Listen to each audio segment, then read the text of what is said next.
Discourses on the First Decade of Titus Livius. By Niccolo Machiavelli. Niccolo Machiavelli. 2. Zanobi Buondelmonte and Cosimo Risselli. Health. I send you a gift, which, if it answers ill the obligations I owe you, is at any rate the greatest which Niccolo Machiavelli has it in his power to offer. For in it I have expressed whatever I have learned, or have observed for myself during a long experience and constant study of human affairs. And since neither you nor any other can expect more at my hands, you cannot complain if I have not given you more. You may indeed lament the poverty of my wit, since what I have to say is but poorly said, and tax the weakness of my judgment, which on many points may have erred in its conclusions. But granting all this, I know not which of us is less beholden to the other, I to you, who have forced me to write what of myself I never should have written, or you to me, who have written what can give you no content. Take this, however, in the spirit in which all that comes from a friend should be taken, in respect whereof we always look more to the intention of the giver than to the quality of the gift. And believe me, that in one thing only I find satisfaction, namely, in knowing that while in many matters I may have made mistakes, at least I have not been mistaken in choosing you before all others as the persons to whom I dedicate these discourses, both because I seem to myself, in doing so, to have shown a little gratitude for kindness received, and at the same time to have departed from the hackneyed custom which leads many authors to inscribe their works to some prince, and blinded by hopes of favor or reward, to praise him as possessed of every virtue, whereas with more reason they might reproach him as contaminated with every shameful vice. To avoid which error I have chosen, not those who are but those who from their infinite merits deserve to be princes, not such persons as have it in their power to load me with honors, wealth, and preferment, but such as though they lack the power, have all the will to do so. For men, if they would judge justly, should esteem those who are, and not those whose means enable them to be generous, and in like manner those who know how to govern kingdoms, rather than those who possess the government without such knowledge. For historians award higher praise to Hiero of Syracuse when in a private station than to Persis the Macedonian when a king, affirming that while the former lacked nothing that a prince should have save the name, the latter had nothing of the king but the kingdom. Make the most, therefore, of this good or this evil, as you may esteem it, which you have brought upon yourselves, and should you persist in the mistake of thinking my opinions worthy your attention, I shall not fail to proceed with the rest of the history in the manner promised in my preface. Farewell. Discourses on the First Decade of Titus Livius. Book 1. Preface. Albeit the jealous temper of mankind, ever more disposed to censure than to praise the work of others, has constantly made the pursuit of new methods and systems no less perilous than the search after unknown lands and seas, nevertheless, prompted by that desire which nature has implanted in me, fearlessly to undertake whatsoever I think offers a common benefit to all, I enter on a path which, being hitherto untrodden by any, though it involve me in trouble and fatigue, may yet win me thanks from those who judge my efforts in a friendly spirit. And although my feeble discernment, my slender experience of current affairs, and imperfect knowledge of ancient events, render these efforts of mine defective and of no great utility, they may at least open the way to some other, who, with better parts and sounder reasoning and judgment, shall carry out my design, whereby, if I gain no credit, at all events I ought to incur no blame. When I see antiquity held in such reverence, that to omit other instances, the mere fragment of some ancient statue is often bought at a great price, in order that the purchaser may keep it by him to adorn his house, or to have it copied by those who take delight in this art, and how these, again, strive with all their skill to imitate it in their various works, and when, on the other hand, I find those noble labors which history shows to have been wrought on behalf of the monarchies and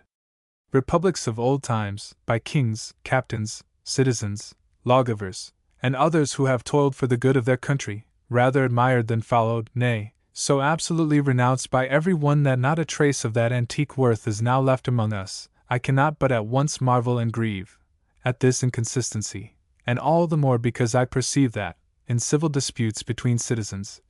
and in the bodily disorders into which men fall, recourse is always had to the decisions and remedies pronounced or prescribed by the ancients. For the civil law is no more than the opinions delivered by the ancient jurisconsults, which, being reduced to a system, teach the jurisconsults of our own times how to determine, while the healing art is simply the recorded experience of the old physicians, on which our modern physicians found their practice. And yet, in giving laws to a commonwealth, in maintaining states and governing kingdoms, in organizing armies and conducting wars, in dealing with subject nations, and in extending a state's dominions, we find no prince, no republic, no captain, and no citizen who resorts to the example of the ancients. This, I persuade myself, is due, not so much to the feebleness to which the present methods of education have brought the world, or to the injury which a pervading apathy has wrought in many provinces and cities of Christendom, as to the want of a right intelligence of history, which renders men incapable in reading it to extract its true meaning, or to relish its flavor. Whence it happens that by far the greater number of those who read history take pleasure in following the variety of incidents which it presents, without a thought to imitate them, judging such imitation to be not only difficult but impossible, as though the heavens, the sun, the elements, and man himself were no longer the same as they formerly were as regards motion, order, and power. Desiring to rescue men from this error, I have thought fit to note down with respect to all those books of Titus Livius which have escaped the malignity of time, whatever seems to me essential to a right understanding of ancient and modern affairs, so that any who shall read these remarks of mine may reap from them that profit for the sake of which a knowledge of history is to be sought. And although the task be arduous, still, with the help of those at whose instance I assumed the burthen, I hope to carry it forward so far that another shall have no long way to go to bring it to its destination. Chapter 1. Of the beginnings of cities in general, and in particular of that of Rome. No one who reads how the city of Rome had its beginning, who were its founders, and what its ordinances and laws, will marvel that so much excellence was maintained in it through many ages,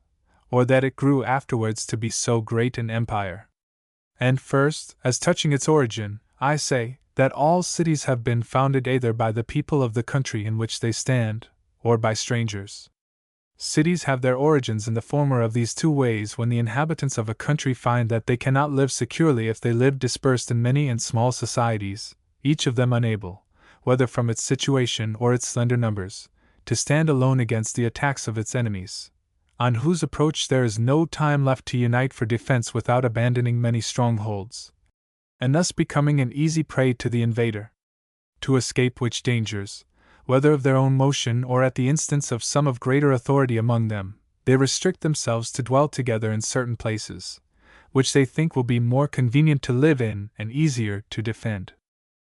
Among many cities taking their origin in this way were Athens and Venice, the former of which, for reasons like those just now mentioned, was built by a scattered population under the direction of Theseus. To escape the wars which, on the decay of the Roman Empire daily renewed in Italy by the arrival of fresh hordes of barbarians, numerous refugees, sheltering in certain little islands in a corner of the Adriatic Sea, gave beginning to Venice, where, without any recognized leader to direct them, they agreed to live together under such laws as they thought best suited to maintain them. And by reason of the prolonged tranquility which their position secured, they being protected by the narrow sea and by the circumstance that the tribes who then harassed Italy had no ships wherewith to molest them, they were able from very small beginnings to attain to that greatness they now enjoy. In the second case, namely of a city being founded by strangers, the settlers are either wholly independent, or they are controlled by others, as where colonies are sent forth either by a prince or by a republic, to relieve their countries of an excessive population, or to defend newly acquired territories which it is sought to secure at small cost. Of this sort many cities were settled by the Romans, and in all parts of their dominions. It may also happen that such cities are founded by a prince merely to add to his renown, without any intention on his part to dwell there, as Alexandria was built by Alexander the Great. Cities like these, not having had their beginning in freedom, seldom make such progress as to rank among the chief towns of kingdoms. The city of Florence belongs to that class of towns which has not been independent from the first, for whether we ascribe its origin to the soldiers of Sylla, or, as some have conjectured, to the mountaineers of Fiesole, who, emboldened by the long peace which prevailed throughout the world during the reign of Octavianus, came down to occupy the plain on the banks of the Arno. In either case, it was founded under the auspices of Rome, nor could, at first, make other progress than was permitted by the grace of the sovereign state. The origin of cities may be said to be independent when a people, either by themselves or under some prince, are constrained by famine, pestilence, or war to leave their native land and seek a new habitation. Settlers of this sort either establish themselves in cities which they find ready to their hand in the countries of which they take possession, as did Moses, or they build new ones, as did Aeneas. It is in this last case that the merits of a founder and the good fortune of the city founded are best seen, and this good fortune will be more or less remarkable according to the greater or less capacity of him who gives the city its beginning. The capacity of a founder is known in two ways: by his choice of a site, or by the laws which he frames. And since men act either of necessity or from choice, and merit may seem greater where choice is more restricted, we have to consider whether it may not be well to choose a sterile district as the site of a new city, in order that the inhabitants, being constrained to industry, and less corrupted by ease, may live in closer union, finding less cause for division in the poverty of their land, as was the case in Ragusa, and in many other cities built in similar situations. Such a choice were certainly the wisest and the most advantageous, could men be content to enjoy what is their own without seeking to lord it over others. But since to be safe they must be strong, they are compelled to avoid these barren districts, and to plant themselves in more fertile regions, where, the fruitfulness of the soil enabling them to increase and multiply, they may defend themselves against any who attack them, and overthrow any who would withstand their power.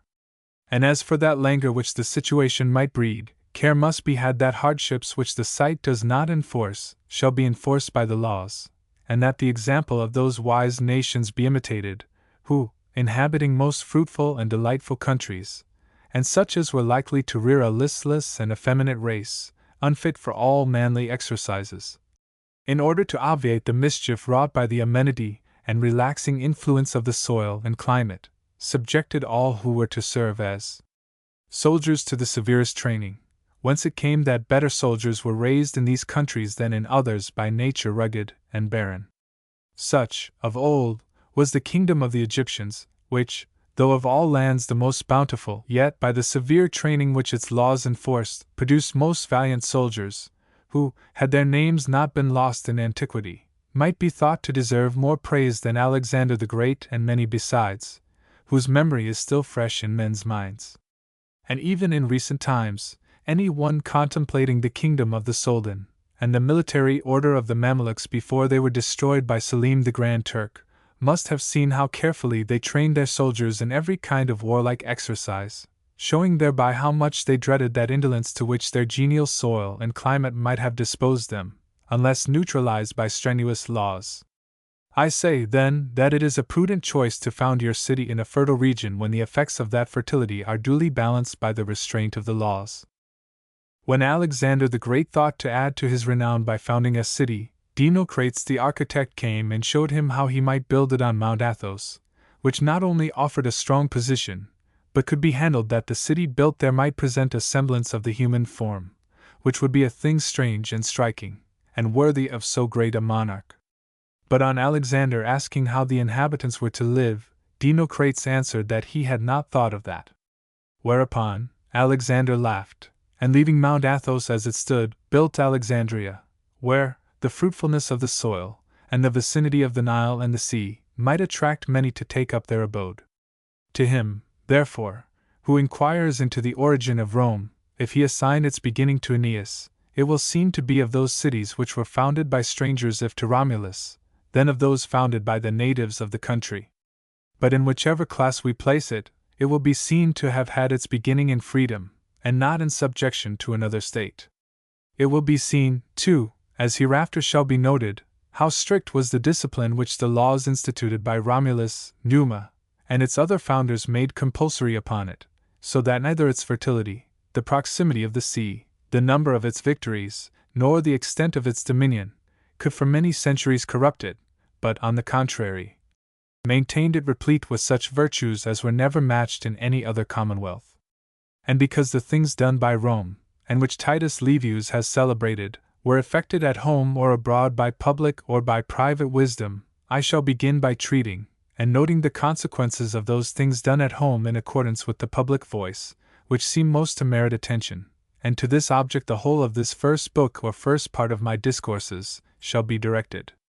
Chapter 2. Of the various kinds of government, and to which of them the Roman Commonwealth belonged. I forego all discussion concerning those cities which at the outset have been dependent upon others, and shall speak only of those which from their earliest beginnings have stood entirely clear of all foreign control, being governed from the first as pleased themselves, whether as republics or as princedoms. These, as they have had different origins, so likewise have had different laws and institutions.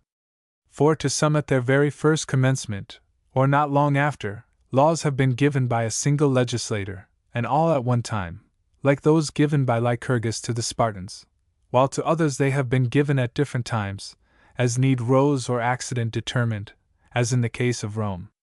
That republic, indeed, may be called happy, whose lot has been to have a founder so prudent as to provide for it laws under which it can continue to live securely, without need to amend them, as we find Sparta preserving hers for 800 years, without deterioration and without any dangerous disturbance. On the other hand, some measure of unhappiness attaches to the state which, not having yielded itself once for all into the hands of a single wise legislator, is obliged to recast its institutions for itself, and of such states, by far the most unhappy is that which is furthest removed from a sound system of government, by which I mean that its institutions lie wholly outside the path which might lead it to a true and perfect end. For it is scarcely possible that a state in this position can ever, by any chance, set itself to rights, whereas another whose institutions are imperfect, if it have made a good beginning and such as admits of its amendment, may in the course of events arrive at perfection. It is certain, however, that such states can never be reformed without great risk, for, as a rule, men will accept no new law altering the institutions of their state, unless the necessity for such a change be demonstrated. And since this necessity cannot arise without danger, the state may easily be overthrown before the new order of things is established. In proof whereof we may instance the Republic of Florence, which was reformed in the year 1502, in consequence of the affair of Arezzo, but was ruined in 1512, in consequence of the affair of Prato. Desiring, therefore, to discuss the nature of the government of Rome, and to ascertain the accidental circumstances which brought it to its perfection, I say, as has been said before by many who have written of governments, that of these there are three forms, known by the names monarchy, aristocracy, and democracy, and that those who give its institutions to a state have recourse to one or other of these three, according as it suits their purpose. Other, and, as many have thought wiser teachers, will have it, that there are altogether 6 forms of government, 3 of them utterly bad, the other 3 good in themselves, but so readily corrupted that they too are apt to become hurtful. The good are the 3 above named, the bad, 3 others dependent upon these, and each so like that to which it is related, that it is easy to pass imperceptibly from the one to the other. For a monarchy readily becomes a tyranny, an aristocracy an oligarchy, while a democracy tends to degenerate into anarchy. So that if the founder of a state should establish any one of these 3 forms of government, he establishes it for a short time only, since no precaution he may take can prevent it from sliding into its contrary, by reason of the close resemblance which, in this case, the virtue bears to the vice. These diversities in the form of government spring up among men by chance. For in the beginning of the world, its inhabitants, being few in number, for a time lived scattered after the fashion of beasts, but afterwards, as they increased and multiplied, gathered themselves into societies, and, the better to protect themselves, began to seek who among them was the strongest and of the highest courage, to whom, making him their head, they tendered obedience. Next arose the knowledge of such things as are honorable and good, as opposed to those which are bad and shameful. For observing that when a man wronged his benefactor, hatred was universally felt for the one and sympathy for the other, and that the ungrateful were blamed, while those who showed gratitude were honored, and reflecting that the wrongs they saw done to others might be done to themselves, to escape these they resorted to making laws and fixing punishments against any who should transgress them, and in this way grew the recognition of justice. Whence it came that afterwards, in choosing their rulers, men no longer looked about for the strongest, but for him who was the most prudent and the most just. But presently, when sovereignty grew to be hereditary and no longer elective, hereditary sovereigns began to degenerate from their ancestors, and quitting worthy courses, took up the notion that princes had nothing to do but to surpass the rest of the world in sumptuous display and wantonness, and whatever else ministers to pleasure, so that the prince coming to be hated, and therefore to feel fear, and passing from fear to infliction of injuries, a tyranny soon sprang up.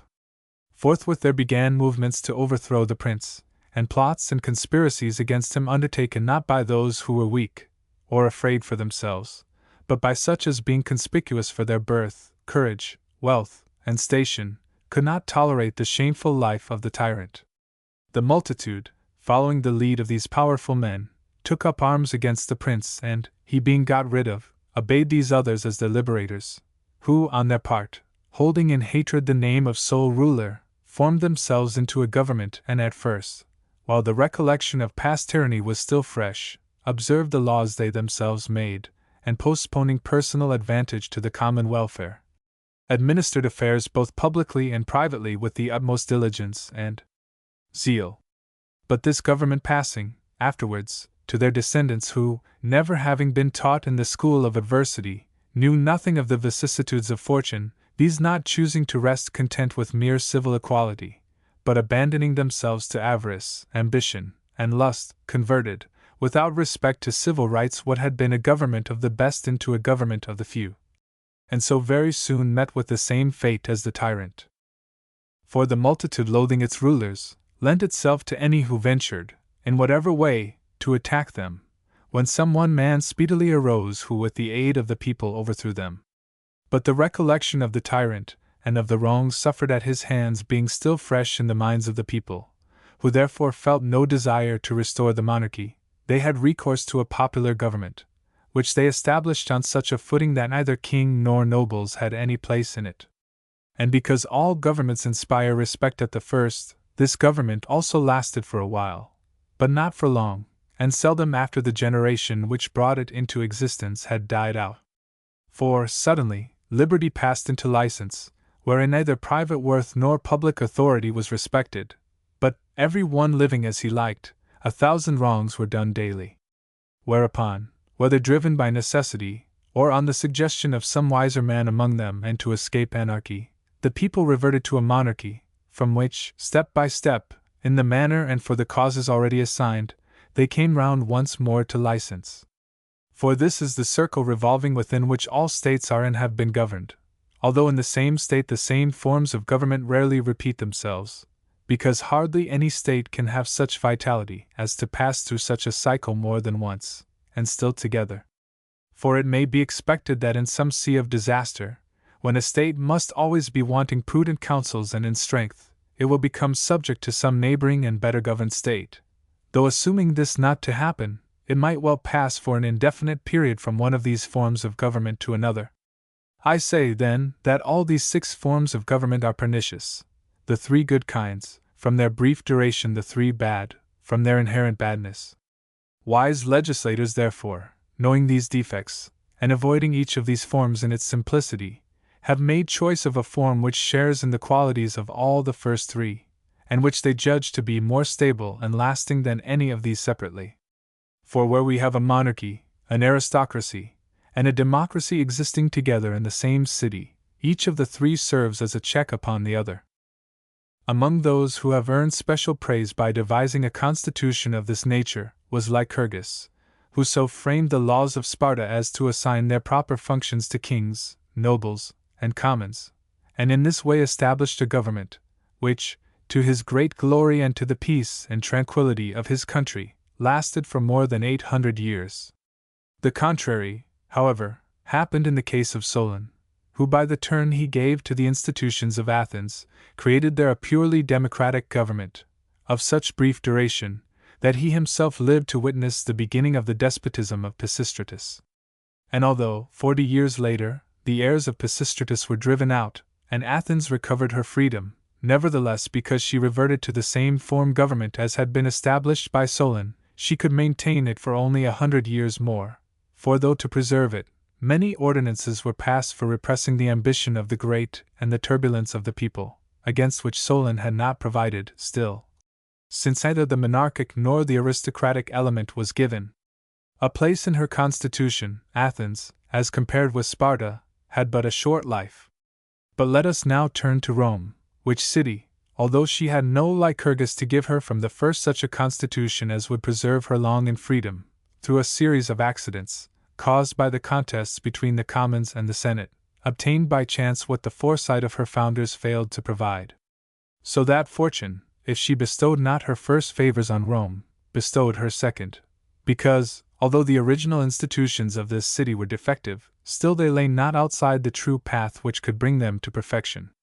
For Romulus and the other kings made many and good laws, and such as were not incompatible with freedom, but because they sought to found a kingdom and not a commonwealth. When the city became free, many things were found wanting which in the interest of liberty it was necessary to supply, since these kings had not supplied them. And although the kings of Rome lost their sovereignty, in the manner and for the causes mentioned above, nevertheless those who drove them out, by at once creating 2 consuls to take their place, preserved in Rome the regal authority while banishing from it the regal throne, so that as both Senate and consuls were included in that republic, it in fact possessed 2 of the elements above enumerated, to wit, the monarchic and the aristocratic.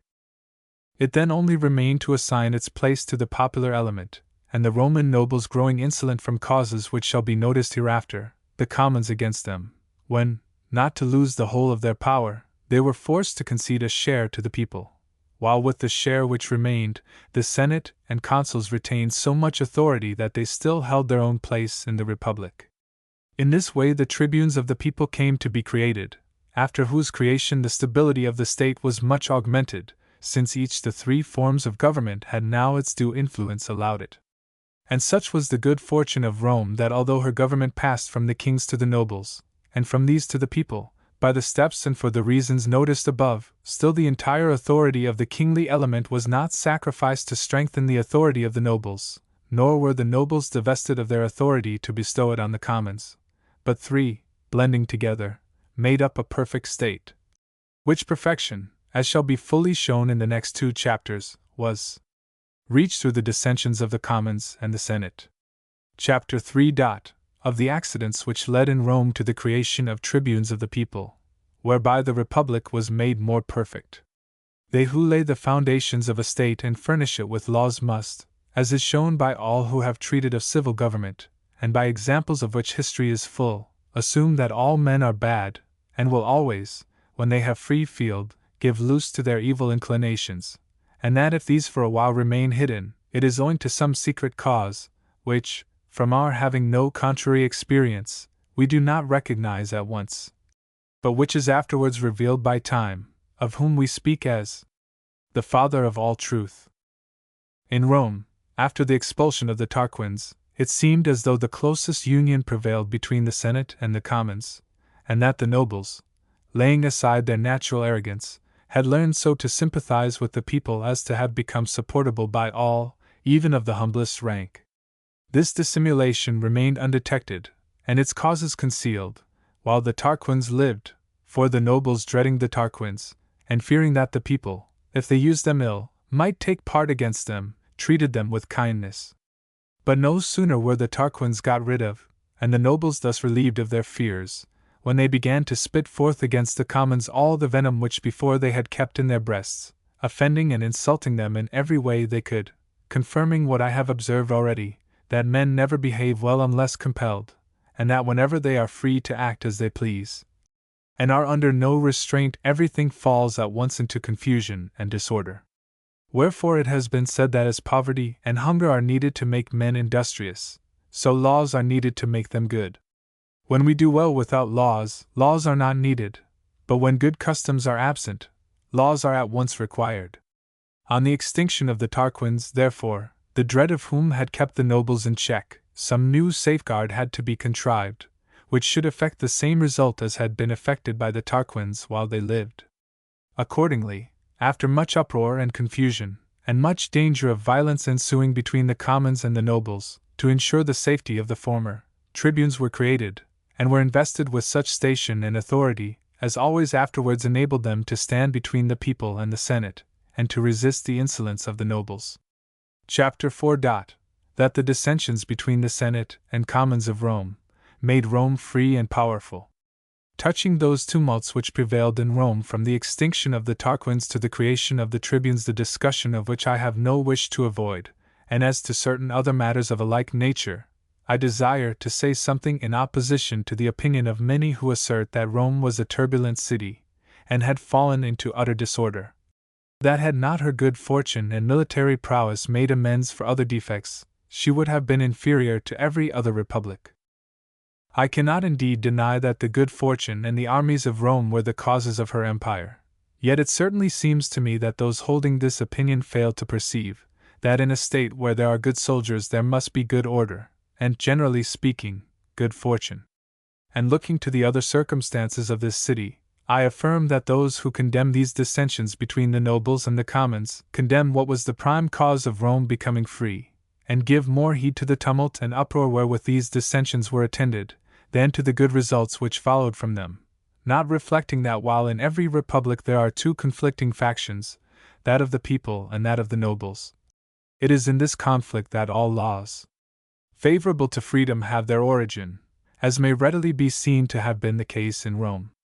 For from the time of the Tarquins to that of the Gracchi, a period of over 300 years, the tumults in Rome seldom gave occasion to punishment by exile, and very seldom to bloodshed.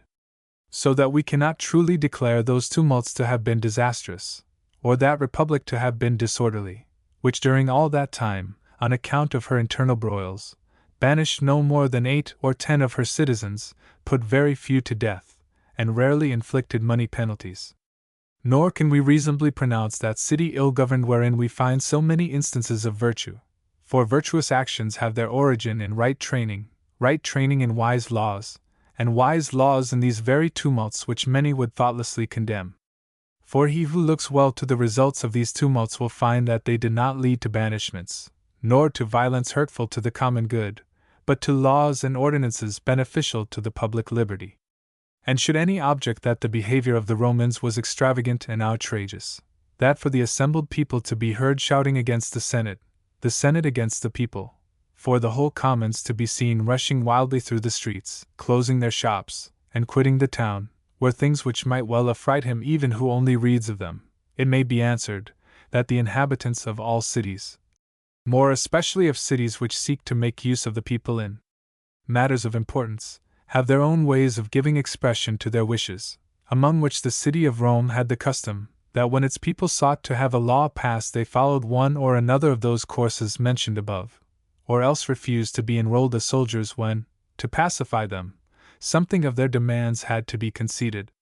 But the demands of a free people are hurtful to freedom, since they originate either in being oppressed, or in the fear that they are about to be so.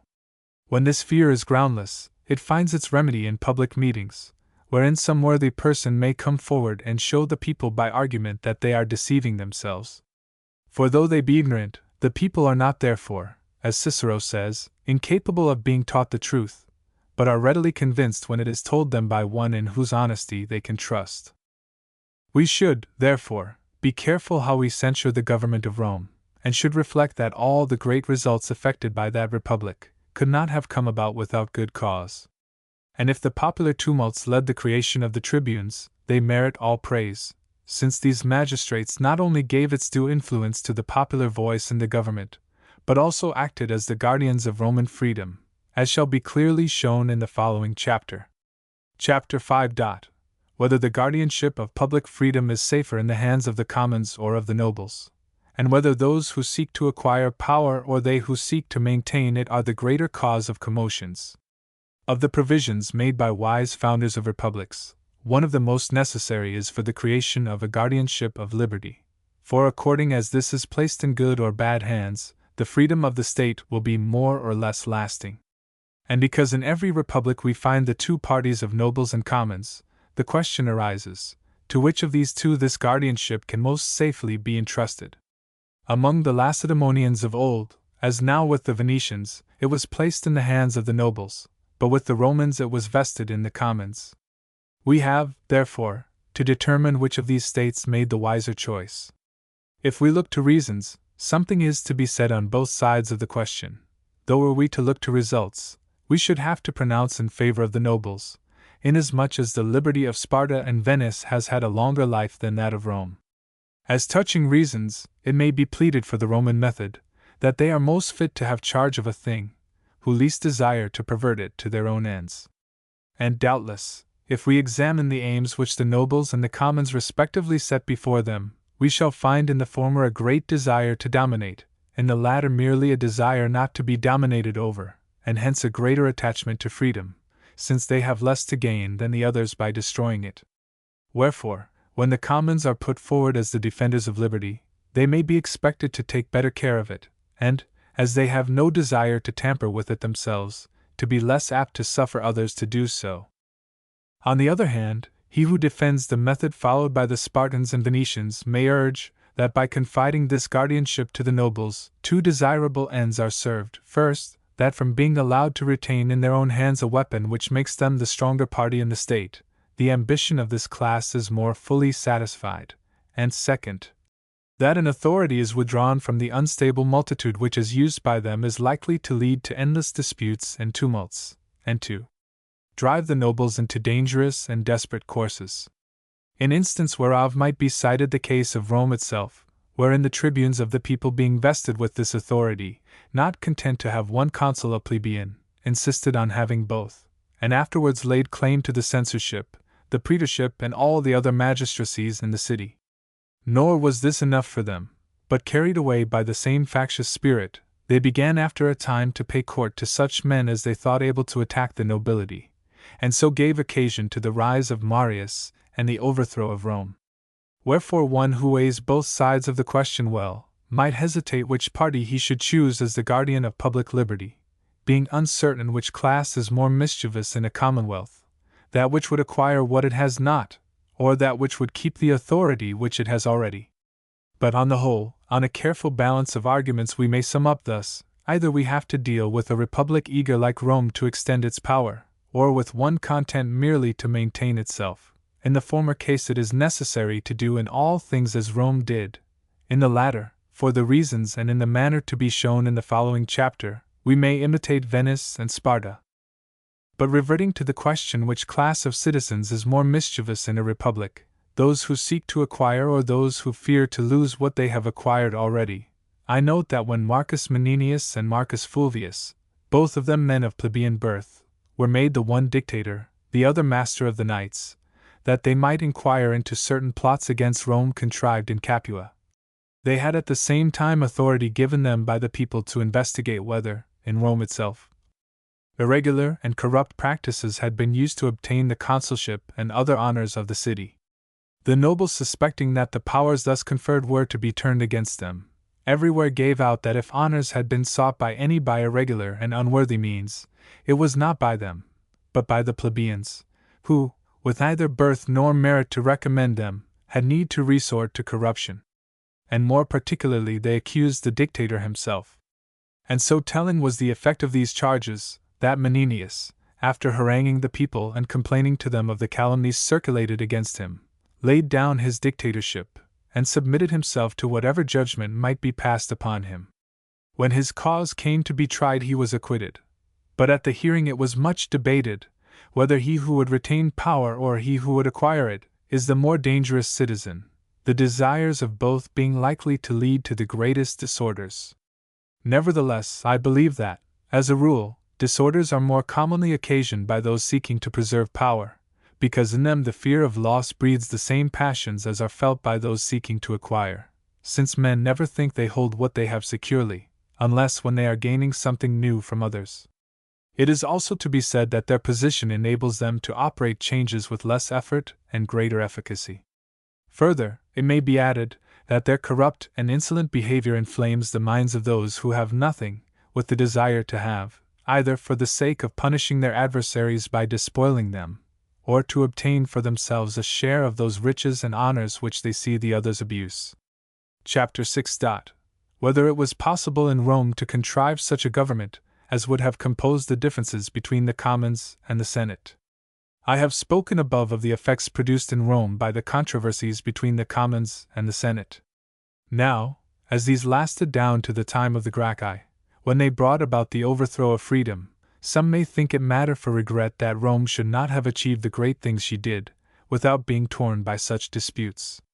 Wherefore, it seems to me worth while to consider whether the government of Rome could ever have been constituted in such a way as to prevent like controversies. In making this inquiry, we must first look to those republics which have enjoyed freedom for a great while, undisturbed by any violent contentions or tumults, and see what their government was, and whether it would have been possible to introduce it into Rome. Of such republics we have an example in ancient times in Sparta, in modern times in Venice, of both which states I have already made mention. Sparta created for herself a government consisting of a king and a limited senate. Venice has made no distinction in the titles of her rulers, all qualified to take part in her government being classed under the one designation of gentlemen, an arrangement due rather to chance than to the foresight of those who gave this state its constitution. For many persons, from causes already noticed, seeking shelter on these rocks on which Venice now stands, after they had so multiplied that if they were to continue to live together it became necessary for them to frame laws, established a form of government, and assembling often in their councils to consult for the interests of their city, when it seemed to them that their numbers were sufficient for political existence, they closed the entrance to civil rights against all who came afterwards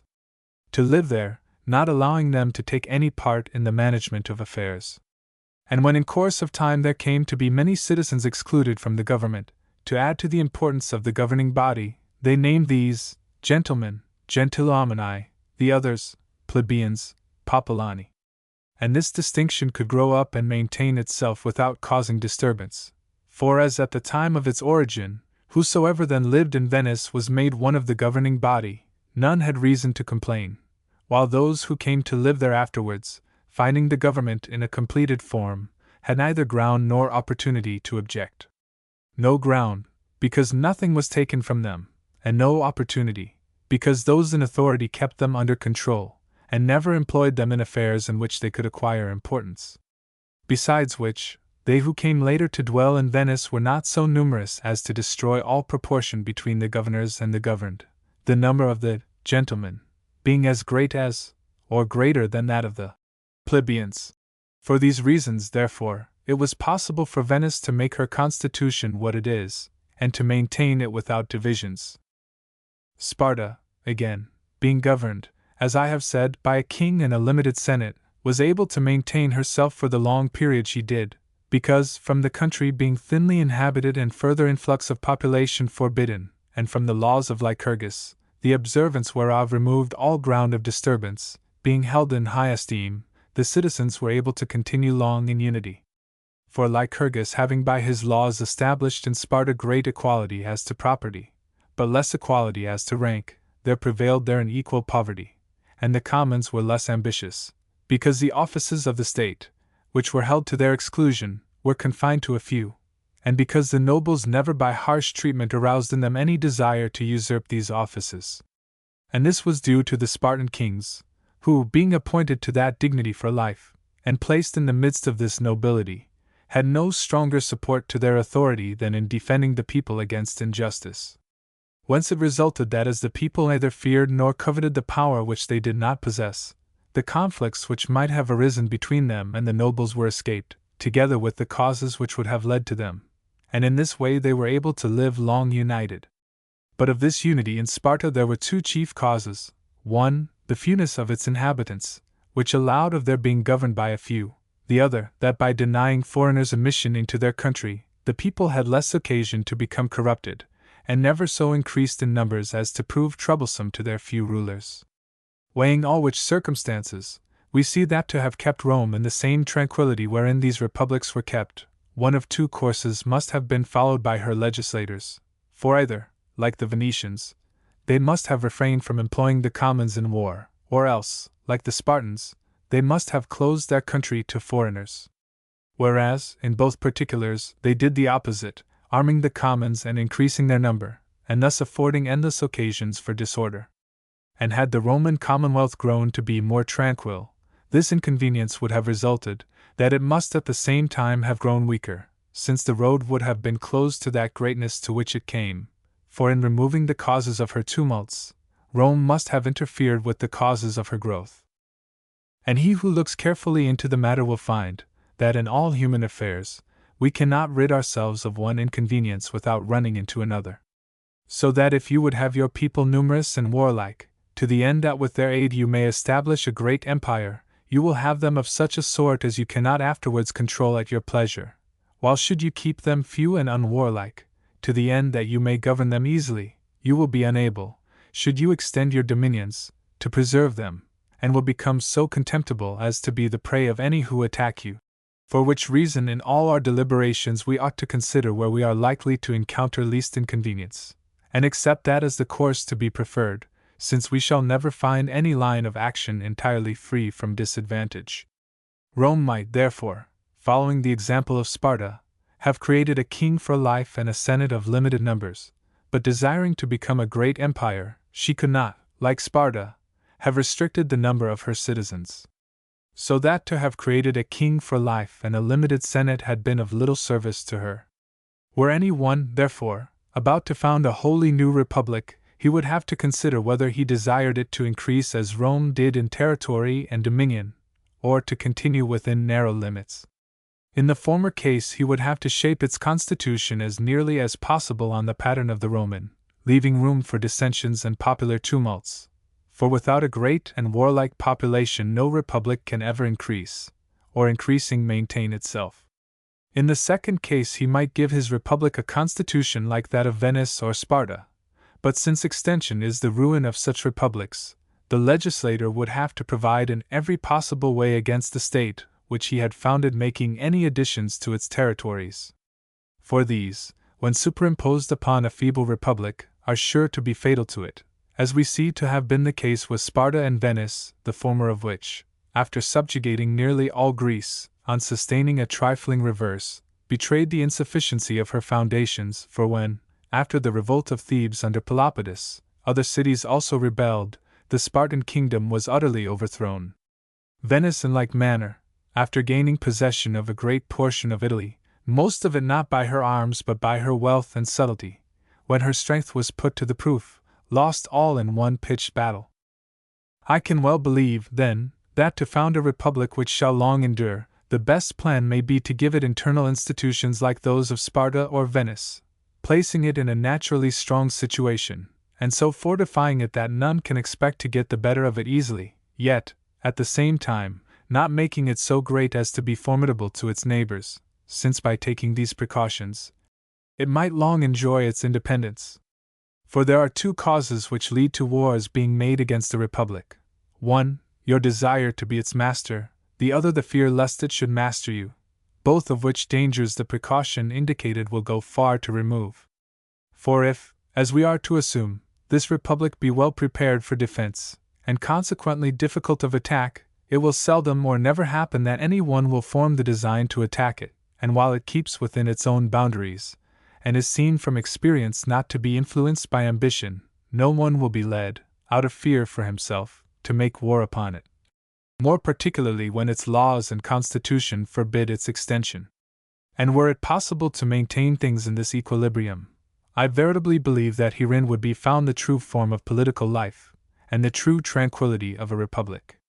But all human affairs being in movement, and incapable of remaining as they are, they must either rise or fall, and to many conclusions to which we are not led by reason, we are brought by necessity. So that when we have given institutions to a state on the footing that it is to maintain itself without enlargement, should necessity require its enlargement, its foundations will be cut from below it, and its downfall quickly ensue. On the other hand, were a republic so favored by heaven as to lie under no necessity of making war, the result of this ease would be to make it effeminate and divided, which two evils together, and each by itself, would ensure its ruin. And since it is impossible, as I believe, to bring about an equilibrium, or to adhere strictly to the mean path, we must, in arranging our republic, consider what is the more honorable course for it to take, and so contrive that even if necessity compel its enlargement, it may be able to keep what it gains. But returning to the point first raised, I believe it necessary for us to follow the method of the Romans, and not that of the other republics, for I know of no middle way. We must, consequently, put up with those dissensions which arise between Commons and Senate, looking on them as evils which cannot be escaped if we would arrive at the greatness of Rome. In connection with the arguments here used to prove that the authority of the tribunes was essential in Rome to the guardianship of freedom, we may naturally go on to show what advantages result to a republic from the power of impeachment, which, together with others, was conferred upon the tribunes, a subject to be noticed in the following chapter. Chapter 7. That to preserve liberty in a state there must exist the right to accuse. To those set forward in a commonwealth as guardians of public freedom, no more useful or necessary authority can be given than the power to accuse, either before the people, or before some council or tribunal, those citizens who in any way have offended against the liberty of their country. A law of this kind has two effects most beneficial to a state. First, that the citizens, from fear of being accused, do not engage in attempts hurtful to the state, or doing so, are put down at once and without respect of persons, and next, that a vent is given for the escape of all those evil humors which, from whatever cause, gather in cities against particular citizens. For unless an outlet be duly provided for these by the laws, they flow into irregular channels and overwhelm the state. There is nothing, therefore, which contributes so much to the stability and permanence of a state, as to take care that the fermentation of these disturbing humors be supplied by operation of law with a recognized outlet. This might be shown by many examples, but by none so clearly as by that of Coriolanus related by Livius, where he tells us that at a time when the Roman nobles were angry with the plebeians, thinking that the appointment of tribunes for their protection had made them too powerful, it happened that Rome was visited by a grievous famine, to meet which the Senate sent to Sicily for corn. But Coriolanus, hating the commons, sought to persuade the Senate that now was the time to punish them, and to deprive them of the authority which they had usurped to the prejudice of the nobles, by withholding the distribution of corn, and so suffering them to perish of hunger. Which advice of his coming to the ears of the people, kindled them to such fury against him, that they would have slain him as he left the Senate house, had not the tribunes cited him to appear and answer before them to a formal charge. In respect of this incident I repeat what I have just now said, how useful and necessary it is for republics to provide by their laws a channel by which the displeasure of the multitude against a single citizen may find a vent. For when none such is regularly provided, recourse will be had to irregular channels, and these will assuredly lead to much worse results. For when a citizen is borne down by the operation of the ordinary laws, even though he be wronged, little or no disturbance is occasioned to the state, the injury he suffers not being wrought by private violence, nor by foreign force, which are the causes of the overthrow of free institutions, but by public authority and in accordance with public ordinances, which, having definite limits set them, are not likely to pass beyond these so as to endanger the commonwealth. For proof of which I am content to rest on this old example of Coriolanus, since all may see what a disaster it would have been for Rome had he been violently put to death by the people. For, as between citizen and citizen, a wrong would have been done affording ground for fear, fear would have sought defense, defense have led to faction, faction to divisions in the state, and these to its ruin. But the matter being taken up by those whose office it was to deal with it, all the evils which must have followed had it been left in private hands were escaped. In Florence, on the other hand, and in our own days, we have seen what violent commotions follow when the people cannot show their displeasure against particular citizens in a form recognized by the laws. In the instance of Francesco Valori, at one time looked upon as the foremost citizen of our republic.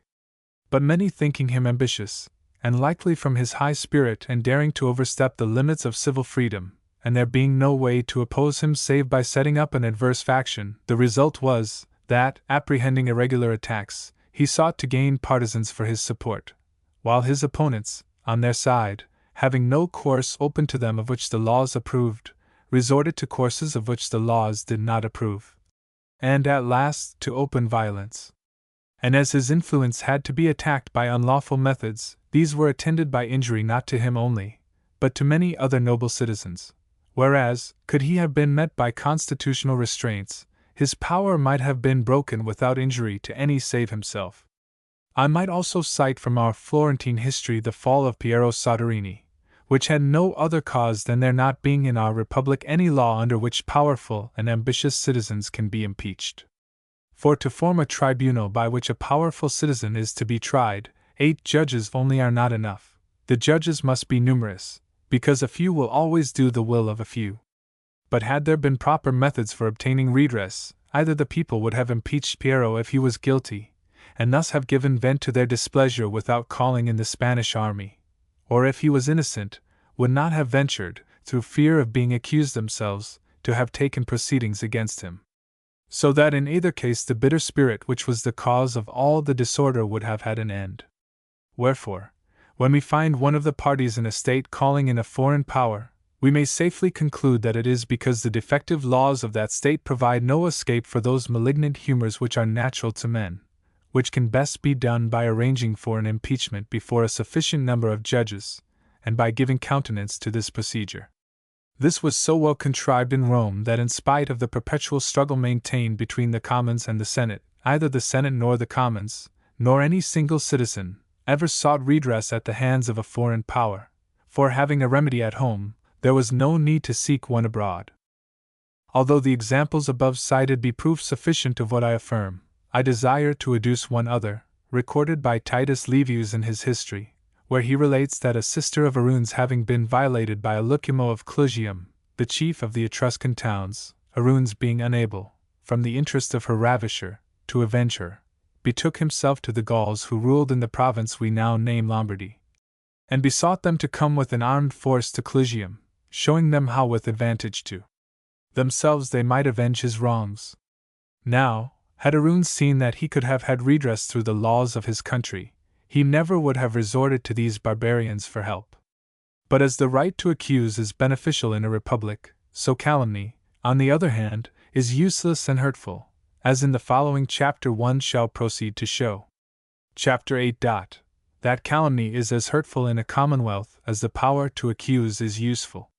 Such were the services rendered to Rome by Furius Camillus in rescuing her from the oppression of the Gauls, that no Roman, however high his degree or station, held it derogatory to yield place to him, save only Manlius Capitolinus, who could not brook such glory and distinction being given to another.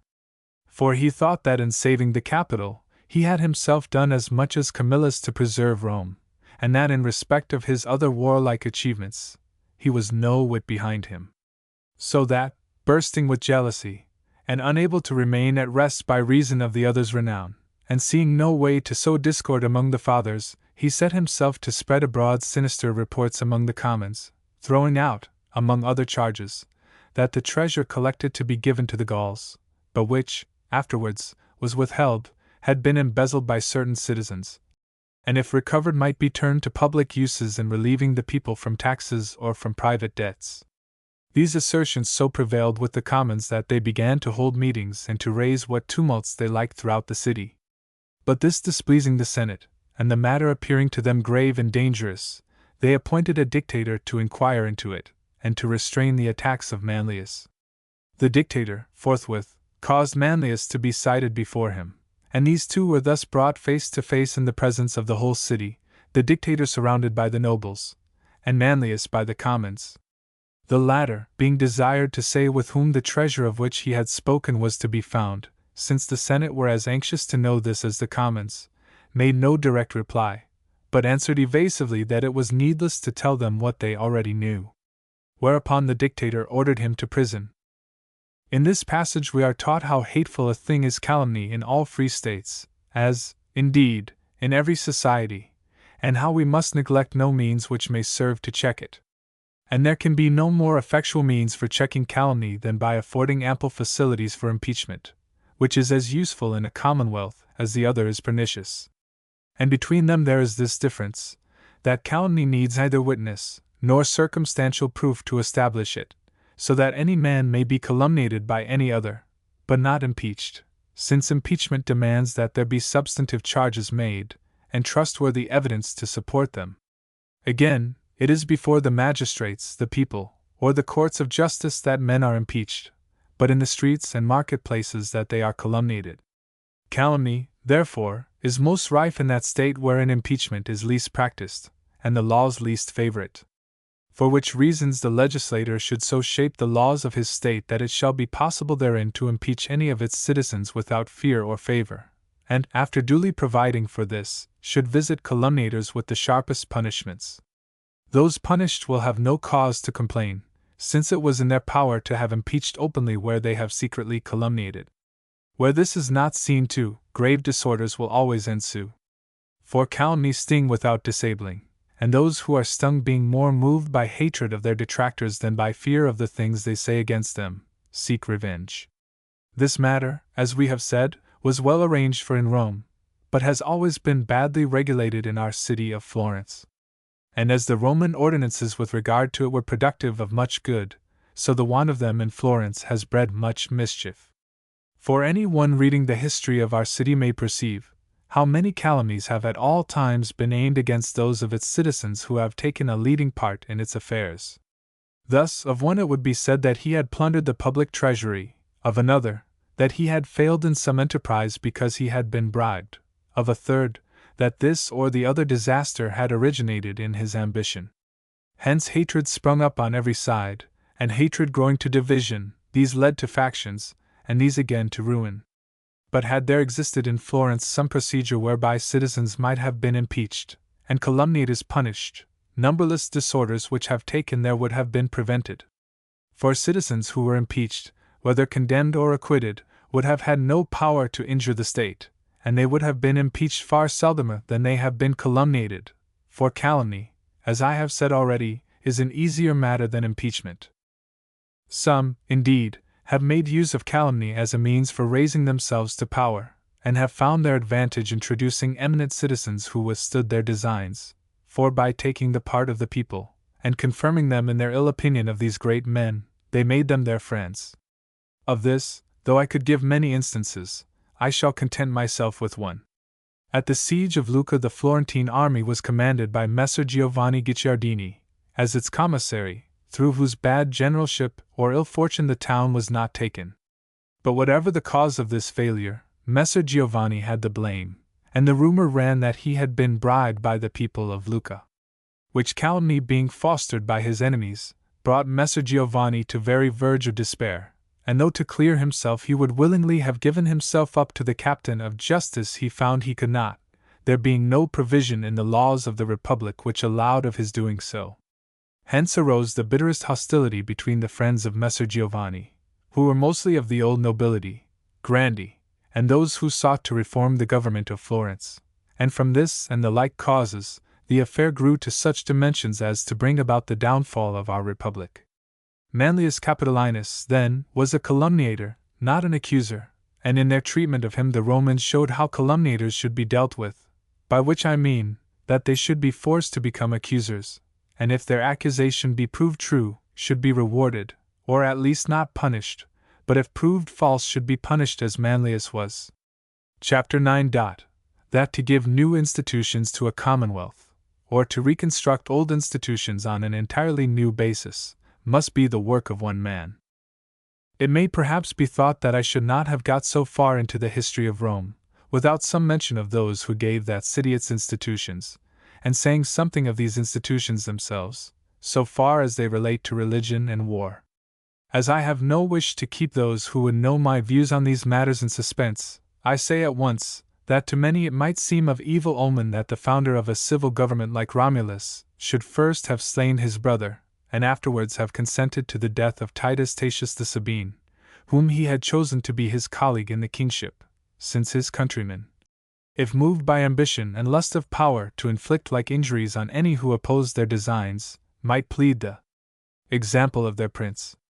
This view would be a reasonable one were we to disregard the object which led Romulus to put those men to death. But we must take it as a rule to which there are very few if any exceptions, that no commonwealth or kingdom ever has salutary institutions given it from the first or has its institutions recast in an entirely new mold, unless by a single person. On the contrary, it must be from one man that it receives its institutions at first, and upon one man that all similar reconstruction must depend. For this reason the wise founder of a commonwealth who seeks to benefit not himself only, or the line of his descendants, but his state and country, must endeavor to acquire an absolute and undivided authority. And none who is wise will ever blame any action, however extraordinary and irregular, which serves to lay the foundation of a kingdom or to establish a republic. For although the act condemn the doer, the end may justify him, and when, as in the case of Romulus, the end is good, it will always excuse the means, since it is he who does violence with intent to injure, not he who does it with the design to secure tranquility, who merits blame. Such a person ought, however, to be so prudent and moderate as to avoid transmitting the absolute authority he acquires, as an inheritance to another, for as men are, by nature, more prone to evil than to good, a successor may turn to ambitious ends the power which his predecessor has used to promote worthy ends. Moreover, though it be one man that must give a state its institutions, once given they are not so likely to last long resting for support on the shoulders of one man only, as when entrusted to the care of many, and when it is the business of many to maintain them. For though the multitude be unfit to set a state in order, since they cannot, by reason of the divisions which prevail among them, agree wherein the true well-being of the state lies, yet when they have once been taught the truth, they never will consent to abandon it. And that Romulus, though he put his brother to death, is yet of those who are to be pardoned, since what he did was done for the common good and not from personal ambition, is shown by his at once creating a senate, with whom he took counsel, and in accordance with whose voice he determined. And whosoever shall well examine the authority which Romulus reserved to himself, will find that he reserved nothing beyond the command of the army when war was resolved on, and the right to assemble the Senate. This is seen later, on Rome becoming free by the expulsion of the Tarquins, when the Romans altered none of their ancient institutions save in appointing 2 consuls for a year instead of a king for life, for this proves that all the original institutions of that city were more in conformity with a free and constitutional government than with an absolute and despotic one. In support of what has been said above, I might cite innumerable instances, as of Moses, Lycurgus, Solon, and other founders of kingdoms and commonwealths, who, from the full powers given them, were enabled to shape their laws to the public advantage. But passing over these examples, as of common notoriety, I take one, not indeed so famous, but which merits the attention of all who desire to frame wise laws. Agis, king of Sparta, desiring to bring back his countrymen to those limits within which the laws of Lycurgus had held them, because he thought that, from having somewhat deviated from them, his city had lost much of its ancient virtue and consequently much of its strength and power, was, at the very outset of his attempts, slain by the Spartan Ephyri, as one who sought to make himself a tyrant. But Cleomenes coming after him in the kingdom, and on reading the notes and writings which he found of Agis wherein his designs and intentions were explained, being stirred by the same desire, perceived that he could not confer this benefit on his country unless he obtained sole power. For he saw that the ambition of others made it impossible for him to do what was useful for many against the will of a few. Wherefore, finding fit occasion, he caused the Ephyri and all others likely to throw obstacles in his way, to be put to death, after which, he completely renewed the laws of Lycurgus. And the result of his measures would have been to give fresh life to Sparta, and to gain for himself a renown not inferior to that of Lycurgus, had it not been for the power of the Macedonians and the weakness of the other Greek states. For while engaged with these reforms, he was attacked by the Macedonians, and being by himself no match for them, and having none to whom he could turn for help, he was overpowered, and his plans, though wise and praiseworthy, were never brought to perfection. All which circumstances considered, I conclude that he who gives new institutions to a state must stand alone, and that for the deaths of Remus and Tatius, Romulus is to be excused rather than blamed. Chapter 10. That in proportion as the founder of a kingdom or commonwealth merits praise, he who founds a tyranny deserves blame. Of all who are praised they are praised the most, who are the authors and founders of religions. After whom come the founders of kingdoms and commonwealths.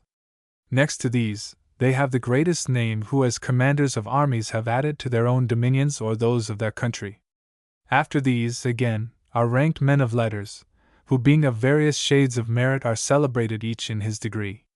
To all others, whose number is infinite, is ascribed that measure of praise to which his profession or occupation entitles him. And conversely, all who contribute to the overthrow of religion, or to the ruin of kingdoms and commonwealths, all who are foes to letters and to the arts which confer honor and benefit on the human race, among whom I reckon the impious, the cruel, the ignorant, the indolent, the base and the worthless, are held in infamy and detestation.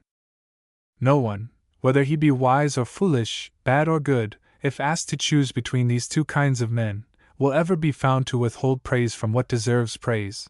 or blame from what is to be blamed. And yet almost all, deceived by a false good and a false glory, allow themselves either ignorantly or wilfully to follow in the footsteps such as deserve blame rather than praise, and have it in their power to establish, to their lasting renown, a commonwealth or kingdom, turn aside to create a tyranny without a thought how much they thereby lose in name, fame, security, tranquility, and peace of mind, and into how much infamy, scorn, danger, and disquiet they run. But were they to read history, and turn to profit the lessons of the past, it seems impossible that those living in a republic as private citizens should not prefer, in their native city, to play the part of Scipio rather of Caesar,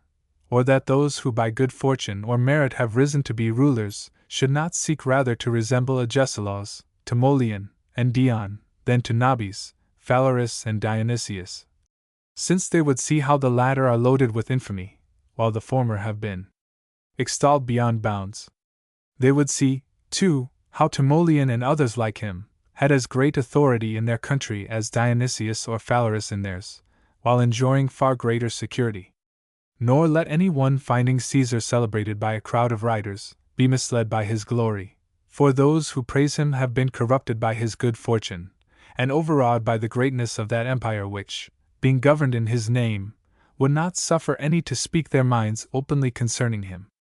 But let him who desires to know how historians would have written of Caesar had they been free to declare their thoughts mark what they say of Catiline, than whom Caesar is more hateful, in proportion as he who does is more to be condemned than he who only desires to do evil. Let him see also what praises they lavish upon Brutus, because being unable, out of respect for his power, to reproach Caesar, they magnify his enemy. And if he who has become prince in any state will but reflect, how, after Rome was made an empire, far greater praise was earned those emperors who lived within the laws, and worthily, than by those who lived in the contrary way, he will see that Titus, Nerva, Trajan, Hadrian, Antoninus, and Marcus had no need of praetorian cohorts, or of countless legions to guard them, but were defended by their own good lives, the goodwill of their subjects, and the attachment of the Senate.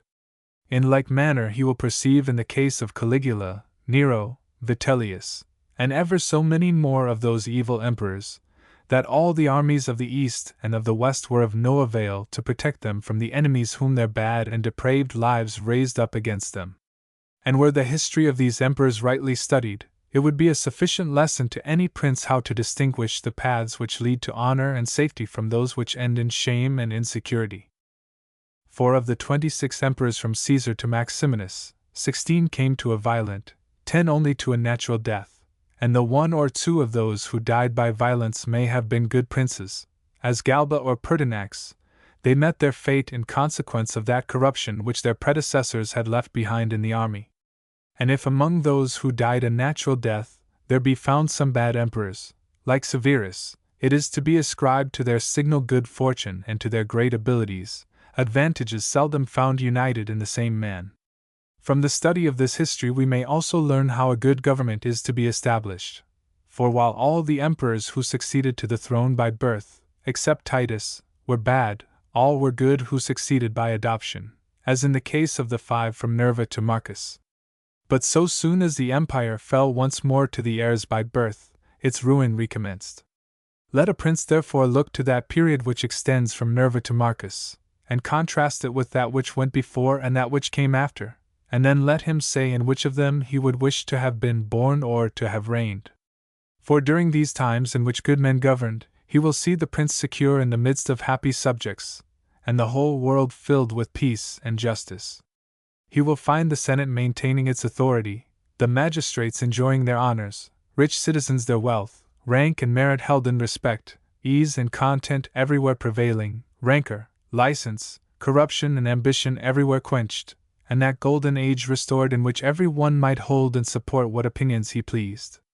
He will see, in short, the world triumphing, the sovereign honored and revered, the people animated with love, and rejoicing in their security.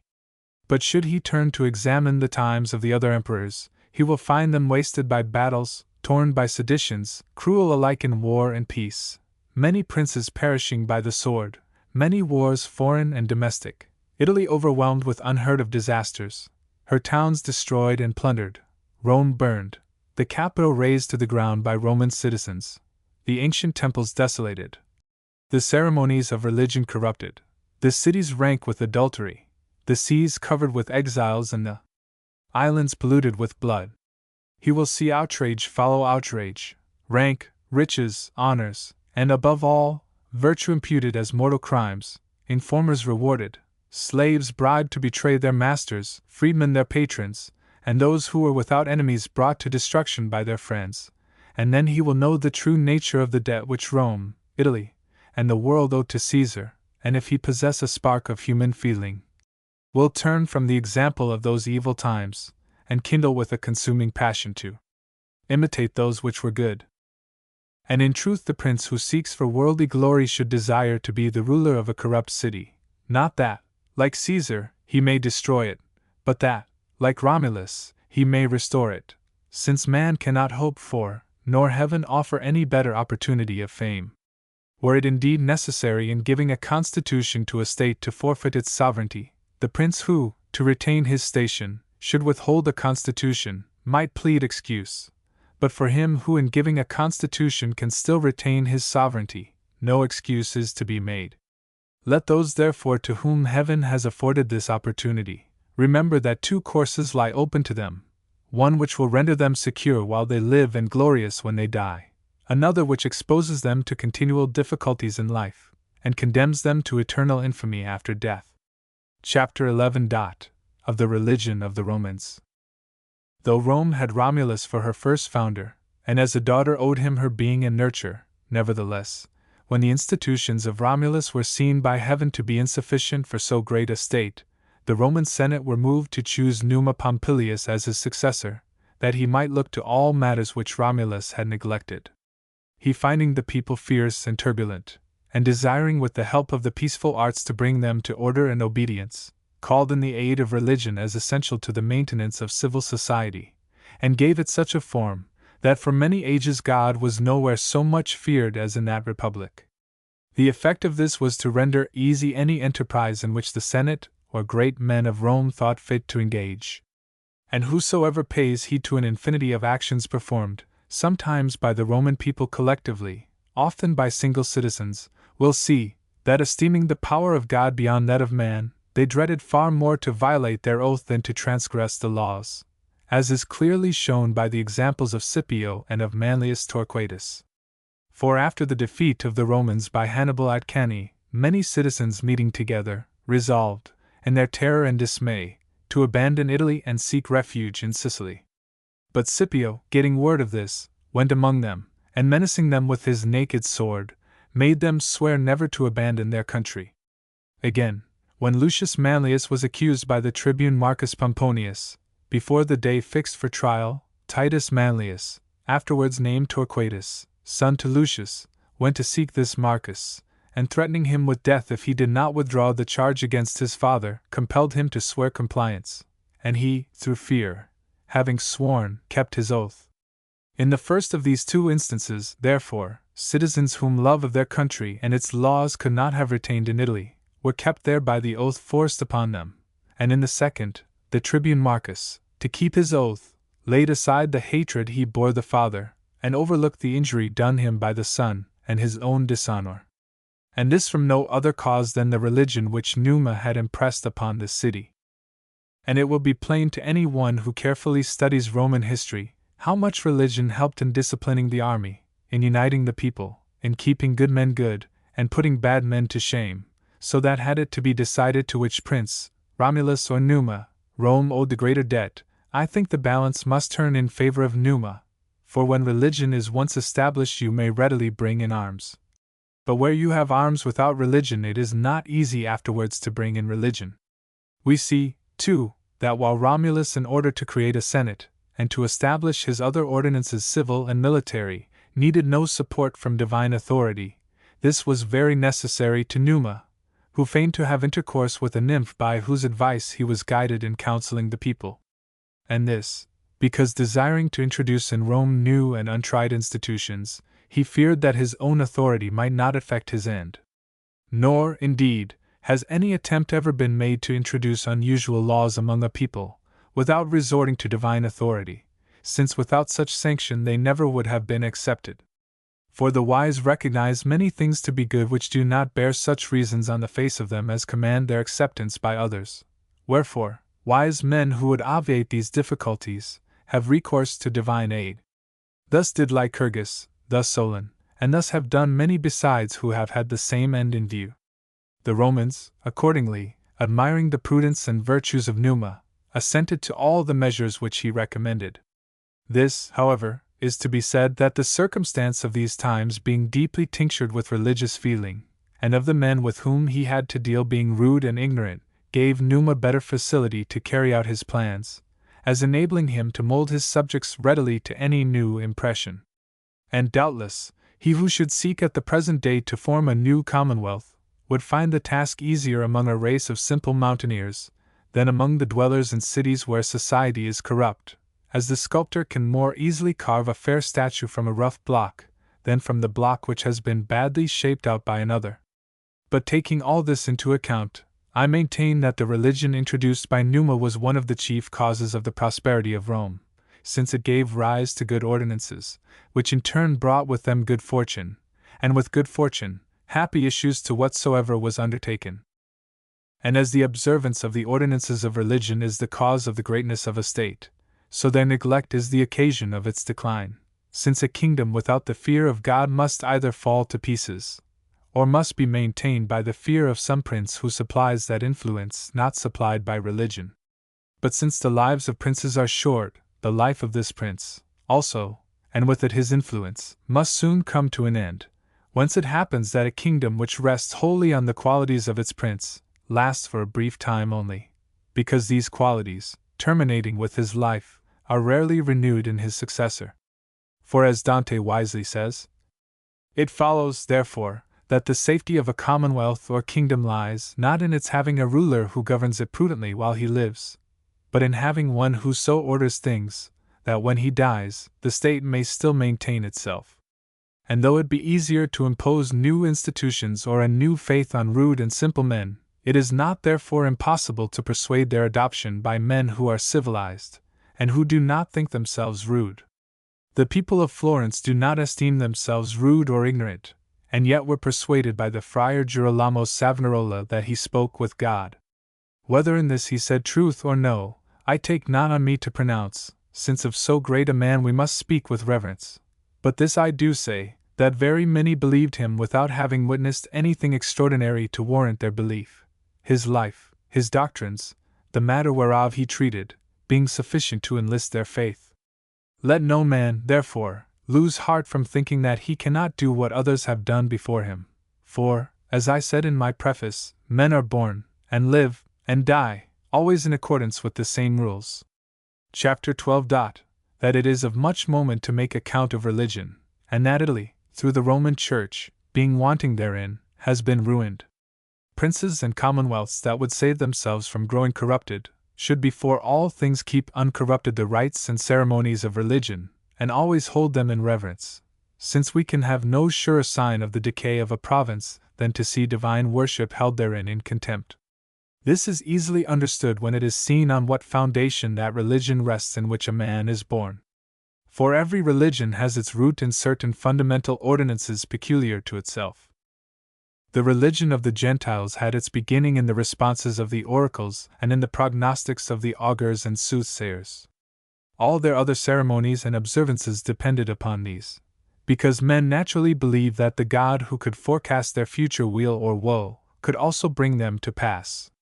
Wherefore the temples, the prayers, the sacrifices, and all the other rites of their worship had their origin in this, that the oracles of Delos, of Dodona, and others celebrated in antiquity, held the world admiring and devout. But afterwards, when these oracles began to shape their answers to suit the interests of powerful men, and their impostures to be seen through by the multitude, men grew incredulous and ready to overturn every sacred institution. For which reason, the rulers of kingdoms and commonwealths should maintain the foundations of the faith which they hold, since thus it will be easy for them to keep their country religious, and consequently, virtuous and united. To which end they should countenance and further whatsoever tells in favor of religion, even should they think it untrue, and the wiser they are, and the better they are acquainted with natural causes, the more ought they to do so. It is from this course having been followed by the wise, that the miracles celebrated even in false religions have come to be held in repute, for from whatever source they spring, discreet men will extol them, whose authority afterwards gives them currency everywhere. These miracles were common enough in Rome, and among others this was believed, that when the Roman soldiers were sacking the city of Veii, certain of them entered the temple of Juno and spoke to the statue of the goddess, saying, "Wilt thou come with us to Rome?" When to some it seemed that she inclined her head in assent, and to others that they heard her answer, "Yea," for these men being filled with religious awe, which Titus Livius shows us by the circumstance that, in entering the temple, they entered devoutly, reverently, and without tumult, persuaded themselves they heard that answer to their question, which, perhaps, they had formed beforehand in their minds. But their faith and belief were wholly approved of and confirmed by Camillus and by the other chief men of the city. Had religion been maintained among the princes of Christendom on the footing on which it was established by its founder, the Christian states and republics had been far more united and far more prosperous than they now are. Nor can we have surer proof of its decay than in witnessing how those countries which are the nearest neighbors of the Roman Church, the head of our faith, have less devoutness than any others. So that any one who considers its earliest beginnings and observes how widely different is its present practice, might well believe its ruin or its chastisement to be close at hand. But since some are of opinion that the welfare of Italy depends upon the Church of Rome, I desire to put forward certain arguments which occur to me against that view, and shall adduce two very strong ones, which, to my mind, admit of no answer. The first is that through the ill example of the Roman court, the country has lost all religious feeling and devoutness, a loss which draws after it infinite mischiefs and disorders. For as the presence of religion implies every excellence, so the contrary is involved in its absence. To the Church, therefore, and to the priests, we Italians owe this first debt, that through them we have become wicked and irreligious. And a still greater debt we owe them for what is the immediate cause of our ruin, namely, that by the Church our country is kept divided. For no country was ever united or prosperous which did not yield obedience to some one prince or commonwealth, as has been the case with France and Spain. And the Church is the sole cause why Italy stands on a different footing, and is subject to no one king or commonwealth. For though she holds here her seat, and exerts her temporal authority, she has never yet gained strength and courage to seize upon the entire country, or make herself supreme. Yet never has been so weak that when in fear of losing her temporal dominion, she could not call in some foreign potentate to aid her against any Italian state by which she was overmatched. Of which we find many instances, both in early times, as when by the intervention of Charles the Great she drove the Lombards, who had made themselves masters of nearly the whole country, out of Italy, and also in recent times, as when, with the help of France, she first stripped the Venetians of their territories, and then, with the help of the Swiss, expelled the French. The Church, therefore, never being powerful enough herself to take possession of the entire country, while, at the same time, preventing any one else from doing so, has made it impossible to bring Italy under one head, and has been the cause of her always living subject to many princes or rulers, by whom she has been brought to such division and weakness as to have become a prey, not to barbarian kings only, but to any who have thought fit to attack her. For this, I say, we Italians have none to thank but the Church. And were any man powerful enough to transplant the court of Rome, with all the authority it now wields over the rest of Italy, into the territories of the Swiss, the only people who at this day, both as regards religion and military discipline, live like the ancients, he would have clear proof of the truth of what I affirm, and would find that the corrupt manners of that court had, in a little while, wrought greater mischief in these territories than any other disaster which could ever befall them. Chapter 13. Of the use the Romans made of religion in giving institutions to their city, in carrying out their enterprises, and in quelling tumults. Here it seems to me not out of place to cite instances of the Romans seeking assistance from religion in reforming their institutions, and in carrying out their warlike designs. And although many such are related by Titus Livius, I content myself with mentioning the following only: the Romans having appointed tribunes with consular powers, all of them, save one, plebeians. It so chanced that in that very year they were visited by plague and famine, accompanied by many strange portents.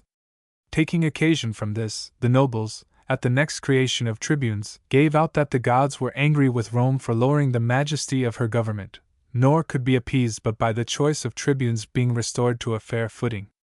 Whereupon the people, smitten with religious awe, chose all the tribunes from the nobles.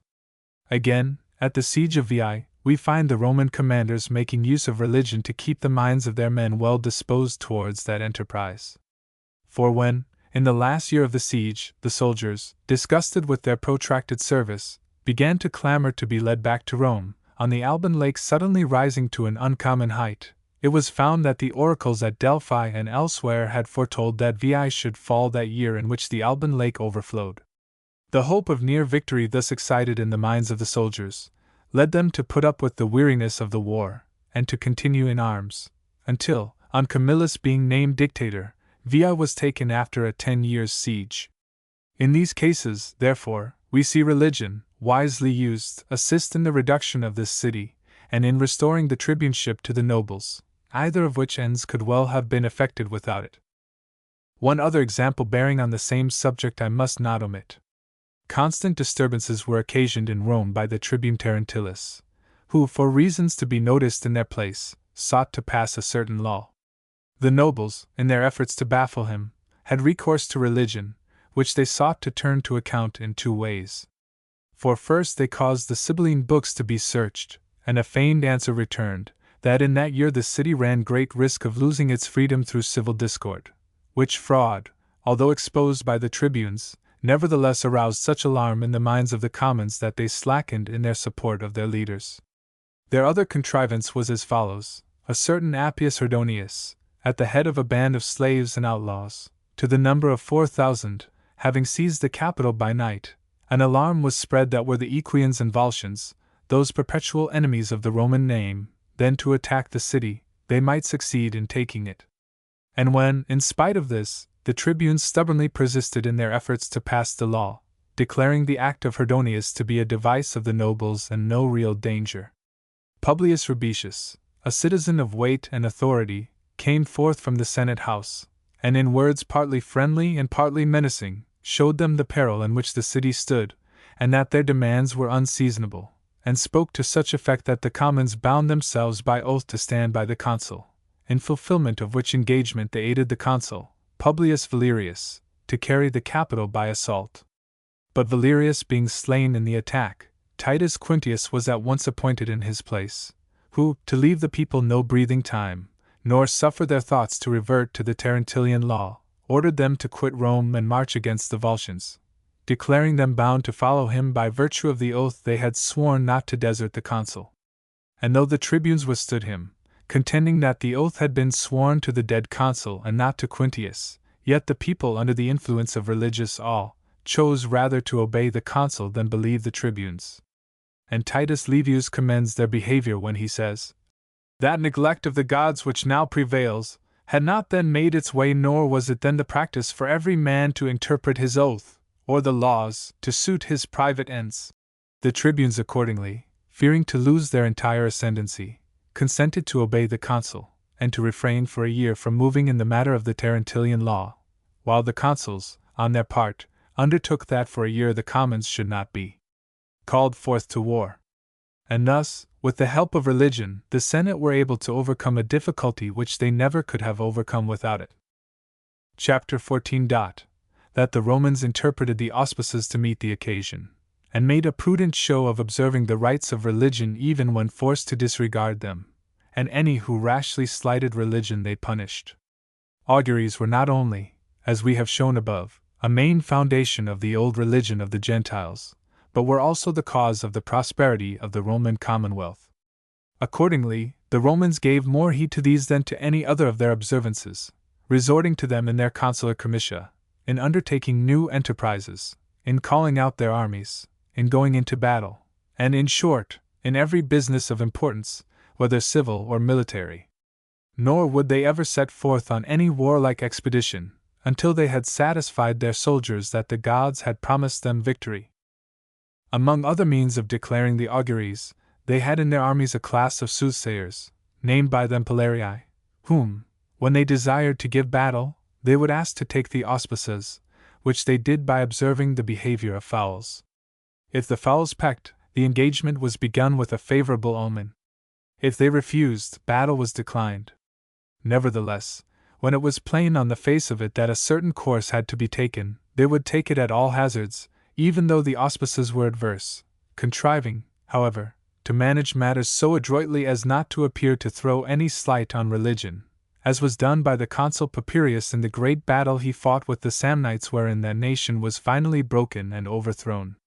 For Papirius, being encamped over against the Samnites, and perceiving that if he fought, victory was certain, and consequently being eager to engage, desired the omens to be taken. The fowls refused to peck, but the chief soothsayer, observing the eagerness of the soldiers to fight and the confidence felt both by them and by their captain, not to deprive the army of such an opportunity of glory, reported to the consul that the auspices were favorable. Whereupon Papirius began to array his army for battle. But some among the soothsayers, having divulged to certain of the soldiers that the fowls had not pecked, this was told to Spurius Papirius, the nephew of the consul, who, reporting it to his uncle, the latter straightway bade him mind his own business, for that so far as he himself and the army were concerned, the auspices were fair, and if the soothsayer had lied, the consequences were on his head. And that the event might accord with the prognostics, he commanded his officers to place the soothsayers in front of the battle. It so chanced that as they advanced against the enemy, the chief soothsayer was killed by a spear thrown by a Roman soldier, which, the consul hearing of, said, "All goes well, and as the gods would have it, for by the death of this liar the army is purged of blame and absolved from whatever displeasure these may have conceived against it." And contriving, in this way, to make his designs tally with the auspices, he joined battle, without the army knowing that the ordinances of religion had in any degree been disregarded. But an opposite course was taken by Appius Pulcher, in Sicily, in the first Carthaginian war. For desiring to join battle, he bade the soothsayers take the auspices, and on their announcing that the fowls refused to feed, he answered, "Let us see, then, whether they will drink," and, so saying, caused them to be thrown into the sea. After which he fought and was defeated. For this he was condemned at Rome, while Papirius was honored, not so much because the one had gained while the other had lost the battle, as because in their treatment of the auspices the one had behaved discreetly, the other with rashness. And, in truth, the sole object of this system of taking the auspices was to ensure the army joining battle with that confidence of success which constantly leads to victory, a device followed not by the Romans only, but by foreign nations as well, of which I shall give an example in the following chapter. Chapter 15. How the Samnites, as a last resource in their broken fortunes, had recourse to religion. The Samnites, who before had met with many defeats at the hands of the Romans, were at last decisively routed by them in Etruria, where their armies were cut to pieces and their commanders slain. And because their allies also, such as the Etruscans, the Umbrians, and the Gauls, were likewise vanquished, they could now no longer, as Livius tells us, either trust to their own strength or to foreign aid, yet, for all that, would not cease from hostilities, nor resign themselves to forfeit the liberty which they had unsuccessfully defended, preferring new defeats to an inglorious submission. They resolved, therefore, to make a final effort, and as they knew that victory was only to be secured by inspiring their soldiers with a stubborn courage, to which end nothing could help so much as religion, at the instance of their high priest, Ovius Pacius, they revived an ancient sacrificial rite performed by them in the manner following. After offering solemn sacrifice, they caused all the captains of their armies, standing between the slain victims and the smoking altars, to swear never to abandon the war. They then summoned the common soldiers, one by one, and before the same altars, and surrounded by a ring of many centurions with drawn swords, first bound them by oath never to reveal what they might see or hear, and then, after imprecating the divine wrath, and reciting the most terrible incantations, made them vow and swear to the gods, as they would not have a curse light on their race and offspring, to follow wherever their captains led, never to turn back from battle, and to put any they saw turn back to death. Some who in their terror declined to swear, were forthwith slain by the centurions. The rest, warned by their cruel fate, complied, assembling thereafter to the number of 40,000, one half of whom, to render their appearance of unusual splendor, were clad in white, with plumes and crests over their helmets. They took up their ground in the neighborhood of Aquilonia. But Papirius, being sent against them, bade his soldiers be of good cheer, telling them that feathers made no wounds, and that a Roman spear would pierce a painted shield. And to lessen the effect which the oath taken by the Samnites had upon the minds of the Romans, he said that such an oath must rather distract than strengthen those bound by it, since they had to fear, at once, their enemies, their comrades, and their gods. In the battle which ensued, the Samnites were routed, any firmness lent them by religion or by the oath they had sworn, being balanced by the Roman valor, and the terror inspired by past defeats. Still we see that, in their own judgment, they had no other refuge to which to turn, nor other remedy for restoring their broken hopes, and this is strong testimony to the spirit which religion rightly used can arouse. Some of the incidents which I have now been considering may be thought to relate rather to the foreign than to the domestic affairs of Rome, which last alone form the proper subject of this book. Nevertheless, since the matter connects itself with one of the most important institutions of the Roman Republic, I have thought it convenient to notice it here, so as not to divide the subject and be obliged to return to it hereafter. Chapter 16. That a people accustomed to live under a prince, if by any accident it become free, can hardly preserve that freedom. Should a people accustomed to live under a prince by any accident become free, as did the Romans on the expulsion of the Tarquins, we know from numberless instances recorded in ancient history, how hard it will be for it to maintain that freedom. And this is no more than we might expect. For a people in such circumstances may be likened to the wild animal which, though destined by nature to roam at large in the woods, has been reared in the cage and in constant confinement, and which, should it chance to be set free in the open country, being unused to find its own food, and unfamiliar with the coverts where it might lie concealed, falls a prey to the first who seeks to recapture it. Even thus it fares with the people which has been accustomed to be governed by others, since ignorant how to act by itself either for attack or defense, and neither knowing foreign princes nor being known of them, it is speedily brought back under the yoke, and often under a heavier yoke than that from which it has just freed its neck. These difficulties will be met with, even where the great body of the citizens has not become wholly corrupted, but where the corruption is complete. Freedom, as shall presently be shown, is not merely fleeting but impossible. Wherefore my remarks are to be taken as applying to those states only wherein corruption has as yet made no great progress, and in which there is more that is sound than unsound. To the difficulties above noticed, another has to be added, which is, that a state in becoming free makes for itself bitter enemies but not warm friends. All become its bitter enemies who, drawing their support from the wealth of the tyrant, flourished under his government. For these men, when the causes which made them powerful are withdrawn, can no longer live contented, but are one and all impelled to attempt the restoration of the tyranny in hopes of regaining their former importance. On the other hand, as I have said, the state which becomes free does not gain for itself warm friends. For a free government bestows its honors and rewards in accordance with certain fixed rules, and on considerations of merit, without which none is honored or rewarded. But when a man obtains only those honors or rewards which he seems to himself to deserve, he will never admit that he is under any obligation to those who bestow them. Moreover, the common benefits that all derive from a free government, which consist in the power to enjoy what is our own, openly and undisturbed, in having to feel no anxiety for the honor of wife or child, nor any fear for personal safety, are hardly recognized by men while they still possess them, since none will ever confess obligation to him who merely refrains from injury. For these reasons, I repeat, a state which has recently become free is likely to have bitter enemies and no warm friends.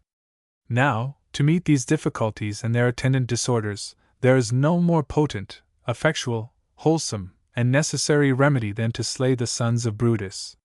They, as the historian tells us, were along with other young Romans led to conspire against their country, simply because the unusual privileges which they had enjoyed under the kings were withheld under the consuls, so that to them it seemed as though the freedom of the people implied their servitude. Any one, therefore, who undertakes to control a people, either as their prince or as the head of a commonwealth, and does not make sure work with all who are hostile to his new institutions, founds a government which cannot last long. Undoubtedly those princes are to be reckoned unhappy, who, to secure their position, are forced to advance by unusual and irregular paths, and with the people for their enemies. For while he who has to deal with a few adversaries only can easily and without much or serious difficulty secure himself, he who has an entire people against him can never feel safe, and the greater the severity he uses, the weaker his authority becomes, so that his best course is to strive to make the people his friends. But since these views may seem to conflict with what I have said above, treating there of a republic and here of a prince, that I may not have to return to the subject again, I will in this place discuss it briefly. Speaking, then, of those princes who have become the tyrants of their country, I say that the prince who seeks to gain over an unfriendly people should first of all examine what it is the people really desire, and he will always find that they desire two things: first, to be revenged upon those who are the cause of their servitude, and second, to regain their freedom. The first of these desires the prince can gratify wholly, the second in part. As regards the former, we have an instance exactly in point. Clearchus, tyrant of Heraclea, being in exile, it so happened that on a feud arising between the commons and the nobles of that city, the latter, perceiving they were weaker than their adversaries, began to look with favor on Clearchus, and conspiring with him, in opposition to the popular voice, recalled him to Heraclea and deprived the people of their freedom. Clearchus, finding himself thus placed between the arrogance of the nobles, whom he could in no way either satisfy or correct, and the fury of the people, who could not put up with the loss of their freedom, resolved to rid himself at a stroke from the harassment of the nobles and recommend himself to the people. Wherefore, watching his opportunity, he caused all the nobles to be put to death, and thus, to the extreme delight of the people, satisfied one of those desires by which they are possessed, namely, the desire for vengeance. As for the other desire of the people, namely, to recover their freedom, the prince, since he never can content them in this, should examine what the causes are which make them long to be free, and he will find a very few of them desiring freedom that they may obtain power, but all the rest, whose number is countless, only desiring it that they may live securely. For in all republics, whatever the form of their government, barely 40 or 50 citizens have any place in the direction of affairs, who, from their number being so small, can easily be reckoned with, either by making away with them, or by allowing them such a share of honors as, looking to their position, may reasonably content them.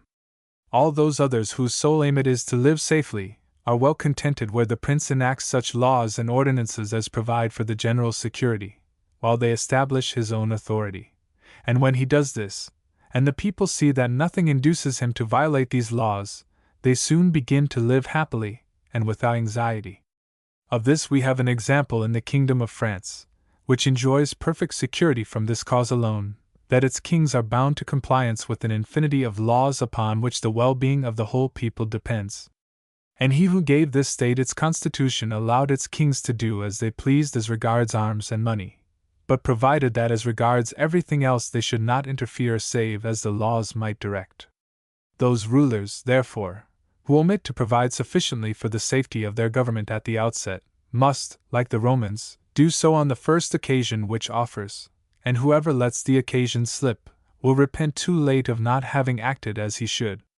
The Romans, however, being still uncorrupted at the time when they recovered their freedom, were able, after slaying the sons of Brutus and getting rid of the Tarquins, to maintain it with all those safeguards and remedies which we have elsewhere considered.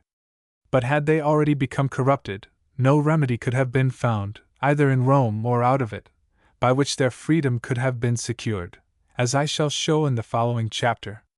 Chapter 17. That a corrupt people obtaining freedom can hardly preserve it. I believe that if her kings had not been expelled, Rome must very soon have become a weak and inconsiderable state. Foreseeing to what a pitch of corruption these kings had come, we may conjecture that if 2 or 3 more like reigns had followed, and the taint spread from the head to the members, so soon as the latter became infected, cure would have been hopeless. But from the head being removed while the trunk was still sound, it was not difficult for the Romans to return to a free and constitutional government. It may be assumed, however, as most certain, that a corrupted city living under a prince can never recover its freedom, even were the prince and all his line to be exterminated. For in such a city it must necessarily happen that one prince will be replaced by another, and that things will never settle down until a new lord be established, unless, indeed, the combined goodness and valor of some one citizen should maintain freedom, which, even then, will endure only for his lifetime, as happened twice in Syracuse, first under the rule of Dion, and again under that of Timoleon, whose virtues while they lived kept their city free, but on whose death it fell once more, under a tyranny. But the strongest example that can be given is that of Rome, which on the expulsion of the Tarquins was able at once to seize on liberty and to maintain it, yet, on the deaths of Caesar, Caligula, and Nero, and on the extinction of the Julian line, was not only unable to establish her freedom, but did not even venture a step in that direction. Results so opposite arising in one and the same city can only be accounted for by this, that in the time of the Tarquins the Roman people were not yet corrupted, but in these later times had become utterly corrupt. For on the first occasion, nothing more was needed to prepare and determine them to shake off their kings, than that they should be bound by oath to suffer no king ever again to reign in Rome, whereas, afterwards, the authority and austere virtue of Brutus, backed by all the legions of the East, could not rouse them to maintain their hold of that freedom, which he, following in the footsteps of the first Brutus, had won for them. And this because of the corruption wherewith the people had been infected by the Marian faction, whereof Caesar becoming head, was able so to blind the multitude that it saw not the yoke under which it was about to lay its neck. Though this example of Rome be more complete than any other, I desire to instance likewise, to the same effect, certain peoples well known in our own days, and I maintain that no change, however grave or violent, could ever restore freedom to Naples or Milan, because in these states the entire body of the people has grown corrupted. And so we find that Milan, although desirous to return to a free form of government, on the death of Filippo Visconti, had neither the force nor the skill needed to preserve it. Most fortunate, therefore, was it for Rome that her kings grew corrupt soon, so as to be driven out before the taint of their corruption had reached the vitals of the city. For it was because these were sound that the endless commotions which took place in Rome, so far from being hurtful, were, from their object being good, beneficial to the commonwealth. From which we may draw this inference, that where the body of the people is still sound, tumults and other like disorders do little hurt, but that where it has become corrupted, laws, however well devised, are of no advantage, unless imposed by someone whose paramount authority causes them to be observed until the community be once more restored to a sound and healthy condition. Whether this has ever happened I know not, nor whether it ever can happen. For we see, as I have said a little way back, that a city which owing to its pervading corruption has once begun to decline, if it is to recover at all, must be saved not by the excellence of the people collectively, but of some one man then living among them, on whose death it at once relapses into its former plight, as happened with Thebes, in which the virtue of Epaminondas made it possible, while he lived, to preserve the form of a free government, but which fell again on his death into its old disorders. The reason being that hardly any ruler lives so long as to have time to accustom to right methods a city which has long been accustomed to wrong. Wherefore, unless things be put on a sound footing by some one ruler who lives to a very advanced age, or by 2 virtuous rulers succeeding one another, this city upon their death at once falls back into ruin, or, if it be preserved, must be so by incurring great risks, and at the cost of much blood. For the corruption I speak of is wholly incompatible with a free government, because it results from an inequality which pervades the state, and can only be removed by employing unusual and very violent remedies, such as few are willing or know how to employ, as in another place I shall more fully explain. Chapter 18. how a free government existing in a corrupt city may be preserved, or not existing may be created. I think it neither out of place, nor inconsistent with what has been said above, to consider whether a free government existing in a corrupt city can be maintained, or, not existing, can be introduced. And on this head I say that it is very difficult to bring about either of these results, and next to impossible to lay down rules as to how it may be done, because the measures to be taken must vary with the degree of corruption which prevails. Nevertheless, since it is well to reason things out, I will not pass this matter by, but will assume, in the first place, the case of a very corrupt city, and then take the case of one in which corruption has reached a still greater height, but where corruption is universal, no laws or institutions will ever have force to restrain it. Because as good customs stand in need of good laws for their support, so laws, that they may be respected, stand in need of good customs. Moreover, the laws and institutions established in a republic at its beginning, when men were good, are no longer suitable when they have become bad. But while the laws of a city are altered to suit its circumstances, its institutions rarely or never change, whence it results that the introduction of new laws is of no avail, because the institutions, remaining unchanged, corrupt them. And to make this plainer, I say that in Rome it was first of all the institutions of the state, and next the laws as enforced by the magistrates, which kept the citizens under control. The institutions of the state consisted in the authority of the people, the Senate, the tribunes, and the consuls, in the methods of choosing and appointing magistrates, and in the arrangements for passing laws. These institutions changed little, if at all, with circumstances. But the laws by which the people were controlled, as for instance the law relating to adultery, the sumptuary laws, the law as to canvassing at elections, and many others, were altered as the citizens grew more and more corrupted. Hence, the institutions of the state remaining the same although from the corruption of the people no longer suitable, amendments in the laws could not keep men good, though they might have proved very useful if at the time when they were made the institutions had likewise been reformed. That its original institutions are no longer adapted to a city that has become corrupted, is plainly seen in two matters of great moment, I mean in the appointment of magistrates and in the passing of laws.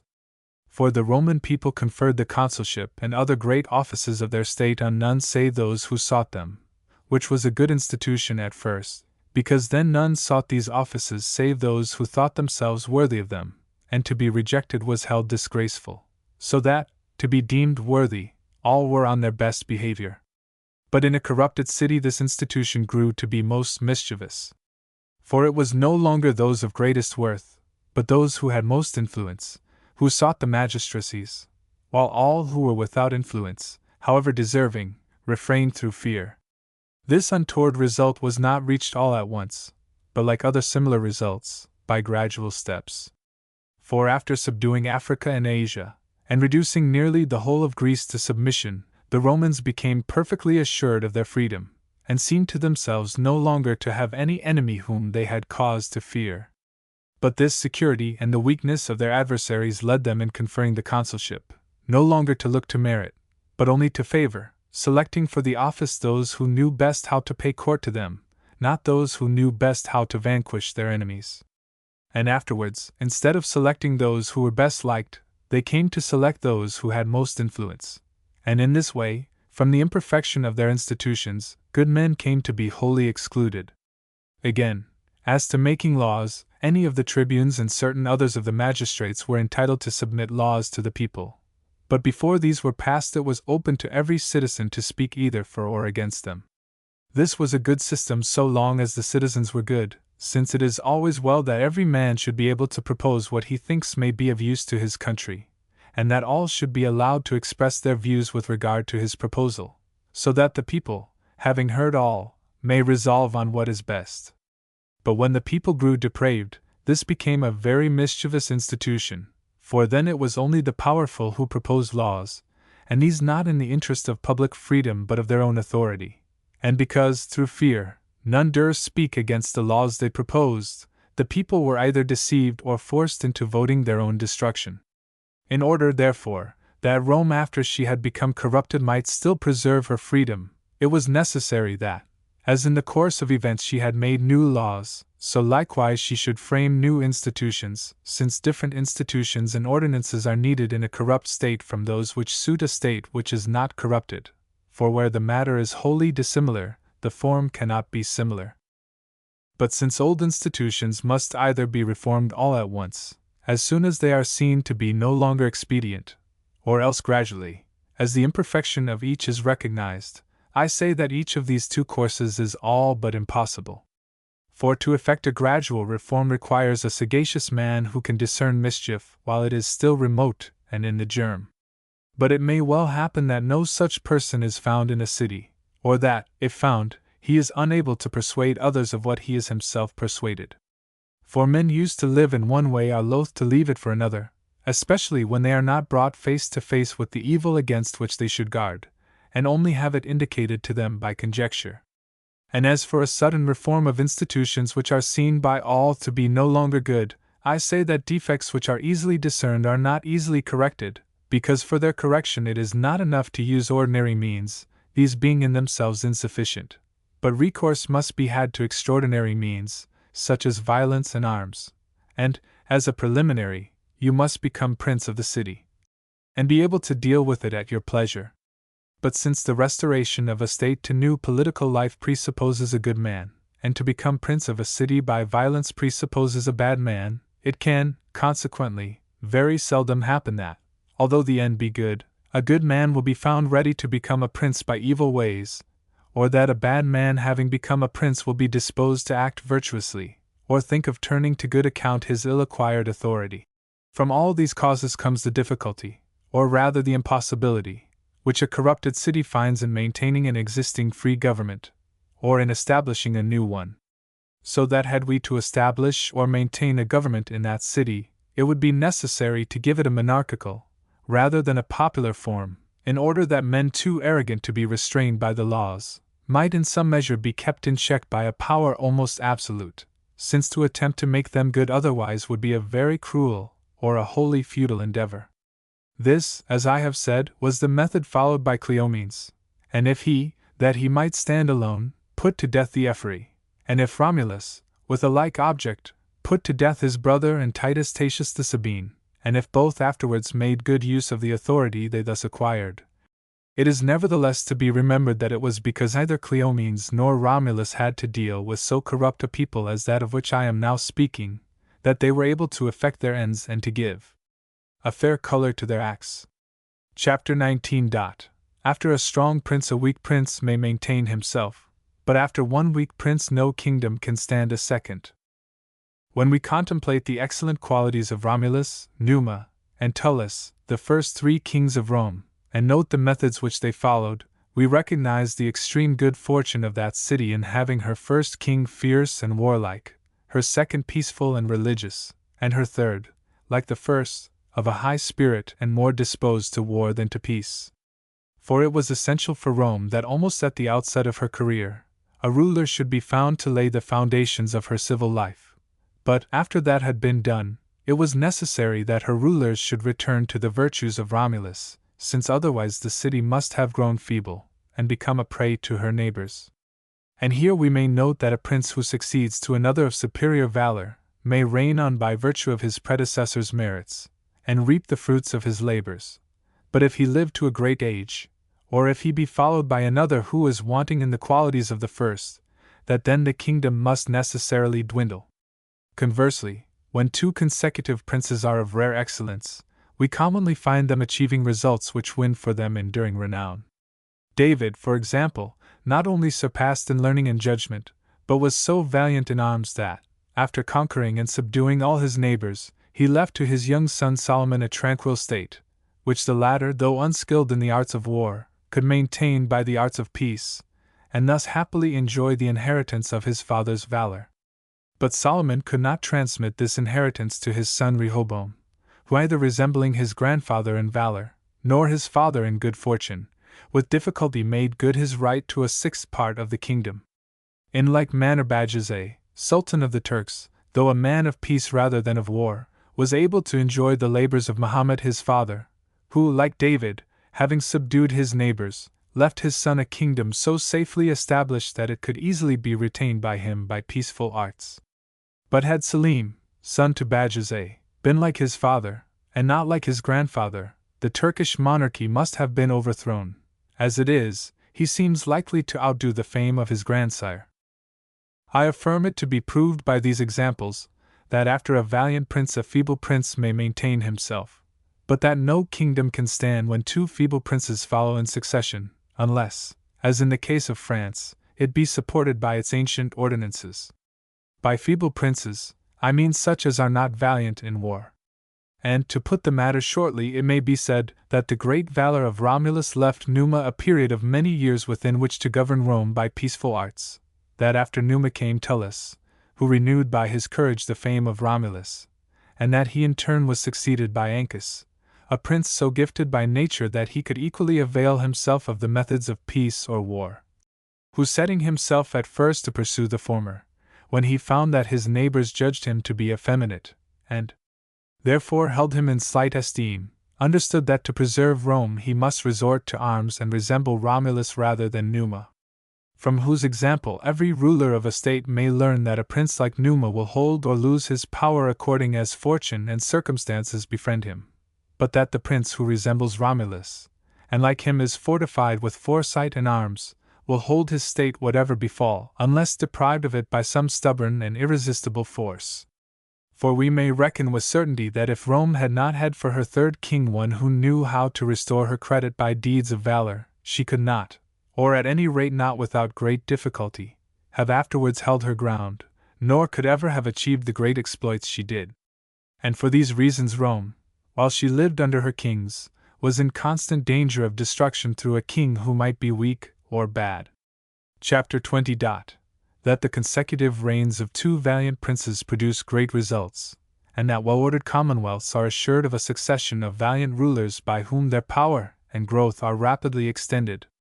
When Rome had driven out her kings, she was freed from those dangers to which, as I have said, she was exposed by the possible succession of a weak or wicked prince. For the chief share in the government then devolved upon the consuls, who took their authority not by inheritance, nor yet by craft or by ambitious violence, but by the free suffrages of their fellow citizens, and were always men of signal worth, by whose valor and good fortune Rome, being constantly aided, was able to reach the height of her greatness in the same number of years as she had lived under her kings. And since we find that two successive reigns of valiant princes, as of Philip of Macedon and his son Alexander, sufficed to conquer the world, this ought to be still easier for a commonwealth, which has it in its power to choose, not two excellent rulers only, but an endless number in succession. And in every well-ordered commonwealth provision will be made for a succession of this sort. Chapter 21. That it is a great reproach to a prince or to a commonwealth to be without a national army. Those princes and republics of the present day who lack forces of their own, whether for attack or defense, should take shame to themselves, and should be convinced by the example of Tullus, that their deficiency does not arise from want of men fit for warlike enterprises, but from their own fault in not knowing how to make their subjects good soldiers.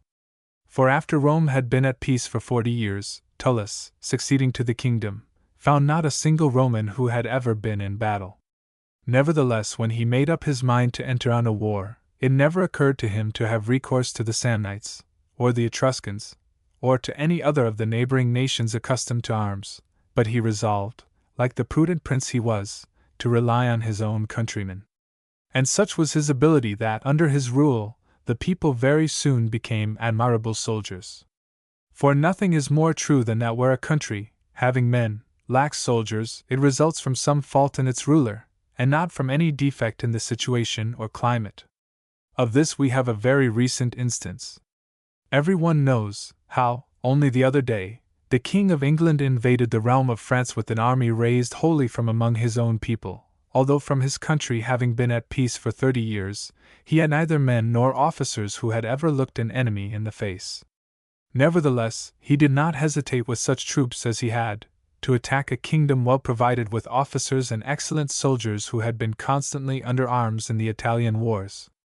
And this was possible through the prudence of the English king and the wise ordinances of his kingdom, which never in time of peace relaxes its warlike discipline. So too, in old times, Pelopidas and Epaminondas the Thebans, after they had freed Thebes from her tyrants, and rescued her from thraldom to Sparta, finding themselves in a city used to servitude and surrounded by an effeminate people, scrupled not, so great was their courage, to furnish these with arms, and go forth with them to meet and to conquer the Spartan forces on the field. And he who relates this, observes, that these two captains very soon showed that warriors are not bred in Lacedaemon alone, but in every country where men are found, if only someone arise among them who knows how to direct them to arms, as we see Tullus knew how to direct the Romans. Nor could Virgil better express this opinion, or show by fitter words that he was convinced of its truth than when he says, Chapter 22. What is to be noted in the combat of the 3 Roman Horatii and the 3 Alban Curiatii? It was agreed between Tullus king of Rome and Medius king of Alba that the nation whose champions were victorious in combat should rule over the other. The 3 Alban Curiatii were slain, one of the Roman Horatii survived. Whereupon the Alban king with all his people became subject to the Romans. The surviving Horatius returning victorious to Rome, and meeting his sister, wife to one of the dead Curiatii, bewailing the death of her husband, slew her, and being tried for this crime, was, after much contention, liberated, rather on the entreaties of his father than for his own deserts. Herein 3 points are to be noted. First, that we should never peril our whole fortunes on the success of only a part of our forces. Second, that in a well-governed state, merit should never be allowed to balance crime. And third, that those are never wise covenants which we cannot or should not expect to be observed. Now, for a state to be enslaved is so terrible a calamity that it ought never to have been supposed possible that either of these kings or nations would rest content under a slavery resulting from the defeat of 3 only of their number. And so it appeared to Medius, for although on the victory of the Roman champions, he at once confessed himself vanquished, and promised obedience, nevertheless, in the very first expedition which he and Tullus undertook jointly against the people of Veii, we find him seeking to circumvent the Roman, as though perceiving too late the rash part he had played. This is enough to say of the third point which I noted as deserving attention. Of the other 2 I shall speak in the next 2 chapters. Chapter 23. That we should never hazard our whole fortunes where we put not forth our entire strength, for which reason to guard a defile is often hurtful. It was never judged a prudent course to peril your whole fortunes where you put not forth your whole strength, as may happen in more ways than one. One of these ways was that taken by Tullus and Medius, when each staked the existence of his country and the credit of his army on the valor and good fortune of 3 only of his soldiers, that being an utterly insignificant fraction of the force at his disposal. For either of these kings reflected that all the labors of their predecessors in framing such institutions for their states, as might, with the aid of the citizens themselves, maintain them long in freedom, were rendered futile, when the power to ruin all was left in the hands of so small a number. No rasher step, therefore, could have been taken than was taken by these kings. A like risk is almost always incurred by those who, on the approach of an enemy, resolve to defend some place of strength, or to guard the defile by which their country is entered.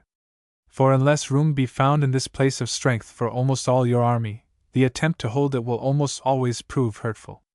If you can find room, it will be right to defend your strong places, but if these be difficult of access, and you cannot there keep your entire force together, the effort to defend is mischievous. I come to this conclusion from observing the example of those who, although their territories be enclosed by mountains and precipices, have not, on being attacked by powerful enemies, attempted to fight on the mountains or in the defile, but have advanced beyond them to meet their foes, or, if unwilling to advance, have awaited attack behind their mountains, on level and not on broken ground. The reason of which is, as I have above explained, that many men cannot be assembled in these strong places for their defense, partly because a large number of men cannot long subsist there, and partly because such places being narrow and confined, afford room for a few only, so that no enemy can there be withstood, who comes in force to the attack, which he can easily do, his design being to pass on and not to make a stay. Whereas he who stands on the defensive cannot do so in force, because, from not knowing when the enemy may enter the confined and sterile tracts of which I speak, he may have to lodge himself there for a long time. But should you lose some pass which you had reckoned on holding, and on the defense of which your country and army have relied, there commonly follows such panic among your people and among the troops which remain to you, that you are vanquished without opportunity given for any display of valor, and lose everything without bringing all your resources into play. Every one has heard with what difficulty Hannibal crossed the Alps which divide France from Lombardy, and afterwards those which separate Lombardy from Tuscany.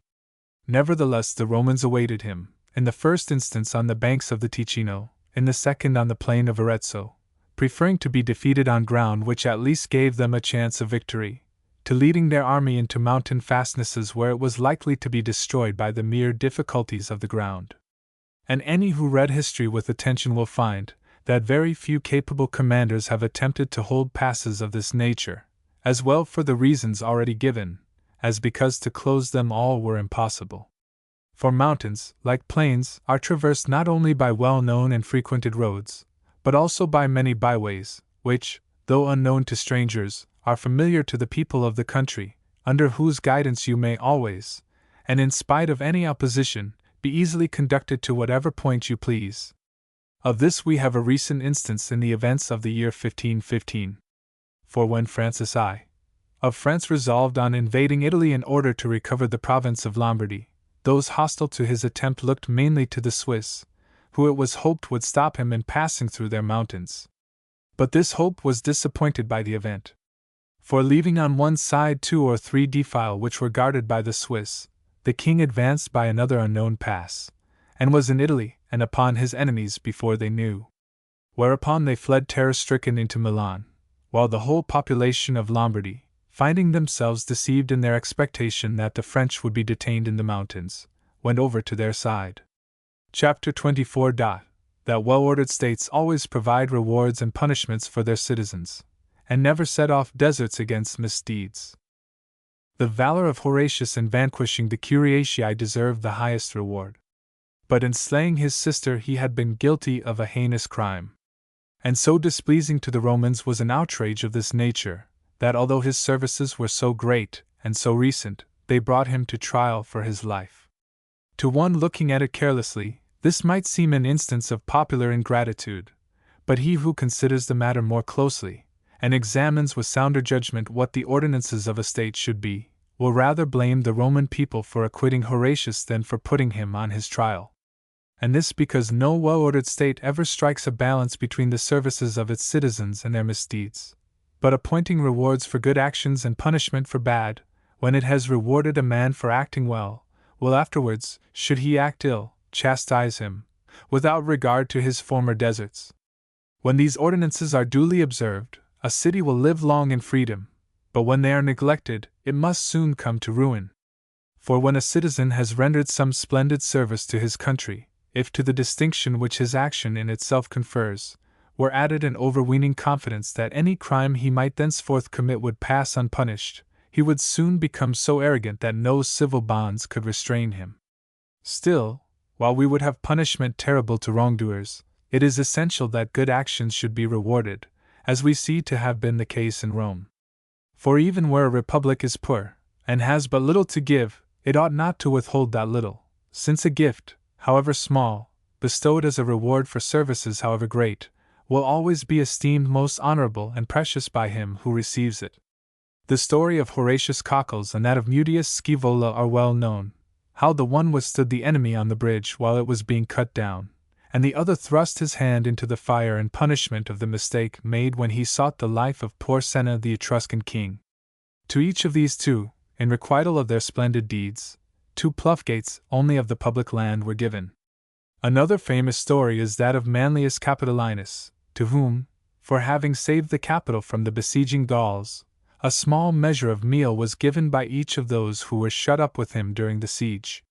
which recompense, in proportion to the wealth of the citizens of Rome at that time, was thought ample, so that afterwards, when Manlius, moved by jealousy and malice, sought to arouse sedition in Rome, and to gain over the people to his cause, they without regard to his past services threw him headlong from that capital in saving which he had formerly gained so great a renown.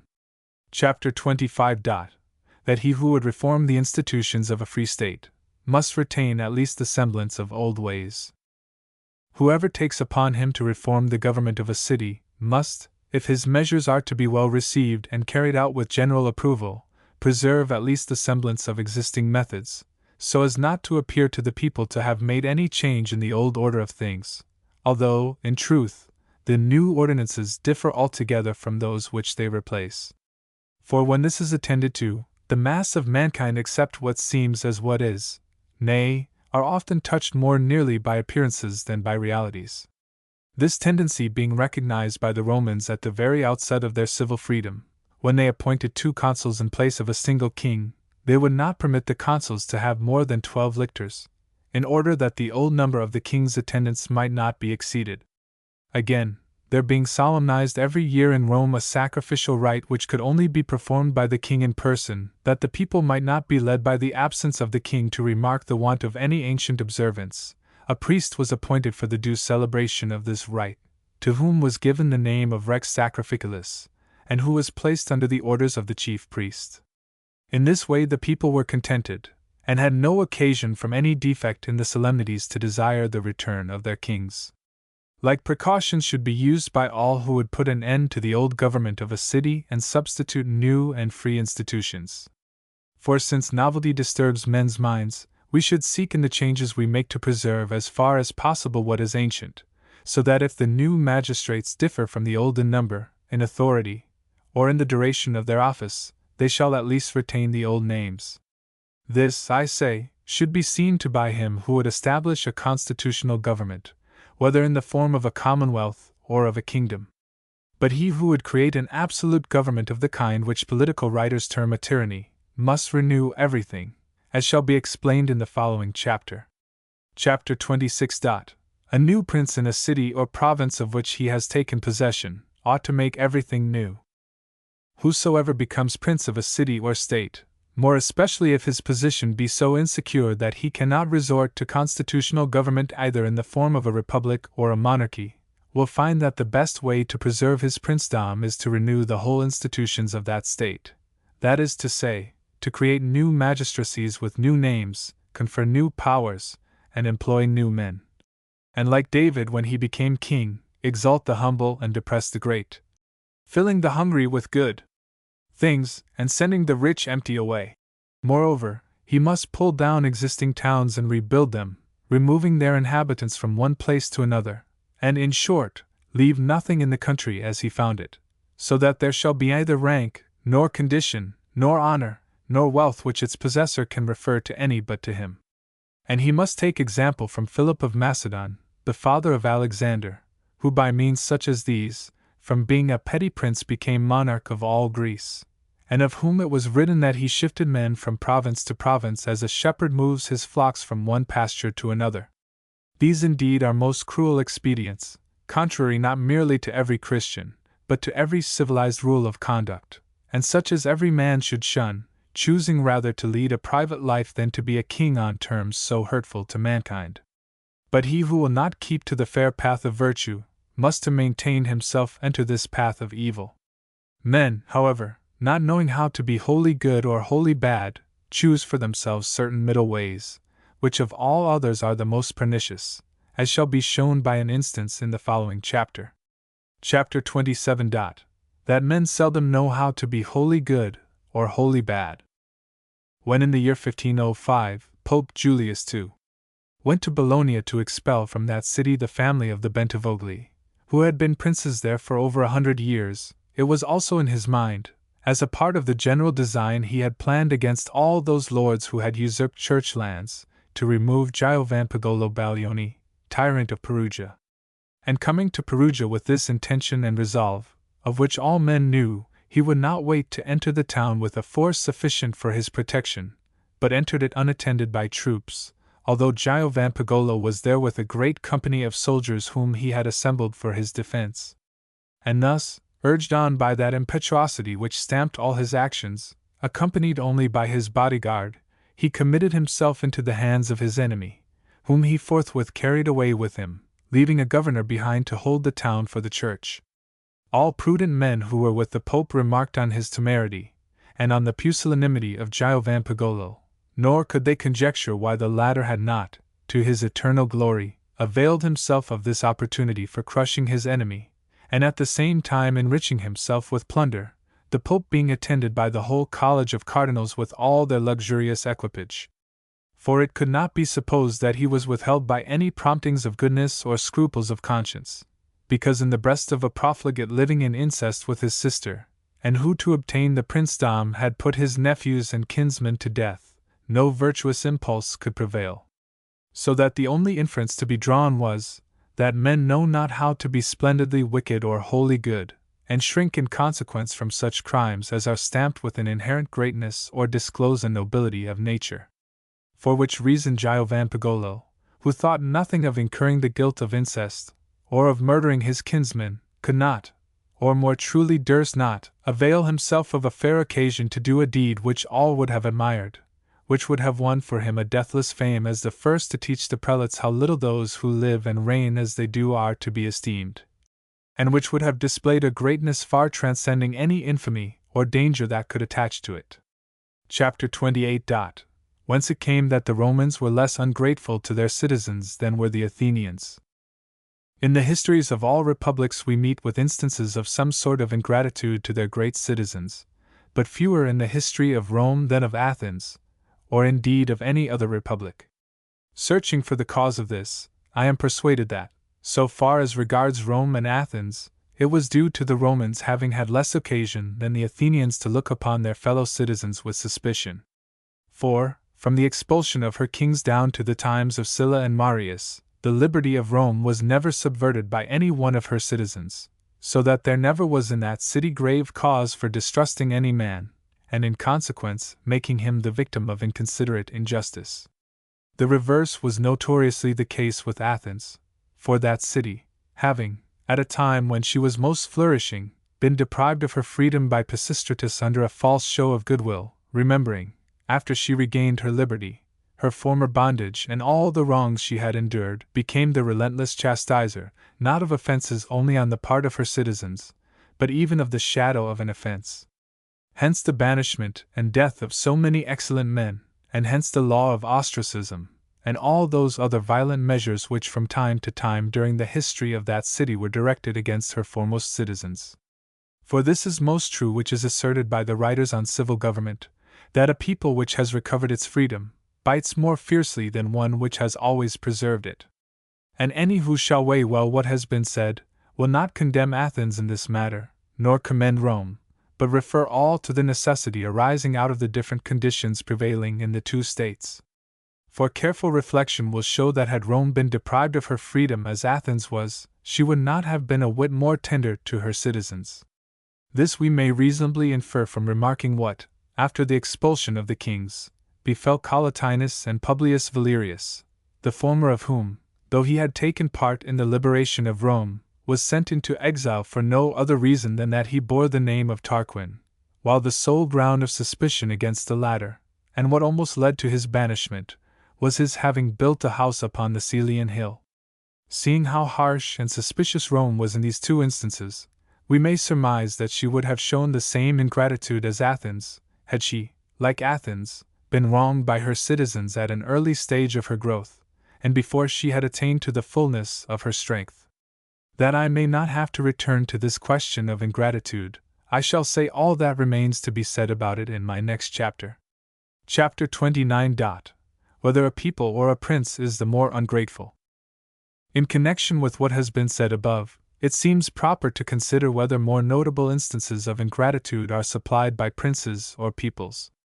And to go to the root of the matter, I affirm that this vice of ingratitude has its source either in avarice or in suspicion. For a prince or people, when they have sent forth a captain on some important enterprise by succeeding in which he earns a great name, are bound in return to reward him, and if moved by avarice and covetousness they fail to do so, or if, instead of rewarding, they wrong and disgrace him, they commit an error which is not only without excuse, but brings with it undying infamy. And in fact, we find many princes who have sinned in this way, for the cause given by Cornelius Tacitus when he says that men are readier to pay back injuries than benefits, since to requite a benefit is felt to be a burthen, to return an injury a gain. When, however, reward is withheld, or, to speak more correctly, where offense is given, not from avarice but from suspicion, the prince or people may deserve some excuse, and we read of many instances of ingratitude proceeding from this cause. For the captain who by his valor has won new dominions for his prince, since while overcoming his enemies, he at the same time covers himself with glory and enriches his soldiers, must needs acquire such credit with his own followers, and with the enemy, and also with the subjects of his prince, as cannot be wholly agreeable to the master who sent him forth. And since men are by nature ambitious as well as jealous, and none loves to set a limit to his fortunes, the suspicion which at once lays hold of the prince when he sees his captain victorious, is sure to be inflamed by some arrogant act or word of the captain himself, so that the prince will be unable to think of anything but how to secure himself, and to this end will contrive how he may put his captain to death, or at any rate deprive him of the credit he has gained with the army and among the people, doing all he can to show that the victory was not won by his valor, but by good fortune, or by the cowardice of the enemy, or by the skill and prudence of those commanders who were with him at this or the other battle. After Vespasian, who was then in Judea, had been proclaimed emperor by his army, Antonius Primus, who commanded another army in Illyria, adopted his cause, and marching into Italy against Vitellius, who had been proclaimed emperor in Rome, courageously defeated 2 armies under that prince, and occupied Rome, so that Mucianus, who was sent thither by Vespasian, found everything done to his hand, and all difficulties surmounted by the valor of Antonius. But all the reward which Antonius had for his pains was, that Mucianus forthwith deprived him of his command of the army, and by degrees diminished his authority in Rome till none was left him. Thereupon Antonius went to join Vespasian, who was still in Asia, by whom he was so coldly received and so little considered, that in despair he put himself to death. And of cases like this, history is full. Every man living at the present hour knows with what zeal and courage Gonsalvo of Cordova, while conducting the war in Naples against the French, conquered and subdued that kingdom for his master Ferdinand of Aragon, and how his services were requited by Ferdinand coming from Aragon to Naples, and first of all depriving him of the command of the army, afterwards of the fortresses, and finally carrying him back with him to Spain, where soon after he died in disgrace. This jealousy, then, is so natural to princes, that they cannot guard themselves against it, nor show gratitude to those who serving under their standard have gained great victories and made great conquests on their behalf. And if it be impossible for princes to free their minds from such suspicions, there is nothing strange or surprising that a people should be unable to do so. For as a city living under free institutions has 2 ends always before it, namely to acquire liberty and to preserve it, it must of necessity be led by its excessive passion for liberty to make mistakes in the pursuit of both these objects. Of the mistakes it commits in the effort to acquire liberty, I shall speak, hereafter, in the proper place. Of mistakes committed in the endeavor to preserve liberty are to be noted, the injuring those citizens who ought to be rewarded, and the suspecting those who should be trusted. Now, although in a state which has grown corrupt these errors occasion great evils, and commonly lead to a tyranny, as happened in Rome when Caesar took by force what ingratitude had denied him, they are nevertheless the cause of much good in the republic which has not been corrupted, since they prolong the duration of its free institutions, and make men, through fear of punishment, better and less ambitious. Of all peoples possessed of great power, the Romans, for the reasons I have given, have undoubtedly been the least ungrateful, since we have no other instance of their ingratitude to cite, save that of Scipio. For both Coriolanus and Camillus were banished on account of the wrongs which they inflicted on the commons, and though the former was not forgiven because he constantly retained ill will against the people, the latter was not only recalled, but for the rest of his life honored as a prince. But the ingratitude shown towards Scipio arose from the suspicion wherewith the citizens came to regard him, which they had not felt in the case of the others, and which was occasioned by the greatness of the enemy whom he had overthrown, the fame he had won by prevailing in so dangerous and protracted a war, the suddenness of his victories, and finally, the favor which his youth, together with his prudence and his other memorable qualities, had gained for him. These qualities were, in truth, so remarkable that the very magistrates, not to speak of others, stood in awe of his authority, a circumstance displeasing to prudent citizens, as before unheard of in Rome. In short, his whole bearing and character were so much out of the common, that even the elder Cato, so celebrated for his austere virtue, was the first to declare against him, saying that no city could be deemed free which contained a citizen who was feared by the magistrates. And since, in this instance, the Romans followed the opinion of Cato, they merit that excuse which, as I have said already, should be extended to the prince or people who are ungrateful through suspicion. In conclusion, it is to be said that while this vice of ingratitude has its origin either in avarice or in suspicion, commonwealths are rarely led into it by avarice, and far seldomer than princes by suspicion, having, as shall presently be shown, far less reason than princes for suspecting. Chapter 30. How princes and commonwealths may avoid the vice of ingratitude, and how a captain or citizen may escape being undone by it. That he may not be tormented by suspicion, nor show ungrateful, a prince should go himself on his wars as the Roman emperors did at first, as the Turk does now, and in short, as all valiant princes have done and do. For when it is the prince himself who conquers, the glory and the gain are all his own. But when he is absent, since the glory is another's, it will seem to the prince that he profits nothing by the gain, unless that glory be quenched which he knew not how to win for himself. And when he thus becomes ungrateful and unjust, doubtless his loss is greater than his gain. To the prince, therefore, who either through indolence or from want of foresight, sends forth a captain to conduct his wars while he himself remains inactive at home, I have no advice to offer which he does not already know.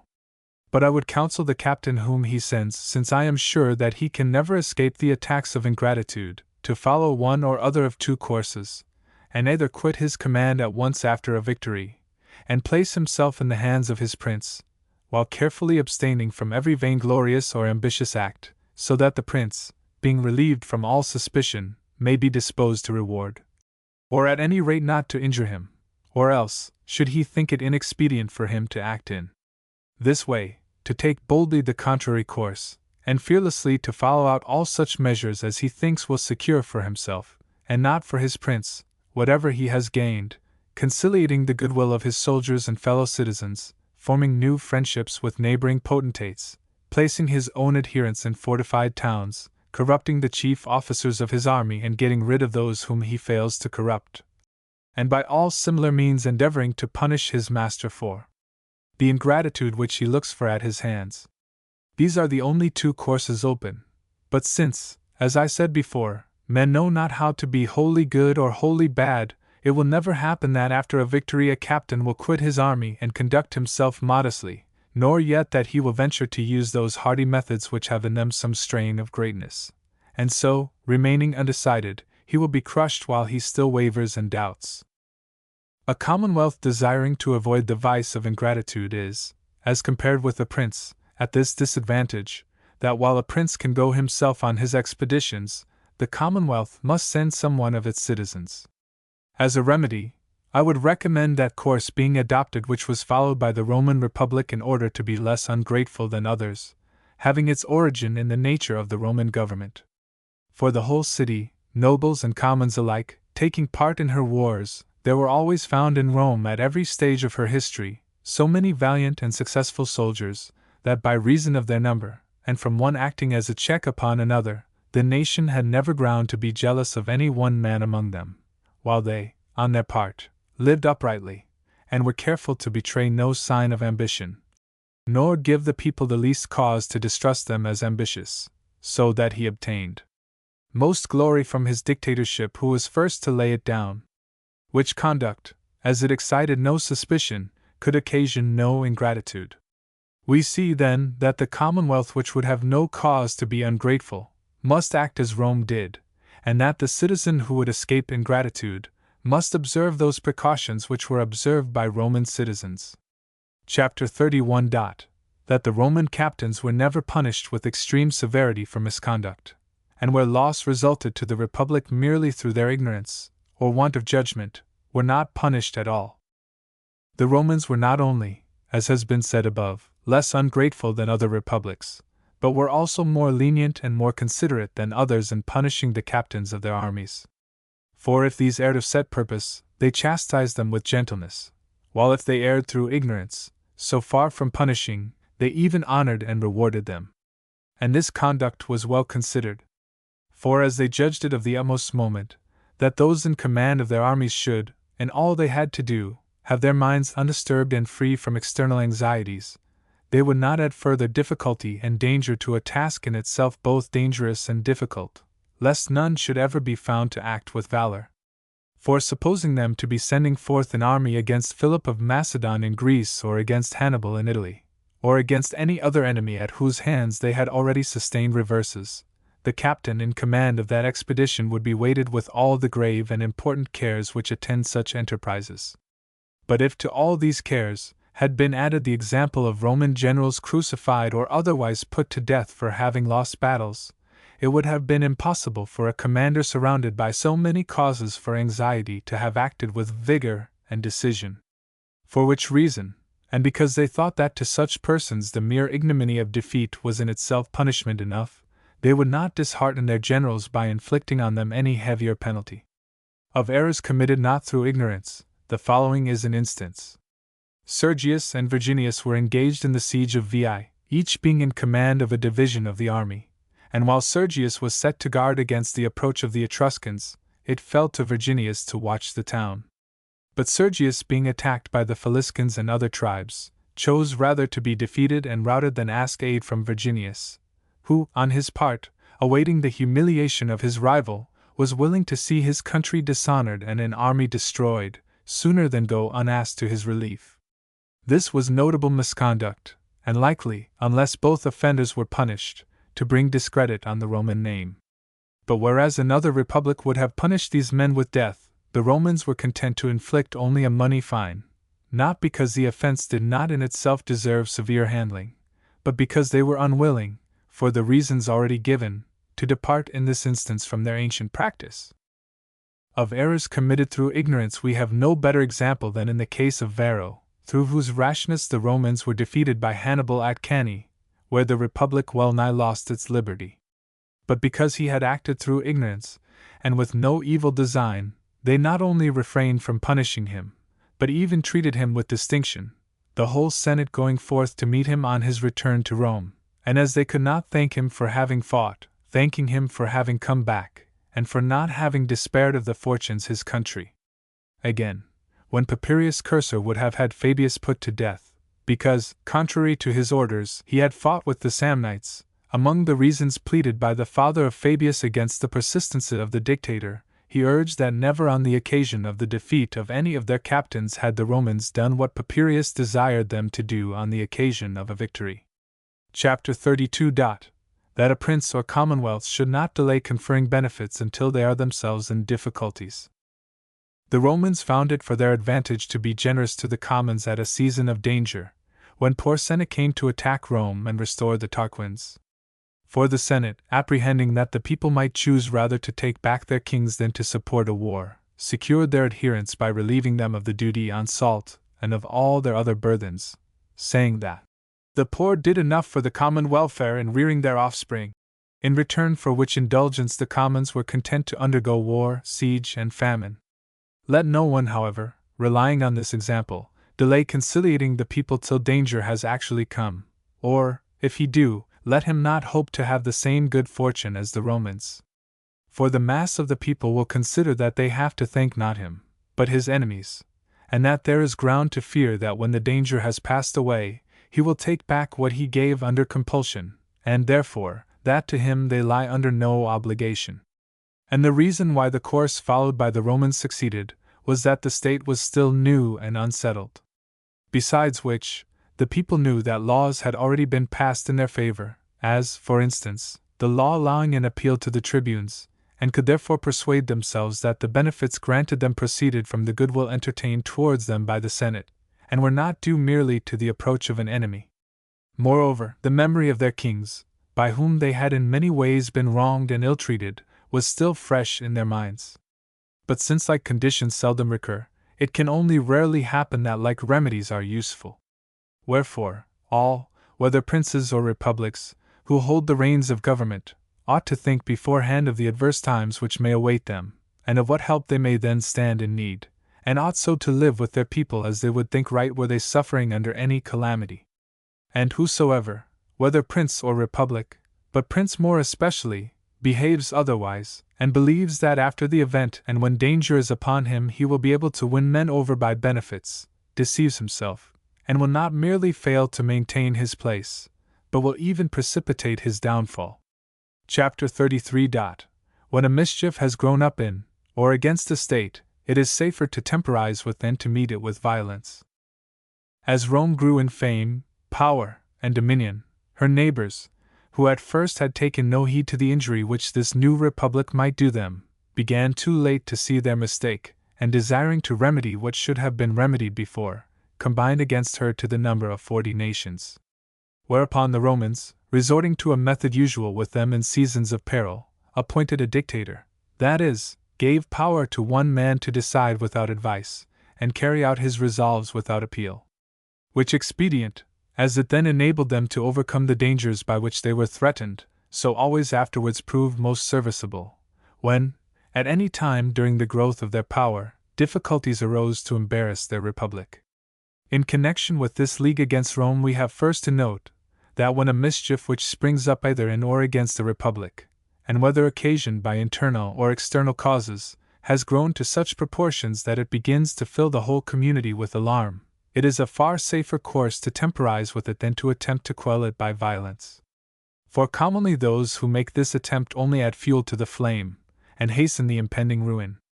Such disorders arise in a republic more often from internal causes than external, either through some citizen being suffered to acquire undue influence, or from the corruption of some institution of that republic, which had once been the life and sinew of its freedom, and from this corruption being allowed to gain such head that the attempt to check it is more dangerous than to let it be. And it is all the harder to recognize these disorders in their beginning, because it seems natural to men to look with favor on the beginnings of things. Favor of this sort, more than by anything else, is attracted by those actions which seem to have in them a quality of greatness, or which are performed by the young.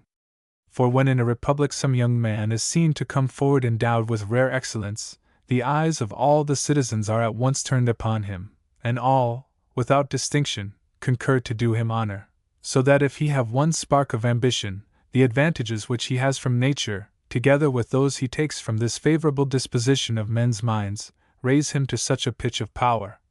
that when the citizens at last see their mistake it is almost impossible for them to correct it. And when they do what they can to oppose his influence, the only result is to extend it. Of this I might cite numerous examples, but shall content myself with one relating to our own city. Cosimo de' Medici, to whom the house of the Medici in Florence owes the origin of its fortunes, acquired so great a name from the favor wherewith his own prudence and the blindness of others invested him, that coming to be held in awe by the government, his fellow citizens deemed it dangerous to offend him, but still more dangerous to let him alone.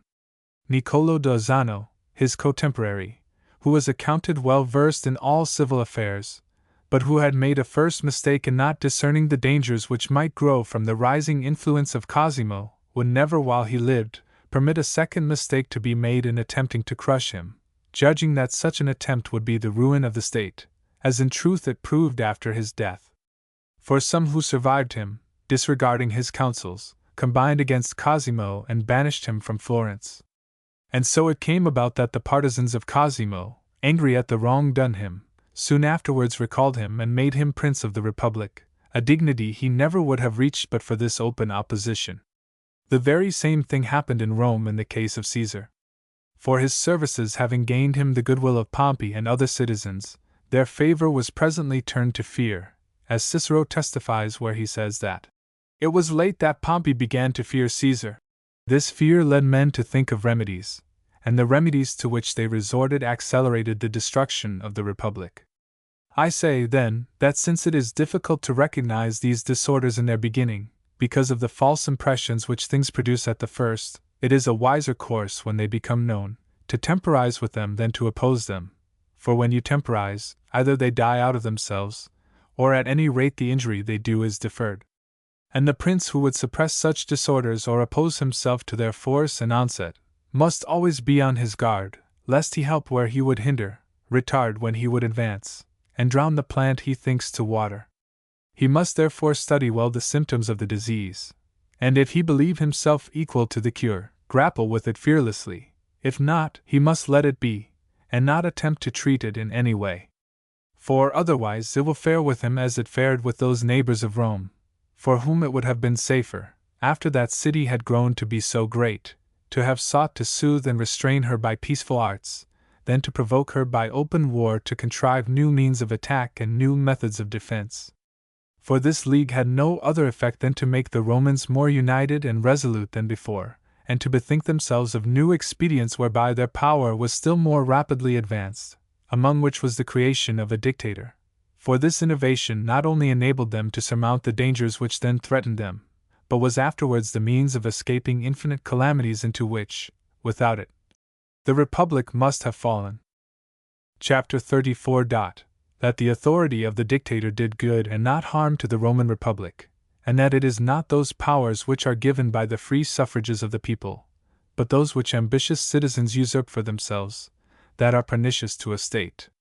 Those citizens who first devised a dictatorship for Rome have been blamed by certain writers, as though this had been the cause of the tyranny afterwards established there. For these authors allege that the first tyrant of Rome governed it with the title of dictator, and that, but for the existence of the office, Caesar could never have cloaked his usurpation under a constitutional name. He who first took up this opinion had not well considered the matter, and his conclusion has been accepted without good ground. For it was not the name nor office of dictator which brought Rome to servitude, but the influence which certain of her citizens were able to assume from the prolongation of their term of power, so that even had the name of dictator been wanting in Rome, some other had been found to serve their ends, since power may readily give titles, but not titles power. We find, accordingly, that while the dictatorship was conferred in conformity with public ordinances, and not through personal influence, it was constantly beneficial to the city. For it is the magistracies created and the powers usurped in unconstitutional ways that hurt a republic, not those which conform to ordinary rule, so that in Rome, through the whole period of her history, we never find a dictator who acted otherwise than well for the republic. For which there were the plainest reasons. In the first place, to enable a citizen to work harm and to acquire undue authority, many circumstances must be present which never can be present in a state which is not corrupted. For such a citizen must be exceedingly rich, and must have many retainers and partisans, whom he cannot have where the laws are strictly observed, and who, if he had them, would occasion so much alarm that the free suffrage of the people would seldom be in his favor. In the second place, the dictator was not created for life, but for a fixed term, and only to meet the emergency for which he was appointed. Power was indeed given him to determine by himself what measures the exigency demanded, to do what he had to do without consultation, and to punish without appeal. But he had no authority to do anything to the prejudice of the state, as it would have been to deprive the Senate or the people of their privileges, to subvert the ancient institutions of the city, or introduce new. So that taking into account the brief time for which his office lasted, its limited authority, and the circumstance that the Roman people were still uncorrupted, it was impossible for him to overstep the just limits of his power so as to injure the city, and in fact we find that he was always useful to it. And in truth, among the institutions of Rome, this of the dictatorship deserves our special admiration, and to be linked with the chief causes of her greatness, for without some such safeguard a city can hardly pass unharmed through extraordinary dangers. Because as the ordinary institutions of a commonwealth work but slowly, no council and no magistrate having authority to act in everything alone, but in most matters one standing in need of the other, and time being required to reconcile their differences, the remedies which they provide are most dangerous when they have to be applied in cases which do not brook delay. For which reason, every republic ought to have some resource of this nature provided by its constitution, as we find that the Republic of Venice, one of the best of those now existing, has in cases of urgent danger reserved authority to a few of her citizens, if agreed among themselves, to determine without further consultation what course is to be followed. When a republic is not provided with some safeguards such as this, either it must be ruined by observing constitutional forms, or else, to save it, these must be broken through. But in a republic nothing should be left to be affected by irregular methods, because, although for the time the irregularity may be useful, the example will nevertheless be pernicious, as giving rise to a practice of violating the laws for good ends, under color of which they may afterwards be violated for ends which are not good. For which reason, that can never become a perfect republic wherein every contingency has not been foreseen and provided for by the laws, and the method of dealing with it defined. To sum up, therefore, I say that those republics which cannot in sudden emergencies resort either to a dictator or to some similar authority, will, when the danger is serious, always be undone. We may note, moreover, how prudently the Romans, in introducing this new office, contrived the conditions under which it was to be exercised.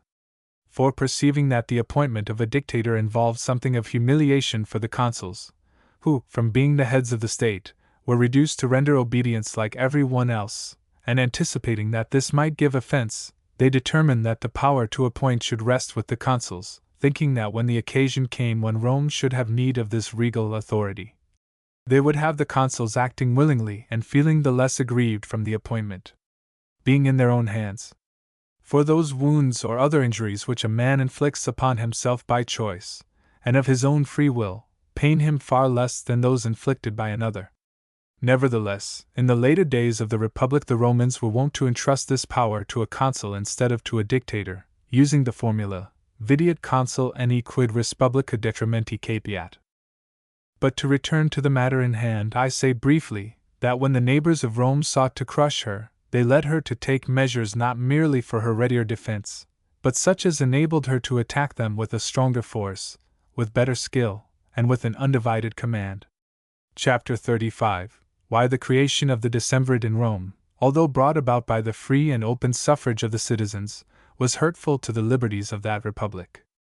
The fact of those 10 citizens who were chosen by the Roman people to make laws for Rome, in time becoming her tyrants, and depriving her of her freedom, may seem contrary to what I have said above, namely that it is the authority which is violently usurped, and not that conferred by the free suffrages of the people which is injurious to a republic.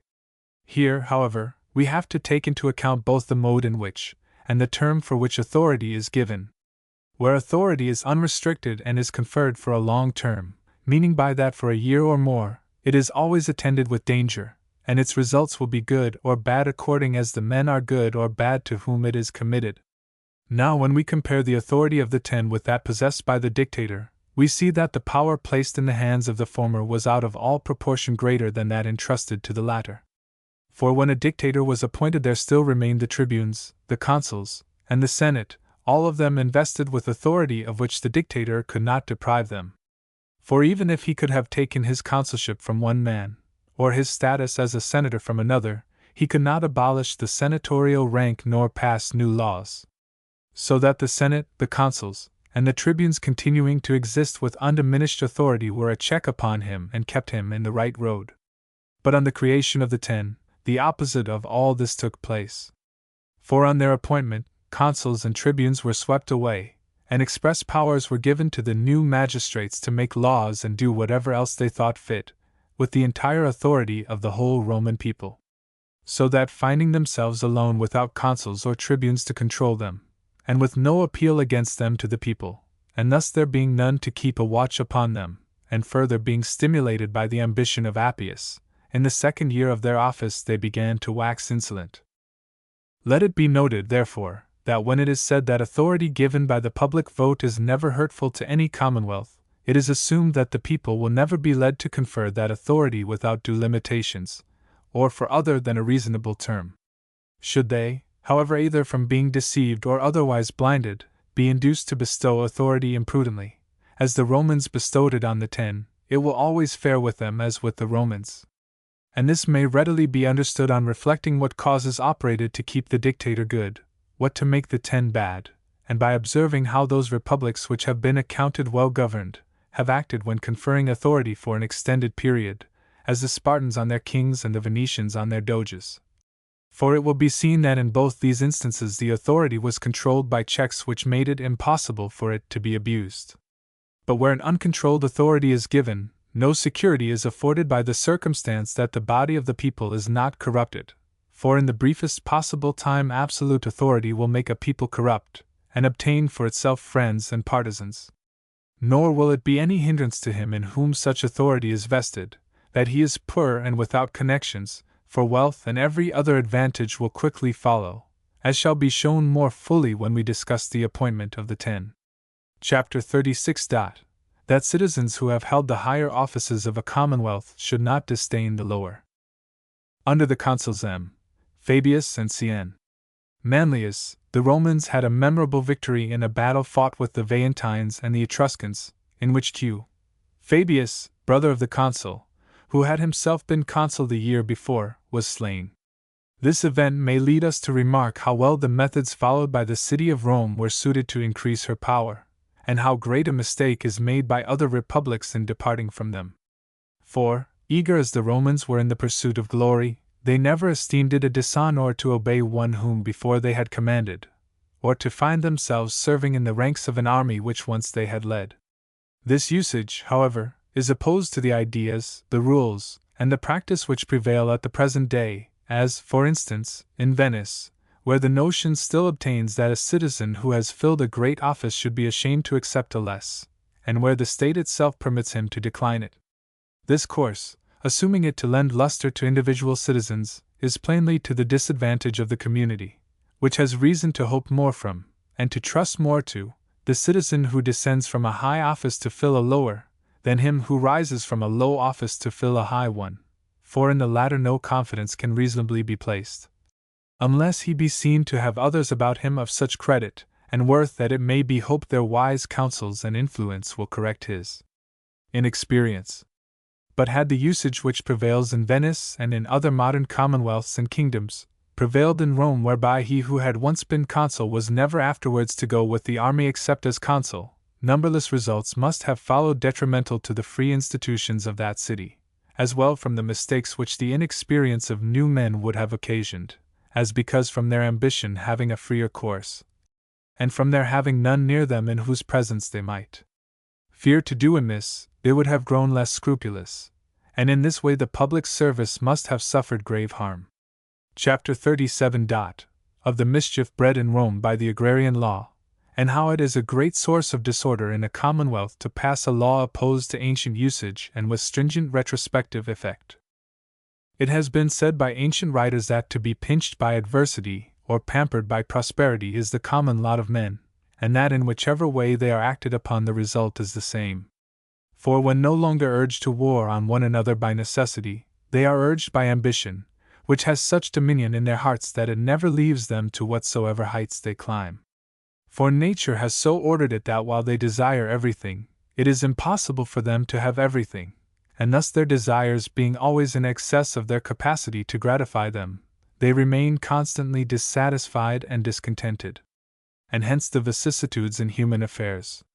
For some seeking to enlarge their possessions, and some to keep what they have got, wars and enmities ensue, from which result the ruin of one country and the growth of another. I am led to these reflections from observing that the commons of Rome were not content to secure themselves against the nobles by the creation of tribunes, a measure to which they were driven by necessity, but after effecting this, forthwith entered upon an ambitious contest with the nobles, seeking to share with them what all men most esteem, namely, their honors and their wealth. Hence was bred that disorder from which sprang the feuds relating to the agrarian laws, and which led in the end to the downfall of the Roman Republic. And although it should be the object of every well-governed commonwealth to make the state rich and keep individual citizens poor, it must be allowed that in the matter of this law the city of Rome was to blame, whether for having passed it at first in such a shape as to require it to be continually recast, or for having postponed it so long that its retrospective effect was the occasion of tumult, or else, because,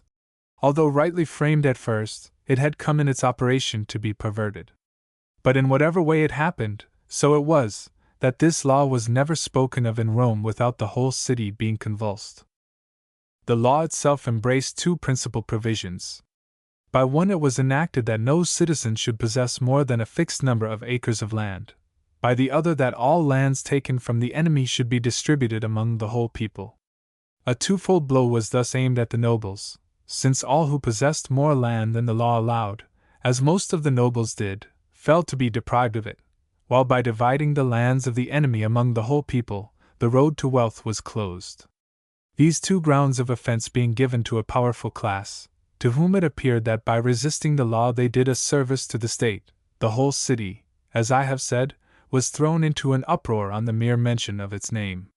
The nobles indeed sought to temporize, and to prevail by patience and address, sometimes calling out the army, sometimes opposing another tribune to the one who was promoting the law, and sometimes coming to a compromise by sending a colony into the lands which were to be divided, as was done in the case of the territory of Antium, whither, on a dispute concerning the law having arisen, settlers were sent from Rome, and the land made over to them. In speaking of which colony, Titus Livius makes the notable remark that hardly any one in Rome could be got to take part in it, so much readier were the commons to indulge in covetous schemes at home than to realize them by leaving it. The ill humor engendered by this contest continued to prevail until the Romans began to carry their arms into the remoter parts of Italy and to countries beyond its shores, after which it seemed for a time to slumber, and this, because the lands held by the enemies of Rome, out of sight of her citizens and too remote to be conveniently cultivated, came to be less desired. Whereupon the Romans grew less eager to punish their enemies by dividing their lands, and were content, when they deprived any city of its territory, to send colonists to occupy it. For causes such as these, the measure remained in abeyance down to the time of the Gracchi, but being by them revived, finally overthrew the liberty of Rome. For as it found the power of its adversaries doubled, such a flame of hatred was kindled between commons and senate, that, regardless of all civil restraints, they resorted to arms and bloodshed. And as the public magistrates were powerless to provide a remedy, each of the two factions, having no longer any hopes from them, resolved to do what it could for itself, and to set up a chief for its own protection. On reaching this stage of tumult and disorder, the commons lent their influence to Marius, making him 4 times consul, whose authority, lasting thus long, and with very brief intervals, became so firmly rooted that he was able to make himself consul other 3 times. Against this scourge, the nobles, lacking other defense, set themselves to favor Sylla, and placing him at the head of their faction, entered on the civil wars, wherein, after much blood had been spilt, and after many changes of fortune, they got the better of their adversaries. But afterwards, in the time of Caesar and Pompey, the distemper broke out afresh, for Caesar heading the Marian party, and Pompey, that of Sylla, and war ensuing, the victory remained with Caesar, who was the first tyrant in Rome, after whose time that city was never again free. Such, therefore, was the beginning and such the end of the agrarian law. But since it has elsewhere been said that the struggle between the commons and senate of Rome preserved her liberties, as giving rise to laws favorable to freedom, it might seem that the consequences of the agrarian law are opposed to that view.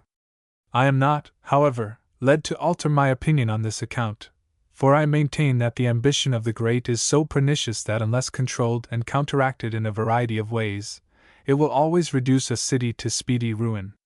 So that if the controversy over the agrarian laws took 300 years to bring Rome to slavery, she would in all likelihood have been brought to slavery in a far shorter time, had not the commons, by means of this law, and by other demands, constantly restrained the ambition of the nobles. We may also learn from this contest how much more men value wealth than honors, for in the matter of honors, the Roman nobles always gave way to the commons without any extraordinary resistance. But when it came to be a question of property, so stubborn were they in its defense, that the commons to effect their ends had to resort to those irregular methods which have been described above.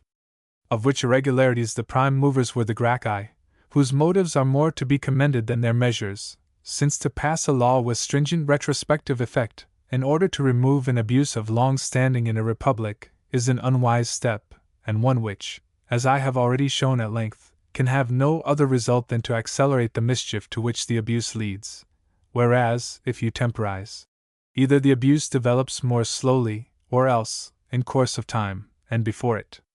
comes to a head, dies out of itself. Chapter 38.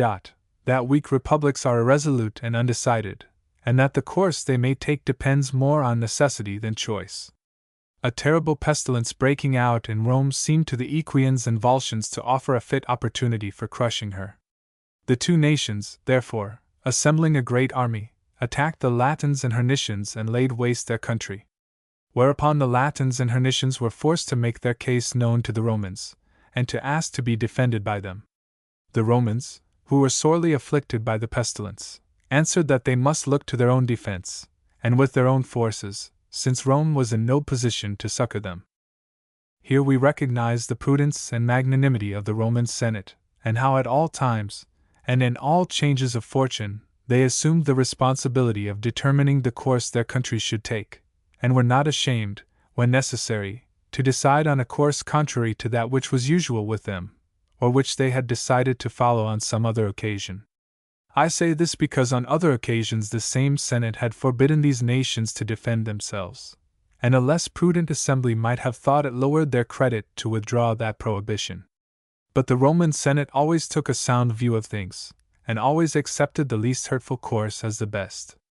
So that, although it was distasteful to them not to be able to defend their subjects, and equally distasteful, both for the reasons given, and for others which may be understood, that their subjects should take up arms in their absence, nevertheless knowing that these must have recourse to arms in any case, since the enemy was upon them, they took an honorable course in deciding that what had to be done should be done with their leave, lest men driven to disobey by necessity should come afterwards to disobey from choice.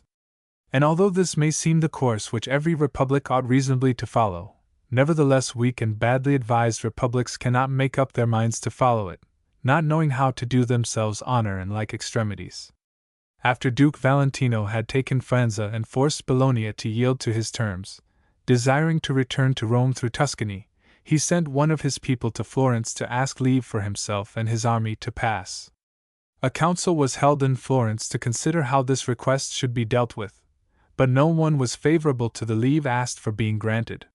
wherein the Roman method was not followed. For as the Duke had a very strong force with him, while the Florentines were so bare of troops that they could not have prevented his passage, it would have been far more for their credit that he should seem to pass with their consent, than that he should pass in spite of them, because, while discredit had to be incurred either way, they would have incurred less by acceding to his demand. But of all courses the worst for a weak state is to be irresolute, for then whatever it does will seem to be done under compulsion, so that if by chance it should do anything well, this will be set down to necessity and not to prudence. Of this I shall cite two other instances happening in our own times, and in our own country. In the year 1500 King Louis of France, after recovering Milan, being desirous to restore Pisa to the Florentines, so as to obtain payment from them of the 50,000 ducats which they had promised him on the restitution being completed, sent troops to Pisa under M. Beaumont, in whom, though a Frenchman, the Florentines put much trust. Beaumont accordingly took up his position with his forces between Cassina and Pisa, to be in readiness to attack the town. After he had been there for some days making arrangements for the assault, envoys came to him from Pisa offering to surrender their city to the French if a promise were given in the king's name, not to hand it over to the Florentines until 4 months had run. This condition was absolutely rejected by the Florentines, and the siege being proceeded with, they were forced to retire with disgrace. Now the proposal of the Pisans was rejected by the Florentines for no other reason than that they distrusted the good faith of the king, into whose hands their weakness obliged them to commit themselves, and did not reflect how much more it was for their interest that, by obtaining entrance into Pisa, he should have it in his power to restore the town to them, or, failing to restore it, should at once disclose his designs, than that remaining outside he should put them off with promises for which they had to pay. It would therefore have been a far better course for the Florentines to have agreed to Beaumont taking possession on whatever terms. This was seen afterwards by experience in the year 1502, when, on the revolt of Arezzo, M. Imbolt was sent by the King of France with French troops to assist the Florentines. For when he got near Arezzo, and began to negotiate with the Artines, who, like the Pisans, were willing to surrender their town on terms, the acceptance of these terms was strongly disapproved in Florence, which Imbolt learning, and thinking that the Florentines were acting with little sense, he took the entire settlement of conditions into his own hands, and without consulting the Florentine commissioners, concluded an arrangement to his own satisfaction, in execution of which he entered Arezzo with his army. And he let the Florentines know that he thought them fools and ignorant of the ways of the world, since if they desired to have Arezzo, they could signify their wishes to the king, who would be much better able to give it them when he had his soldiers inside, than when he had them outside the town. Nevertheless, in Florence they never ceased to blame and abuse Imbalt, until at last they came to see that if Beaumont had acted in the same way, they would have got possession of Pisa as well as of Arezzo. Applying what has been said to the matter in hand, we find that irresolute republics, unless upon compulsion, never follow wise courses, for wherever there is room for doubt, their weakness will not suffer them to come to any resolve, so that unless their doubts be overcome by some superior force which impels them forward, they remain always in suspense. Chapter 39. That often the same accidents are seen to befall different nations. Any one comparing the present with the past will soon perceive that in all cities and in all nations there prevail the same desires and passions as always have prevailed, for which reason it should be an easy matter for him who carefully examines past events, to foresee those which are about to happen in any republic, and to apply such remedies as the ancients have used in like cases, or finding none which have been used by them, to strike out new ones, such as they might have used in similar circumstances. But these lessons being neglected or not understood by readers, or, if understood by them, being unknown to rulers, it follows that the same disorders are common to all times. In the year 1494 the Republic of Florence, having lost a portion of its territories, including Pisa and other towns, was forced to make war against those who had taken possession of them, who being powerful, it followed that great sums were spent on these wars to little purpose. This large expenditure had to be met by heavy taxes which gave occasion to numberless complaints on the part of the people, and inasmuch as the war was conducted by a council of 10 citizens, who were styled the 10 of the war, the multitude began to regard these with displeasure, as though they were the cause of the war and of the consequent expenditure, and at last persuaded themselves that if they got rid of this magistracy there would be an end to the war. Wherefore, when the magistracy of the 10 should have been renewed, the people did not renew it, but suffering it to lapse, entrusted their affairs to the Signory. This course was most pernicious, since not only did it fail to put an end to the war, as the people expected it would,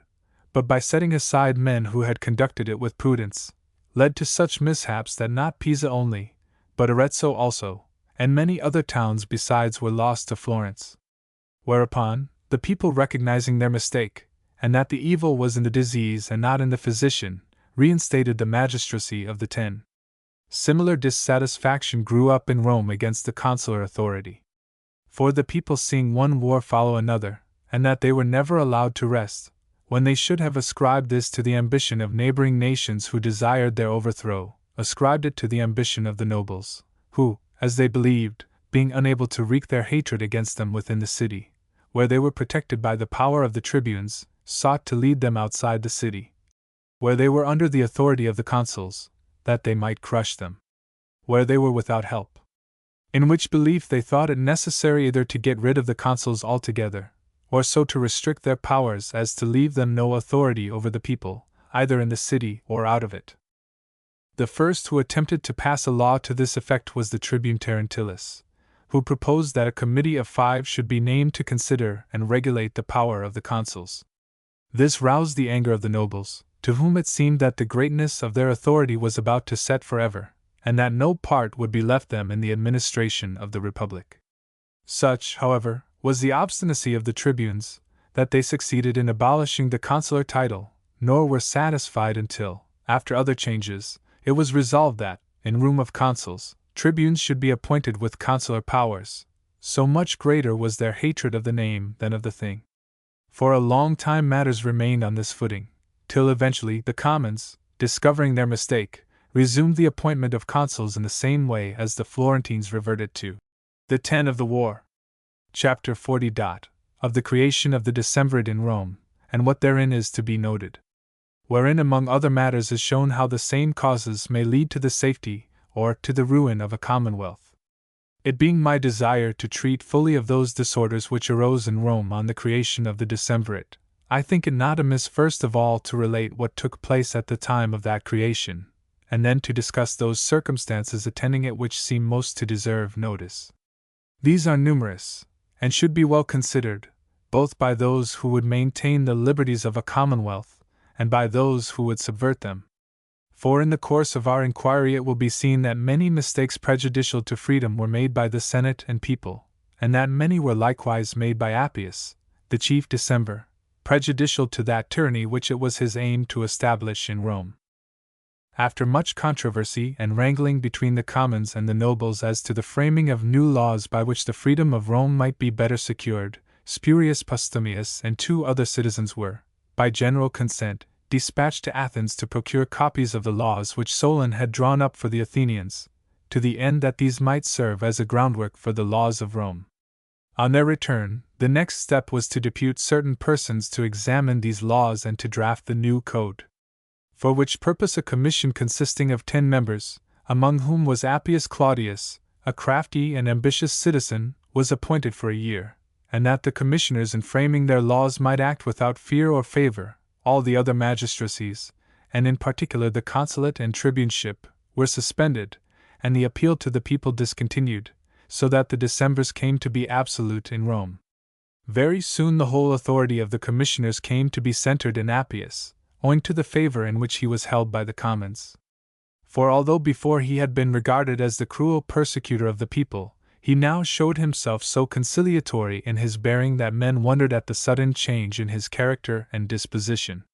This set of commissioners, then, behaved discreetly, being attended by no more than 12 lictors, walking in front of that Decemvir whom the rest put forward as their chief, and though vested with absolute authority, yet when a Roman citizen had to be tried for murder, they cited him before the people and caused him to be judged by them. Their laws they wrote upon 10 tables, but before signing them they exposed them publicly, that every one might read and consider them, and if any defect were discovered in them, it might be corrected before they were finally passed. At this juncture Appius caused it to be notified throughout the city that were 2 other tables added to these 10, the laws would be complete, hoping that under this belief the people would consent to continue the Decemvirate for another year. This consent the people willingly gave, partly to prevent the consuls being reinstated, and partly because they thought they could hold their ground without the aid of the tribunes, who, as has already been said, were the judges in criminal cases. On it being resolved to reappoint the Decemvirate, all the nobles set to canvass for the office, Appius among the foremost, and such cordiality did he display towards the commons while seeking their votes, that the other candidates, unable to persuade themselves that so much affability on the part of so proud a man was wholly disinterested, began to suspect him, but fearing to oppose him openly, sought to circumvent him, by putting him forward, though the youngest of them all, to declare to the people the names of the proposed Decemvirs, thinking that he would not venture to name himself, that being an unusual course in Rome, and held discreditable. But what they meant as a hindrance he turned to account, by proposing, to the surprise and displeasure of the whole nobility, his own name first, and then nominating 9 others on whose support he thought he could depend. The new appointments, which were to last for a year, having been made, Appius soon let both commons and nobles know the mistake they had committed, for throwing off the mask, he allowed his innate arrogance to appear, and speedily infected his colleagues with the same spirit, who, to overawe the people and the Senate, instead of 12 lictors, appointed 120. For a time their measures were directed against high and low alike, but presently they began to intrigue with the Senate, and to attack the commons, and if any of the latter, on being harshly used by one Decemvir, ventured to appeal to another, he was worse handled on the appeal than in the first instance. The commons, on discovering their error, began in their despair to turn their eyes towards the nobles, and to look for a breeze of freedom from that very quarter whence, fearing slavery, they had brought the Republic to its present straits. To the nobles the sufferings of the commons were not displeasing, from the hope that, disgusted with the existing state of affairs, they too might come to desire the restoration of the consuls. When the year for which the Decemvirs were appointed at last came to an end, the 2 additional tables of the law were ready, but had not yet been published.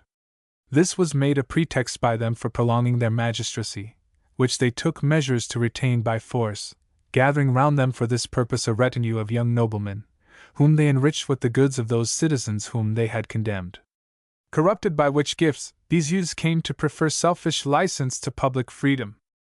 It happened that at this time the Sabines and Volscians began to stir up a war against Rome, and it was during the alarm thereby occasioned that the Decemvirs were first made aware how weak was their position.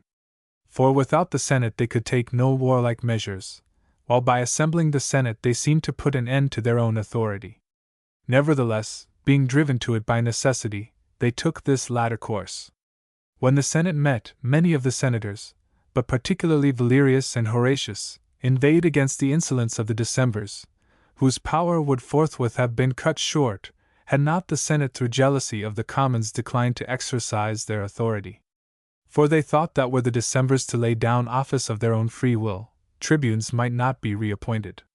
Wherefore they decided for war, and sent forth the armies under command of certain of the Decemvirs. But Appius remaining behind to govern the city, it so fell out that he became enamored of Virginia, and that when he sought to lay violent hands upon her, Virginius, her father, to save her from dishonor, slew her.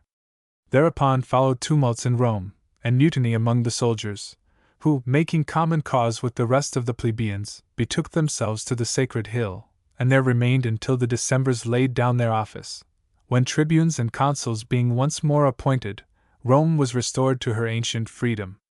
In these events we note, first of all, that the pernicious step of creating this tyranny in Rome was due to the same causes which commonly give rise to tyrannies in cities, namely, the excessive love of the people for liberty, and the passionate eagerness of the nobles to govern. For when they cannot agree to pass some measure favorable to freedom, one faction or the other sets itself to support some one man, and a tyranny at once springs up. Both parties in Rome consented to the creation of the Decemvirs, and to their exercising unrestricted powers, from the desire which the one had to put an end to the consular name, and the other to abolish the authority of the tribunes. When, on the appointment of the Decemvirate, it seemed to the commons that Appius had become favorable to their cause, and was ready to attack the nobles, they inclined to support him. But when a people is led to commit this error of lending its support to some one man, in order that he may attack those whom it holds in hatred, if he only be prudent he will inevitably become the tyrant of that city. For he will wait until, with the support of the people, he can deal a fatal blow to the nobles, and will never set himself to oppress the people until the nobles have been rooted out. But when that time comes, the people, although they recognize their servitude, will have none to whom they can turn for help. Had this method, which has been followed by all who have successfully established tyrannies and republics, been followed by Appius, his power would have been more stable and lasting, whereas, taking the directly opposite course, he could not have acted more unwisely than he did. For in his eagerness to grasp the tyranny, he made himself obnoxious to those who were in fact conferring it, and who could have maintained him in it, and he destroyed those who were his friends, while he sought friendship from those from whom he could not have it. For although it be the desire of the nobles to tyrannize, that section of them which finds itself outside the tyranny is always hostile to the tyrant, who can never succeed in gaining over the entire body of the nobles by reason of their greed and ambition, for no tyrant can ever have honors or wealth enough to satisfy them all.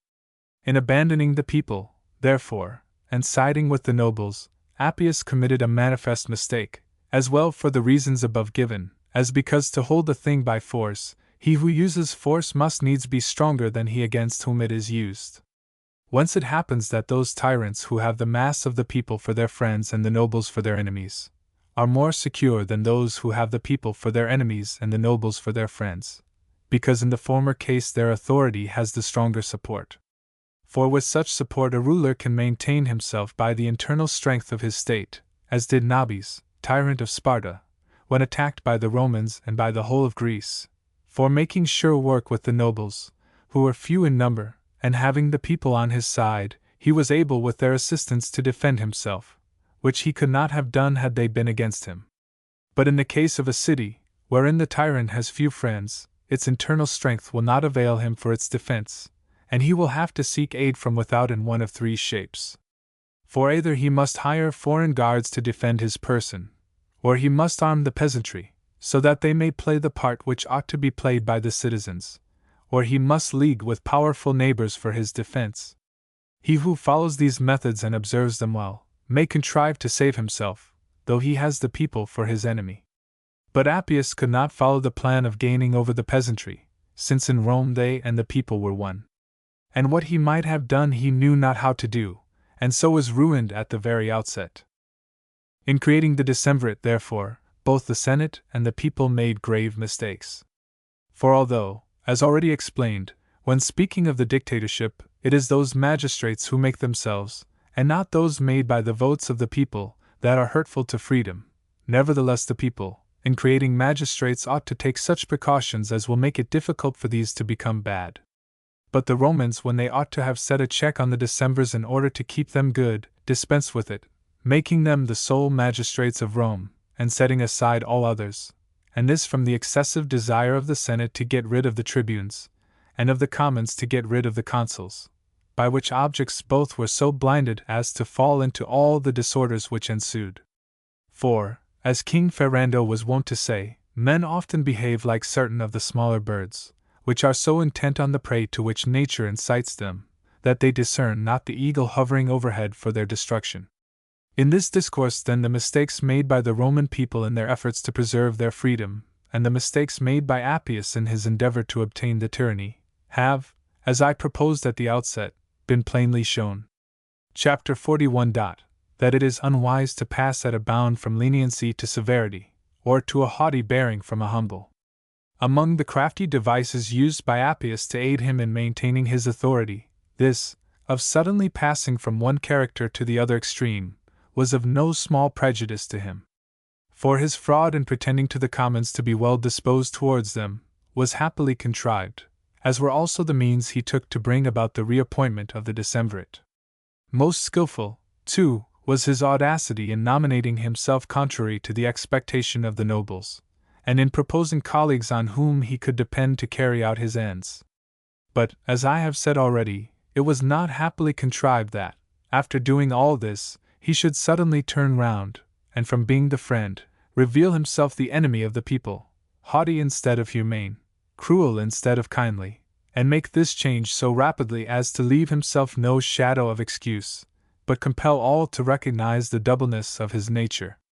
For he who has once seemed good, should he afterwards choose, for his own ends, to become bad, ought to change by slow degrees, and as opportunity serves, so that before his altered nature strip him of old favor, he may have gained for himself an equal share of new, and thus his influence suffer no diminution. For otherwise, being at once unmasked and friendless, he is undone. Chapter 42. How easily men become corrupted. In this matter of the decemvirate we may likewise note the ease wherewith men become corrupted, and how completely, although born good and well brought up, they change their nature. For we see how favorably disposed the youths whom Appius gathered round him became towards his tyranny, in return for the trifling benefits which they drew from it, and how Quintus Fabius, one of the second decemvirate and a most worthy man, blinded by a little ambition, and misled by the evil counsels of Appius, abandoning his fair fame, betook himself to most unworthy courses, and grew like his master. Careful consideration of this should make those who frame laws for commonwealths and kingdoms more alive to the necessity of placing restraints on men's evil appetites, and depriving them of all hope of doing wrong with impunity. Chapter 43. That men fighting in their own cause make good and resolute soldiers.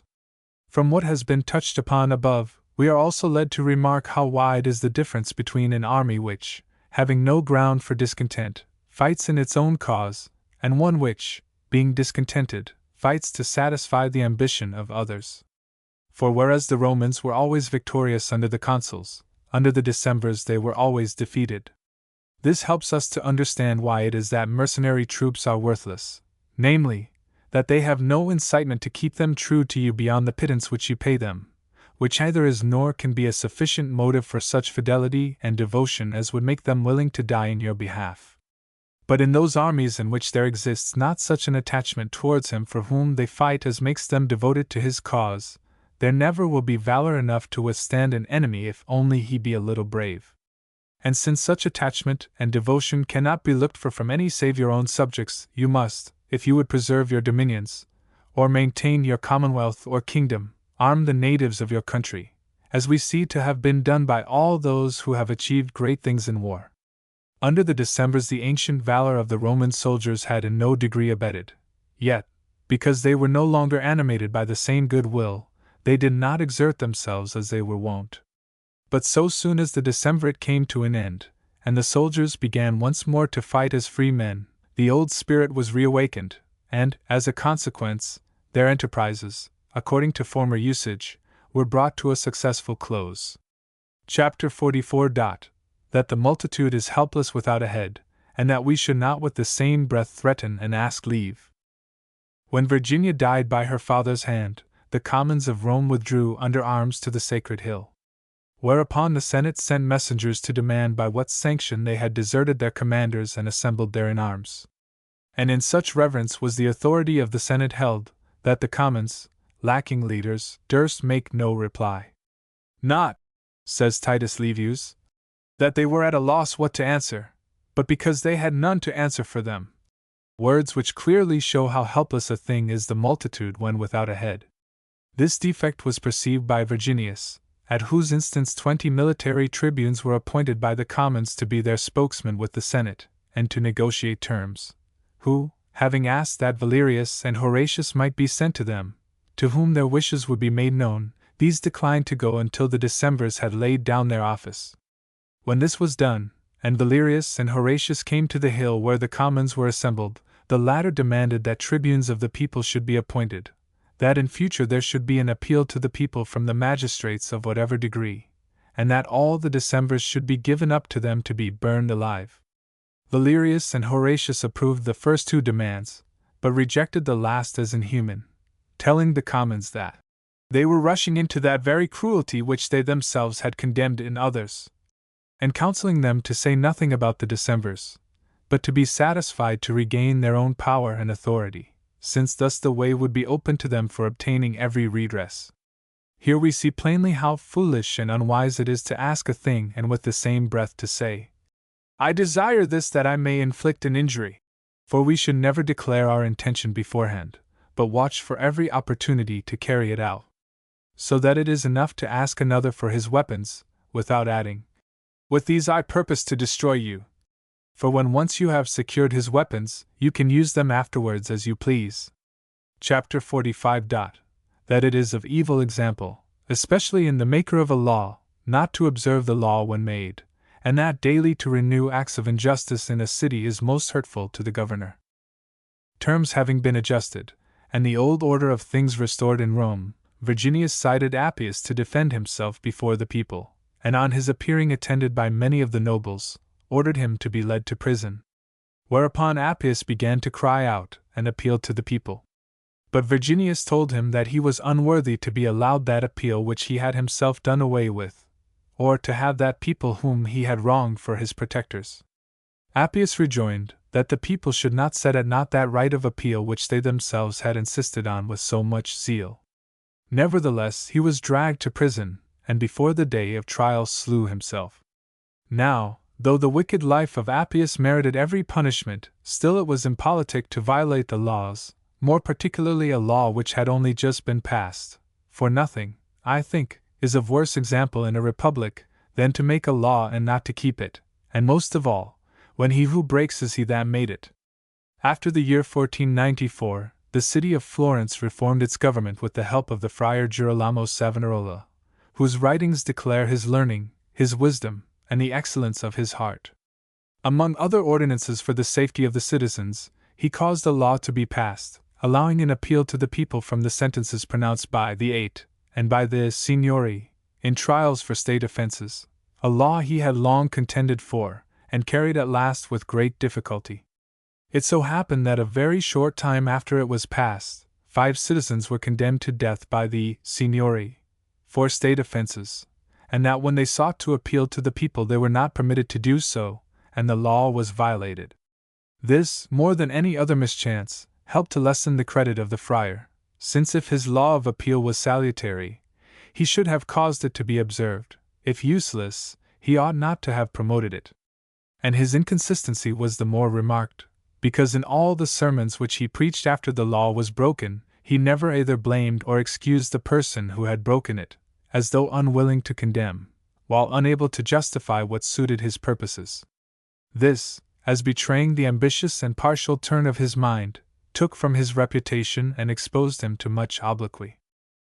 Another thing which greatly hurts a government is to keep alive bitter feelings in men's minds by often renewed attacks on individuals,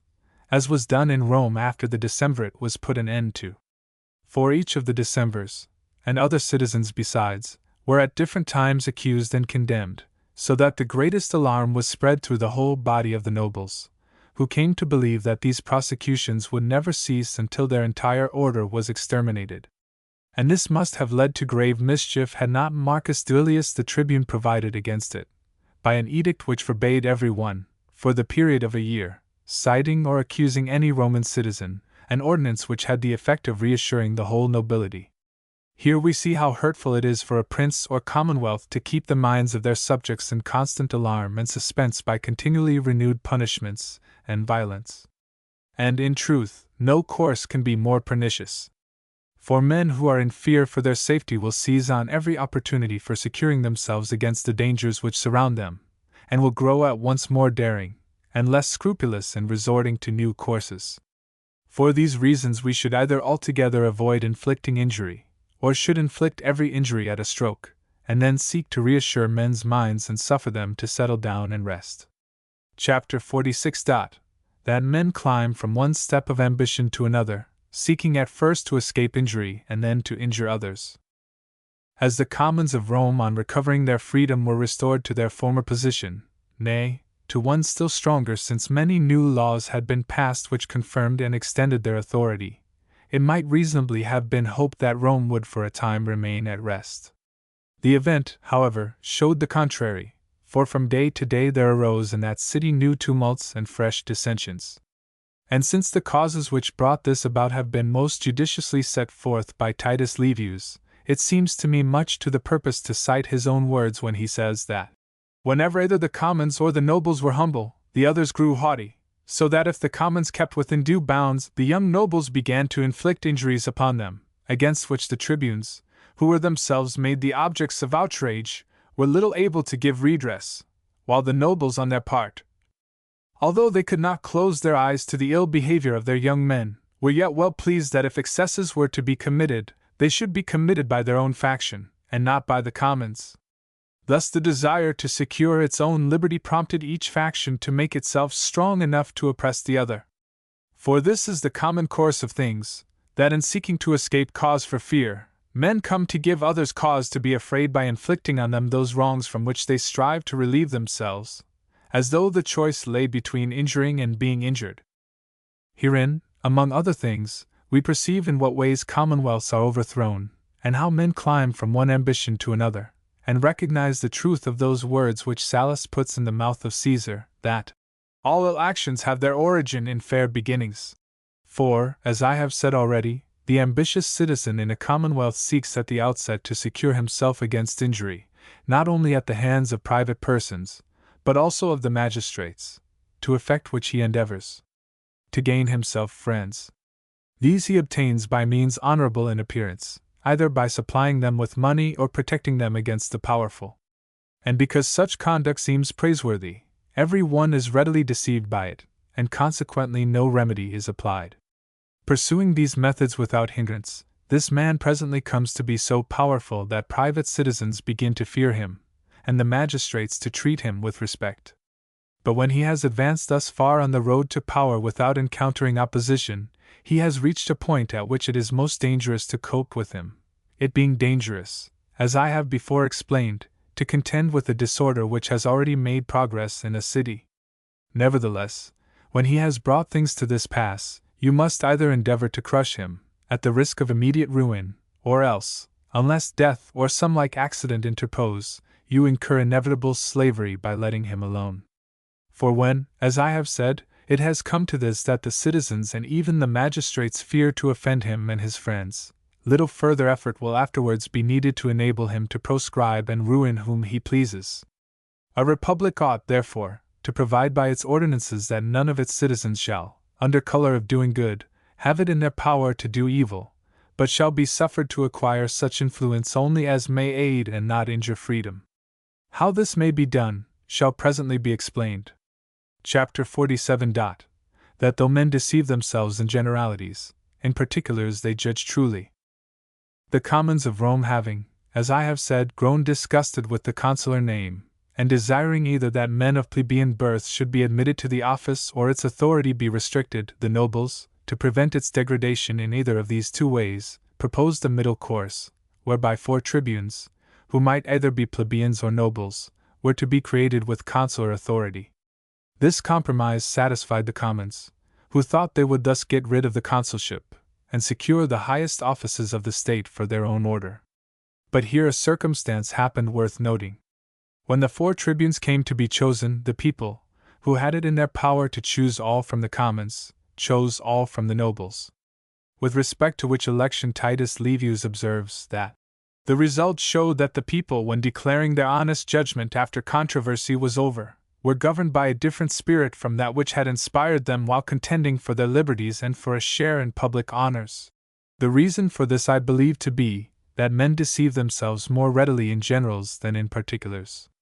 To the commons of Rome it seemed, in the abstract, that they had every right to be admitted to the consulship, since their party in the city was the more numerous, since they bore the greater share of danger in their wars, and since it was they who by their valor kept Rome free and made her powerful. And because it appeared to them, as I have said, that their desire was a reasonable one, they were resolved to satisfy it at all hazards. But when they had to form a particular judgment on the men of their own party, they recognized their defects, and decided that individually no one of them was deserving of what, collectively, they seemed entitled to, and being ashamed of them, turned to bestow their honors on those who deserved them. Of which decision Titus Livius, speaking with due admiration, says, "Where shall we now find in any one man that modesty, moderation, and magnanimity which were then common to the entire people?" As confirming what I have said, I shall cite another noteworthy incident, which occurred in Capua after the rout of the Romans by Hannibal at Cannae. For all Italy being convulsed by that defeat, Capua too was threatened with civil tumult, through the hatred which prevailed between her people and Senate. But Pacuvius Clavius, who at this time filled the office of chief magistrate, perceiving the danger, took upon himself to reconcile the contending factions. With this object he assembled the Senate, and pointed out to them the hatred in which they were held by the people, and the risk they ran of being put to death by them, and of the city, now that the Romans were in distress, being given up to Hannibal. But he added that, were they to consent to leave the matter with him, he thought he could contrive to reconcile them. In the meanwhile, however, he must shut them up in the palace, that, by putting it in the power of the people to punish them, he might secure their safety. The Senate consenting to this proposal, he shut them up in the palace, and summoning the people to a public meeting, told them the time had at last come for them to trample on the insolence of the nobles, and requite the wrongs suffered at their hands, for he had them all safe under bolt and bar. But, as he supposed they did not wish the city to remain without rulers, it was fit, before putting the old senators to death, they should appoint others in their room. Wherefore he had thrown the names of all the old senators into a bag, and would now proceed to draw them out one by one, and as they were drawn would cause them to be put to death, so soon as a successor was found for each. When the first name he drew was declared, there arose a great uproar among the people, all crying out against the cruelty, pride, and arrogance of that senator whose name it was. But on Pacuvius desiring them to propose a substitute, the meeting was quieted, and after a brief pause one of the commons was nominated. No sooner, however, was his name mentioned than one began to whistle, another to laugh, some jeering at him in one way and some in another. And the same thing happening in every case, each and all of those nominated were judged unworthy of senatorial rank. Whereupon Pacuvius, profiting by the opportunity, said, "Since you are agreed that the city would be badly off without a senate, but are not agreed whom to appoint in the room of the old senators, it will, perhaps, be well for you to be reconciled to them, for the fear into which they have been thrown must have so subdued them, that you are sure to find in them that affability which hitherto you have looked for in vain." This proposal being agreed to, a reconciliation followed between the two orders, the commons having seen their error so soon as they were obliged to come to particulars. A people therefore is apt to err in judging of things and their accidents in the abstract, but on becoming acquainted with particulars, speedily discovers its mistakes. In the year 1494, when her greatest citizens were banished from Florence, and no regular government any longer existed there, but a spirit of license prevailed, and matters went continually from bad to worse, many Florentines perceiving the decay of their city, and discerning no other cause for it, blamed the ambition of this or the other powerful citizen, who, they thought, was fomenting these disorders with a view to establish a government to his own liking, and to rob them of their liberties. Those who thought thus would hang about the arcades and public squares, maligning many citizens, and giving it to be understood that if ever they found themselves in the Signory, they would expose the designs of these citizens and have them punished. From time to time it happened that one or another of those who used this language rose to be of the chief magistracy, and so soon as he obtained this advancement, and saw things nearer, became aware whence the disorders I have spoken of really came, the dangers attending them, and the difficulty in dealing with them, and recognizing that they were the growth of the times, and not occasioned by particular men, suddenly altered his views and conduct, a nearer knowledge of facts freeing him from the false impressions he had been led into on a general view of affairs. But those who had heard him speak as a private citizen, when they saw him remain inactive after he was made a magistrate, believed that this arose not from his having obtained any better knowledge of things, but from his having been cajoled or corrupted by the great. And this happening with many men, and often, it came to be a proverb among the people, that men had one mind in the marketplace, another in the palace. Reflecting on what has been said, we see how quickly men's eyes may be opened, if knowing that they deceive themselves in generalities, we can find a way to make them pass to particulars, as Pacuvius did in the case of the Capuans, and the Senate in the case of Rome. Nor do I believe that any prudent man need shrink from the judgment of the people in questions relating to particulars, as, for instance, in the distribution of honors and dignities. For in such matters only, the people are either never mistaken, or at any rate far seldomer than a small number of persons would be, were the distribution entrusted to them. It seems to me, however, not out of place to notice in the following chapter, a method employed by the Roman Senate to enlighten the people in making this distribution. Chapter 48. He who would not have an office bestowed on some worthless or wicked person, should contrive that it be solicited by one who is utterly worthless and wicked, or else by one who is in the highest degree noble and good. Whenever the Senate saw a likelihood of the tribunes with consular powers being chosen exclusively from the commons, it took one or other of two ways, either by causing the office to be solicited by the most distinguished among the citizens, or else, to confess the truth, by bribing some base and ignoble fellow to fasten himself on to those other plebeians of better quality who were seeking the office, and become a candidate conjointly with them. The latter device made the people ashamed to give, the former ashamed to refuse. This confirms what I said in my last chapter, as to the people deceiving themselves in generalities but not in particulars. Chapter 49. That if cities which, like Rome, had their beginning in freedom, have had difficulty in framing such laws as would preserve their freedom, cities which at the first have been in subjection will find this almost impossible. How hard it is in founding a commonwealth to provide it with all the laws needed to maintain its freedom, is well seen from the history of the Roman Republic. For although ordinances were given it first by Romulus, then by Numa, afterwards by Tullus Hostilius and Servius, and lastly by the 10 created for the express purpose, nevertheless, in the actual government of Rome new needs were continually developed, to meet which, new ordinances had constantly to be devised, as in the creation of the censors, who were one of the chief means by which Rome was kept free during the whole period of her constitutional government. For as the censors became the arbiters of morals in Rome, it was very much owing to them that the progress of the Romans towards corruption was retarded. And though, at the first creation of the office, a mistake was doubtless made in fixing its term at 5 years, this was corrected not long after by the wisdom of the dictator Mamercus, who passed a law reducing it to 18 months, a change which the censors then in office took in such ill part, that they deprived Mamercus of his rank as a senator.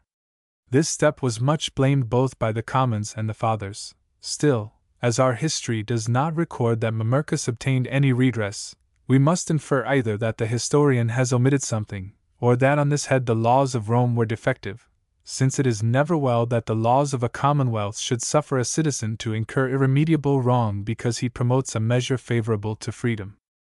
But returning to the matter under consideration, we have, in connection with the creation of this new office, to note that if those cities which, as was the case with Rome, have had their beginning in freedom, and have by themselves maintained that freedom, have experienced great difficulty in framing good laws for the preservation of their liberties, it is little to be wondered at that cities which at the first were dependent should find it not difficult merely but impossible so to shape their ordinances as to enable them to live free and undisturbed. This difficulty we see to have arisen in the case of Florence, which, being subject at first to the power of Rome and subsequently to that of other rulers, remained long in servitude, taking no thought for herself, and even afterwards, when she could breathe more freely and began to frame her own laws, these, since they were blended with ancient ordinances which were bad, could not themselves be good. And thus for the 200 years of which we have trustworthy record, our city has gone on, patching her institutions, without ever possessing a government in respect of which she could truly be termed a commonwealth. The difficulties which have been felt in Florence are the same as have been felt in all cities which have had a like origin, and although, repeatedly, by the free and public votes of her citizens, ample authority has been given to a few of their number to reform her constitution, no alteration of general utility has ever been introduced, but only such as forwarded the interests of the party to which those commissioned to make changes belong. This, instead of order, has occasioned the greatest disorder in our city. But to come to particulars, I say, that among other matters which have to be considered by the founder of a commonwealth, is the question into whose hands should be committed the power of life and death over its citizens. This was well seen to in Rome, where, as a rule, there was a right of appeal to the people, but where, on any urgent case arising in which it might have been dangerous to delay the execution of a judicial sentence, recourse could be had to a dictator with powers to execute justice at once. A remedy, however, never resorted to save in cases of extremity. But Florence, and other cities having a like origin, committed this power into the hands of a foreigner, whom they styled captain, and as he was open to be corrupted by powerful citizens, this was a pernicious course. Altering this arrangement afterwards in consequence of changes in their government, they appointed 8 citizens to discharge the office of captain. But this, for a reason already mentioned, namely that a few will always be governed by the will of a few and these the most powerful, was a change from bad to worse. The city of Venice has guarded herself against a like danger. For in Venice 10 citizens are appointed with power to punish any man without appeal, and because, although possessing the requisite authority, this number might not be sufficient to ensure the punishment of the powerful, in addition to their council of 10, they have also constituted a council of 40, and have further provided that the council of the Pregay, which is their supreme council, shall have authority to chastise powerful offenders. So that, unless an accuser be wanting, a tribunal is never wanting in Venice to keep powerful citizens in check. But when we see how in Rome, with ordinances of her own imposing, and with so many and so wise legislators, fresh occasion arose from day to day for framing new laws favorable to freedom, it is not to be wondered at that, in other cities less happy in their beginnings, difficulties should have sprung up which no ordinances could remedy. Chapter 50. That neither any council nor any magistrate should have power to bring the government of a city to a stay. TQ Cincinnatus and Cn. Julius Mento, being consuls of Rome, and being at variance with one another, brought the whole business of the city to a stay, which the Senate perceiving, were moved to create a dictator to do what, by reason of their differences, the consuls would not. But though opposed to one another in everything else, the consuls were of one mind in resisting the appointment of a dictator, so that the Senate had no remedy left them but to seek the help of the tribunes, who, supported by their authority, forced the consuls to yield. Here we have to note, first, the usefulness of the tribunes' authority in checking the ambitious designs, not only of the nobles against the commons, but also of one section of the nobles against another, and next, that in no city ought things ever to be so ordered that it rests with the few to decide on matters, which, if the ordinary business of the state is to proceed at all, must be carried out. Wherefore, if you grant authority to a council to distribute honors and offices, or to a magistrate to administer any branch of public business, you must either impose an obligation that the duty confided shall be performed, or ordain that, on failure to perform, another may and shall do what has to be done. Otherwise, such an arrangement will be found defective and dangerous, as would have been the case in Rome, had it not been possible to oppose the authority of the tribunes to the obstinacy of the consuls. In the Venetian Republic, the Great Council distributes honors and offices. But more than once it has happened that the council, whether from ill humor or from being badly advised, has declined to appoint successors either to the magistrates of the city or to those administering the government abroad. This gave rise to the greatest confusion and disorder, for, on a sudden, both the city itself and the subject provinces found themselves deprived of their lawful governors, nor could any redress be had until the majority of the council were pacified or undeceived. And this disorder must have brought the city to a bad end, had not provision been made against its recurrence by certain of the wiser citizens, who, finding a fit opportunity, passed a law that no magistracy, whether within or without the city, should ever be deemed to have been vacated until it was filled up by the appointment of a successor. In this way the council was deprived of its facilities for stopping public business to the danger of the state. Chapter 51. What a prince or republic does of necessity, should seem to be done by choice. In all their actions, even in those which are matters of necessity rather than choice, prudent men will endeavor so to conduct themselves as to conciliate goodwill. This species of prudence was well exercised by the Roman Senate when they resolved to grant pay from the public purse to soldiers on active service, who, before, had served at their own charges. For perceiving that under the old system they could maintain no war of any duration, and consequently, could not undertake a siege or lead an army to any distance from home, and finding it necessary to be able to do both, they decided on granting the pay I have spoken of. But this, which they could not help doing, they did in such a way as to earn the thanks of the people, by whom the concession was so well received that all Rome was intoxicated with delight. For it seemed to them a boon beyond any they could have ventured to hope for, or have dreamed of demanding. And although the tribunes sought to make light of the benefit, by showing the people that their burthens would be increased rather than diminished by it, since taxes would have to be imposed out of which the soldiers' stipend might be paid, they could not persuade them to regard the measure otherwise than with gratitude, which was further increased by the manner in which the Senate distributed the taxes, imposing on the nobles all the heavier and greater, and those which had to be paid first. Chapter 52. That to check the arrogance of a citizen who is growing too powerful in a state, there is no safer method, or less open to objection, than to forestall him in those ways whereby he seeks to advance himself.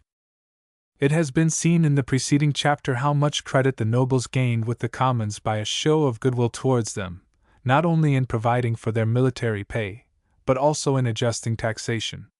Had the Senate constantly adhered to methods like these, they would have put an end to all disturbances in Rome, and have deprived the tribunes of the credit they had with the people, and of the influence thence arising. For in truth, in a commonwealth, and especially in one which has become corrupted, there is no better or easier, or less objectionable way of opposing the ambition of any citizen, than to anticipate him in those paths by which he is seen to be advancing to the ends he has in view. This plan, had it been followed by the enemies of Cosimo de' Medici, would have proved a far more useful course for them than to banish him from Florence, since if those citizens who opposed him had adopted his methods for gaining over the people, they would have succeeded, without violence or tumult, in taking his most effective weapon from his hands. The influence acquired in Florence by Piero Soderini was entirely due to his skill in securing the affections of the people, since in this way he obtained among them a name for loving the liberties of the Commonwealth. And truly, for those citizens who envied his greatness it would have been both easier and more honorable, and at the same time far less dangerous and hurtful to the state, to forestall him in those measures by which he was growing powerful, than to oppose him in such a manner that his overthrow must bring with it the ruin of the entire republic. For had they, as they might easily have done, deprived him of the weapons which made him formidable, they could then have withstood him in all the councils, and in all public deliberations, without either being suspected or feared. And should any rejoin that, if the citizens who hated Piero Soderini committed an error in not being beforehand with him in those ways whereby he came to have influence with the people, Piero himself erred in like manner, in not anticipating his enemies in those methods whereby they grew formidable to him. I answer that Piero is to be excused, both because it would have been difficult for him to have so acted, and because for him such a course would not have been honorable. For the paths wherein his danger lay were those which favored the Medici, and it was by these that his enemies attacked him, and in the end overthrew him. But these paths Piero could not pursue without dishonor, since he could not, if he was to preserve his fair fame, have joined in destroying that liberty which he had been put forward to defend. Moreover, since favors to the Medician party could not have been rendered secretly and once for all, they would have been most dangerous for Piero, who, had he shown himself friendly to the Medici, must have become suspected and hated by the people, in which case his enemies would have had still better opportunities than before for his destruction.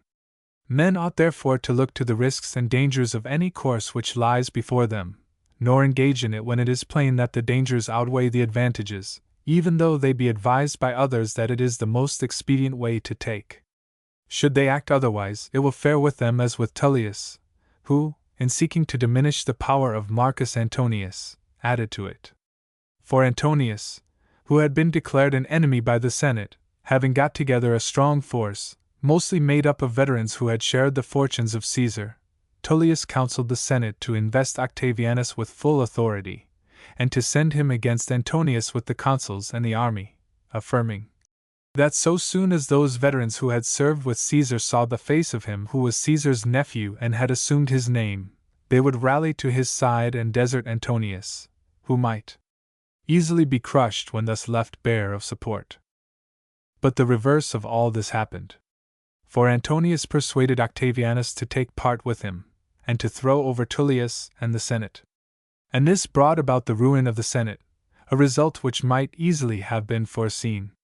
For remembering the influence of that great captain, who, after overthrowing all opponents, had seized on sovereign power in Rome, the Senate should have turned a deaf ear to the persuasions of Tullius, nor ever have believed it possible that from Caesar's heir, or from soldiers who had followed Caesar, they could look for anything that consisted with the name of freedom. Chapter 53. That the people, deceived by a false show of advantage, often desire what would be their ruin, and that large hopes and brave promises easily move them. When Veii fell, the commons of Rome took up the notion that it would be to the advantage of their city were half their number to go and dwell there. For they argued that as Veii lay in a fertile country and was a well-built city, a moiety of the Roman people might in this way be enriched, while, by reason of its vicinity to Rome, the management of civil affairs would in no degree be affected. To the Senate, however, and the wiser among the citizens, the scheme appeared so rash and mischievous that they publicly declared they would die sooner than consent to it.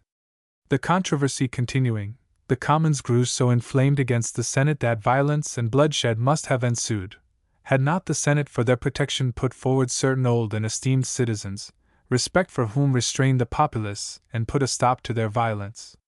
2 points are here to be noted. First, that a people deceived by a false show of advantage will often labor for its own destruction,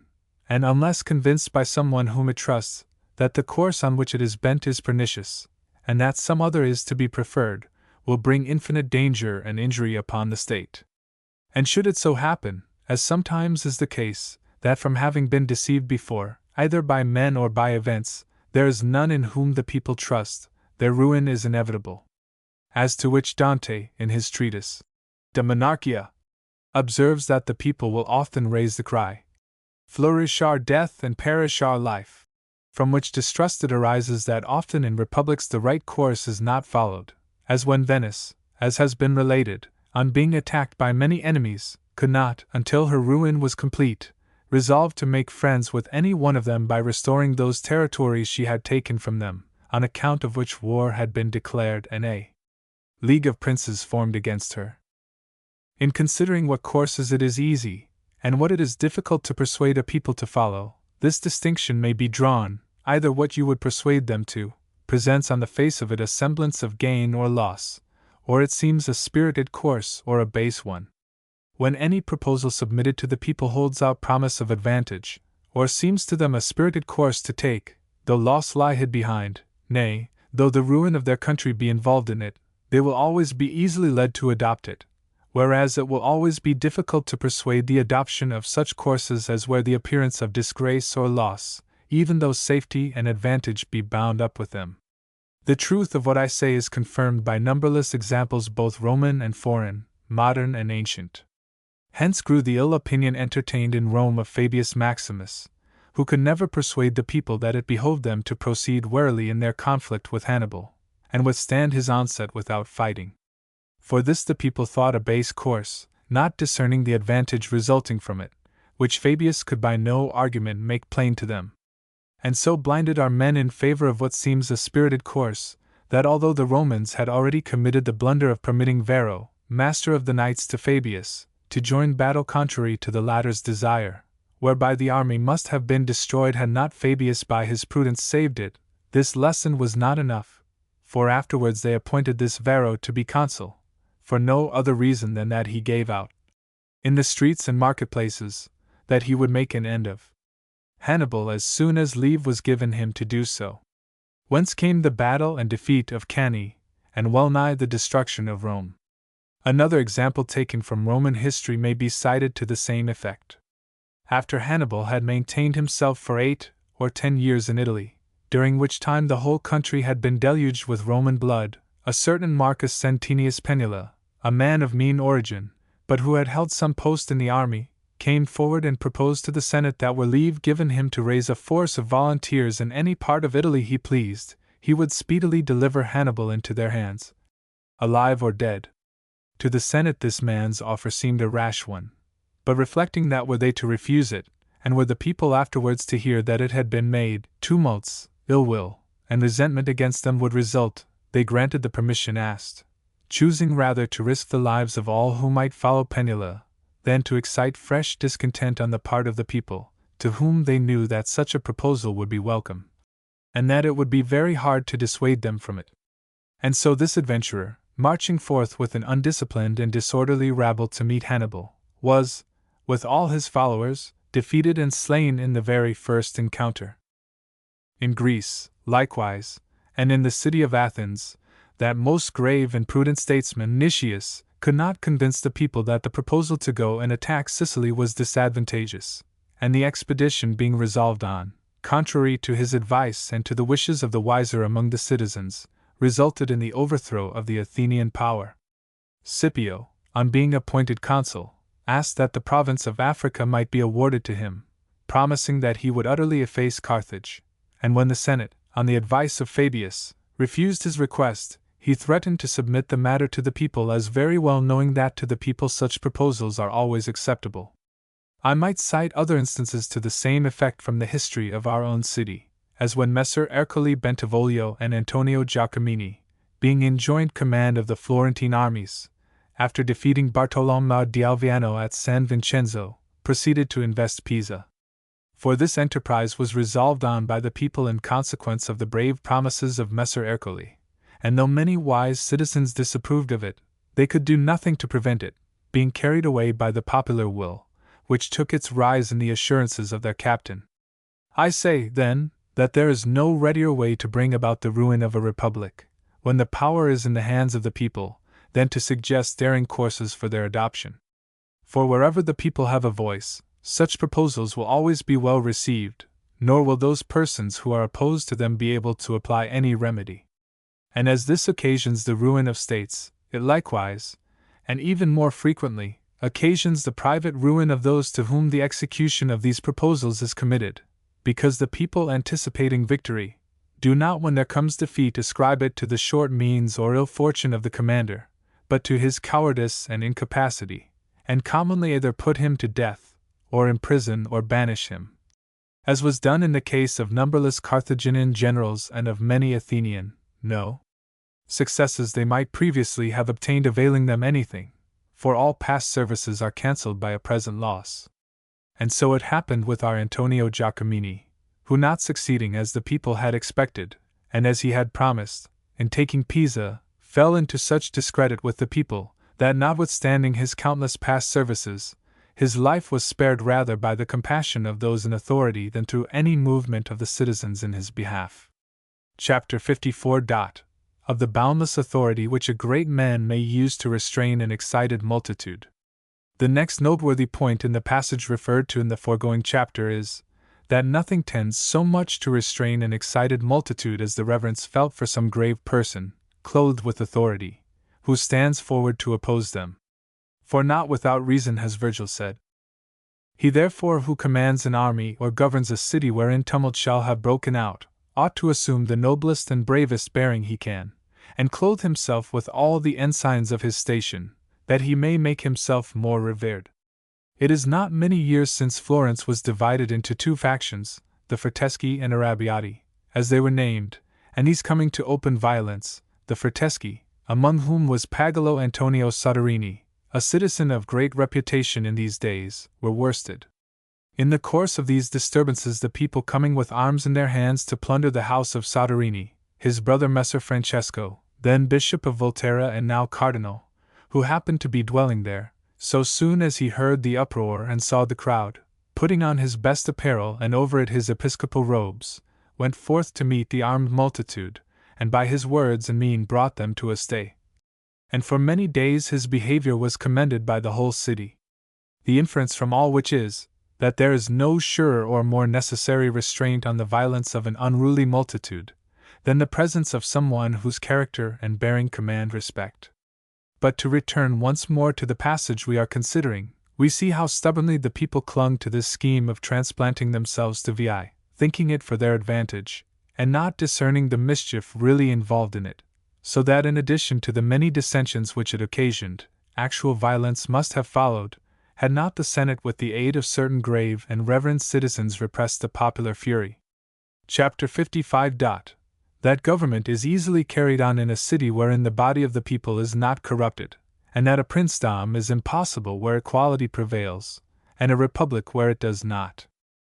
Though what we have to fear or hope from cities that have grown corrupted has already been discussed, still I think it not out of place to notice a resolution passed by the Senate touching the vow which Camillus made to Apollo of 1/10 of the spoil taken from the Veientines.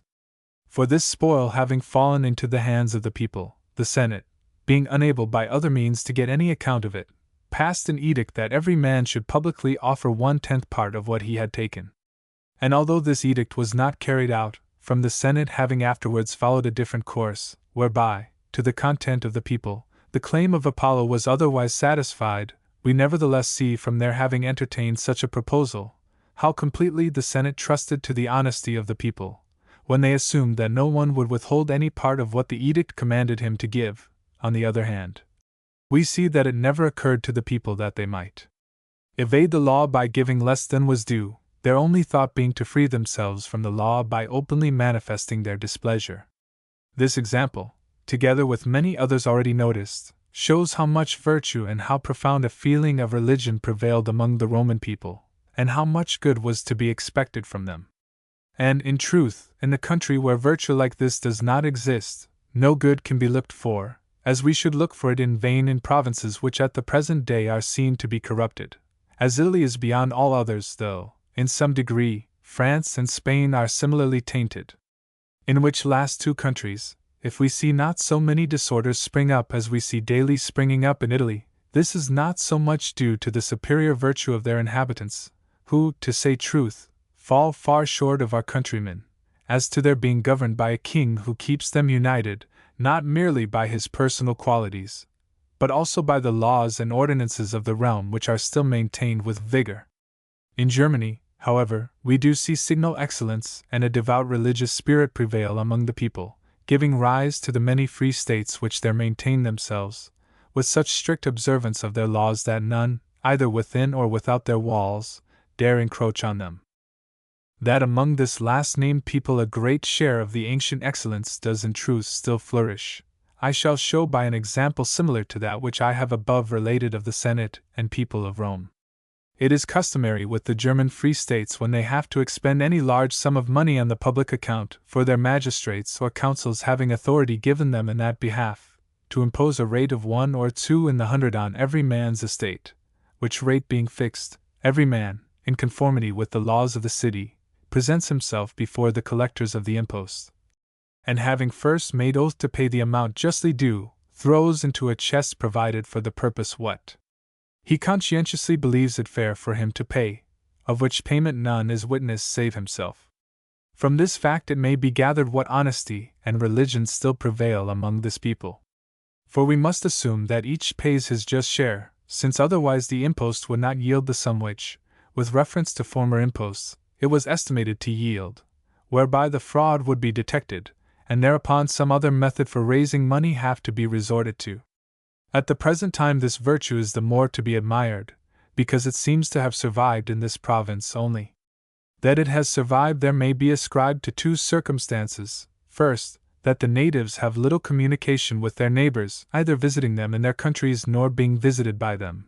being content to use such commodities, and subsist on such food, and to wear garments of such materials as their own land supplies, so that all occasion for intercourse, and every cause of corruption is removed. For living after this fashion, they have not learned the manners of the French, the Italians, or the Spaniards, which three nations together are the corruption of the world. The second cause is, that these republics in which a free and pure government is maintained will not suffer any of their citizens either to be, or to live as gentlemen, but on the contrary, while preserving a strict equality among themselves, are bitterly hostile to all those gentlemen and lords who dwell in their neighborhood, so that if by chance any of these fall into their hands, they put them to death, as the chief promoters of corruption and the origin of all disorders. But to make plain what I mean when I speak of gentlemen, I say that those are so to be styled who live in opulence and idleness on the revenues of their estates, without concerning themselves with the cultivation of these estates, or incurring any other fatigue for their support. Such persons are very mischievous in every republic or country. But even more mischievous are they who, besides the estates I have spoken of, are lords of strongholds and castles, and have vassals and retainers who render them obedience. Of these two classes of men the kingdom of Naples, the country round Rome, Romagna, and Lombardy are full, and hence it happens that in these provinces no commonwealth or free form of government has ever existed, because men of this sort are the sworn foes to all free institutions. And since to plant a commonwealth in provinces which are in this condition were impossible, if these are to be reformed at all, it can only be by some one man who is able there to establish a kingdom, the reason being that when the body of the people is grown so corrupted that the laws are powerless to control it, there must in addition to the laws be introduced a stronger force, to wit, the regal, which by its absolute and unrestricted authority may curb the excessive ambition and corruption of the great. This opinion may be supported by the example of Tuscany, in which within a narrow compass of territory there have long existed the three republics of Florence, Lucca, and Siena, while the other cities of that province, although to a certain extent dependent, still show by their spirit and by their institutions that they preserve, or at any rate desire to preserve, their freedom. And this because there are in Tuscany no lords possessed of strongholds, and few or no gentlemen, but so complete an equality prevails that a prudent statesman, well acquainted with the history of the free states of antiquity, might easily introduce free institutions. Such, however, has been the unhappiness of this our country, that, up to the present hour, it has never produced any man with the power and knowledge which would have enabled him to act in this way. From what has been said, it follows, that he who would found a commonwealth in a country wherein there are many gentlemen, cannot do so unless he first gets rid of them, and that he who would found a monarchy or princedom in a country wherein great equality prevails, will never succeed, unless he raise above the level of that equality many persons of a restless and ambitious temperament, whom he must make gentlemen not in name merely but in reality, by conferring on them castles and lands, supplying them with riches, and providing them with retainers, that with these gentlemen around him, and with their help, he may maintain his power, while they through him may gratify their ambition, all others being constrained to endure a yoke, which force and force alone imposes on them. For when in this way there comes to be a proportion between him who uses force and him against whom it is used, each stands fixed in his own station. But to found a commonwealth in a country suited for a kingdom, or a kingdom in a country suited to be a commonwealth, requires so rare a combination of intelligence and power, that though many engage in the attempt, few are found to succeed. For the greatness of the undertaking quickly daunts them, and so obstructs their advance they break down at the very outset. The case of the Venetian Republic, wherein none save gentlemen are permitted to hold any public office, does, doubtless, seem opposed to this opinion of mine that where there are gentlemen it is impossible to found a commonwealth. But it may be answered that the case of Venice is not in truth an instance to the contrary, since the gentlemen of Venice are gentlemen rather in name than in reality, inasmuch as they draw no great revenues from lands, their wealth consisting chiefly in merchandise and chattels, and not one of them possessing a castle or enjoying any feudal authority. For in Venice this name of gentleman is a title of honor and dignity, and does not depend on any of those circumstances in respect of which the name is given in other states. But as in other states the different ranks and classes are divided under different names, so in Venice we have the division into gentlemen, gentilomini, and plebeians, popolani, it being understood that the former hold, or have the right to hold all situations of honor, from which the latter are entirely excluded. And in Venice this occasions no disturbance, for reasons which I have already explained.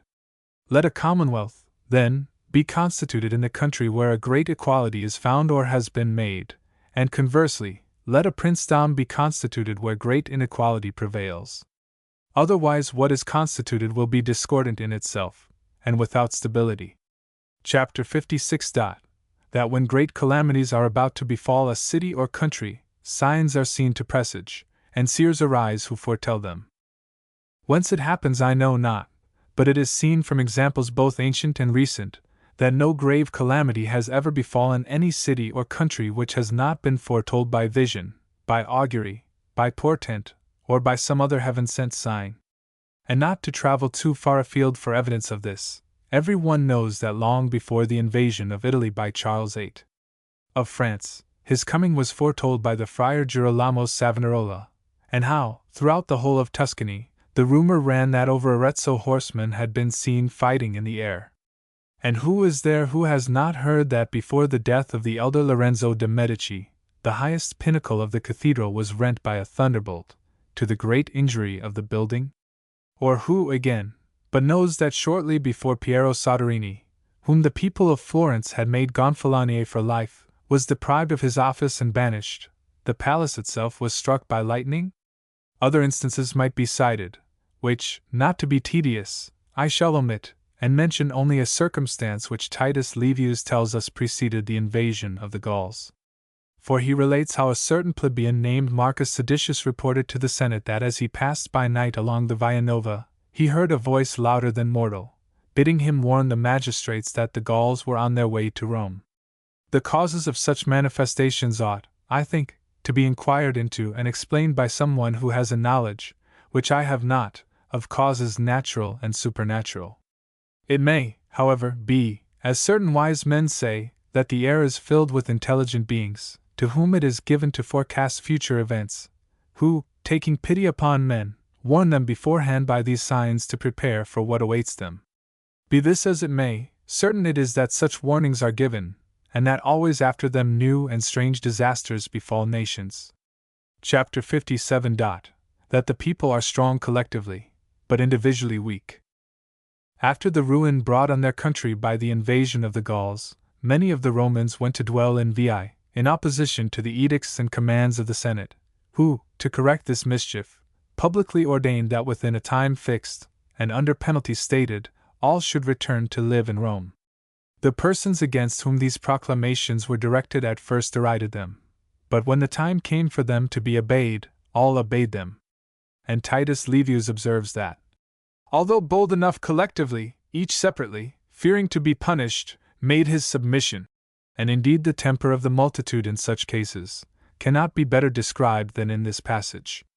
For often a people will be open-mouthed in condemning the decrees of their prince, but afterwards, when they have to look punishment in the face, putting no trust in one another, they hasten to comply. Wherefore, if you be in a position to keep the people well disposed towards you when they already are so, or to prevent them injuring you in case they be ill disposed, it is clearly of little moment whether the feelings with which they profess to regard you be favorable or no,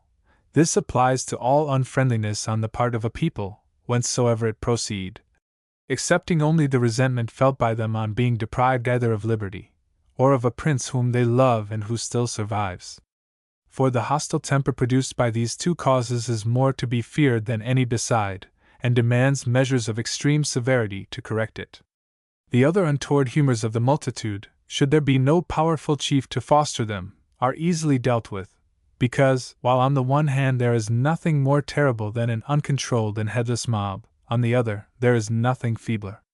For though it be furnished with arms it is easily subdued, if you have some place of strength wherein to shelter from its first onset.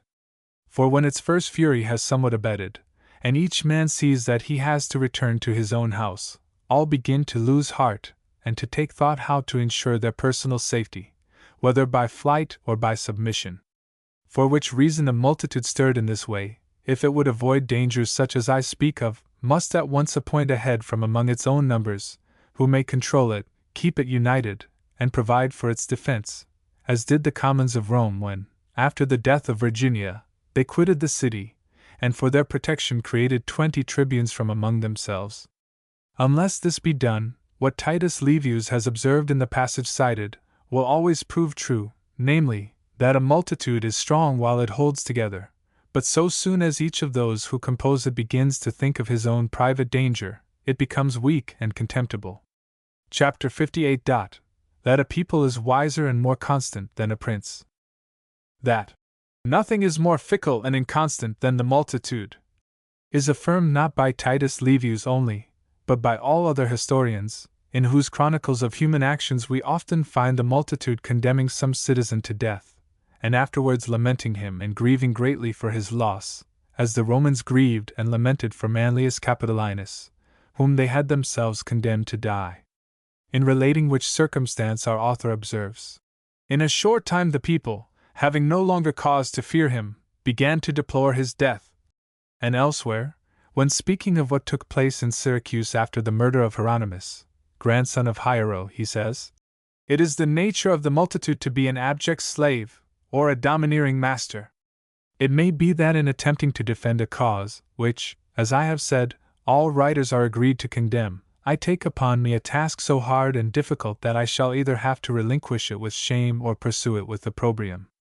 Be that as it may, I either do, nor ever shall judge it a fault, to support opinion by arguments, where it is not sought to impose them by violence or authority. I maintain, then, that this infirmity with which historians tax the multitude, may with equal reason be charged against every individual man, but most of all against princes, since all who are not controlled by the laws will commit the very same faults as are committed by an uncontrolled multitude. Proof whereof were easy, since of all the many princes existing, or who have existed, few indeed are or have been either wise or good. I speak of such princes as have had it in their power to break the reins by which they are controlled, among whom I do not reckon those kings who reigned in Egypt in the most remote antiquity when that country was governed in conformity with its laws, nor do I include those kings who reigned in Sparta, nor those who in our own times reign in France, which kingdom, more than any other whereof we have knowledge at the present day, is under the government of its laws. For kings who live, as these do, subject to constitutional restraint, are not to be counted when we have to consider each man's proper nature, and to see whether he resembles the multitude. For to draw a comparison with such princes as these, we must take the case of a multitude controlled as they are, and regulated by the laws, when we shall find it to possess the same virtues which we see in them, and neither conducting itself as an abject slave nor as a domineering master. Such was the people of Rome, who, while the commonwealth continued uncorrupted, never either served abjectly nor domineered haughtily, but, on the contrary, by means of their magistrates and their ordinances, maintained their place, and when forced to put forth their strength against some powerful citizen, as in the case of Manlius, the Decemvirs, and others who sought to oppress them, did so. But when it was necessary for the public welfare to yield obedience to the dictator or consuls, obeyed. And if the Roman people mourned the loss of the dead Manlius, it is no wonder, for they mourned his virtues, which had been of such a sort that their memory stirred the regret of all, and would have had power to produce the same feelings even in a prince, all writers being agreed that excellence is praised and admired even by its enemies. But if Manlius, when he was so greatly mourned, could have risen once more from the dead, the Roman people would have pronounced the same sentence against him which they pronounced when they led him forth from the prison house, and straightway condemned him to die. And in like manner we see that princes, accounted wise, have put men to death, and afterwards greatly lamented them, as Alexander mourned for Clitus and others of his friends, and Herod for Miriam. But what our historian says of the multitude, he says not of a multitude which, like the people of Rome, is controlled by the laws, but of an uncontrolled multitude like the Syracusans, who were guilty of all these crimes which infuriated and ungoverned men commit, and which were equally committed by Alexander and Herod in the cases mentioned. Wherefore the nature of a multitude is no more to be blamed than the nature of princes, since both equally err when they can do so without regard to consequences. Of which many instances, besides those already given, might be cited from the history of the Roman emperors, and of other princes and tyrants, in whose lives we find such inconstancy and fickleness, as we might look in vain for in a people.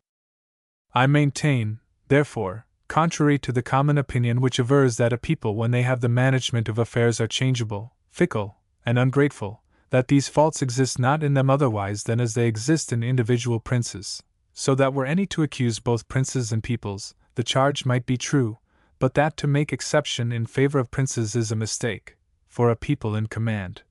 if it be duly restrained, will have the same prudence and the same gratitude as a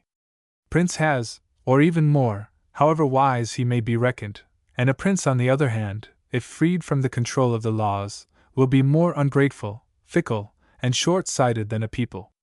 And further, I say that any difference in their methods of acting results not from any difference in their nature, that being the same in both, or, if there be advantage on either side, the advantage resting with the people, but from their having more or less respect for the laws under which each lives. And whosoever attentively considers the history of the Roman people, may see that for 400 years they never relaxed in their hatred of the regal name, and were constantly devoted to the glory and welfare of their country, and will find numberless proofs given by them of their consistency in both particulars. And should any allege against me the ingratitude they showed to Scipio, I reply by what has already been said at length on that head, where I proved that peoples are less ungrateful than princes. But as for prudence and stability of purpose, I affirm that a people is more prudent, more stable, and of better judgment than a prince. Nor is it without reason that the voice of the people has been likened to the voice of God, for we see that widespread beliefs fulfill themselves, and bring about marvelous results, so as to have the appearance of presaging by some occult quality either weal or woe. Again, as to the justice of their opinions on public affairs, seldom find that after hearing two speakers of equal ability urging them in opposite directions, they do not adopt the sounder view, or are unable to decide on the truth of what they hear. And if, as I have said, a people errs in adopting courses which appear to it bold and advantageous, princes will likewise err when their passions are touched, as is far oftener the case with them than with a people. We see, too, that in the choice of magistrates a people will choose far more honestly than a prince, so that while you shall never persuade a people that it is advantageous to confer dignities on the infamous and profligate, a prince may readily, and in 1,000 ways, be drawn to do so. Again, it may be seen that a people, when once they have come to hold a thing in abhorrence, remain for many ages of the same mind, which we do not find happen with princes. For the truth of both of which assertions the Roman people are my sufficient witness, who, in the course of so many 100 years, and in so many elections of consuls and tribunes, never made 4 appointments of which they had reason to repent, and, as I have said, so detested the name of king, that no obligation they might be under to any citizen who affected that name could shield him from the appointed penalty. Further, we find that those cities wherein the government is in the hands of the people, in a very short space of time, make marvelous progress far exceeding that made by cities which have been always ruled by princes, as Rome grew after the expulsion of her kings, and Athens after she freed herself from Pisistratus. And this we can ascribe to no other cause than that the rule of a people is better than the rule of a prince. Nor would I have it thought that anything our historian may have affirmed in the passage cited, or elsewhere, controverts these my opinions. For if all the glories and all the defects both of peoples and of princes be carefully weighed, it will appear that both for goodness and for glory a people is to be preferred.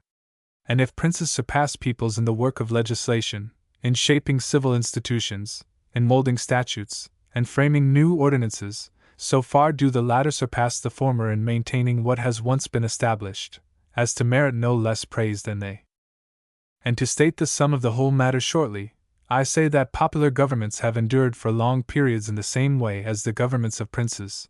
and that both have need to be regulated by the laws, because the prince who can do what he pleases is a man, and the people which can do as it pleases is never wise. If, then, we assume the case of a prince bound, and of a people chained down by the laws, greater virtue will appear in the people than in the prince, while if we assume the case of each of them freed from all control, it will be seen that the people commits fewer errors than the prince, and less serious errors, and such as admit of readier cure. For a turbulent and unruly people may be spoken to by a good man, and readily brought back to good ways, but none can speak to a wicked prince, nor any remedy be found against him but by the sword. And from this we may infer which of the two suffers from the worse disease, for if the disease of the people may be healed by words, while that of the prince must be dealt with by the sword, there is none but will judge that evil to be the greater which demands the more violent remedy. When a people is absolutely uncontrolled, it is not so much the follies which it commits or the evil which it actually does that excites alarm, as the mischief which may thence result, since in such disorders it becomes possible for a tyrant to spring up.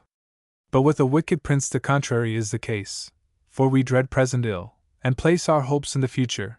persuading ourselves that the evil life of the prince may bring about our freedom. So that there is this distinction between the two, that with the one we fear what is, with the other what is likely to be. Again, the cruelties of a people are turned against him who it fears will encroach upon the common rights, but the cruelties of the prince against those who he fears may assert those rights. The prejudice which is entertained against the people arises from this, that any man may speak ill of them openly and fearlessly, even when the government is in their hands, whereas princes are always spoken of with 1,000 reserves and a constant eye to consequences. But since the subject suggests it, it seems to me not out of place to consider what alliances we can most trust, whether those made with commonwealths or those made with princes. Chapter 59. To what leagues or alliances we may most trust, whether those we make with commonwealths or those we make with princes. Since leagues and alliances are every day entered into by one prince with another, or by one commonwealth with another, and as conventions and treaties are concluded in like manner between princes and commonwealths, it seems to me proper to inquire whether the faith of a commonwealth, or that of a prince, is the more stable and the safer to count on. All things considered, I am disposed to believe that in most cases they are alike, though in some they differ.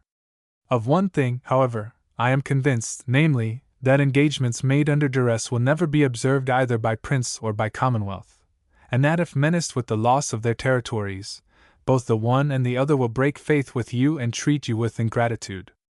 Demetrius, who was named the city-taker, had conferred numberless benefits upon the Athenians, but when, afterwards, on being defeated by his enemies, he sought shelter in Athens, as being a friendly city and under obligations to him, it was refused him, a circumstance which grieved him far more than the loss of his soldiers and army had done. Pompey, in like manner, when routed by Caesar in Thessaly, fled for refuge to Ptolemy in Egypt, who formerly had been restored by him to his kingdom, by whom he was put to death. In both these instances the same causes were at work, although the inhumanity and the wrong inflicted were less in the case of the commonwealth than of the prince. Still, wherever there is fear, the want of faith will be the same. And even if there be found a commonwealth or prince who, in order to keep faith, will submit to be ruined, this is seen to result from a like cause.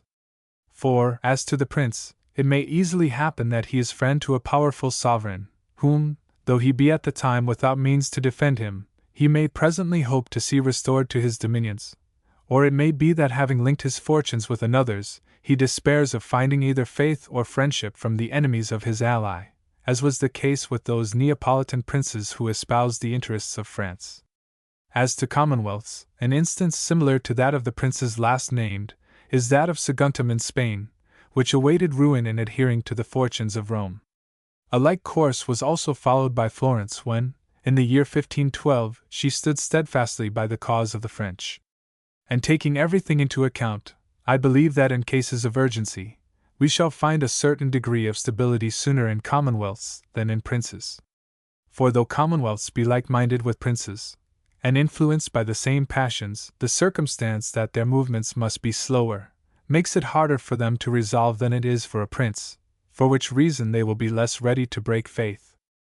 And since leagues and alliances are broken for the sake of certain advantages, in this respect also, commonwealths observe their engagements far more faithfully than princes. For abundant examples might be cited of a very slight advantage having caused a prince to break faith, and of a very great advantage having failed to induce a commonwealth to do so.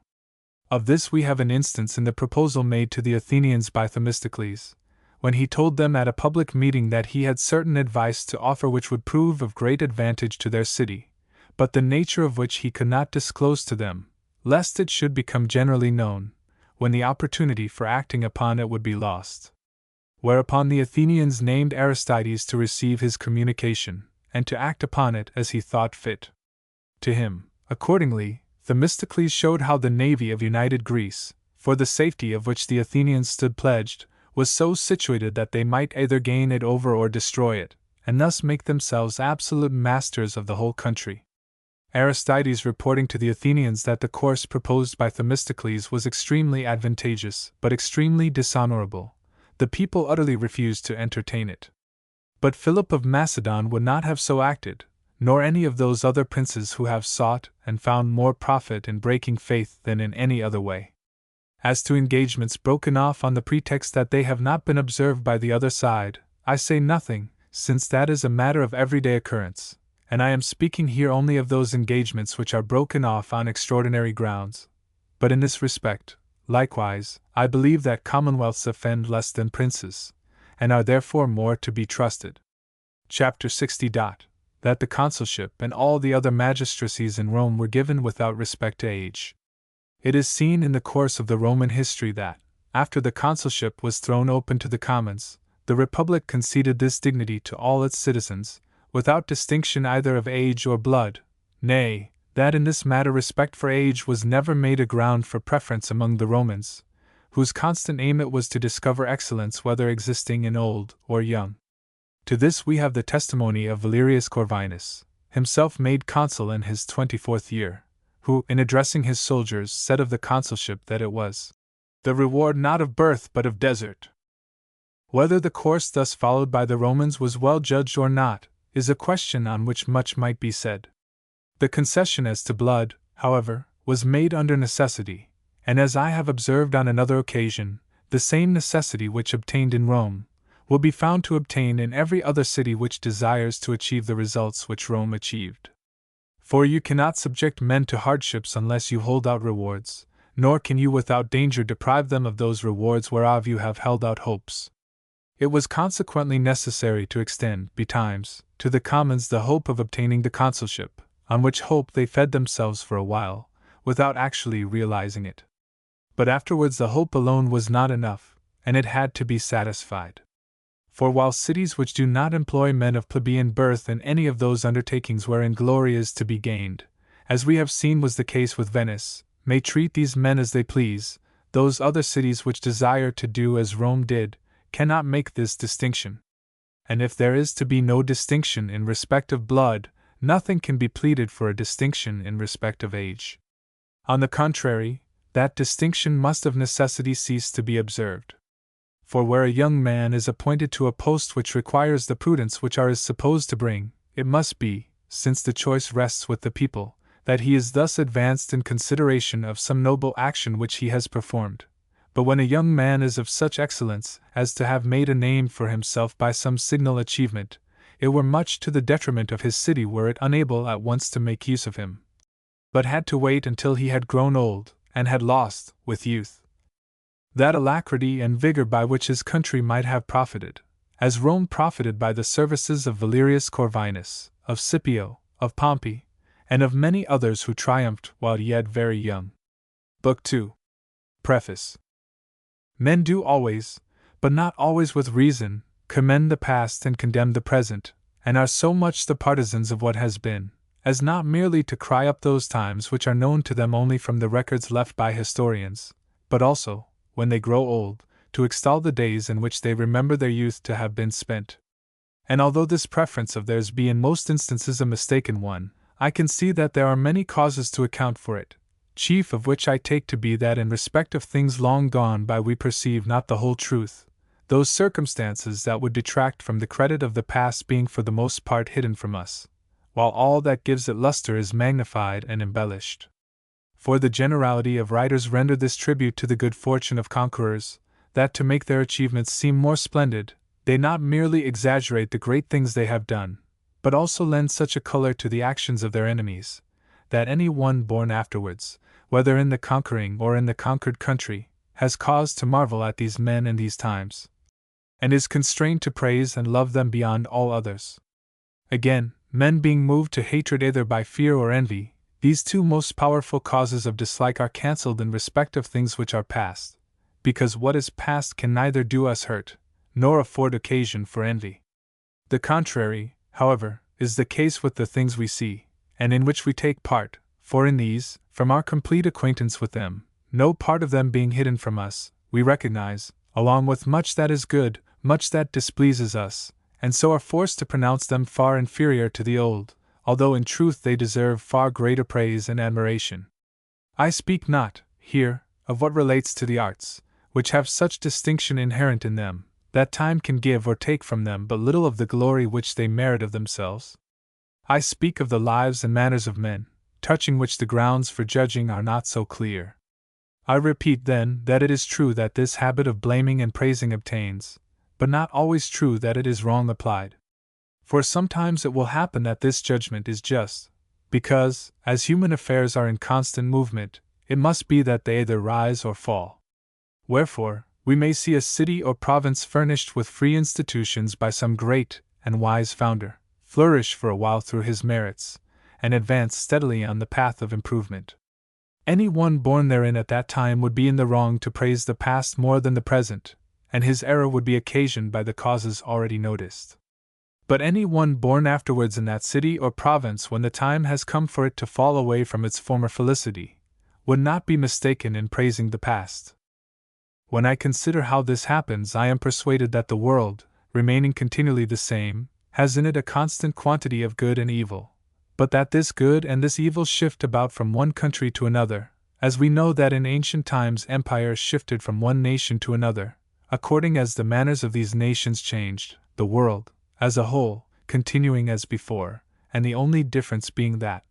whereas at first Assyria was made the seat of its excellence, this was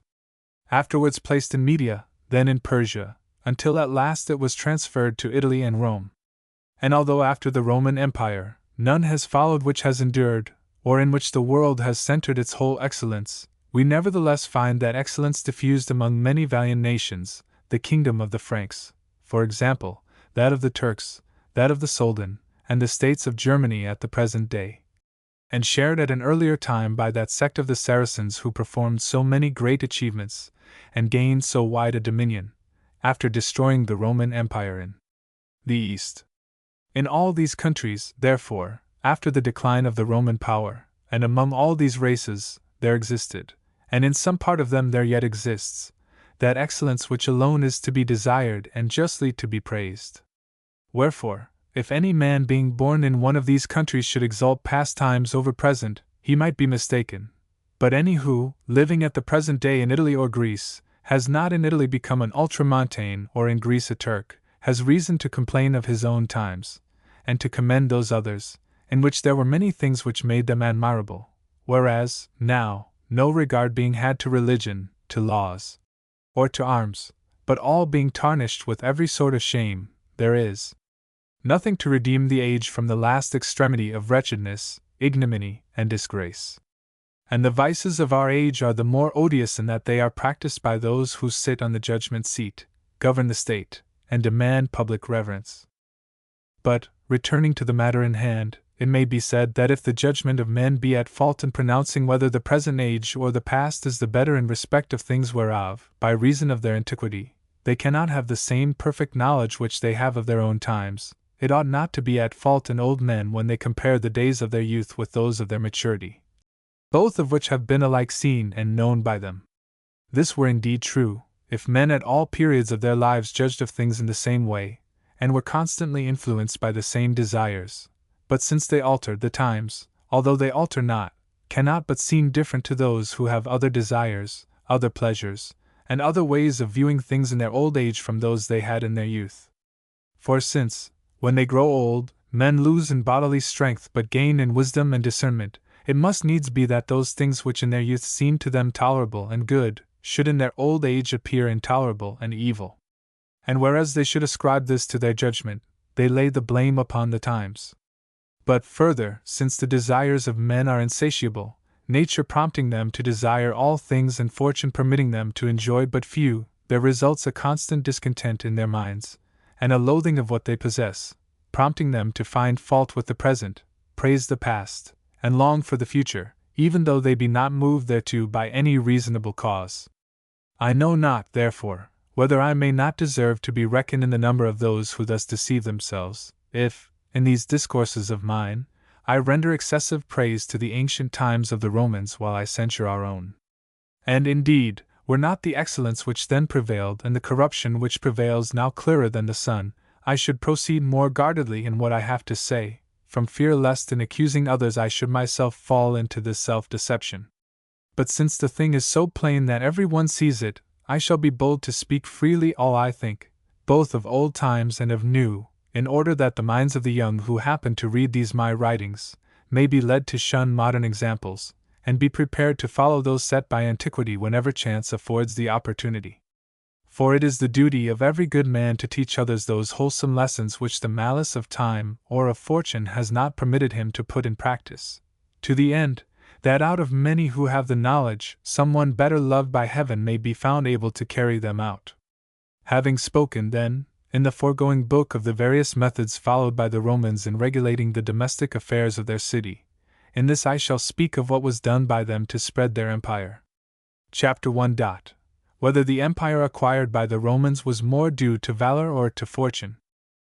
Many authors, and among others that most grave historian Plutarch, have thought that in acquiring their empire the Romans were more beholden to their good fortune than to their valor, and besides other reasons which they give for this opinion, they affirm it to be proved by the admission of the Romans themselves, since their having erected more temples to fortune than to any other deity, shows that it was to her that they ascribed their success. It would seem, too, that Titus Livius was of the same mind, since he very seldom puts a speech into the mouth of any Roman in which he discourses of valor, wherein he does not also make mention of fortune. This, however, is an opinion with which I can in no way concur, and which, I take it, cannot be made good. For if no commonwealth has ever been found to grow like the Roman, it is because none was ever found so well fitted by its institutions to make that growth. For by the valor of her armies she spread her empire, while by her conduct of affairs, and by other methods peculiar to herself and devised by her first founder, she was able to keep what she acquired, as shall be fully shown in many of the following discourses. The writers to whom I have referred assert that it was owing to their good fortune and not to their prudence that the Romans never had two great wars on their hands at once, as, for instance, that they waged no wars with the Latins until they had not merely overcome the Samnites, but undertook in their defense the war on which they then entered, nor ever fought with the Etruscans until they had subjugated the Latins, and had almost worn out the Samnites by frequent defeats, whereas had any two of these powers, while yet fresh and unexhausted, united together, it may easily be believed that the ruin of the Roman Republic must have followed. But to whatsoever cause we ascribe it, it never so chanced that the Romans engaged in two great wars at the same time. On the contrary, it always seemed as though on the breaking out of one war, another was extinguished, or that on the termination of one, another broke out. And this we may plainly see from the order in which their wars succeeded one another. For, omitting those waged by them before their city was taken by the Gauls, we find that during their struggle with the Equians and the Volscians, and while these two nations continued strong, no others rose against them. On these being subdued, there broke out the war with the Samnites, and although before the close of that contest the Latin nations had begun to rebel against Rome, nevertheless, when their rebellion came to a head, the Samnites were in league with Rome, and helped her with their army to quell the presumption of the rebels, on whose defeat the war with Samnium was renewed. When the strength of Samnium had been drained by repeated reverses, there followed the war with the Etruscans, which ended. The Samnites were once more stirred to activity by the coming of Pyrrhus into Italy. When he, too, had been defeated, and sent back to Greece, Rome entered on her first war with the Carthaginians, which was no sooner over than all the Gallic nations on both sides of the Alps combined against the Romans, by whom, in the battle fought between Populonia and Pisa, where now stands the fortress of San Vincenzo, they were at last routed with tremendous slaughter. This war ended. For 20 years together the Romans were engaged in no contest of importance, their only adversaries being the Ligurians, and the remnant of the Gallic tribes who occupied Lombardy, and on this footing things continued down to the Second Carthaginian War, which for 16 years kept the whole of Italy in a blaze. This too being brought to a most glorious termination, there followed the Macedonian War, at the close of which succeeded the war with Antiochus and Asia. These subdued, there remained not in the whole world king or people who either singly or together could withstand the power of Rome. But even before this last victory, any one observing the order of these wars, and the method in which they were conducted, must have recognized not only the good fortune of the Romans, but also their extraordinary valor and prudence.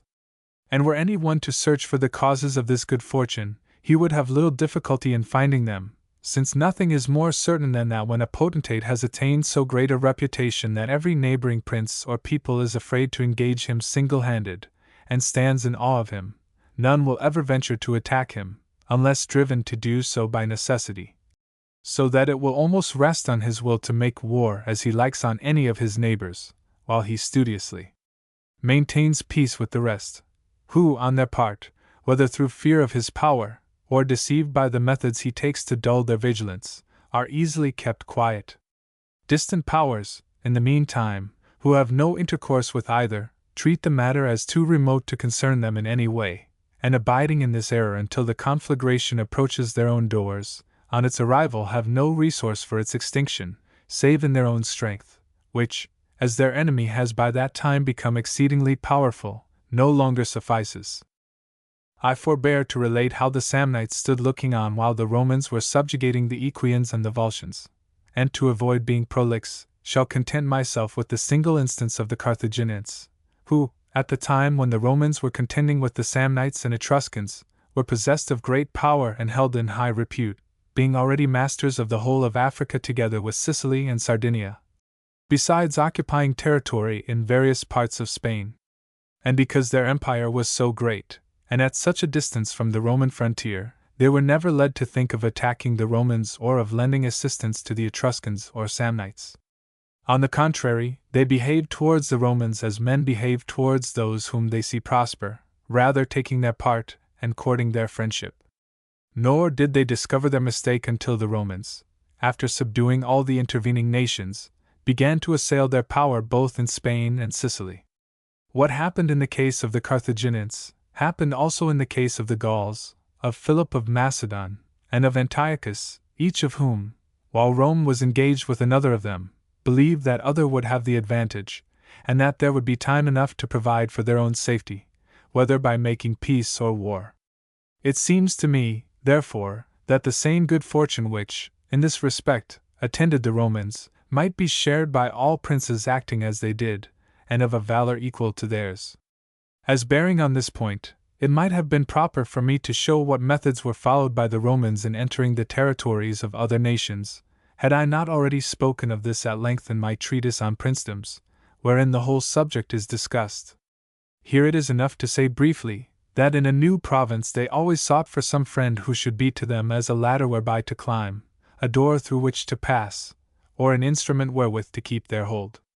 Thus we see them effect their entrance into Samnium through the Capuans, into Etruria through the Camertines, into Sicily through the Mamertines, into Spain through the Saguntines, into Africa through Massinissa, into Greece through the Aetolians, into Asia through Eumenes and other princes, into Gaul through the Massilians and Eguans, and in like manner,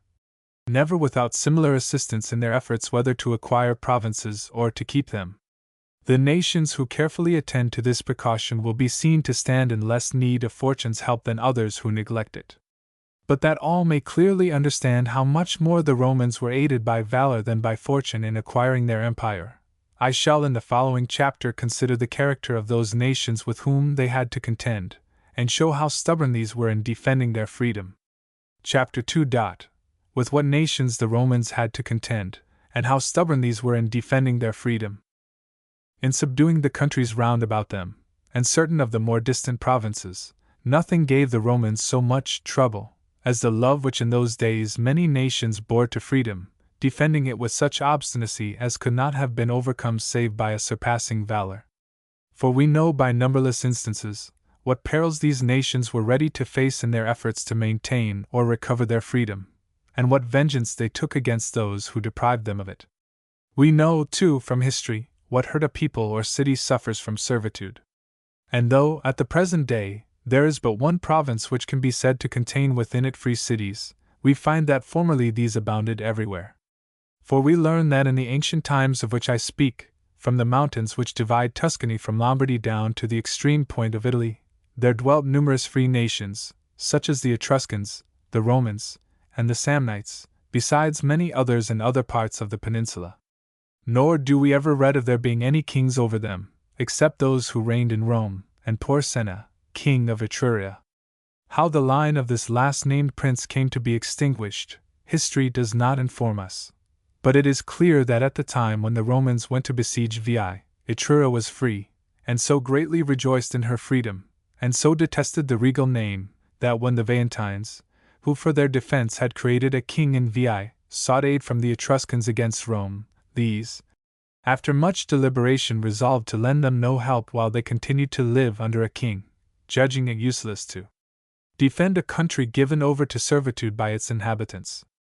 It is easy to understand whence this love of liberty arises among nations, for we know by experience that states have never signally increased, either as to dominion or wealth, except where they have lived under a free government. And truly it is strange to think to what a pitch of greatness Athens came during the 100 years after she had freed herself from the despotism of Pisistratus, and far stranger to contemplate the marvelous growth which Rome made after freeing herself from her kings. The cause, however, is not far to seek, since it is the well-being, not of individuals, but of the community which makes a state great, and without question, this universal well-being is nowhere secured save in a republic. For a republic will do whatsoever makes for its interest, and though its measures prove hurtful to this man or to that, there are so many whom they benefit, that these are able to carry them out, in spite of the resistance of the few whom they injure. But the contrary happens in the case of a prince, for, as a rule, what helps him hurts the state, and what helps the state hurts him, so that whenever a tyranny springs up in a city which has lived free, the least evil which can befall that city is to make no further progress, nor ever increase in power or wealth. But in most cases, if not in all, it will be its fate to go back.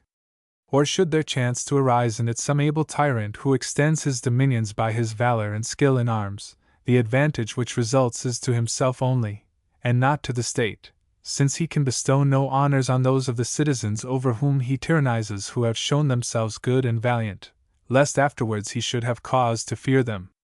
Nor can he make those cities which he acquires, subject or tributary to the city over which he rules, because to make this city powerful is not for his interest, which lies in keeping it so divided that each town and province may separately recognize him alone as its master. In this way he only, and not his country, is the gainer by his conquests. And if any one desire to have this view confirmed by numberless other proofs, let him look into Xenophon's treatise De Tyrannide. No wonder, then, that the nations of antiquity pursued tyrants with such relentless hatred, and so passionately loved freedom that its very name was dear to them, as was seen when Hieronymus, grandson of Hiero the Syracusan, was put to death in Syracuse. For when word of his death reached the army, which lay encamped not far off, at first it was greatly moved, and eager to take up arms against the murderers. But on hearing the cry of liberty shouted in the streets of Syracuse, quieted at once by the name, it laid aside its resentment against those who had slain the tyrant, and fell to consider how a free government might be provided for the city. Nor is it to be wondered at that the ancient nations took terrible vengeance on those who deprived them of their freedom, of which, though there be many instances, I mean only to cite one which happened in the city of Corcyra at the time of the Peloponnesian War. For Greece being divided into two factions, one of which sided with the Athenians, the other with the Spartans, it resulted that many of its cities were divided against themselves, some of the citizens seeking the friendship of Sparta and some of Athens. In the aforesaid city of Corcyra, the nobles getting the upper hand deprived the commons of their freedom. These, however, recovering themselves with the help of the Athenians, laid hold of the entire body of the nobles, and cast them into a prison large enough to contain them all, whence they brought them forth by 8 or 10 at a time, pretending that they were to be sent to different places into banishment, whereas, in fact, they put them to death with many circumstances of cruelty. Those who were left, learning what was going on, resolved to do their utmost to escape this ignominious death, and arming themselves with what weapons they could find, defended the door of their prison against all who sought to enter, till the people, hearing the tumult, and rushing in haste to the prison, dragged down the roof, and smothered the prisoners in the ruins. Many other horrible and atrocious cruelties likewise perpetrated in Greece show it to be true that a lost freedom is avenged with more ferocity than a threatened freedom is defended. When I consider whence it happened that the nations of antiquity were so much more zealous in their love of liberty than those of the present day, I am led to believe that it arose from the same cause which makes the present generation of men less vigorous and daring than those of ancient times, namely the difference of the training of the present day from that of earlier ages. And this, again, arises from the different character of the religions then and now prevailing. For our religion, having revealed to us the truth and the true path, teaches us to make little account of worldly glory, whereas the Gentiles, greatly esteeming it, and placing therein their highest good, displayed a greater fierceness in their actions. This we may gather from many of their customs, beginning with their sacrificial rites, which were of much magnificence as compared with the simplicity of our worship, though that be not without a certain dignity of its own, refined rather than splendid, and far removed from any tincture of ferocity or violence. In the religious ceremonies of the ancients neither pomp nor splendor were wanting, but to these was joined the ordinance of sacrifice, giving occasion to much bloodshed and cruelty. For in its celebration many beasts were slaughtered, and this being a cruel spectacle imparted a cruel temper to the worshippers. Moreover, under the old religions none obtained divine honors save those who were loaded with worldly glory, such as captains of armies and rulers of cities, whereas our religion glorifies men of a humble and contemplative, rather than of an active life. Accordingly, while the highest good of the old religions consisted in magnanimity, bodily strength, and all those other qualities which make men brave, our religion places it in humility, lowliness, and contempt for the things of this world. Or if it ever calls upon us to be brave, it is that we should be brave to suffer rather than to do.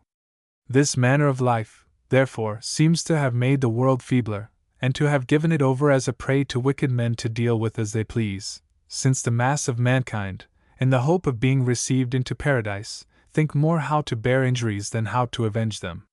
But should it seem that the world has grown effeminate, and heaven laid aside her arms, this assuredly results from the baseness of those who have interpreted our religion to accord with indolence and ease rather than with valor. For were we to remember that religion permits the exaltation and defense of our country, we would see it to be our duty to love and honor it, and would strive to be able and ready to defend it. This training, therefore, and these most false interpretations are the causes why, in the world of the present day, we find no longer the numerous commonwealths which were found of old, and in consequence, that we see not now among the nations that love of freedom which prevailed then, though, at the same time, I am persuaded that one cause of this change has been that the Roman Empire by its arms and power put an end to all the free states and free institutions of antiquity. For although the power of Rome fell afterwards into decay, these states could never recover their strength or resume their former mode of government, save in a very few districts of the empire. But be this as it may, certain it is that in every country of the world, even the least considerable, the Romans found a league of well-armed republics, most resolute in the defense of their freedom, whom it is clear they never could have subdued had they not been endowed with the rarest and most astonishing valor. To cite a single instance, I shall take the case of the Samnites who, strange as it may now seem, were on the admission of Titus Livius himself, so powerful and so steadfast in arms, as to be able to withstand the Romans down to the consulship of Papirius Cursor, son to the first Papirius, a period of 46 years, in spite of numerous defeats, the loss of many of their towns, and the great slaughter which overtook them everywhere throughout their country. And this is the more remarkable when we see that country, which once contained so many noble cities, and supported so great a population, now almost uninhabited, and reflect that it formerly enjoyed a government and possessed resources making its conquest impossible to less than Roman valor. There is no difficulty, therefore, in determining whence that ancient greatness and this modern decay have arisen, since they can be traced to the free life formerly prevailing and to the servitude which prevails now. For all countries and provinces which enjoy complete freedom make, as I have said, most rapid progress. Because, from marriage being less restricted in these countries, and more sought after, we find there a greater population, every man being disposed to beget as many children as he thinks he can rear, when he has no anxiety lest they should be deprived of their patrimony, and knows not only that they are born to freedom and not to slavery, but that they may rise by their merit to be the first men of their country.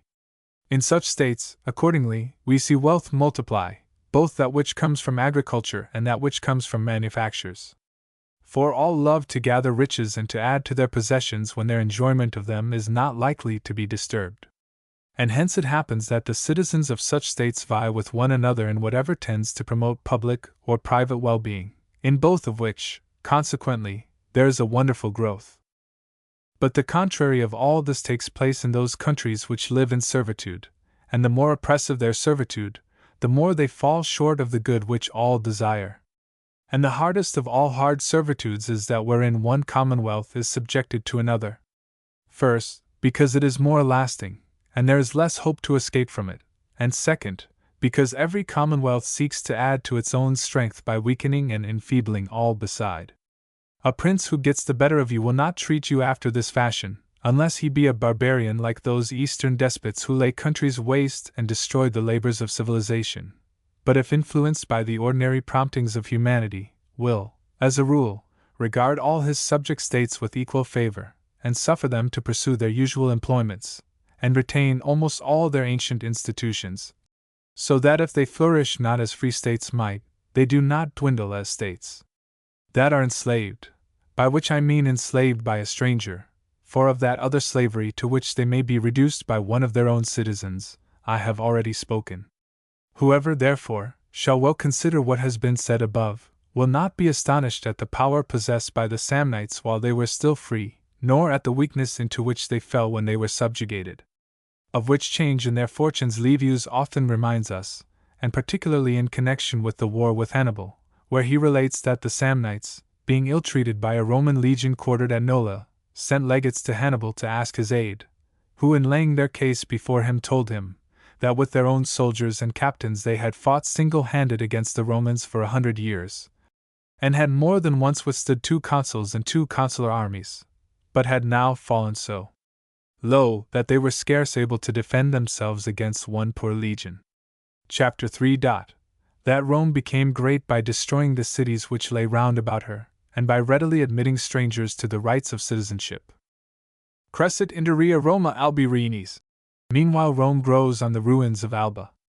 They who would have their city become a great empire, must endeavor by every means to fill it with inhabitants, for without a numerous population no city can ever succeed in growing powerful.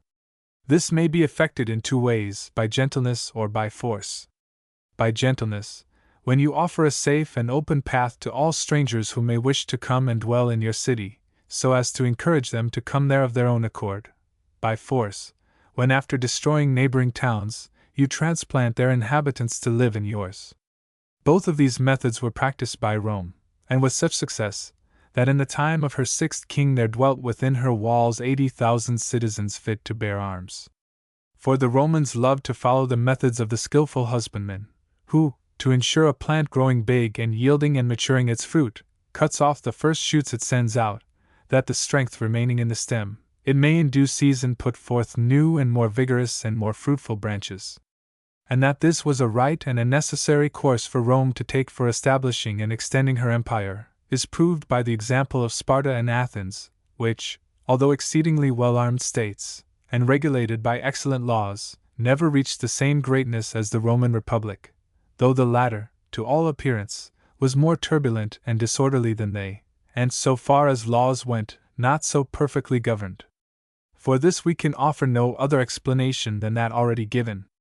For by augmenting the numbers of her citizens in both the ways named, Rome was soon able to place 280,000 men under arms, while neither Sparta nor Athens could ever muster more than 20,000, and this, not because the situation of these countries was less advantageous than that of Rome, but simply from the difference in the methods they followed. For Lycurgus, the founder of the Spartan Republic, thinking nothing so likely to relax his laws as an admixture of new citizens, did all he could to prevent intercourse with strangers, with which object, besides refusing these the right to marry, the right of citizenship, and all such other social rights as induce men to become members of a community, he ordained that in this republic of his the only money current should be of leather, so that none might be tempted to repair thither to trade or to carry on any art. Under such circumstances the number of the inhabitants of that state could never much increase. For as all our actions imitate nature, and it is neither natural nor possible that a puny stem should carry a great branch, so a small republic cannot assume control over cities or countries stronger than herself, or, doing so, will resemble the tree whose boughs being greater than its trunk, are supported with difficulty, and snapped by every gust of wind. As it proved with Sparta. For after she had spread her dominion over all the cities of Greece, no sooner did Thebes rebel than all the others rebelled likewise, and the trunk was left stripped of its boughs. But this could not have happened with Rome, whose stem was mighty enough to bear any branch with ease. It was, therefore, by adding to her population, and by adopting certain other methods presently to be noticed, that Rome became so great and powerful. And this is well expressed by Titus Livius in the words, Crescit interea Roma albi Reines. Chapter 4. That commonwealths have followed three methods for extending their power. Any one who has read ancient history with attention must have observed that three methods have been used by republics for extending their power. One of these, followed by the old Etruscans, is to form a confederation of many states, wherein none has precedence over the rest in authority or rank, and each allows the others to share its acquisitions, as do the states of the Swiss League in our days, and as the Achaeans and Aetolians did in Greece in earlier times. And because the Etruscans were opposed to the Romans in many wars, that I may give a clearer notion of this method of theirs, I shall enlarge a little in my account of the Etruscan people. In Italy, before the Romans became supreme, the Etruscans were very powerful, both by sea and land, and although we have no separate history of their affairs, we have some slight records left us of them, and some indications of their greatness. We know, for instance, that they planted a colony, to which they gave the name of Hadria, on the coast of the Upper Sea, which colony became so renowned that it lent its name to the sea itself, which to this day by the Latins is called the Hadriatic. We know, too, that their arms were obeyed from the Tiber to the foot of the mountains which enclose the greater part of the Italian peninsula, although, 200 years before Rome grew to any great strength, they had lost their supremacy in the province now known as Lombardy,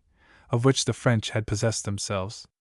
For that people, whether driven by necessity, or attracted by the excellence of the fruits, and still more of the wine of Italy, came there under their chief, Bellovesus, and after defeating and expelling the inhabitants of the country, settled themselves therein, and there built many cities, calling the district Gallia, after the name they then bore, and this territory they retained until they were subdued by the Romans.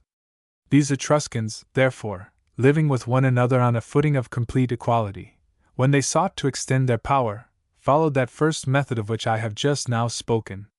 Their state was made up of 12 cities, among which were Chiusi, Veii, Friuli, Arezzo, Volterra, and the like, and their government was conducted in the form of a league.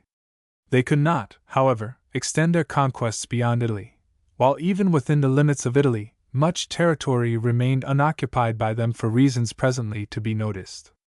The second method is to provide yourself with allies or companions, taking heed, however, to retain in your own hands the chief command, the seat of government, and the titular supremacy.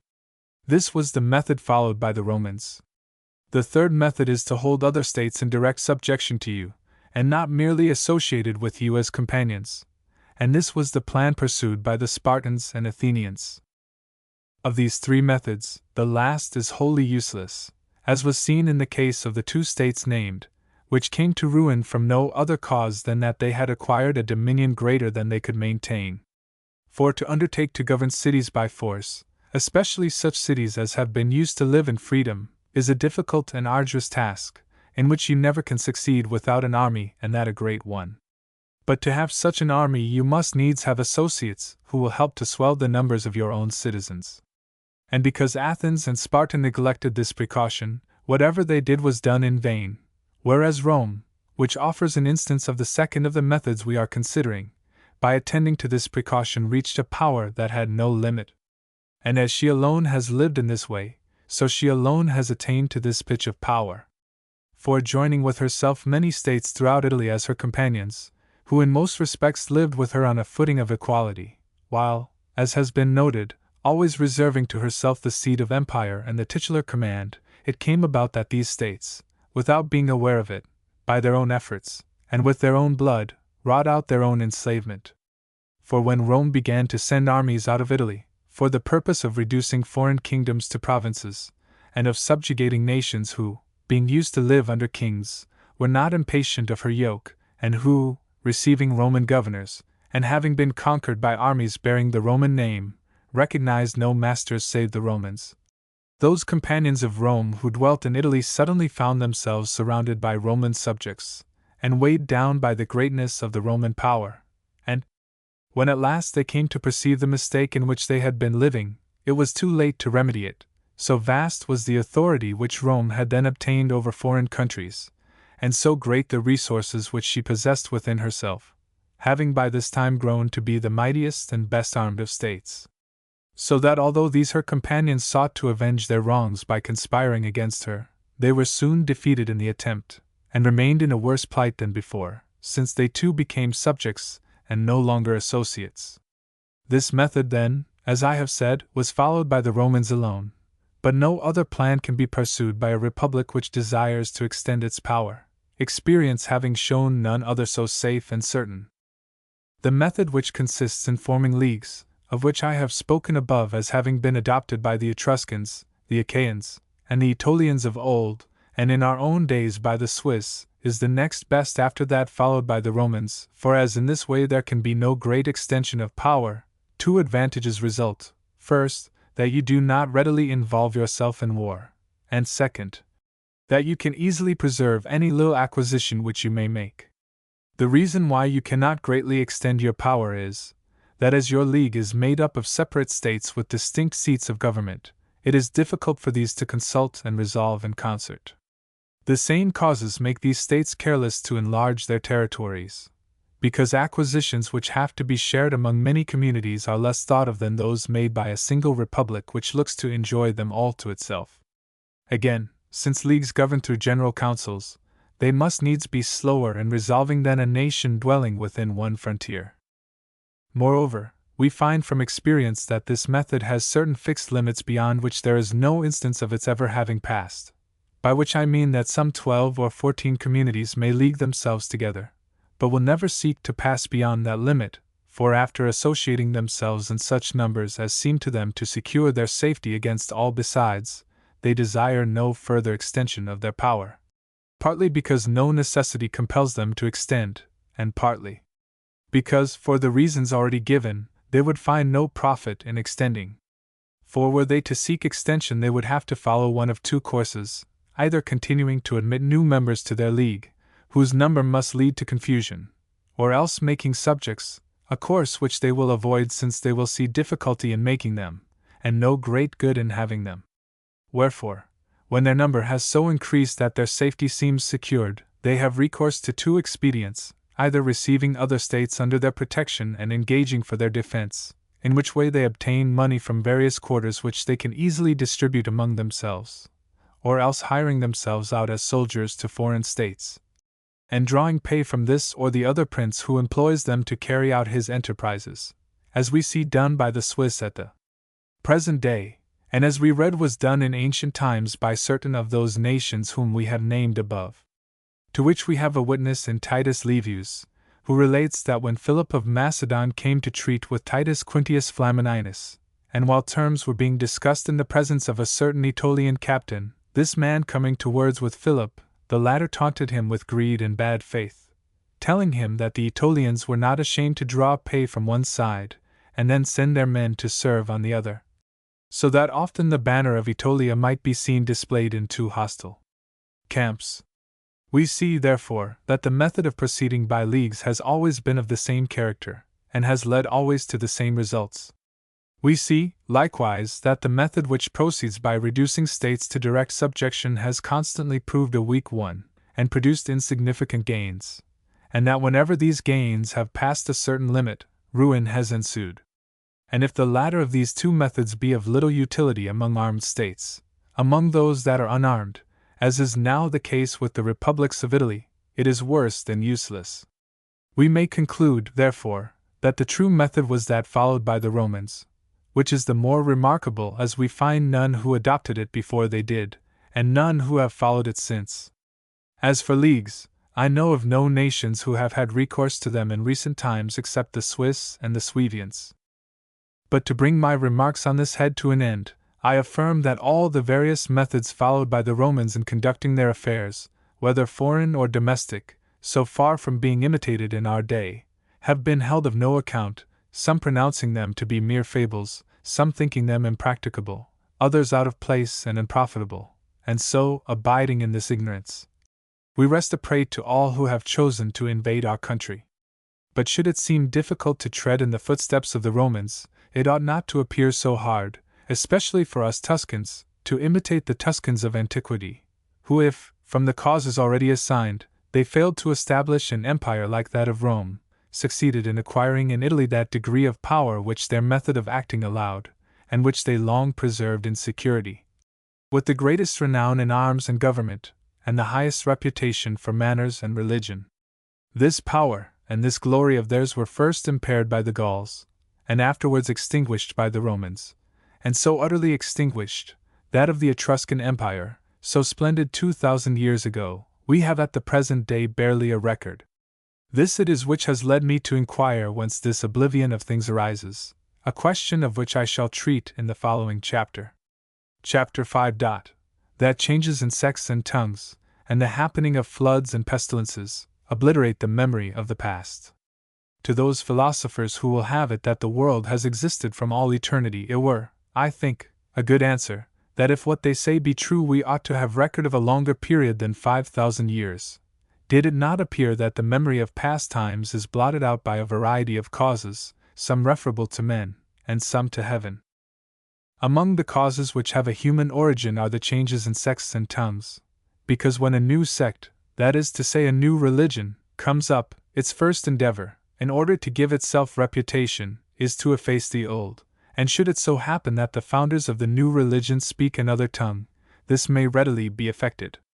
This we know from observing the methods which Christianity has followed in dealing with the religion of the Gentiles, for we find that it has abolished all the rites and ordinances of that worship, and obliterated every trace of the ancient belief. True, it has not succeeded in utterly blotting out our knowledge of things done by the famous men who held that belief, and this because the propagators of the new faith, retaining the Latin tongue, were constrained to use it in writing the new law, for could they have written this in a new tongue, we may infer, having regard to their other persecutions, that no record whatever would have survived to us of past events. For any one who reads of the methods followed by St. Gregory and the other heads of the Christian religion, will perceive with what animosity they pursued all ancient memorials, burning the works of poets and historians, breaking images, and destroying whatsoever else afforded any trace of antiquity. So that if to this persecution a new language had been joined, it must soon have been found that everything was forgotten. We may believe, therefore, that what Christianity has sought to effect against the sect of the Gentiles was actually effected by that sect against the religion which preceded theirs, and that, from the repeated changes of belief which have taken place in the course of 5,000 or 6,000 years, the memory of what happened at a remote date has perished, or, if any trace of it remain, has come to be regarded as a fable to which no credit is due, like the chronicle of Diodorus Siculus, which, professing to give an account of the events of 40,000 or 50,000 years, is held, and I believe justly, a lying tale. As for the causes of oblivion which we may refer to heaven, they are those which make havoc of the human race, and reduce the population of certain parts of the world to a very small number. This happens by plague, famine, or flood, of which three the last is the most hurtful, as well because it is the most universal, as because those saved are generally rude and ignorant mountaineers, who, possessing no knowledge of antiquity themselves, can impart none to those who come after them. Or if among the survivors there chance to be one possessed of such knowledge, to give himself consequence and credit, he will conceal and pervert it to suit his private ends, so that to his posterity there will remain only so much as he may have been pleased to communicate, and no more. That these floods, plagues, and famines do in fact happen, I see no reason to doubt, both because we find all histories full of them, and recognize their effect in this oblivion of the past, and also because it is reasonable that such things should happen. For as when much superfluous matter has gathered in simple bodies, nature makes repeated efforts to remove and purge it away, thereby promoting the health of these bodies, so likewise as regards that composite body, the human race, when every province of the world so teems with inhabitants that they can neither subsist where they are nor remove elsewhere, every region being equally crowded and overpeopled. And when human craft and wickedness have reached their highest pitch, it must needs come about that the world will purge herself in one or another of these three ways, to the end that men, becoming few and contrite, may amend their lives and live with more convenience. Etruria, then, as has been said above, was at one time powerful, abounding in piety and valor, practicing her own customs, and speaking her own tongue. But all this was effaced by the power of Rome, so that, as I have observed already, nothing is left of her but the memory of a name. Chapter 6. Of the methods followed by the Romans in making war. Having treated of the methods followed by the Romans for increasing their power, we shall now go on to consider those which they used in making war, and in all they did we shall find how wisely they turned aside from the common path in order to render their progress to supreme greatness easy. Whosoever makes war, whether from policy or ambition, means to acquire and to hold what he acquires, and to carry on the war he has undertaken in such a manner that it shall enrich and not impoverish his native country and state. It is necessary, therefore, whether for acquiring or holding, to consider how cost may be avoided, and everything done most advantageously for the public welfare. But whoever would effect all this, must take the course and follow the methods of the Romans, which consisted, first of all, in making their wars, as the French say, great and short. For entering the field with strong armies, they brought to a speedy conclusion whatever wars they had with the Latins, the Samnites, or the Etruscans.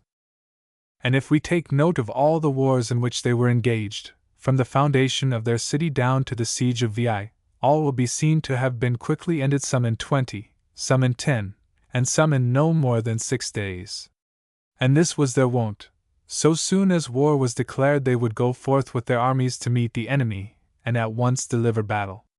The enemy, on being routed, to save their country from pillage, very soon came to terms, when the Romans would take from them certain portions of their territory.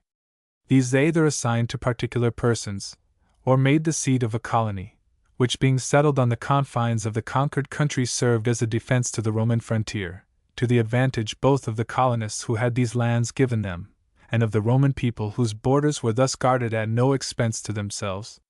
And no other system of defense could have been at once so safe, so strong, and so effectual. For while the enemy were not actually in the field, this guard was sufficient, and when they came out in force to overwhelm the colony, the Romans also went forth in strength and gave them battle, and getting the better of them, imposed harder terms than before, and so returned home. And in this way they came gradually to establish their name abroad, and to add to their power. These methods they continued to employ until they changed their system of warfare, which they did during the siege of Veii, when to enable them to carry on a prolonged war, they passed a law for the payment of their soldiers, whom, up to that time they had not paid, nor needed to pay, because till then their wars had been of brief duration. Nevertheless, while allowing pay to their soldiers that they might thus wage longer wars, and keep their armies longer in the field when employed on distant enterprises, they never departed from their old plan of bringing their campaigns to as speedy an end as place and circumstances allowed, nor ever ceased to plant colonies. Their custom of terminating their wars with dispatch, besides being natural to the Romans, was strengthened by the ambition of their consuls, who, being appointed for 12 months only, 6 of which they had to spend in the city, were eager to bring their wars to an end as rapidly as they could, that they might enjoy the honors of a triumph. The usage of planting colonies was recommended by the great advantage and convenience which resulted from it. In dealing with the spoils of warfare, their practice, no doubt, in a measure changed, so that in this respect they were not afterwards so liberal as they were at first, partly because liberality did not seem so necessary when their soldiers were in receipt of pay, and partly because the spoils themselves being greater than before, they thought by their help so to enrich the public treasury as to be able to carry on their wars without taxing the city, and in fact by pursuing this course the public revenues were soon greatly augmented. The methods thus followed by the Romans in dividing plunder and in planting colonies had, accordingly, this result, that whereas other less prudent princes and republics are impoverished by war, Rome was enriched by it. Nay, so far was the system carried, that no consul could hope for a triumph unless he brought back with him for the public treasury much gold and silver and spoils of every kind. By methods such as these, at one time bringing their wars to a rapid conclusion by invasion and actual defeat, at another wearing out an enemy by protracted hostilities, and again by concluding peace on advantageous terms, the Romans continually grew richer and more powerful. Chapter 7. Of the quantity of land assigned by the Romans to each colonist. It would, I think, be difficult to fix with certainty how much land the Romans allotted to each colonist, for my belief is that they gave more or less according to the character of the country to which they sent them. We may, however, be sure that in every instance, and to whatever country they were sent, the quantity of land assigned was not very large, first, because these colonists being sent to guard the newly acquired country, by giving little land it became possible to send more men, and second because, as the Romans lived frugally at home, it is unreasonable to suppose that they should wish their countrymen to be too well off abroad. And Titus Livius tells us that on the capture of Veii the Romans sent thither a colony, allotting to each colonist 3 jugera and 7 unci of land, which, according to our measurement, would be something under 2 acres. Besides the above reasons, the Romans may likely enough have thought that it was not so much the quantity of the land allotted as its careful cultivation that would make it suffice. It is very necessary, however, that every colony should have common pasturage where all may send their cattle to graze, as well as woods where they may cut fuel, for without such conveniences no colony can maintain itself. Chapter 8. Why certain nations leave their ancestral seats and overflow the countries of others. Having spoken above of the methods followed by the Romans in making war, and related how the Etruscans were attacked by the Gauls, it seems to me not foreign to these topics to explain that of wars there are 2 kinds. One kind of war has its origin in the ambition of princes or republics who seek to extend their dominions. Such were the wars waged by Alexander the Great, and by the Romans, and such are those which we see every day carried on by one potentate against another. Wars of this sort have their dangers, but do not utterly extirpate the inhabitants of a country, what the conqueror seeks being merely the submission of the conquered people, whom, generally speaking, he suffers to retain their laws, and always their houses and goods. The other species of war is when an entire people, with all the families of which it is made up, being driven out by famine or defeat, removes from its former seat, and goes in search of a new abode and a new country, not simply with the view to establish dominion over it, but to possess it as its own, and to expel or exterminate the former inhabitants. Of this most terrible and cruel species of warfare Sallust speaks at the end of his history of the war with Jugurtha, wherein mentioning that after the defeat of Jugurtha the movement of the Gauls into Italy began to be noticed, he observes that in the wars of the Romans with other nations the struggle was for mastery, but that always in their wars with the Gauls the struggle on both sides was for life. For a prince or commonwealth, when attacking another state, will be content to rid themselves of those only who are at the head of affairs. But an entire people, set in motion in the manner described, must destroy all who oppose them, since their object is to subsist on that whereon those whom they invade have hitherto subsisted. The Romans had to pass through 3 of these desperate wars, the first being that in which their city was actually captured by those Gauls who, as already mentioned, had previously taken Lombardy from the Etruscans and made it their seat, and for whose invasion Titus Livius has assigned 2 causes. First, that they were attracted, as I have said before, by the fruitful soil and by the wine of Italy which they had not in Gaul. Second, that their population having multiplied so greatly that they could no longer find wherewithal to live on at home, the princes of their land decided that certain of their number should go forth to seek a new abode, and so deciding, chose as leaders of those who were to go, 2 Gaulish chiefs, Bellovesus and Sicovesus, the former of whom came into Italy while the latter passed into Spain. From the immigration under Bellovesus resulted the occupation of Lombardy, and subsequently, the first war of the Gauls with Rome. At a later date, and after the close of the first war with Carthage, came the second Gallic invasion, when more than 200,000 Gauls perished in battle between Piombino and Pisa. The third of these wars broke out on the descent into Italy of the Toti and Cimbri, who, after defeating several Roman armies, were themselves defeated by Marius. In these 3 most dangerous contests the arms of Rome prevailed, but no ordinary valor was needed for their success. For we see afterwards, when the spirit of the Romans had declined, and their armies had lost their former excellence, their supremacy was overthrown by men of the same race, that is to say by the Goths, the Vandals, and others like them, who spread themselves over the whole of the Western Empire.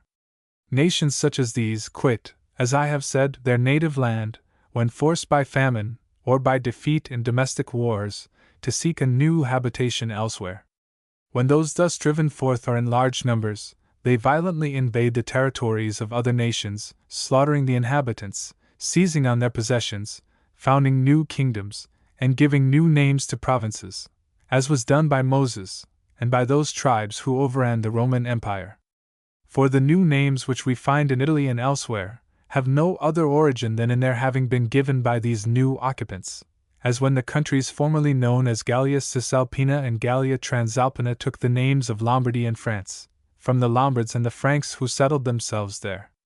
In the same way Sclavonia was formerly known as Illyria, Hungary as Pannonia, and England as Britain, while many other provinces which it would be tedious to enumerate have similarly changed their designations, as when the name Judea was given by Moses to that part of Syria of which he took possession.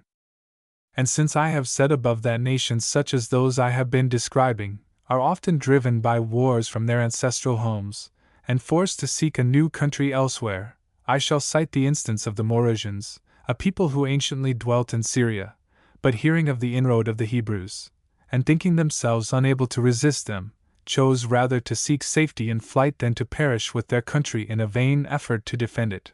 For which reason, removing with their families, they went to Africa, where, after driving out the native inhabitants, they took up their abode, and although they could not defend their own country, were able to possess themselves of a country belonging to others.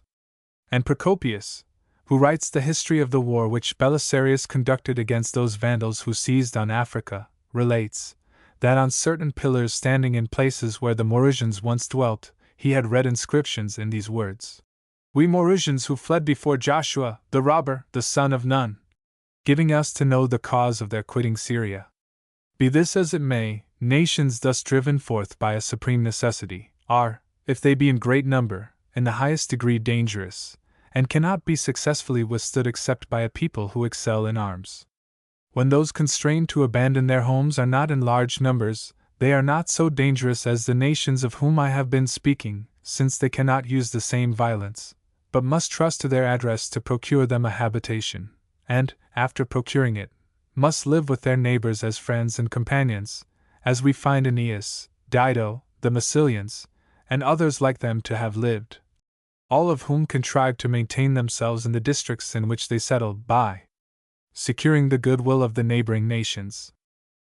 almost all the great emigrations of nations have been and continue to be from the cold and barren region of Scythia, because from the population there being excessive, and the soil unable to support them, they are forced to quit their home, many causes operating to drive them forth, and none to keep them back. And if, for the last 500 years, it has not happened that any of these nations has actually overrun another country, there are various reasons to account for it. First, the great clearance which that region made of its inhabitants during the decline of the Roman Empire, when more than 30 nations issued from it in succession, and next, the circumstance that the countries of Germany and Hungary, whence also these nations came, are now so much improved that men can live there in comfort, and consequently are not constrained to shift their habitations. Besides which, since these countries are occupied by a very warlike race, they serve as a sort of bulwark to keep back the neighboring Scythians, who for this reason do not venture to attack them, nor attempt to force a passage. Nevertheless, movements on a great scale have oftentimes been begun by the Tartars, and been at once withstood by the Hungarians and Poles, whose frequent boast it is, that but for them, Italy and the Church would more than once have felt the weight of the Tartar arms. Of the nations of whom I have been speaking, I shall now say no more. Chapter 9. Of the causes which commonly give rise to wars between states. The occasion which led to war between the Romans and Samnites, who for long had been in league with one another, is of common occurrence in all powerful states, being either brought about by accident, or else purposely contrived by someone who would set war afoot. As between the Romans and the Samnites, the occasion of war was accidental. For in making war upon the Sidicinians and afterwards on the Campanians, the Samnites had no thought of involving themselves with the Romans. But the Campanians being overpowered, and contrary to the expectation of Romans and Samnites alike, resorting to Rome for aid, the Romans, on whose protection they threw themselves, were forced to succor them as dependents, and to accept a war which, it seemed to them, they could not with honor decline. For though they might have thought it unreasonable to be called on to defend the Campanians as friends against their own friends the Samnites, it seemed to them shameful not to defend them as subjects, or as a people who had placed themselves under their protection. For they reasoned that to decline their defense would close the gate against all others who at any future time might desire to submit themselves to their power.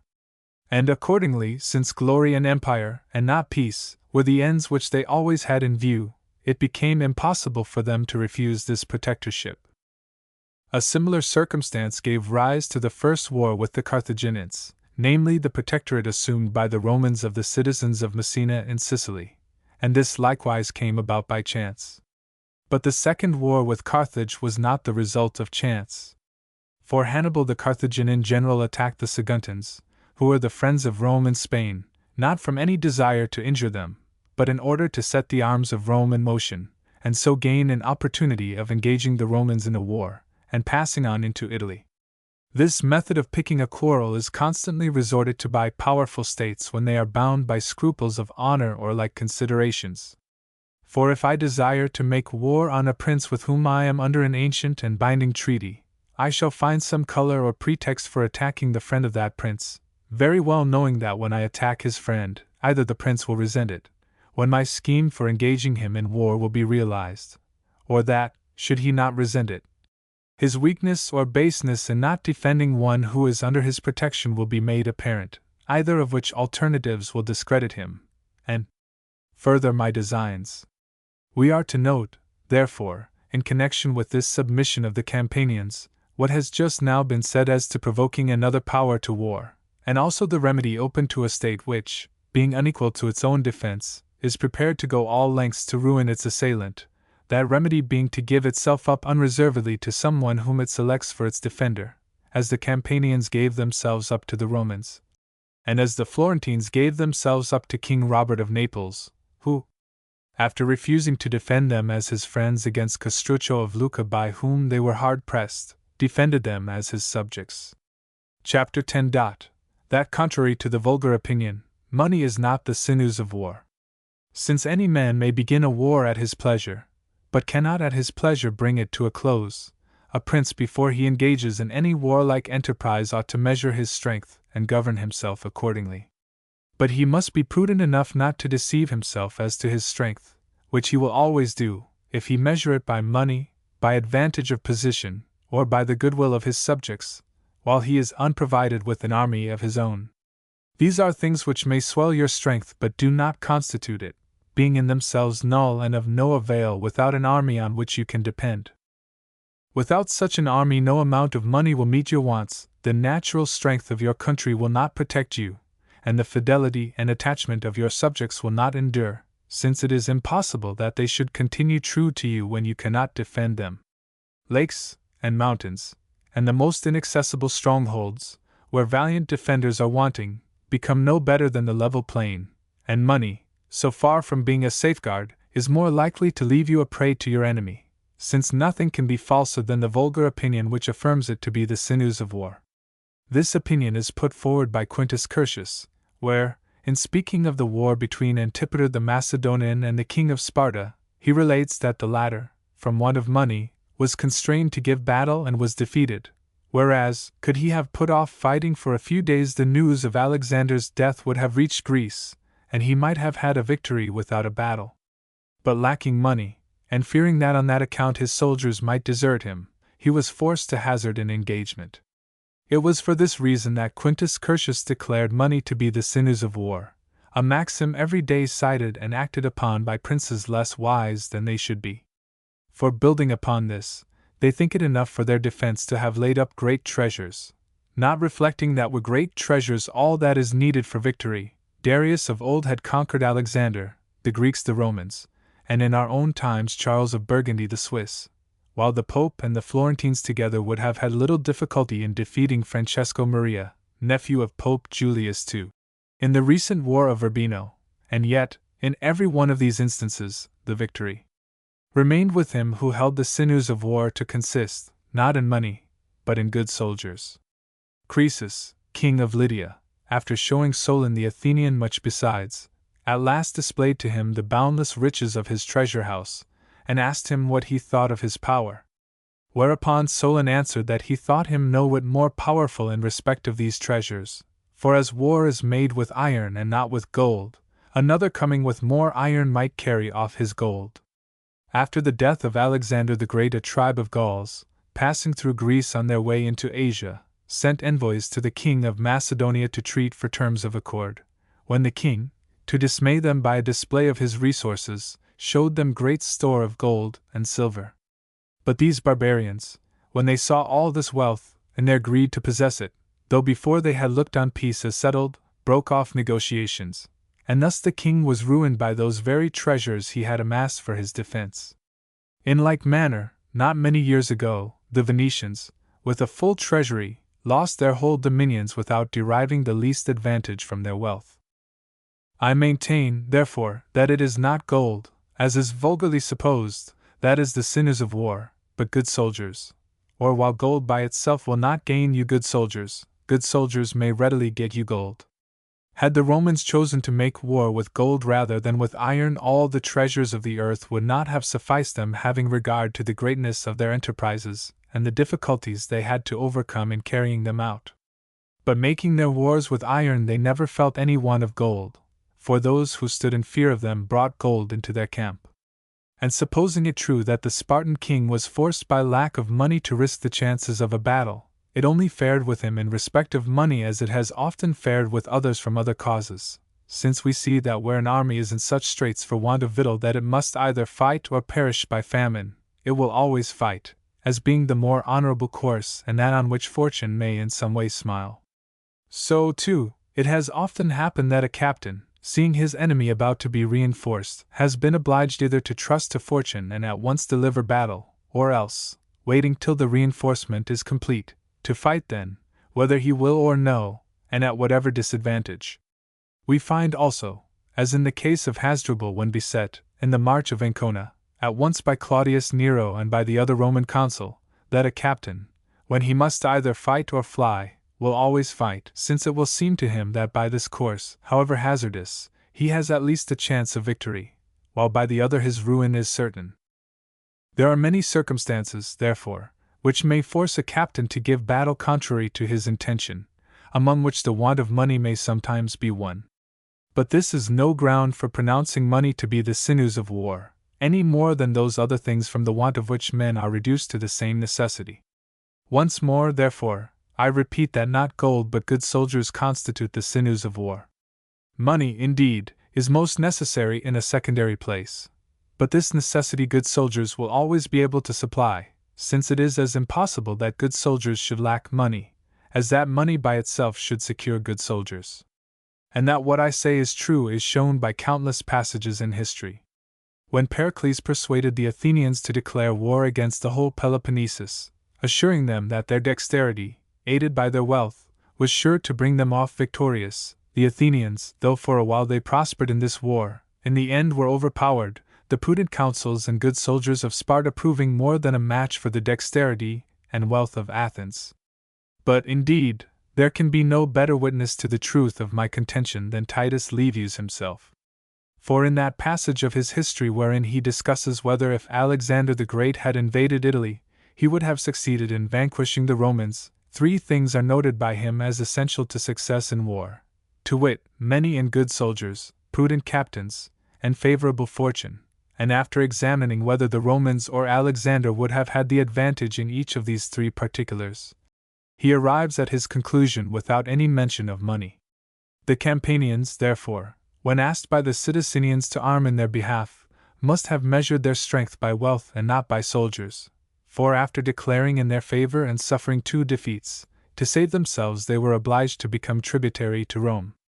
Chapter 11. That it were unwise to ally yourself a prince who has reputation rather than strength. To mark the mistake made by the Sidicinians in trusting to the protection of the Campanians, and by the Campanians in supposing themselves able to protect the Sidicinians, Titus Livius could not have expressed himself in apter words than by saying that the Campanians rather lent their name to the Sidicinians than furnished any substantial aid towards their defense. Here we have to note that alliances with princes who from dwelling at a distance have no facility, or who from their own embarrassments, or from other causes, have no ability to render aid, afford rather reputation than protection to those who put their trust in them. As was the case in our own times with the Florentines, when, in the year 1479, they were attacked by the Pope and the King of Naples. For being friends of the French king they drew from that friendship more reputation than help. The same would be the case with that prince who should engage in any enterprise in reliance on the Emperor Maximilian, his being one of those friendships which, in the words of our historian, nomen magis quam presidium adferunt. On this occasion, therefore, the Campanians were misled by imagining themselves stronger than they really were.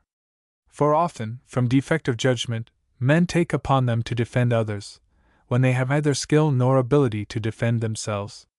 Of which we have a further instance in the Tarentines, who, when the Roman and Samnite armies were already drawn up against one another for battle, sent messengers to the Roman consul to acquaint him that they desired peace between the 2 nations, and would themselves declare war against whichsoever of the 2 first began hostilities.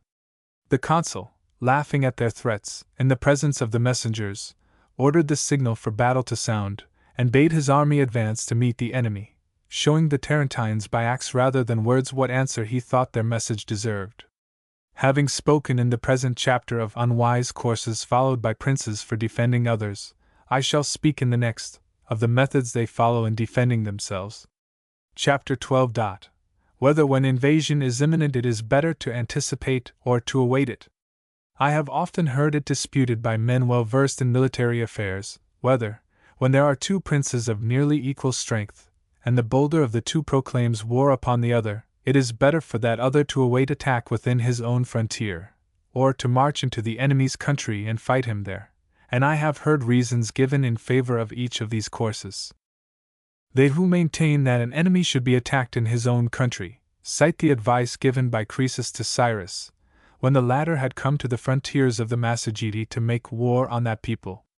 For word being sent by Thamyris their queen that Cyrus might, at his pleasure, either enter her dominions, where she would await him, or else allow her to come and meet him, and the matter being debated, Croesus, contrary to the opinion of other advisers, counseled Cyrus to go forward and meet the queen, urging that were he to defeat her at a distance from her kingdom, he might not be able to take it from her, since she would have time to repair her strength, whereas, were he to defeat her within her own dominions, he could follow her up on her flight, and without giving her time to recover herself, deprive her of her state.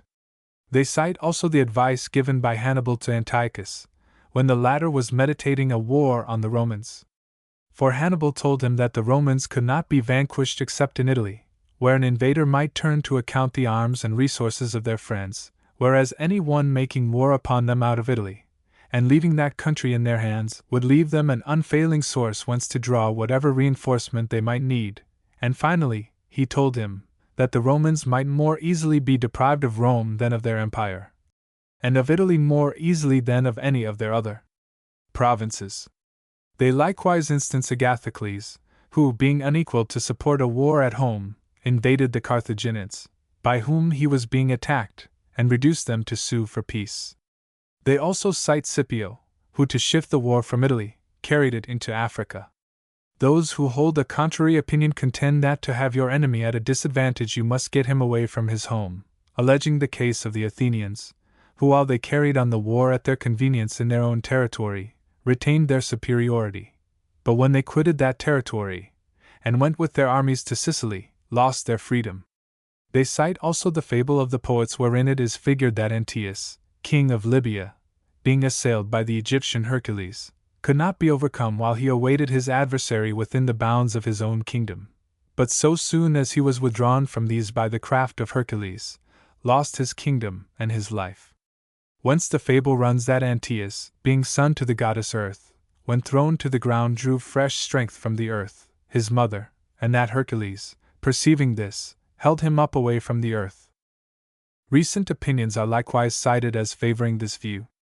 Every one knows how Ferrando, king of Naples, was in his day accounted a most wise prince, and how 2 years before his death there came a rumor that Charles VIII of France was meditating an attack upon him, and how, after making great preparations for his defense, he sickened,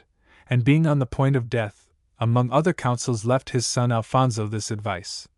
that nothing in the world should tempt him to pass out of his own territory, but to await the enemy within his frontier, and with his forces unimpaired, a warning disregarded by Alfonso, who sent into Romagna an army, which he lost, and with it his whole dominions, without a battle. Other arguments on both sides of the question, in addition to those already noticed, are as follows: he who attacks shows higher courage than he who stands on his defense, and this gives his army greater confidence. Moreover, by attacking your enemy you deprive him of many opportunities for using his resources, since he can receive no aid from subjects who have been stripped of their possessions, and when an enemy is at his gates, a prince must be careful how he levies money and imposes taxes, so that, as Hannibal said, the springs which enable a country to support a war come to be dried up. Again, the soldiers of an invader, finding themselves in a foreign land, are under a stronger necessity to fight, and necessity, as has often been said, is the parent of valor. On the other hand, it may be argued that there are many advantages to be gained by awaiting the attack of your enemy. For without putting yourself much about, you may harass him by intercepting his supplies, whether of victual or of whatsoever else an army stands in need. From your better knowledge of the country you can impede his movements, and because men muster more willingly to defend their homes than to go on distant expeditions, you can meet him with more numerous forces. If defeated you can more easily repair your strength, because the bulk of your army, finding shelter at hand, will be able to save itself, and your reserves will have no distance to come. In this way you can use your whole strength without risking your entire fortunes, whereas, in leaving your country, you risk your entire fortunes, without putting forth your whole strength. Nay, we find that to weaken an adversary still further, some have suffered him to make a march of several days into their country, and then to capture certain of their towns, that by leaving garrisons in these, he might reduce the numbers of his army, and so be attacked at greater disadvantage. But now to speak my own mind on the matter, I think we should make this distinction. Either you have your country strongly defended, as the Romans had and the Swiss have theirs, or, like the Carthaginians of old and the King of France and the Italians at the present day, you have it undefended. In the latter case you must keep the enemy at a distance from your country, for as your strength lies not in men but in money, whenever the supply of money is cut off you are undone, and nothing so soon cuts off this supply as a war of invasion, of which we have example in the Carthaginians, who, while their country was free from invasion, were able by means of their great revenues to carry on war in Italy against the Romans, but when they were invaded could not defend themselves even against Agathocles. The Florentines, in like manner, could make no head against Castruccio, lord of Lucca, when he attacked them in their own country, and to obtain protection, were compelled to yield themselves up to King Robert of Naples. And yet, after Castruccio's death, these same Florentines were bold enough to attack the Duke of Milan in his own country, and strong enough to strip him of his dominions. Such valor did they display in distant wars, such weakness in those that were near. But when a country is armed as Rome was and Switzerland now is, the closer you press it, the harder it is to subdue, because such states can assemble a stronger force to resist attack than for attacking others. Nor does the great authority of Hannibal move me in this instance, since resentment, and his own advantage might lead him to speak as he spoke to Antiochus.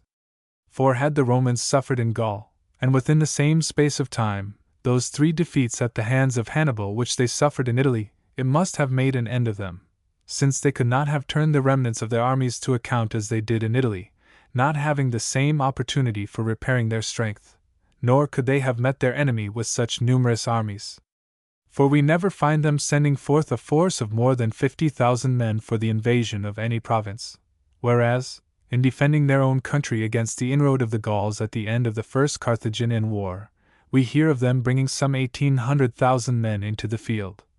And their failure to vanquish the Gauls in Lombardy as they had vanquished those in Tuscany arose from their inability to lead a great force so far against a numerous enemy, or to encounter him with the same advantages. In Germany the Cimbrians routed a Roman army who had there no means to repair their disaster, but when they came into Italy, the Romans could collect their whole strength, and destroy them. Out of their native country, whence they can bring no more than 30 or 40,000 men, the Swiss may readily be defeated, but in their own country, where they can assemble 100,000, they are well nigh invincible. In conclusion, therefore, I repeat that the prince who has his people armed and trained for war, should always await a great and dangerous war at home, and never go forth to meet it. But that he whose subjects are unarmed, and whose country is not habituated to war, should always carry the war to as great a distance as he can from home. For in this way each will defend himself in the best manner his means admit. Chapter 13. That men rise from humble to high fortunes rather by fraud than by force. I hold it as most certain that men seldom, if ever, rise to great place from small beginnings without using fraud or force, unless, indeed, they be given, or take by inheritance the place to which some other has already come. Force, however, will never suffice by itself to effect this end, while fraud often will, as any one may plainly see who reads the lives of Philip of Macedon, Agathocles of Sicily, and many others like them, who from the lowest or, at any rate, from very low beginnings, rose either to sovereignty or to the highest command. This necessity for using deceit is taught by Xenophon in his Life of Cyrus, for the very first expedition on which Cyrus is sent, against the king of Armenia, is seen to teem with fraud, and it is by fraud, and not by force, that he is represented as having acquired his kingdom, so that the only inference to be drawn from his conduct, as Xenophon describes it, is that the prince who would accomplish great things must have learned how to deceive. Xenophon, moreover, represents his hero as deceiving his maternal grandsire Cyaxares, king of the Medians, in a variety of ways, giving it to be understood that without such deceit he could not have reached the greatness to which he came. Nor do I believe that any man born to humble fortunes can be shown to have attained great station, by sheer and open force, whereas this has often been effected by mere fraud, such as that used by Giovanni Galeazzo to deprive his uncle Bernabo of the state and government of Lombardy.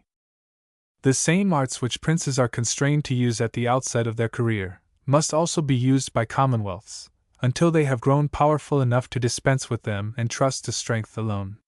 And because Rome at all times, whether from chance or choice, followed all such methods as are necessary to attain greatness, in this also she was not behindhand. And to begin with, she could have used no greater fraud than was involved in her method above noticed, of making for herself companions, since under this name she made for herself subjects, for such the Latins and the other surrounding nations, in fact, became. for availing herself at first of their arms to subdue neighboring countries and gain herself reputation as a state, her power was so much increased by these conquests that there was none whom she could not overcome. But the Latins never knew that they were enslaved until they saw the Samnites twice routed and forced to make terms. This success, while it added greatly to the fame of the Romans among princes at a distance, who were thereby made familiar with the Roman name though not with the Roman arms, bred at the same time jealousy and distrust among those who, like the Latins, both saw and felt these arms. And such were the effects of this jealousy and distrust, that not the Latins only but all the Roman colonies in Latium, along with the Campanians whom a little while before the Romans had defended, leagued themselves together against the authority of Rome. This war was set on foot by the Latins in the manner in which, as I have already explained, most wars are begun, not by directly attacking the Romans, but by defending the Sidicinians against the Samnites who were making war upon them with the permission of the Romans. And that it was from their having found out the crafty policy of the Romans that the Latins were led to take this step, is plain from the words which Titus Livius puts in the mouth of Annius Sedinus the Latin praetor, who, in addressing the Latin council, is made to say, "For if even now we can put up with slavery under the disguise of an equal alliance, etc.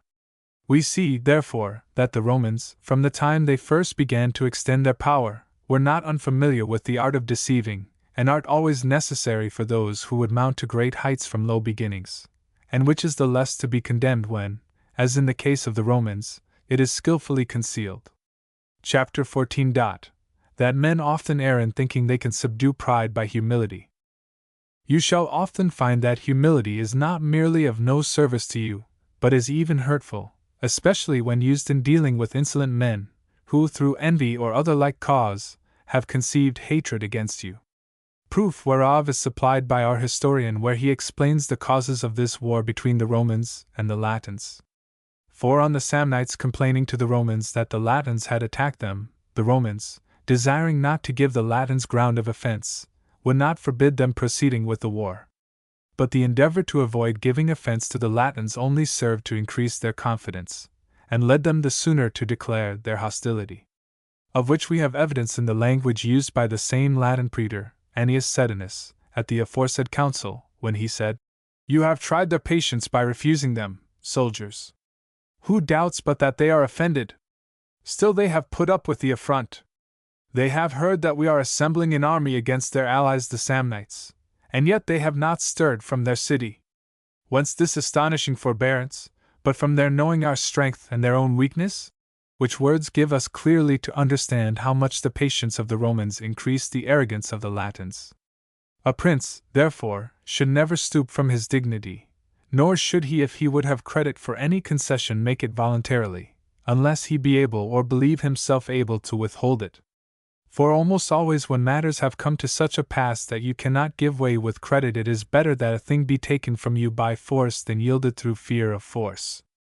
For if you yield through fear and to escape war, the chances are that you do not escape it, since he to whom, out of manifest cowardice you make this concession, will not rest content, but will endeavor to wring further concessions from you, and making less account of you, will only be the more kindled against you. At the same time you will find your friends less zealous on your behalf, since to them you will appear either weak or cowardly.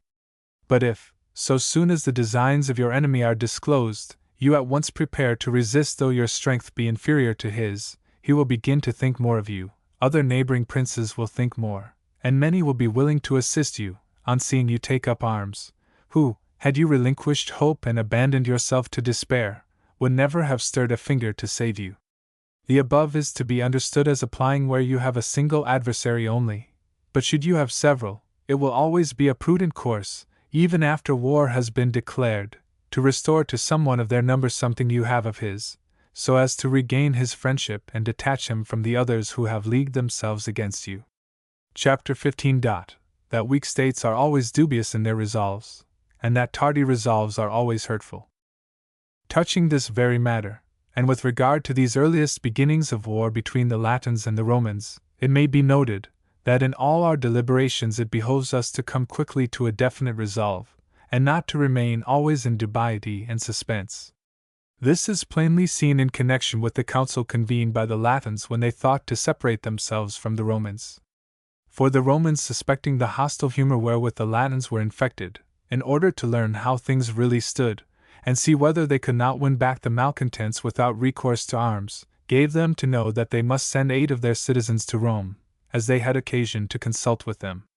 On receiving which message the Latins, knowing that they had done many things contrary to the wishes of the Romans, called a council to determine who of their number should be sent, and to instruct them what they were to say.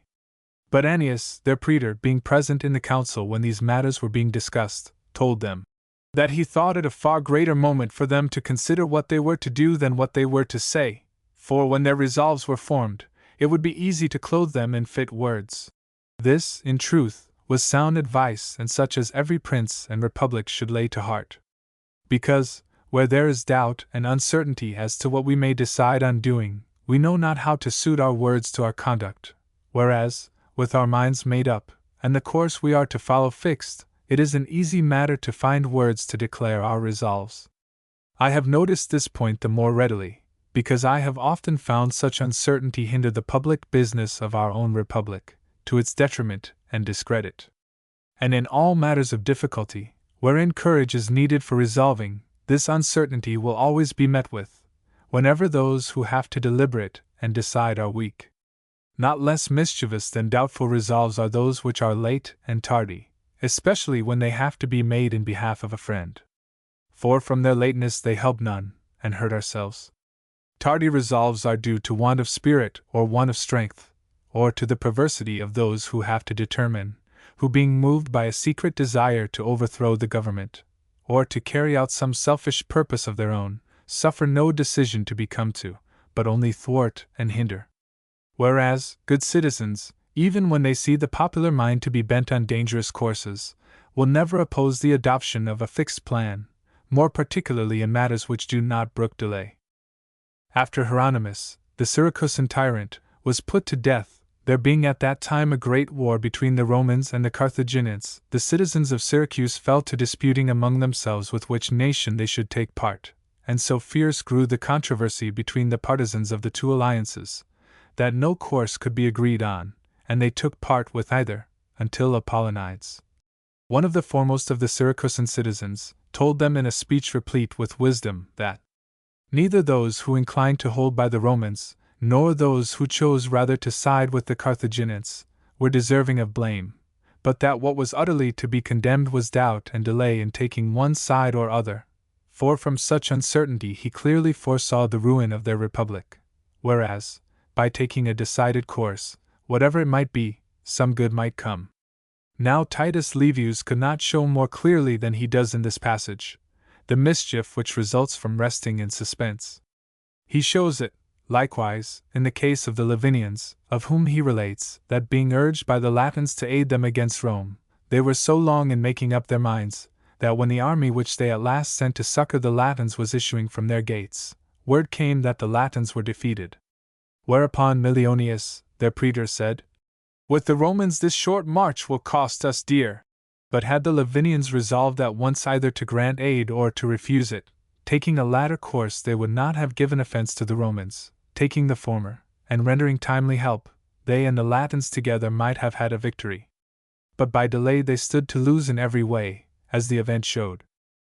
This example, had it been remembered by the Florentines, might have saved them from all that loss and vexation which they underwent at the hands of the French, at the time King Louis XII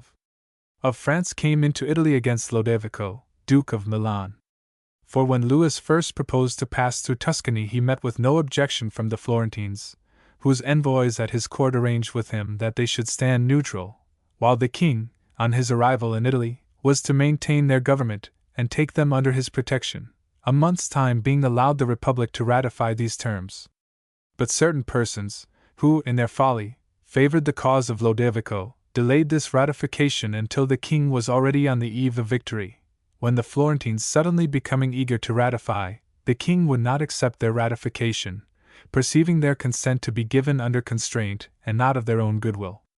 This cost the city of Florence dear, and went near to lose her freedom, whereof she was afterwards deprived on another like occasion. And the course taken by the Florentines was the more to be blamed in that it was of no sort of service to Duke Lodovico, who, had he been victorious, would have shown the Florentines many more signs of his displeasure than did the king. Although the hurt which results to republics from weakness of this sort has already been discussed in another chapter, nevertheless, since an opportunity offered for touching upon it again, I have willingly availed myself of it, because to me it seems a matter of which republics like ours should take special heed. Chapter 16. That the soldiers of our days depart widely from the methods of ancient warfare. In all their wars with other nations, the most momentous battle ever fought by the Romans was that which they fought with the Latins when Torquatus and Decius were consuls. For it may well be believed that as by the loss of that battle the Latins became subject to the Romans, so the Romans, had they not prevailed, must have become subject to the Latins. And Titus Livius is of this opinion, since he represents the armies as exactly equal in every respect, in discipline and in valor, in numbers and in obstinacy, the only difference he draws being that of the two armies the Romans had the more capable commanders. We find, however, two circumstances occurring in the conduct of this battle, the like of which never happened before, and seldom since, namely, that to give steadiness to the minds of their soldiers, and render them obedient to the word of command and resolute to fight, one of the consuls put himself, and the other his son, to death. The equality which Titus Livius declares to have prevailed in these two armies arose from this, that having long served together they used the same language, discipline, and arms, that in disposing their men for battle they followed the same system, and that the divisions and officers of their armies bore the same names.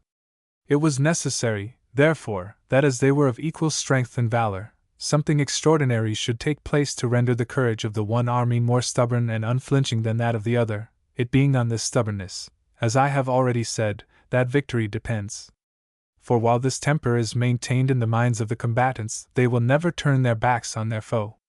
And that it might endure longer in the minds of the Romans than of the Latins, partly chance, and partly the valor of the consuls caused it to fall out that Torquatus slew his son, and Decius died by his own hand. In pointing out this equality of strength, Titus Livius takes occasion to explain the whole system followed by the Romans in the ordering of their armies and in disposing them for battle, and as he has treated the subject at length, I need not go over the same ground, and shall touch only on what I judge in it most to deserve attention, but being overlooked by all the captains of our times, has led to disorder in many armies and in many battles. From this passage of Titus Livius, then, we learn that the Roman army had three principal divisions, or battalions as we might now call them, of which they named the first hastati, the second principes, and the third triarii, to each of which cavalry were attached. In arraying an army for battle they set the hastati in front. Directly behind them, in the second rank, they placed the principes, and in the third rank of the same column, the triarii. The cavalry of each of these three divisions they disposed to the right and left of the division to which it belonged, and to these companies of horse, from their form and position, they gave the name wings, aili, from their appearing like the two wings of the main body of the army. The first division, the hastati, which was in front, they drew up in close order to enable it to withstand and repulse the enemy. The second division, the principes, since it was not to be engaged from the beginning, but was meant to succor the first in case that were driven in, was not formed in close order but kept in open file, so that it might receive the other into its ranks whenever it was broken and forced to retire. The third division, that, namely, of the triarii, had its ranks still more open than those of the second, so that, if occasion required, it might receive the first two divisions of the hastati and principes. These divisions, therefore, being drawn up in this order, the engagement began, and if the hastati were overpowered and driven back, they retired within the loose ranks of the principes, when both these divisions, being thus united into one, renewed the conflict. If these, again, were routed and forced back, they retreated within the open ranks of the triarii, and all three divisions, forming into one, once more renewed the fight, in which, if they were overpowered, since they had no further means of recruiting their strength, they lost the battle. And because whenever this last division, of the triarii, had to be employed, the army was in jeopardy, there arose the proverb, Residential redacta est ad triarios. equivalent to our expression of playing a last stake. The captains of our day, as they have abandoned all the other customs of antiquity, and pay no heed to any part of the ancient discipline, so also have discarded this method of disposing their men, though it was one of no small utility. For to ensure the defeat of a commander who so arranges his forces as to be able thrice during an engagement to renew his strength, fortune must thrice declare against him, and he must be matched with an adversary able 3 times over to defeat him, whereas he whose sole chance of success lies in his surviving the first onset, as is the case with all the armies of Christendom at the present day, may easily be vanquished, since any slight mishap, and the least failure in the steadiness of his men may deprive him of victory. And what takes from our armies the capacity to renew their strength is, that provision is now no longer made for one division being received into the ranks of another, which happens because at present an army is arranged for battle in one or other of 2 imperfect methods. For either its divisions are placed side by side, so as to form a line of great width but of no depth or solidity, or if, to strengthen it, it be drawn up in columns after the fashion of the Roman armies, should the front line be broken, no provision having been made for its being received by the second, it is thrown into complete disorder, and both divisions fall to pieces. For if the front line be driven back, it jostles the second; if the second line endeavor to advance, the first stands in its way, and thus, the first driving against the second, and the second against the third, such confusion follows that often the most trifling accident will cause the ruin of an entire army. At the Battle of Ravenna, where M. de Foix, the French commander, was slain, although according to modern notions this was a well-fought field, both the French and the Spanish armies were drawn up in the first of the faulty methods above described, that is to say, each army advanced with the whole of its battalions side by side, so that each presented a single front much wider than deep, this being always the plan followed by modern armies when, as at Ravenna, the ground is open. For knowing the disorder they fall into on retreat, forming themselves in a single line, they endeavor, as I have said, as much as possible to escape confusion by extending their front. But where the ground confines them they fall at once into the disorder spoken of, without an effort to prevent it. Troops traversing an enemy's country, whether to pillage or carry out any other operation of war, are liable to fall into the same disorder, and at S. Regolo in the Pisan territory, and at other places where the Florentines were beaten by the Pisans during the war which followed on the revolt of Pisa after the coming of Charles of France into Italy. Our defeat was due to no other cause than the behavior of our own cavalry, who being posted in front, and being repulsed by the enemy, fell back on the infantry and threw them into confusion, whereupon the whole army took to flight, and Messer Ciriaco del Borgo, the veteran leader of the Florentine foot, has often declared in my presence that he had never been routed by any cavalry save those who were fighting on his side. For which reason the Swiss, who are the greatest proficients in modern warfare, when serving with the French, make it their first care to place themselves on their flank, so that the cavalry of their friends, if repulsed, may not throw them into disorder. But although these matters seem easy to understand and not difficult to put in practice, none has yet been found among the commanders of our times, who attempted to imitate the ancients, or to correct the moderns. For although these also have a tripartite division of their armies into vanguard, main body, and rear guard, the only use they make of it is in giving orders when their men are in quarters, whereas on active service it rarely happens that all divisions are not equally exposed to the same onset. And because many, to excuse their ignorance, will have it that the destructive fire of artillery forbids our employing at the present day many of the tactics used by the ancients, I will discuss this question in the following chapter, and examine whether artillery does in fact prevent us from using the valiant methods of antiquity. Chapter 17. What importance the armies of the present day should allow to artillery, and whether the commonly received opinion concerning it be just. Looking to the number of pitched battles, or what are termed by the French journeys, and by the Italians fatti d'arme, fought by the Romans at divers times, I am led further to examine the generally received opinion, that had artillery been in use in their day, the Romans would not have been allowed, or at least not with the same ease, to subjugate provinces and make other nations their tributaries, and could never have spread their power in the astonishing way they did. For it is said that by reason of these firearms men can no longer use or display their personal valor as they could of old, that there is greater difficulty now than there was in former times in joining battle, that the tactics followed then cannot be followed now, and that in time all warfare must resolve itself into a question of artillery. Judging it not out of place to inquire whether these opinions are sound, and how far artillery has added to or taken from the strength of armies, and whether its use lessens or increases the opportunities for a good captain to behave valiantly, I shall at once address myself to the first of the averments noticed above, namely, that the armies of the ancient Romans could not have made the conquests they did, had artillery then been in use. To this I answer by saying that, since war is made for purposes either of offense or defense, we have first to see in which of these two kinds of warfare artillery gives the greater advantage or inflicts the greater hurt. Now, though something might be said both ways, I nevertheless believe that artillery is beyond comparison more hurtful to him who stands on the defensive than to him who attacks. For he who defends himself must either do so in a town or in a fortified camp. If within a town, either the town will be a small one, as fortified towns commonly are, or it will be a great one. In the former case, he who is on the defensive is at once undone. For such is the shock of artillery that there is no wall so strong that in a few days it will not batter down, when, unless those within have ample room to withdraw behind covering works and trenches, they must be beaten, it being impossible for them to resist the assault of an enemy who forces an entrance through the breaches in their walls. Nor will any artillery a defender may have be of any service to him, since it is an established axiom that where men are able to advance in numbers and rapidly, artillery is powerless to check them. For this reason, in storming towns the furious assaults of the northern nations prove irresistible, whereas the attacks of our Italian troops, who do not rush on in force, but advance to the assault in small knots of skirmishers, scaramouches, as they are fitly named, may easily be withstood.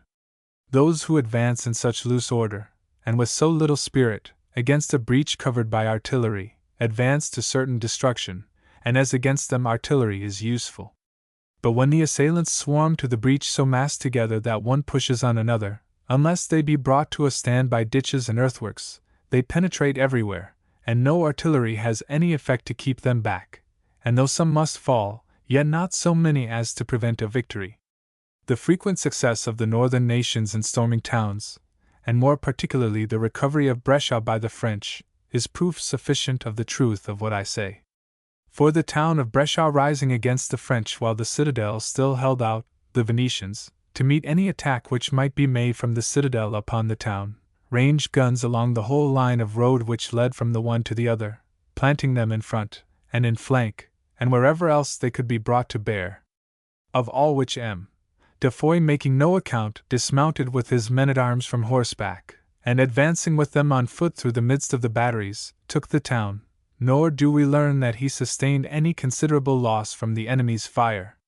So that, as I have said, he who has to defend himself in a small town, when his walls are battered down, and he has no room to retire behind other works, and has only his artillery to trust to, is at once undone. But even where the town you defend is a great one, so that you have room to fall back behind new works, artillery is still, by a long way, more useful for the assailant than for the defender. For to enable your artillery to do any hurt to those without, you must raise yourself with it above the level of the ground, since, if you remain on the level, the enemy, by erecting any low mound or earthwork, can so secure himself that it will be impossible for you to touch him. But in raising yourself above the level of the ground, whether by extending yourself along the gallery of the walls, or otherwise, you are exposed to two disadvantages. For, first, you cannot there bring into position guns of the same size or range as he who is without can bring to bear against you, since it is impossible to work large guns in a confined space. And secondly, although you should succeed in getting your guns into position, you cannot construct such strong and solid works for their protection as those can who are outside, and on level ground, and who have all the room and every other advantage which they could desire. It is consequently impossible for him who defends a town to maintain his guns in position at any considerable height, when those who are outside have much and powerful artillery, while, if he place it lower, it becomes, as has been explained, to a great extent useless. so that in the end the defense of the city has to be effected, as in ancient times, by hand-to-hand fighting, or else by means of the smaller kinds of firearms, from which if the defender derives some slight advantage, it is balanced by the injury he sustains from the great artillery of his enemy, whereby the walls of the city are battered down and almost buried in their ditches. So that when it comes once more to an encounter at close quarters, by reason of his walls being demolished and his ditches filled up, the defender is now at a far greater disadvantage than he was formerly. Wherefore I repeat that these arms are infinitely more useful for him who attacks a town than for him who defends it.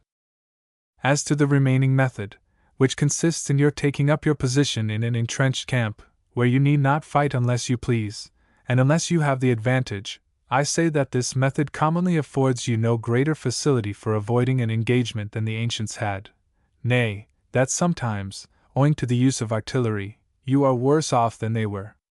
For if the enemy falls suddenly upon you, and have some slight advantage, as may readily be the case from his being on higher ground, or from your works on his arrival being still incomplete so that you are not wholly sheltered by them, forthwith, and without your being able to prevent him, he dislodges you, and you are forced to quit your defenses and deliver battle, as happened to the Spaniards at the Battle of Ravenna. For having posted themselves between the river Ronco and an earthwork, from their not having carried this work high enough, and from the French having a slight advantage of ground, they were forced by the fire of the latter to quit their entrenchments come to an engagement. But assuming the ground you have chosen for your camp to be, as it always should, higher than that occupied by the enemy, and your works to be complete and sufficient, so that from your position and preparations the enemy dare not attack you, recourse will then be had to the very same methods as were resorted to in ancient times when an army was so posted that it could not be assailed. That is to say, your country will be wasted, cities friendly to you besieged or stormed, and your supplies intercepted, until you are forced, at last, of necessity to quit your camp and to fight a pitched battle, in which, as will presently appear, artillery will be of little service to you. If we consider, therefore, for what ends the Romans made wars, and that attack and not defense was the object of almost all their campaigns, it will be clear, if what I have said be true, that they would have had still greater advantage, and might have achieved their conquests with even greater ease, had artillery been in use in their times. And as to the second complaint, that by reason of artillery men can no longer display their valor as they could in ancient days, I admit it to be true that when they have to expose themselves a few at a time, men run more risks now than formerly, as when they have to scale a town or perform some similar exploit, in which they are not massed together but must advance singly, and one behind another. It is true, also, that captains and commanders of armies are subjected to a greater risk of being killed now than of old, since they can be reached everywhere by the enemy's fire, and it is no protection to them to be with those of their men who are furthest from the enemy, or to be surrounded by the bravest of their guards. Still, we do not often find either of these two dangers occasioning extraordinary loss. For towns strongly fortified are not attacked by escalade, nor will the assailing army advance against them in weak numbers, but will endeavor, as in ancient times, to reduce them by regular siege. And even in the case of towns attacked by storm, the dangers are not so very much greater now than they were formerly. For in those old days also, the defenders of towns were not without warlike engines, which if less terrible in their operation, had, so far as killing goes, much the same effect. And as for the deaths of captains and leaders of companies, it may be said that during the last 24 years of war in Italy, we have had fewer instances of such deaths than might be found in a period of 10 years of ancient warfare. For excepting the Count Lodovico della Mirandola, who fell at Ferrara, when the Venetians a few years ago attacked that city, and the Duc de Nemours, slain at Cerignola, we have no instance of any commander being killed by artillery. For at Ravenna, de Foix died by steel and not by shot.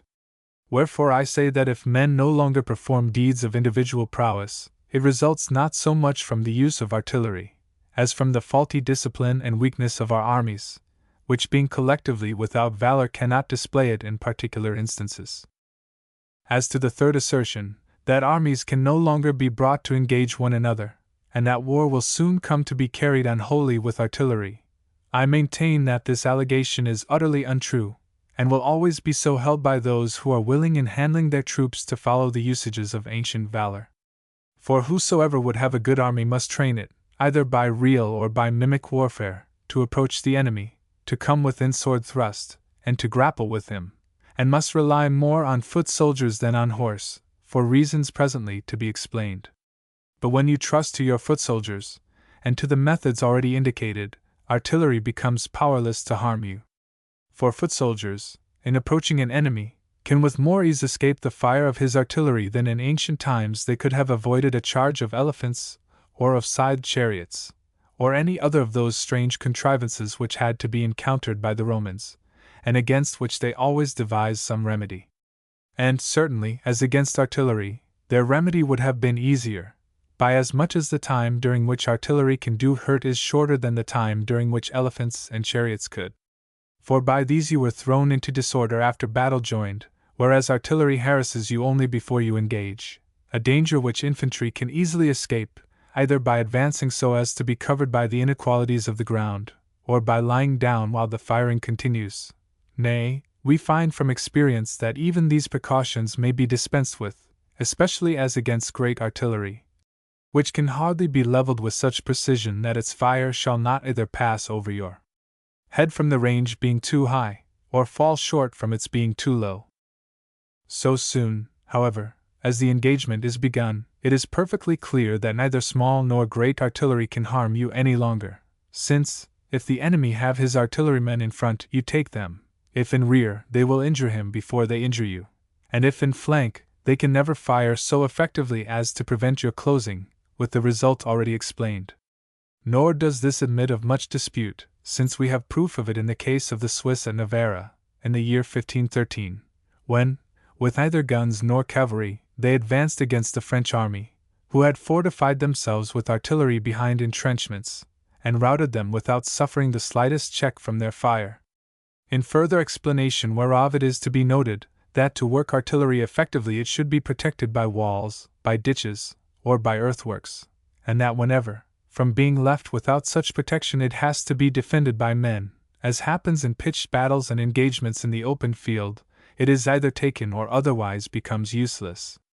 Nor can it be employed on the flank of an army, save in the manner in which the ancients made use of their warlike engines, which they moved out from their columns that they might be worked without inconvenience, but withdrew within them when driven back by cavalry or other troops. He who looks for any further advantage from artillery does not rightly understand its nature, and trusts to what is most likely to deceive him. For although the Turk, using artillery, has gained victories over the Soldan and the Sophi, the only advantage he has had from it has been the terror into which the horses of the enemy, and used to such sounds, are thrown by the roar of the guns. And now, to bring these remarks to a conclusion, I say briefly that, employed by an army wherein there is some strain of the ancient valor, artillery is useful, but employed otherwise, against a brave adversary, is utterly useless. Chapter 18. That the authority of the Romans, and the example of ancient warfare should make us hold foot soldiers of more account than horse.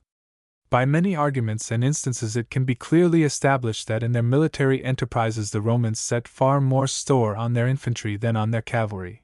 and trusted to the former to carry out all the chief objects which their armies were meant to effect. Among many other examples of this, we may notice the great battle which they fought with the Latins near the Lake Regillus, where to steady their wavering ranks they made their horsemen dismount, and renewing the combat on foot obtained a victory. Here we see plainly that the Romans had more confidence in themselves when they fought on foot than when they fought on horseback. The same expedient was resorted to by them in many of their other battles, and always in their sorest need they found it their surest stay. Nor are we to condemn the practice in deference to the opinion of Hannibal, who, at the battle of Cannae, on seeing the consuls make the horsemen dismount, said scoffingly, "Better still had they delivered their knights to me in chains." For though this saying came from the mouth of a most excellent soldier, still, if we are to regard authority, we ought rather to follow the authority of a commonwealth like Rome, and of the many great captains who served her, than that of Hannibal alone. But apart from authority, there are manifest reasons to bear out what I say. For a man may go on foot into many places where a horse cannot go, men can be taught to keep rank, and if thrown into disorder to recover form, whereas it is difficult to keep horses in line, and impossible if once they be thrown into disorder to reform them. Moreover, we find that with horses as with men, some have little courage and some much, and that often a spirited horse is ridden by a faint-hearted rider, or a dull horse by a courageous rider, and that in whatever way such disparity is caused, confusion and disorder result. Again, infantry, when drawn up in column, can easily break and is not easily broken by cavalry. This is vouched, not only by many ancient and many modern instances, but also by the authority of those who lay down rules for the government of states, who show that at first wars were carried on by mounted soldiers, because the methods for arraying infantry were not yet understood, but that so soon as these were discovered, the superiority of foot over horse was at once recognized.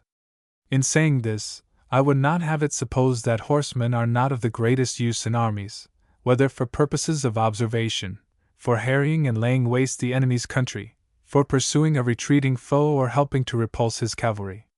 But the substance and sinew of an army, and that part of it which ought constantly to be most considered, should always be the infantry. And among sins of the Italian princes who have made their country the slave of foreigners, there is none worse than that they have held these arms in contempt, and turned their whole attention to mounted troops. This error is due to the craft of our captains and to the ignorance of our rulers. For the control of the armies of Italy for the last 25 years resting in the hands of men, who, as having no lands of their own, may be looked on as mere soldiers of fortune, these fell forthwith on contriving how they might maintain their credit by being supplied with the arms which the princes of the country were without. And as they had no subjects of their own of whom they could make use, and could not obtain constant employment, and pay for a large number of foot soldiers, and as a small number would have given them no importance, they had recourse to horsemen. For a condottiere drawing pay for 200 or 300 horsemen was maintained by them in the highest credit, and yet the cost was not too great to be met by the princes who employed him. And to effect their object with more ease, and increase their credit still further, these adventurers would allow no merit or favor to be due to foot soldiers, but claimed all for their horsemen. And to such a length was this bad system carried, that in the very greatest army only the smallest sprinkling of infantry was to be found. This, together with many other ill practices which accompanied it, has so weakened the militia of Italy, that the country has easily been trampled upon by all the nations of the north. That it is a mistake to make more account of cavalry than of infantry, may be still more clearly seen from another example taken from Roman history.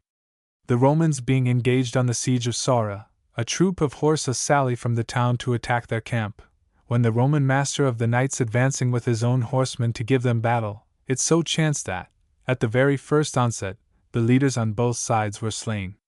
Both parties being thus left without commanders, and the combat, nevertheless, continuing, the Romans thinking thereby to have the advantage of their adversaries, alighted from horseback, obliging the enemy's cavalry, in order to defend themselves, to do the like. The result was that the Romans had the victory. Now there could be no stronger instance than this to show the superiority of foot over horse.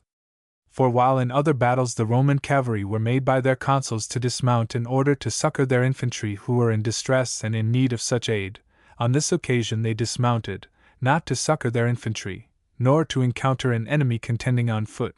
but because they saw that though they could not prevail against the enemy fighting as horsemen against horsemen, on foot they readily might. And from this I conclude that foot soldiers, if rightly handled, can hardly be beaten except by other soldiers fighting on foot. With very few cavalry, but with a considerable force of infantry, the Roman commanders, Crassus and Marcus Antonius, each for many days together overran the territories of the Parthians, although opposed by the countless horsemen of that nation. Crassus, indeed, with the greater part of his army, was left there dead, and Antonius only saved himself by his valor. But even in the extremities to which the Romans were then brought, see how greatly superior foot soldiers are to horse. For though fighting in an open country, far from the sea coast, and cut off from his supplies, Antonius proved himself a valiant soldier in the judgment even of the Parthians themselves, the whole strength of whose cavalry never ventured to attack the columns of his army. And though Crassus perished there, any one who reads attentively the account of his expedition must see that he was rather outwitted than defeated, and that even when his condition was desperate, the Parthians durst not close with him, but effected his destruction by hanging continually on the flanks of his army, and intercepting his supplies, while cajoling him with promises which they never kept. It might, I grant, be harder to demonstrate this great superiority of foot over horse, had we not very many modern examples affording the clearest proof of it. For instance, at the Battle of Novara, of which we have already spoken, 9,000 Swiss foot were seen to attack 10,000 cavalry together with an equal number of infantry, and to defeat them, the cavalry being powerless to injure them, while of the infantry, who were mostly Gascons, and badly disciplined, they made no account. On another occasion we have seen 26,000 Swiss march on Milan to attack Francis I. of France, who had with him 20,000 men-at-arms, 40,000 foot, and 100 pieces of artillery, and although they were not victorious as at Novara, they nevertheless fought valiantly for 2 days together, and in the end, though beaten, were able to bring off half their number. With foot soldiers only Marcus Attilius Regulus ventured to oppose himself, not to cavalry merely, but to elephants, and if the attempt failed it does not follow that he was not justified by the valor of his men in believing them equal to surmount this danger. I repeat, therefore, that to prevail against well-disciplined infantry, you must meet them with infantry discipline still better, and that otherwise you advance to certain destruction. In the time of Filippo Visconti, Duke of Milan, some 16,000 Swiss made a descent on Lombardy, whereupon the Duke, who at that time had Il Carmignola as his captain, sent him with 6,000 men-at-arms and a slender following of foot soldiers to meet them. Not knowing their manner of fighting, Carmignola fell upon them with his horsemen, expecting to put them at once to rout, but finding them immovable, after losing many of his men he withdrew. But being a most wise captain, and skillful in devising new remedies to meet unwanted dangers, after reinforcing his company he again advanced to the attack, and when about to engage made all his men-at-arms dismount, and placing them in front of his foot soldiers, fell once more upon the Swiss, who could then no longer withstand him. For his men, being on foot and well armed, easily penetrated the Swiss ranks without hurt to themselves, and getting among them, had no difficulty in cutting them down, so that of the entire army of the Swiss those only escaped who were spared by his humanity. Of this difference in the efficiency of these two kinds of troops, many I believe are aware, but such is the unhappiness and perversity of the times in which we live, that neither ancient nor modern examples, nor even the consciousness of error, can move our present princes to amend their ways, or convince them that to restore credit to the arms of a state or province, it is necessary to revive this branch of their militia also, to keep it near them, to make much of it, and to give it life, that in return, it may give back life and reputation to them. But as they have departed from all those other methods already spoken of, so have they departed from this, and with this result, that to them the acquisition of territory is rather a loss than a gain, as presently shall be shown. Chapter 19. That acquisitions made by ill-governed states and such as follow not the valiant methods of the Romans, tend rather to their ruin than to their aggrandizement. To these false opinions, founded on the pernicious example first set by the present corrupt age, we owe it, that no man thinks of departing from the methods which are in use. It had been impossible, for instance, some 30 years ago, to persuade an Italian that 10,000 foot soldiers could, on plain ground, attack 10,000 cavalry together with an equal number of infantry, and not merely attack, but defeat them, as we saw done by the Swiss at that Battle of Novara, to which I have already referred so often. For although history abounds in similar examples, none would have believed them, or, believing them, would have said that nowadays men are so much better armed, that a squadron of cavalry could shatter a rock, to say nothing of a column of infantry. With such false pleas would they have belied their judgment, taking no account that with a very scanty force of foot soldiers, Lucullus routed 150,000 of the cavalry of Tigranes, among whom were a body of horsemen very nearly resembling our own men-at-arms. Now, however, this error is demonstrated by the example of the northern nations. And since what history teaches as to the superiority of foot soldiers is thus proved to be true, men ought likewise to believe that the other methods practiced by the ancients are in like manner salutary and useful.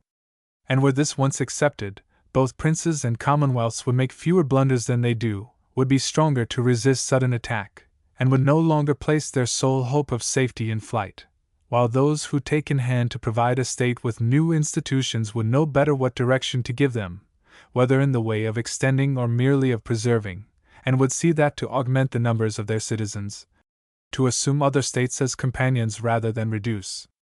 them to subjection, to send out colonies for the defense of acquired territories, to hold their spoils at the credit of the common stock, to overcome enemies by inroads and pitched battles rather than by sieges, to enrich the public purse, keep down private wealth, and zealously to maintain all military exercises, are the true ways to aggrandize a state and to extend its empire. Or if these methods for adding to their power are not to their mind, let them remember that acquisitions made in any other way are the ruin of republics, and so set bounds to their ambition, wisely regulating the internal government of their country by suitable laws and ordinances, forbidding extension, and looking only to defense, and taking heed that their defenses are in good order. As do those republics of Germany which live and for long have lived in freedom. And yet, as I have said on another occasion, when speaking of the difference between the methods suitable for acquiring and those suitable for maintaining, it is impossible for a republic to remain long in the peaceful enjoyment of freedom within a restricted frontier. For should it forbear from molesting others, others are not likely to refrain from molesting it, whence must grow at once the desire and the necessity to make acquisitions. Or should no enemies be found abroad, they will be found at home, for this seems to be incidental to all great states. And if the free states of Germany are, and have long been able to maintain themselves on their present footing, this arises from certain conditions peculiar to that country, and to be found nowhere else, without which these communities could not go on living as they do. The district of Germany of which I speak was formerly subject to the Roman Empire, in the same way as France and Spain, but on the decline of the empire, and when its very name came to be limited to this one province, its more powerful cities, taking advantage of the weakness and necessities of the emperors, began to free themselves by buying from them their liberty, subject to the payment of a trifling yearly tribute, until, gradually, all the cities which held directly from the emperor, and were not subject to any intermediate lord, had, in like manner, purchased their freedom. While this went on, it so happened that certain communities subject to the Duke of Austria, among which were Fribourg, the people of Schweitz, and the like, rose in rebellion against him, and meeting at the outset with good success, by degrees acquired such accession of strength that so far from returning under the Austrian yoke, they are become formidable to all their neighbors. These are the states which we now name Swiss. Germany is, consequently, divided between the Swiss, the communities which take the name of free towns, the princes, and the emperor, and the reason why, amid so many conflicting interests, wars do not break out, or breaking out are of short continuance, is the reverence in which all hold this symbol of the imperial authority. For although the emperor be without strength of his own, he has nevertheless such credit with all these others that he alone can keep them united, and interposing as mediator, can speedily repress by his influence any dissensions among them. The greatest and most protracted wars which have taken place in this country have been those between the Swiss and the Duke of Austria, and although for many years past the Empire and the Dukedom of Austria have been united in the same man, he has always failed to subdue the stubbornness of the Swiss, who are never to be brought to terms save by force. Nor has the rest of Germany lent the Emperor much assistance in his wars with the Swiss, the free towns being little disposed to attack others whose desire is to live as they themselves do, in freedom, while the princes of the Empire either are so poor that they cannot, or from jealousy of the power of the Emperor will not, take part with him against them. These communities, therefore, abide contented within their narrow confines, because, having regard to the imperial authority, they have no occasion to desire greater, and are at the same time obliged to live in unity within their walls, because an enemy is always at hand, and ready to take advantage of their divisions to effect an entrance. But were the circumstances of the country other than they are, these communities would be forced to make attempts to extend their dominions, and be constrained to relinquish their present peaceful mode of life. And since the same conditions are not found elsewhere, other nations cannot adopt this way of living, but are compelled to extend their power either by means of leagues, or else by the methods used by the Romans, and any one who should act otherwise would find not safety but rather death and destruction. For since in 1,000 ways, and from causes innumerable, conquests are surrounded with dangers, it may well happen that in adding to our dominions, we add nothing to our strength. But whosoever increases not his strength while he adds to his dominions, must needs be ruined. He who is impoverished by his wars, even should he come off victorious, can add nothing to his strength, since he spends more than he gains, as the Venetians and Florentines have done. For Venice has been far feebler since she acquired Lombardy, and Florence since she acquired Tuscany, than when the one was content to be mistress of the seas, and the other of the lands lying within 6 miles from her walls. And this from their eagerness to acquire without knowing what way to take. For which ignorance these states are the more to be blamed in proportion as there is less to excuse them, since they had seen what methods were used by the Romans, and could have followed in their footsteps, whereas the Romans, without any example set them, were able by their own prudence to shape a course for themselves. But even to well-governed states, their conquests may chance to occasion much harm, as when some city or province is acquired abounding in luxury and delights, by whose manners the conqueror becomes infected, as happened first to the Romans, and afterwards to Hannibal on taking possession of Capua.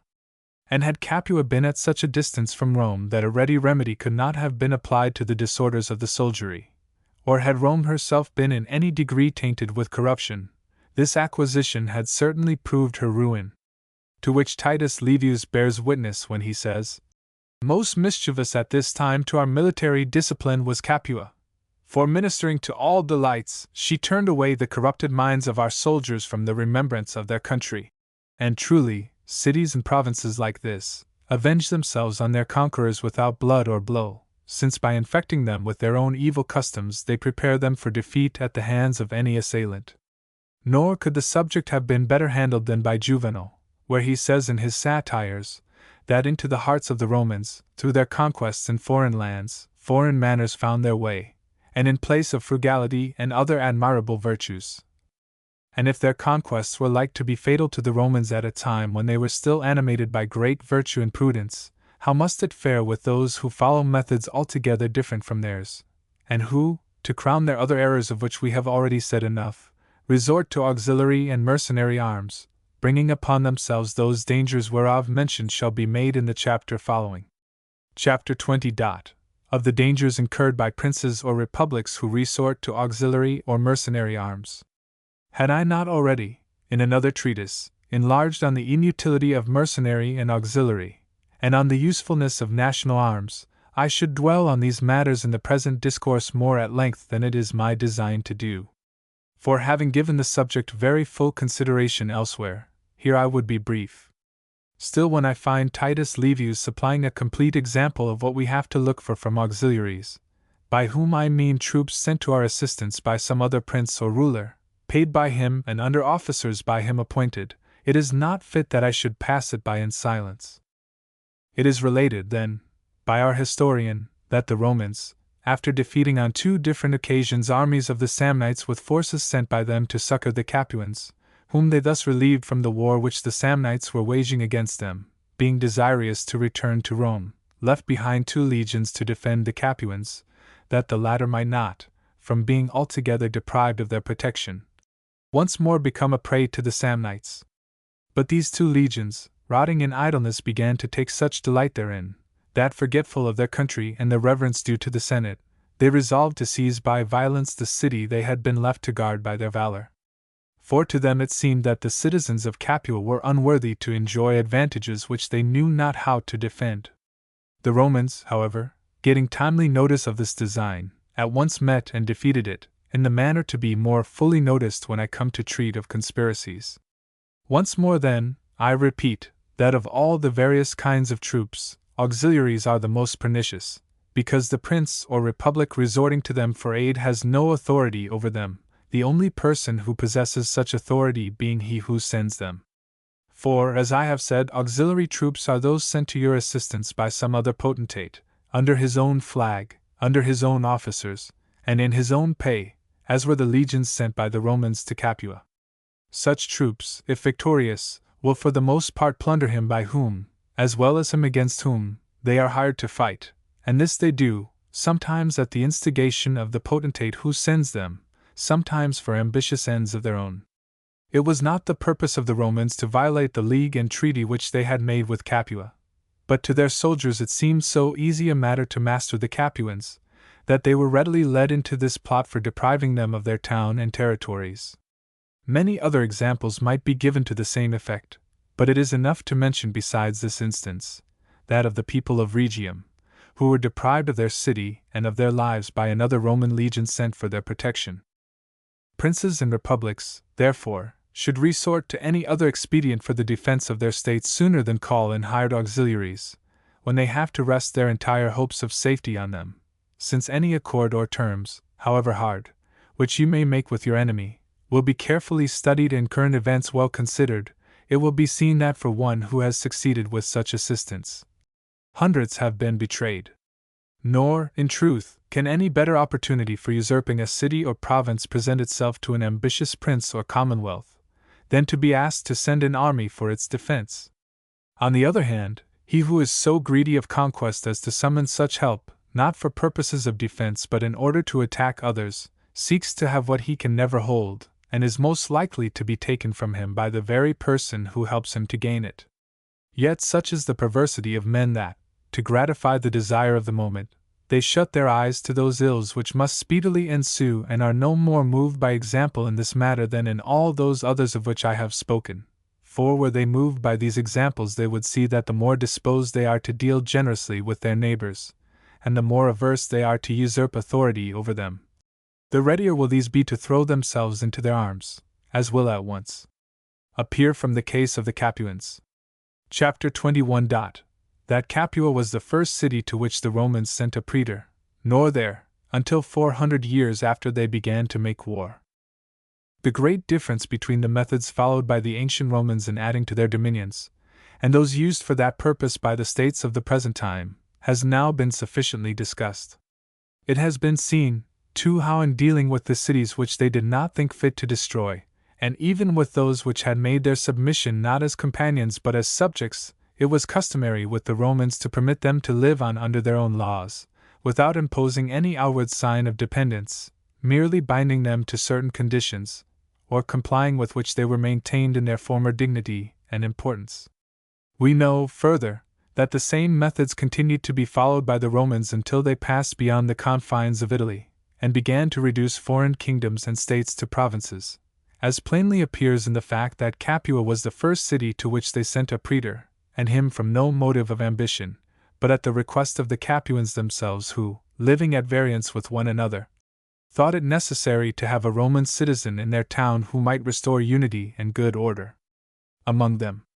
Influenced by this example, and urged by the same need, the people of Antium were the next to ask that they too might have a praetor given them, touching which request and in connection with which new method of governing, Titus Livius observes that not the arms only but also the laws of Rome now began to exert an influence,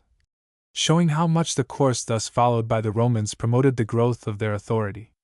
For those cities, more especially, which have been used to freedom or to be governed by their own citizens, rest far better satisfied with a government which they do not see, even though it involves something of oppression, than with one which, standing constantly before their eyes, seems every day to reproach them with the disgrace of servitude.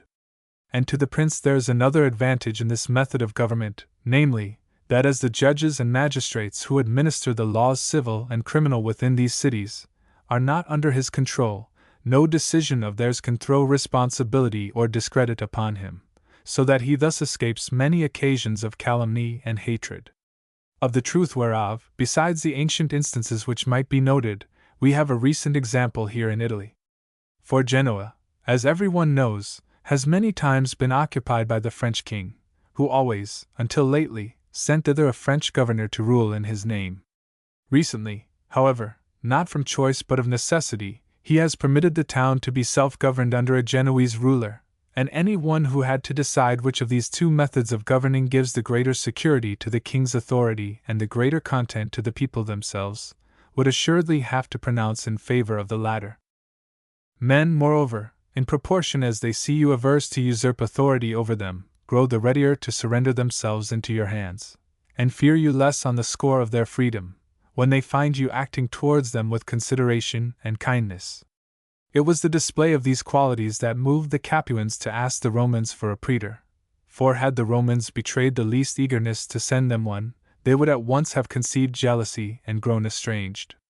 But why turn for examples to Capua and Rome, when we have them close at hand in Tuscany and Florence? Who is there but knows what a time it is since the city of Pistoia submitted of her own accord to the Florentine supremacy?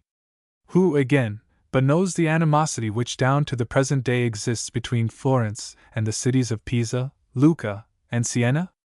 This difference of feeling does not arise from the citizens of Pistoia valuing their freedom less than the citizens of these other towns or thinking themselves inferior to them, but from the Florentines having always acted towards the former as brothers, towards the latter as foes. This it was that led the Pistoians to come voluntarily under our authority, while the others have done and do all in their power to escape it. For there seems no reason to doubt that if Florence, instead of exasperating these neighbors of hers, had sought to win them over, either by entering into league with them or by lending them assistance, she would at this hour have been mistress of Tuscany. Not that I would be understood to maintain that recourse is never to be had to force and to arms, but that these are only to be used in the last resort, and when all other remedies are unavailing. Chapter 22. That in matters of moment men often judge amiss. How falsely men often judge of things, they who are present at their deliberations have constant occasion to know. For in many matters, unless these deliberations be guided by men of great parts, the conclusions come to are certain to be wrong. And because in corrupt republics, and especially in quiet times, either through jealousy or from other like causes, men of great ability are often obliged to stand aloof, it follows that measures not good in themselves are by a common error judged to be good, or are promoted by those who seek public favor rather than the public advantage. Mistakes of this sort are found out afterwards in seasons of adversity, when recourse must be had to those persons who in peaceful times had been, as it were, forgotten, as shall hereafter in its proper place be more fully explained. Cases, moreover, arise in which those who have little experience of affairs are sure to be misled, from the matters with which they have to deal being attended by many deceptive appearances such as lead men to believe whatsoever they are minded to believe. These remarks I make with reference to the false hopes which the Latins, after being defeated by the Romans, were led to form on the persuasion of their praetor Nemesius, and also with reference to what was believed by many a few years ago, when Francis, King of France, came to recover Milan from the Swiss. For Francis of Angoulême, succeeding on the death of Louis XII to the throne of France, and desiring to recover for that realm the Duchy of Milan, on which, some years before, the Swiss had seized at the instance of Pope Julius, sought for allies in Italy to second him in his attempt, and besides the Venetians, who had already been gained over by King Louis, endeavored to secure the aid of the Florentines and Pope Leo X, thinking that were he to succeed in getting these others to take part with him, his enterprise would be easier. For the forces of the Spanish king were then in Lombardy, and the army of the emperor at Verona. Pope Leo, however, did not fall in with the wishes of Francis, being, it is said, persuaded by his advisers that his best course was to stand neutral. For they urged that it was not for the advantage of the Church to have powerful strangers, whether French or Swiss, in Italy, but that to restore the country to its ancient freedom, it must be delivered from the yoke of both. And since to conquer both, whether singly or together, was impossible, it was to be desired that the one should overthrow the other, after which the Church with her friends might fall upon the victor. And it was averred that no better opportunity for carrying out this design could ever be found than then presented itself, for both the French and the Swiss were in the field, while the Pope had his troops in readiness to appear on the Lombard frontier and in the vicinity of the two armies, where, under color of watching his own interests, he could easily keep them until the opposed hosts came to an engagement, when, as both armies were full of courage, their encounter might be expected to be a bloody one, and likely to leave the victor so weakened that it would be easy for the Pope to attack and defeat him, and so, to his own great glory, remain master of Lombardy and supreme throughout Italy. How baseless this expectation was seen from the event. For the Swiss being routed after a protracted combat, the troops of the Pope in Spain, so far from venturing to attack the conqueror, prepared for flight, nor would flight have saved them, had not the humanity, or indifference of the king withheld him from pursuing his victory, and disposed him to make terms with the Church. The arguments put forward by the Pope's advisers had a certain show of reason in their favor, which looked at from a distance seemed plausible enough, but were in reality wholly contrary to truth, since it rarely happens that the captain who wins a victory loses any great number of his men, his loss being in battle only, and not in flight.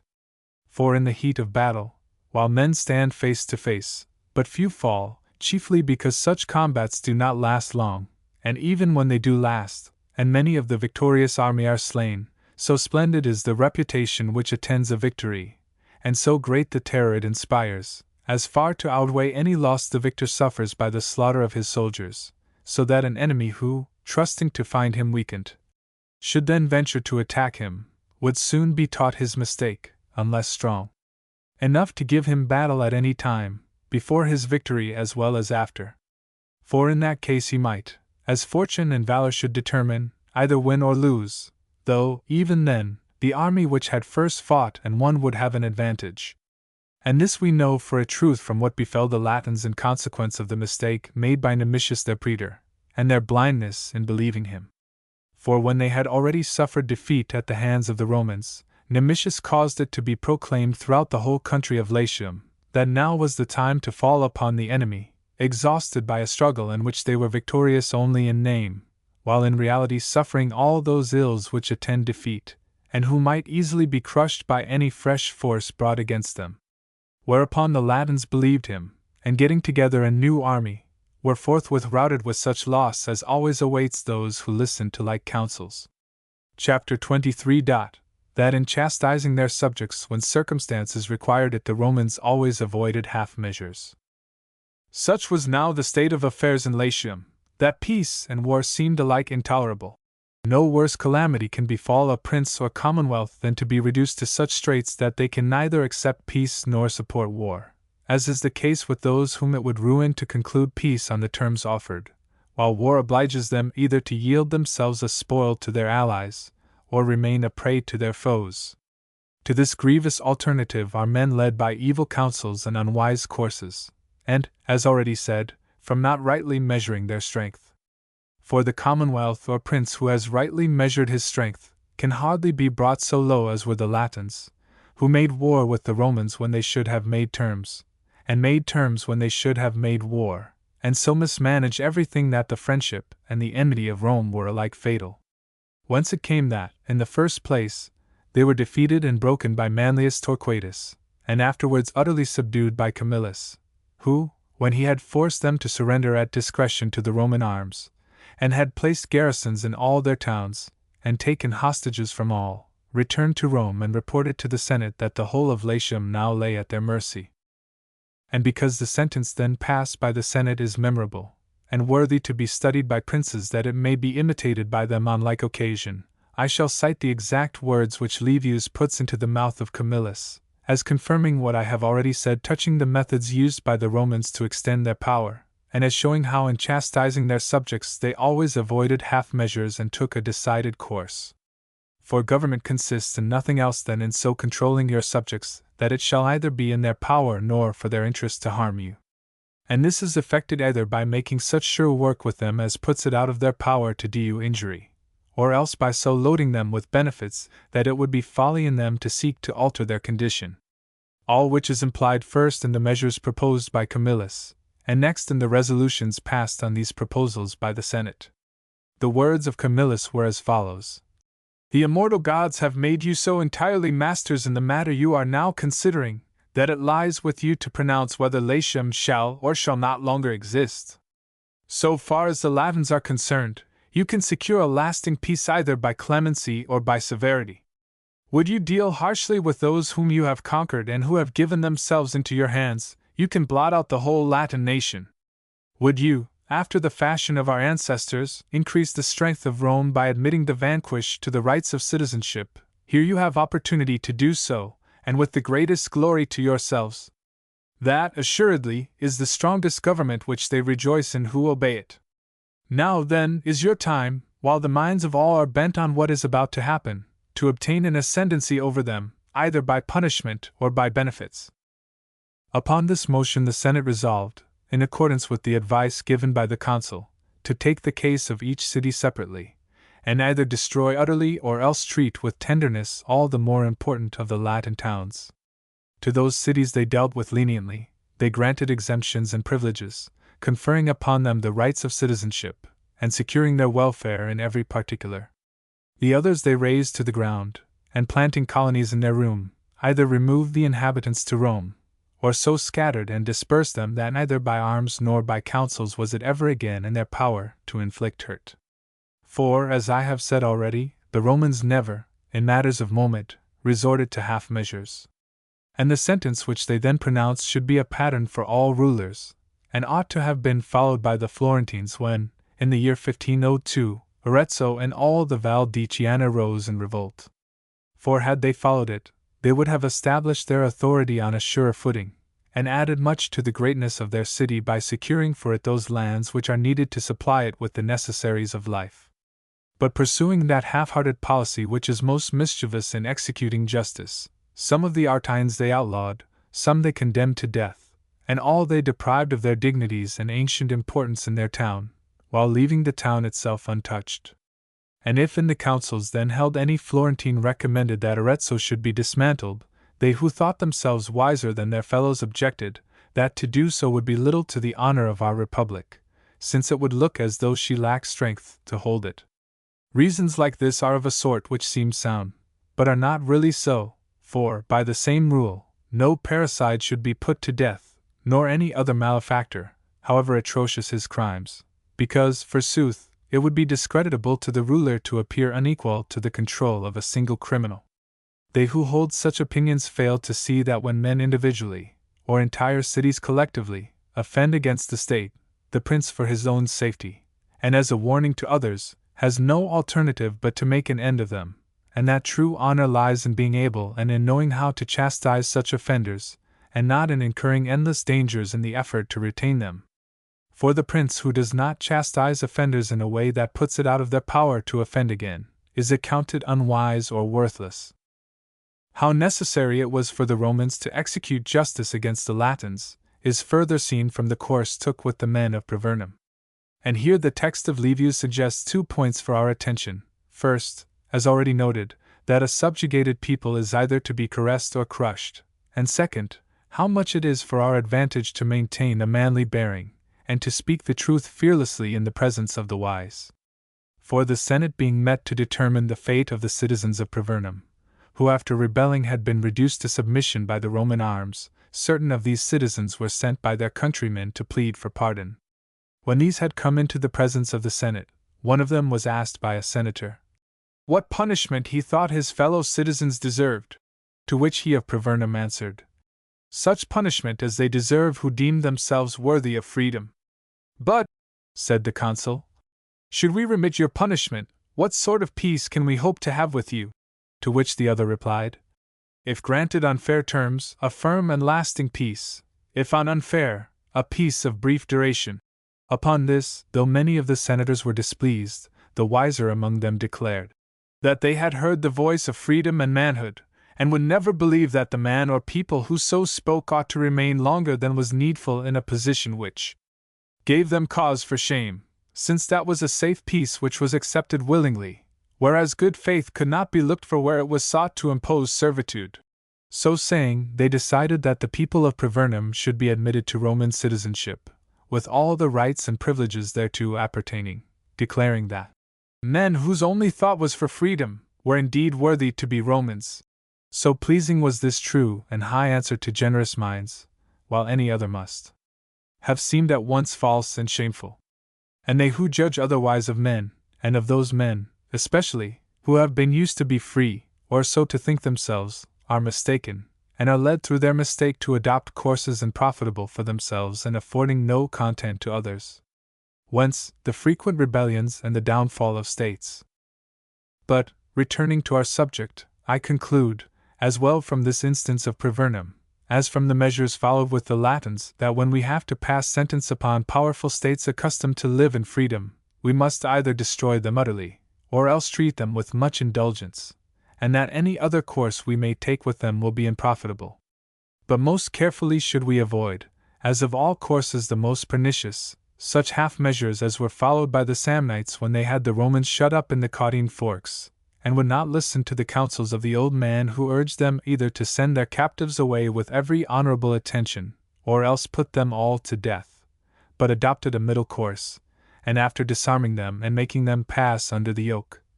suffered them to depart at once disgraced and angered. And no long time after, they found to their sorrow that the old man's warning was true, and that the course they had themselves chosen was calamitous, as shall, hereafter, in its place be shown. Chapter 24.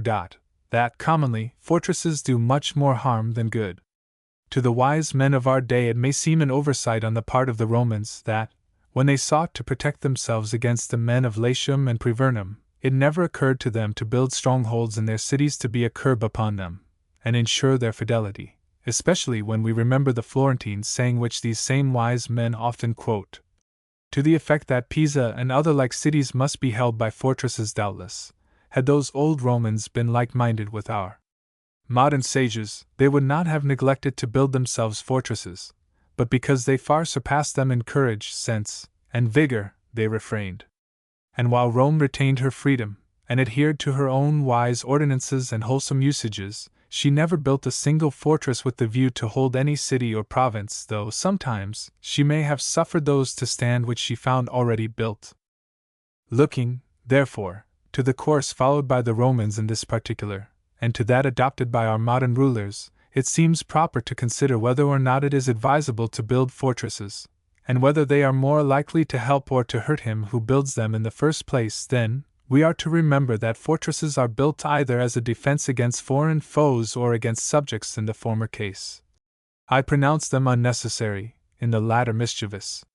And to state the reasons why in the latter case they are mischievous, I say that when princes or republics are afraid of their subjects and in fear lest they rebel, this must proceed from knowing that their subjects hate them, which hatred in its turn results from their own ill conduct, and that again from their thinking themselves able to rule their subjects by mere force, or from their governing with little prudence. Now one of the causes which lead them to suppose that they can rule by mere force is this very circumstance of their people having these fortresses on their backs, so that the conduct which breeds hatred is itself mainly occasioned by these princes or republics being possessed of fortresses, which, if this be true, are really far more hurtful than useful. First, because, as has been said already,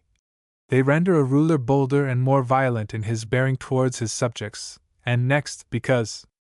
they do not in reality afford him that security which he believes them to give. For all those methods of violence and coercion which may be used to keep a people under, resolve themselves into two, since either like the Romans you must always have it in your power to bring a strong army into the field, or else you must dissipate, destroy, and disunite the subject people, and so divide and scatter them that they can never again combine to injure you. For should you merely strip them of their wealth, spoliatis arma supersunt, arms still remain to them, or if you deprive them of their weapons, furor arma ministrat, rage will supply them. If you put their chiefs to death and continue to maltreat the rest, heads will renew themselves like those hydra, while, if you build fortresses, these may serve in time of peace to make you bolder in outraging your subjects, but in time of war they will prove wholly useless, since they will be attacked at once by foes both foreign and domestic, whom together it will be impossible for you to resist. And if ever fortresses were useless, they are so at the present day, by reason of the invention of artillery, against the fury of which, as I have shown already, a petty fortress which affords no room for retreat behind fresh works, cannot be defended. But to go deeper into the matter, I say, either you are a prince seeking by means of these fortresses to hold the people of your city in check, or you are a prince, or it may be a republic, desirous to control some city which you have gained in war. To the prince I would say, that, for the reasons already given, nothing can be more unserviceable than a fortress as a restraint upon your subjects, since it only makes you the readier to oppress them, and less scrupulous how you do so, while it is this very oppression which moves them to destroy you, and so kindles their hatred, that the fortress, which is the cause of all the mischief, is powerless to protect you. A wise and good prince, therefore, that he may continue good, and give no occasion or encouragement to his descendants to become evil, will never build a fortress, to the end that neither he nor they may ever be led to trust to it rather than to the goodwill of their subjects. And if Francesco Sforza, who was accounted a wise ruler, on becoming Duke of Milan erected a fortress in that city, I say that herein he was unwise, and that the event has shown the building of this fortress to have been hurtful and not helpful to his heirs. For thinking that by its aid they could behave as badly as they liked to their citizens and subjects, and yet be secure, they refrained from no sort of violence or oppression, until, becoming beyond measure odious, they lost their state as soon as an enemy attacked it. Nor was this fortress, which in peace had occasioned them much hurt, any defense or of any service them in war. For had they being without it, through thoughtlessness, treated their subjects inhumanely, they must soon have discovered and withdrawn from their danger, and might, thereafter, with no other help than that of attached subjects, have withstood the attacks of the French far more successfully than they could with their fortress, but with subjects whom they had estranged.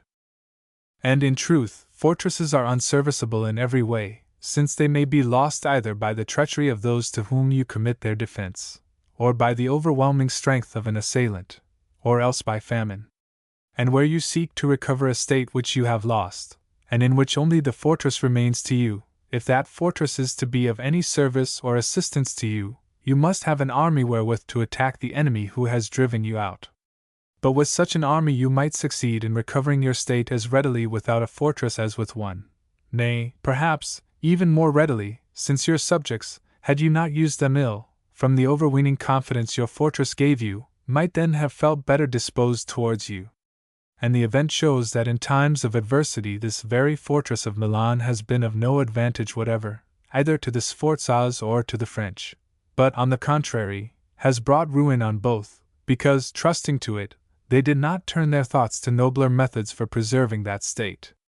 Guido Ubaldo, Duke of Urbino and son to Duke Federigo, who in his day was a warrior of much renown, but who was driven from his dominions by Cesare Borgia, son to Pope Alexander VI, when afterwards, by a sudden stroke of good fortune, he was restored to the dukedom, caused all the fortresses of the country to be dismantled, judging them to be hurtful. For as he was beloved by his subjects, so far as they were concerned he had no need for fortresses, while, as against foreign enemies, he saw he could not defend them, since this would have required an army kept constantly in the field. For which reasons he made them be razed to the ground. When Pope Julius II had driven the Bentivogli from Bologna, after erecting a citadel in that town, he caused the people to be cruelly oppressed by his governor, whereupon the people rebelled, and he forthwith lost the citadel, so that his citadel, and the oppressions to which it led, were of less service to him than different behavior on his part had been. When Niccolò de Castello, the ancestor of the Vitelli, returned to his country out of exile, he straightway pulled down the 2 fortresses built there by Pope Sixtus IV, perceiving that it was not by fortresses, but by the goodwill of the people, that he could be maintained in his government. But the most recent, and in all respects most noteworthy instance, and that which best demonstrates the futility of building, and the advantage of destroying fortresses, is what happened only the other day in Genoa. Every one knows how, in 1507, Genoa rose in rebellion against Louis XII of France, who came in person and with all his forces to recover it, and after recovering it built there a citadel stronger than any before known, being, both from its position and from every other circumstance, most inaccessible to attack. For standing on the extremity of a hill, named by the Genoese Codifa, which juts out into the sea, it commanded the whole harbor and the greater part of the town. But afterwards, in the year 1512, when the French were driven out of Italy, the Genoese, in spite of this citadel, again rebelled, and Ottaviano Fregoso, assuming the government, after the greatest efforts, continued over a period of 16 months, at last succeeded in reducing the citadel by famine. By all it was believed that he would retain it as a rock of refuge in case of any reverse of fortune, and by some he was advised to do so, but he, being a truly wise ruler, and knowing well that it is by the attachment of their subjects, and not by the strength of their fortifications that princes are maintained in their governments, dismantled this citadel, and founding his authority, not upon material defenses, but on his own valor and prudence, kept and still keeps it. And whereas, formerly, a force of 1,000 foot soldiers could effect a change in the government of Genoa, the enemies of Ottaviano have assailed him with 10,000, without being able to harm him. Here, then, we see that, while to dismantle this fortress occasioned Ottaviano no loss, its construction gave the French king no sort of advantage. For when he could come into Italy with an army, he could recover Genoa, though he had no citadel there. But when he could not come with an army, it was not in his power to hold the city by means of the citadel. Moreover, it was costly for the king to build, and shameful for him to lose this fortress, while for Ottaviano it was glorious to take, and advantageous to destroy it. Let us turn now to those republics which build fortresses not within their own territories, but in towns whereof they have taken possession. And if the above example of France and Genoa suffice not to show the futility of this course, that of Florence and Pisa ought, I think, to be conclusive. For in erecting fortresses to hold Pisa, the Florentines failed to perceive that a city which had always been openly hostile to them, which had lived in freedom, and which could cloak rebellion under the name of liberty, must, if it were to be retained at all, be retained by those methods which were used by the Romans, and either be made a companion or be destroyed. Of how little service these Pisan fortresses were, was seen on the coming of Charles VIII. Of France into Italy, to whom, whether through the treachery of their defenders or from fear of worse evils, they were at once delivered up, whereas, had there been no fortresses in Pisa, the Florentines would not have looked to them as the means whereby the town was to be held. The king could not by their assistance have taken the town from the Florentines, and the methods whereby it had previously been preserved might, in all likelihood, have continued sufficient to preserve it, and, at any rate, had served that end no worse than the fortresses. These, then, are the conclusions to which I come, namely, that fortresses built to hold your own country under are hurtful, and that those built to retain acquired territories are useless, and I am content to rely on the example of the Romans, who in the towns they sought to hold by the strong hand, rather pulled down fortresses than built them. And if any, to controvert these views of mine, were to cite the case of Tarentum in ancient times, or of Brescia in recent, as towns which when they rebelled were recovered by means of their citadels, I answer, that for the recovery of Tarentum, Fabius Maximus was sent at the end of a year with an army strong enough to retake it even had there been no fortress there. And that although he availed himself of the fortress for the recovery of the town, he might, without it, have resorted to other means which would have brought about the same result. Nor do I see of what service a citadel can be said to be, when to recover the city you must employ a consular army under a Fabius Maximus. But that the Romans would, in any case, have recovered Tarentum, is plain from what happened at Capua, where there was no citadel, and which they retook, simply by the valor of their soldiers. Again, as regards Brescia, I say that the circumstances attending the revolt of that town were such as occur but seldom, namely, that the citadel remaining in your hands after the defection of the city, you should happen to have a great army nigh at hand, as the French had theirs on this occasion. For M. de Foix being in command of the king's forces at Bologna, on hearing of the loss of Brescia, marched thither without an hour's delay, and reaching Brescia in 3 days, retook the town with the help of the citadel. But here, again, we see that, to be of any service, the citadel of Brescia had to be succored by a de Foix, and by that French army which in 3 days' time marched to its relief. So that this instance cannot be considered conclusive as against others of a contrary tendency. For, in the course of recent wars, many fortresses have been taken and retaken, with the same variety of fortune with which open country has been acquired or lost, and this not only in Lombardy, but also in Romagna, in the kingdom of Naples, and in all parts of Italy. And further, touching the erection of fortresses as a defense against foreign enemies, I say that such defenses are not needed by the prince or people who possess a good army, while for those who do not possess a good army, they are useless. For good armies without fortresses are in themselves a sufficient defense, whereas fortresses without good armies avail nothing. And this we see in the case of those nations which have been thought to excel both in their government and otherwise, as, for instance, the Romans and the Spartans. For while the Romans would build no fortresses, the Spartans not merely abstained from building them, but would not even suffer their cities to be enclosed with walls, desiring to be protected by their own valor only, and by no other defense. So that when a Spartan was asked by an Athenian what he thought of the walls of Athens, he answered, that they were fine walls if meant to hold women only.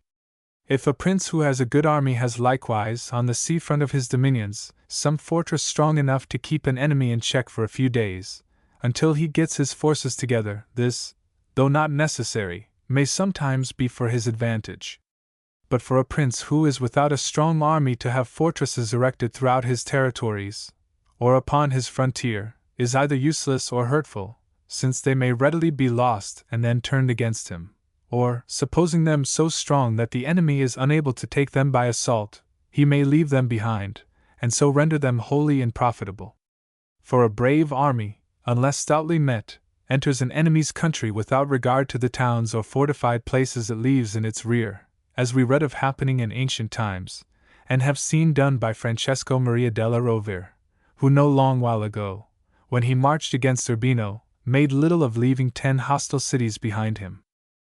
The prince, therefore, who can bring together a strong army can do without building fortresses, while he who has not a strong army ought not to build them, but should carefully strengthen the city wherein he dwells, and keep it well stored with supplies, and its inhabitants well affected, so that he may resist attack till an accord be agreed on, or he be relieved by foreign aid. All other expedients are costly in time of peace, and in war useless. Whoever carefully weighs all that has now been said will perceive that the Romans, as they were most prudent in all their other methods, so also showed their wisdom in the measures they took with the men of Latium and Privernum, when, without ever thinking of fortresses, they sought security in bolder and more sagacious courses. Chapter 25. That he who attacks a city divided against itself, must not think to get possession of it through its divisions. Violent dissensions breaking out in Rome between the commons and the nobles, it appeared to the Veientines and Etruscans that now was their time to deal a fatal blow to the Roman supremacy. Accordingly, they assembled an army and invaded the territories of Rome. The Senate sent Caius Manlius and Marcus Fabius to meet them, whose forces encamping close by the Veientines, the latter ceased not to reproach and vilify the Roman name with every sort of taunt and abuse, and so incensed the Romans by their unmeasured insolence that, from being divided they became reconciled, and giving the enemy battle, broke and defeated them. Here, again, we see, what has already been noted, how prone men are to adopt wrong courses, and how often they miss their object when they think to secure it.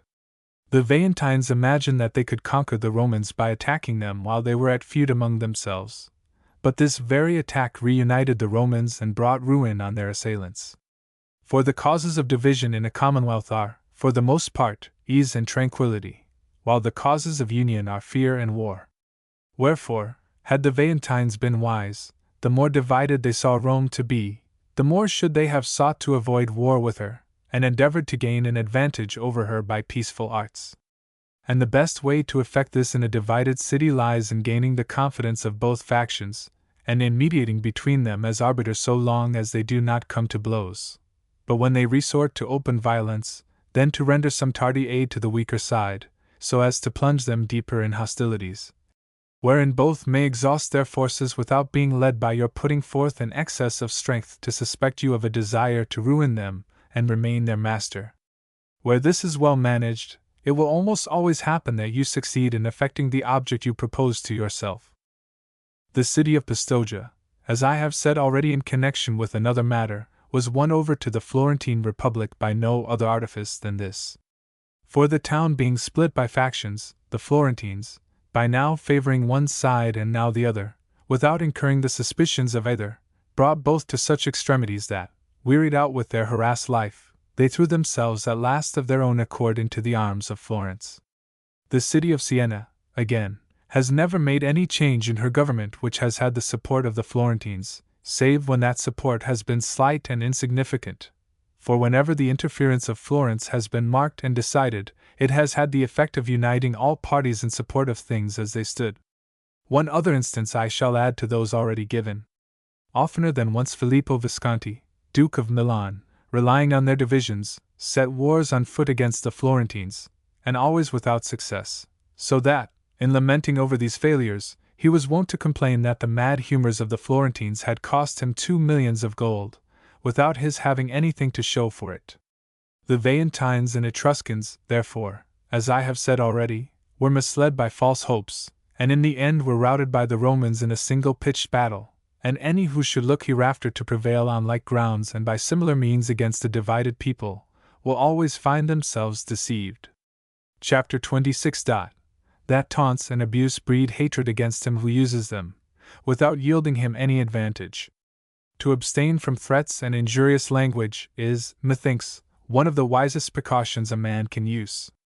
For abuse and menace take nothing from the strength of an adversary, the latter only making him more cautious, while the former inflames his hatred against you, and leads him to consider more diligently how he may cause you hurt. This is seen from the example of the Veientines, of whom I spoke in the last chapter, who, to the injury of war against the Romans, added those verbal injuries from which all prudent commanders should compel their soldiers to refrain. For these are injuries which stir and kindle your enemy to vengeance, and yet, as has been said, in no way disable him from doing you hurt, so that, in truth, they are weapons which wound those who use them. Of this we find a notable instance in Asia, in connection with the siege of Amida. For Gabade, the Persian general, after besieging this town for a great while, wearied out at last by its protracted defense, determined on withdrawing his army, and had actually begun to strike his camp, when the whole inhabitants of the place, elated by their success, came out upon the walls to taunt and upbraid their enemies with their cowardice and meanness of spirit, and to load them with every kind of abuse. Stung by these insults, Gabade, changing his resolution, renewed the siege with such fury that in a few days he stormed and sacked the town. And the very same thing befell the Veientines, who, not content, as we have seen, to make war on the Romans with arms, must needs assail them with foul reproaches, advancing to the palisade of their camp to revile them, and molesting them more with their tongues than with their swords, until the Roman soldiers, who at first were most unwilling to fight, forced the consuls to lead them to the attack. Whereupon, the Veientines, like those others of whom mention has just now been made, had to pay the penalty of their insolence. Wise captains of armies, therefore, and prudent governors of cities, should take all fit precautions to prevent such insults and reproaches from being used by their soldiers and subjects, either amongst themselves or against an enemy. For when directed against an enemy they lead to the mischiefs above noticed, while still worse consequences may follow from our not preventing them among ourselves by such measures as sensible rulers have always taken for that purpose. The legions who were left behind for the protection of Capua having, as shall in its place be told, conspired against the Capuans, their conspiracy led to a mutiny, which was presently suppressed by Valerius Corvinus, when, as one of the conditions on which the mutineers made their submission, it was declared that whosoever should thereafter upbraid any soldier of these legions with having taken part in this mutiny, should be visited with the severest punishment. So likewise, when Tiberius Gracchus was appointed, during the war with Hannibal, to command a body of slaves, whom the Romans in their straits for soldiers had furnished with arms, one of his first acts was to pass an order making it death for any to reproach his men with their servile origin. So mischievous a thing did the Romans esteem it to use insulting words to others, or to taunt them with their shame. Whether this be done in sport or earnest, nothing vexes men more, or rouses them to fiercer indignation. For the biting jest which flavors too much of truth, leaves always behind it a rankling memory. Chapter 27. That prudent princes and republics should be content to have obtained a victory, for, commonly, when they are not, that victory turns to defeat. The use of dishonoring language towards an enemy is mostly caused by an insolent humor, bred by victory or the false hope of it, whereby men are oftentimes led not only to speak, but also to act amiss. For such false hopes, when they gain an entry into men's minds, cause them to overrun their goal, and to miss opportunities for securing a certain good, on the chance of obtaining something better, but uncertain. And this, being a matter that deserves attention, because in deceiving themselves men often injure their country, I desire to illustrate it by particular instances, ancient and recent, since mere argument might not place it in so clear a light. After routing the Romans at Cannae, Hannibal sent messengers to Carthage to announce his victory, and to ask support. A debate arising in the Carthaginian Senate as to what was to be done, Hanno, an aged and wise citizen, advised that they should prudently take advantage of their victory to make peace with the Romans, while as conquerors they might have it on favorable terms, and not wait to make it after a defeat, since it should be their object to show the Romans that they were strong enough to fight them, but not to peril the victory they had won in the hope of winning a greater. This advice was not followed by the Carthaginian Senate, but its wisdom was well seen later, when the opportunity to act upon it was gone. When the whole East had been overrun by Alexander of Macedon, the citizens of Tyre, then at the height of its renown, and very strong from being built, like Venice, in the sea, recognizing his greatness, sent ambassadors to him to say that they desired to be his good servants, and to yield him all obedience, yet could not consent to receive either him or his soldiers within their walls. Whereupon, Alexander, displeased that a single city should venture to close its gates against him to whom all the rest of the world had thrown theirs open, repulsed the Tyrians, and rejecting their overtures set to work to besiege their town. But as it stood on the water, and was well stored with victual and all other munitions needed for its defense, after 4 months had gone, Alexander, perceiving that he was wasting more time in an inglorious attempt to reduce this one city than had sufficed for most of his other conquests, resolved to offer terms to the Tyrians, and to make them those concessions which they themselves had asked. But they, puffed up by their success, not merely refused the terms offered, but put to death the envoys sent to propose them. Enraged by this, Alexander renewed the siege, and with such vigor, that he took and destroyed the city, and either slew or made slaves of its inhabitants. In the year 1512, a Spanish army entered the Florentine territory, with the object of restoring the Medici to Florence, and of levying a subsidy from the town, having been summoned thither by certain of the citizens, who had promised them that so soon as they appeared within the Florentine confines they would arm in their behalf. But when the Spaniards had come into the plain of the Arno, and none declared in their favor, being in sore need of supplies, they offered to make terms. This offer the people of Florence in their pride rejected, and so gave occasion for the sack of Prato and the overthrow of the Florentine Republic.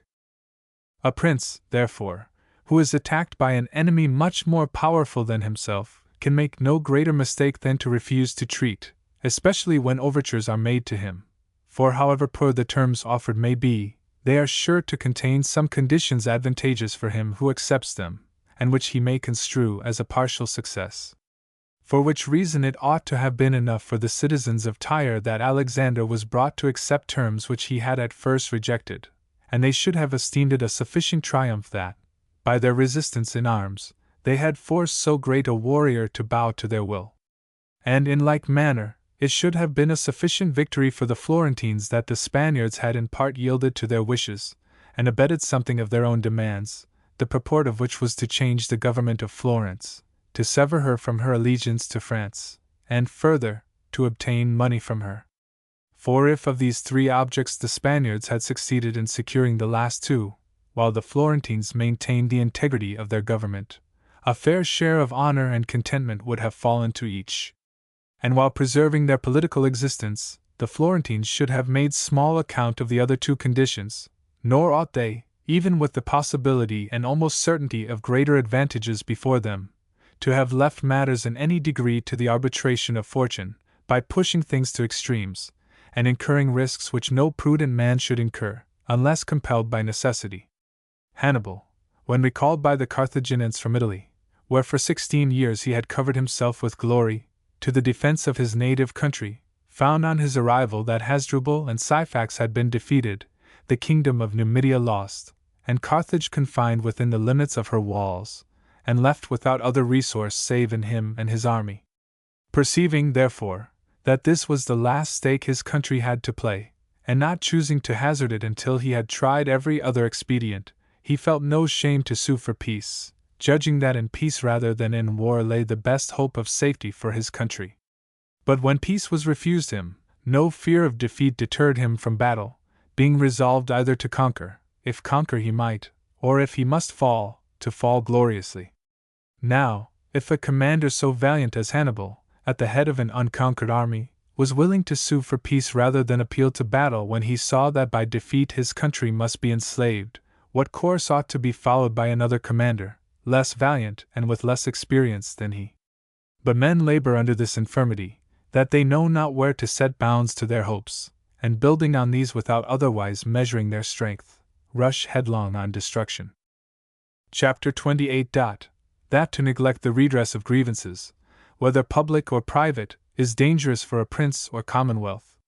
Certain Gauls coming to attack Etruria, and more particularly Clusium its chief city, the citizens of Clusium sought aid from Rome, whereupon the Romans sent the 3 Fabii, as envoys to these Gauls, to notify to them, in the name of the Roman people, that they must refrain from making war on the Etruscans. From what befell the Romans in connection with this embassy, we see clearly how far men may be carried in resenting an affront. For these envoys arriving at the very moment when the Gauls and Etruscans were about to join battle, being readier at deeds than words, took part with the Etruscans and fought in their foremost ranks. Whence it came that the Gauls, recognizing the Roman envoys, turned against the Romans all the hatred which before they had felt for the Etruscans, and grew still more incensed when, on making complaint to the Roman Senate, through their ambassador, of the wrong done them, and demanding that the Fabii should be given up to them in atonement for their offense, not merely were the offenders not given up or punished in any way, but, on the contrary, when the comitia met were created tribunes with consular powers. But when the Gauls found these men honored who deserved to be chastised, they concluded that what had happened had been done by way of slight and insult to them, and burning with fury and resentment, hastened forward to attack Rome, which they took with the exception of the capital. Now this disaster overtook the Romans entirely from their disregard of justice. For their envoys, who had violated the law of nations, and had therefore deserved punishment, they had on the contrary treated with honor. And this should make us reflect how carefully all princes and commonwealths ought to refrain from committing like wrongs, not only against communities, but also against particular men. For if a man be deeply wronged, either by a private hand or by a public officer, and be not avenged to his satisfaction, if he live in a republic, he will seek to avenge himself, though in doing so he bring ruin on his country. Or if he live under a prince, and be of a resolute and haughty spirit, he will never rest until he has wreaked his resentment against the prince, though he knows it may cost him dear. Whereof we have no finer or truer example than in the death of Philip of Macedon, the father of Alexander. For Pausanias, a handsome and high-born youth belonging to Philip's court, having been most foully and cruelly dishonored by Attalus, one of the foremost men of the royal household, repeatedly complained to Philip of the outrage, who for a while put him off with promises of vengeance, but in the end, so far from avenging him, promoted Attalus to be governor of the province of Greece. Whereupon, Pausanias, seeing his enemy honored and not punished, turned all his resentment from him who had outraged, against him who had not avenged him, and on the morning of the day fixed for the marriage of Philip's daughter to Alexander of Epirus, while Philip walked between the 2 Alexanders, his son and his son-in-law, towards the temple to celebrate the nuptials, he slew him.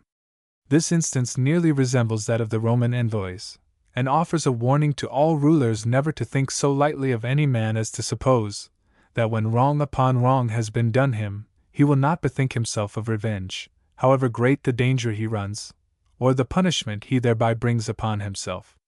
Chapter 29.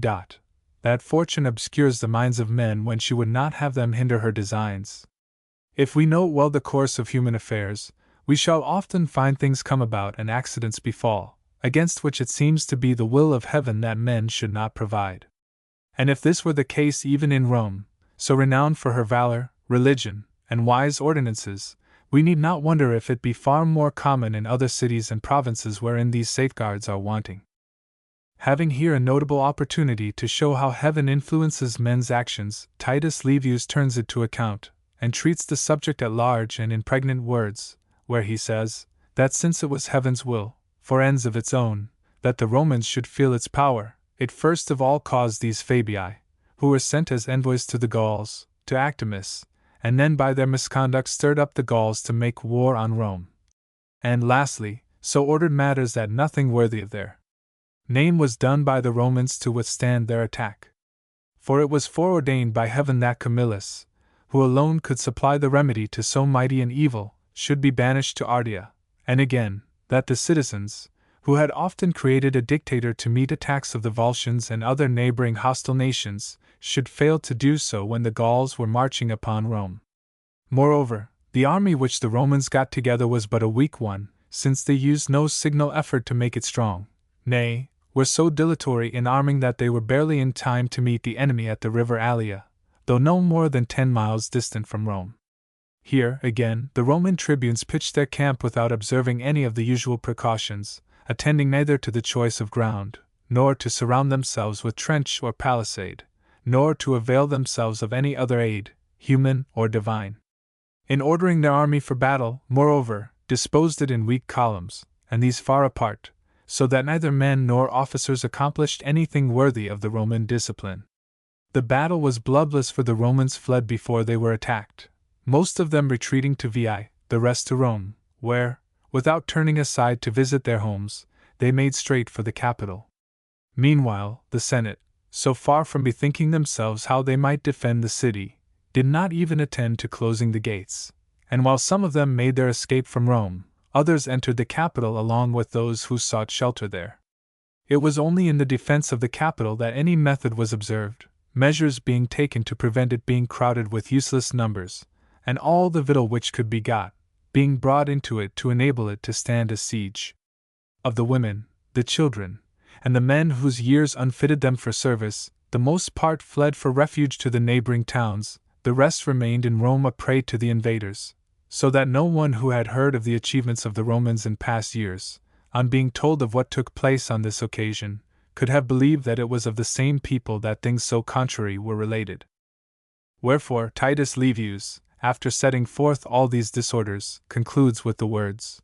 "So far does fortune darken men's minds when she would not have her ascendancy gainsaid, nor could any juster observation be made. And hence it is that those who experience the extremes whether of good or of evil fortune, are, commonly, little deserving either of praise or blame, since it is apparent that it is from heaven having afforded them, or denied them opportunities for acting worthily, that they have been brought to their greatness or to their undoing. Fortune, doubtless, when she seeks to effect great ends, will often choose as her instrument a man of such sense and worth that he can recognize the opportunities which she holds out to him, and in like manner, when she desires to bring about great calamities, will put forward such men as will of themselves contribute to that result. And all who stand in her way, she either removes by death, or deprives of the means of effecting good. And it is well seen in the passage we are considering, how fortune, to aggrandize Rome, and raise her to the height she reached, judged it necessary, as shall be more fully shown in the following book, to humble her, yet would not have her utterly undone.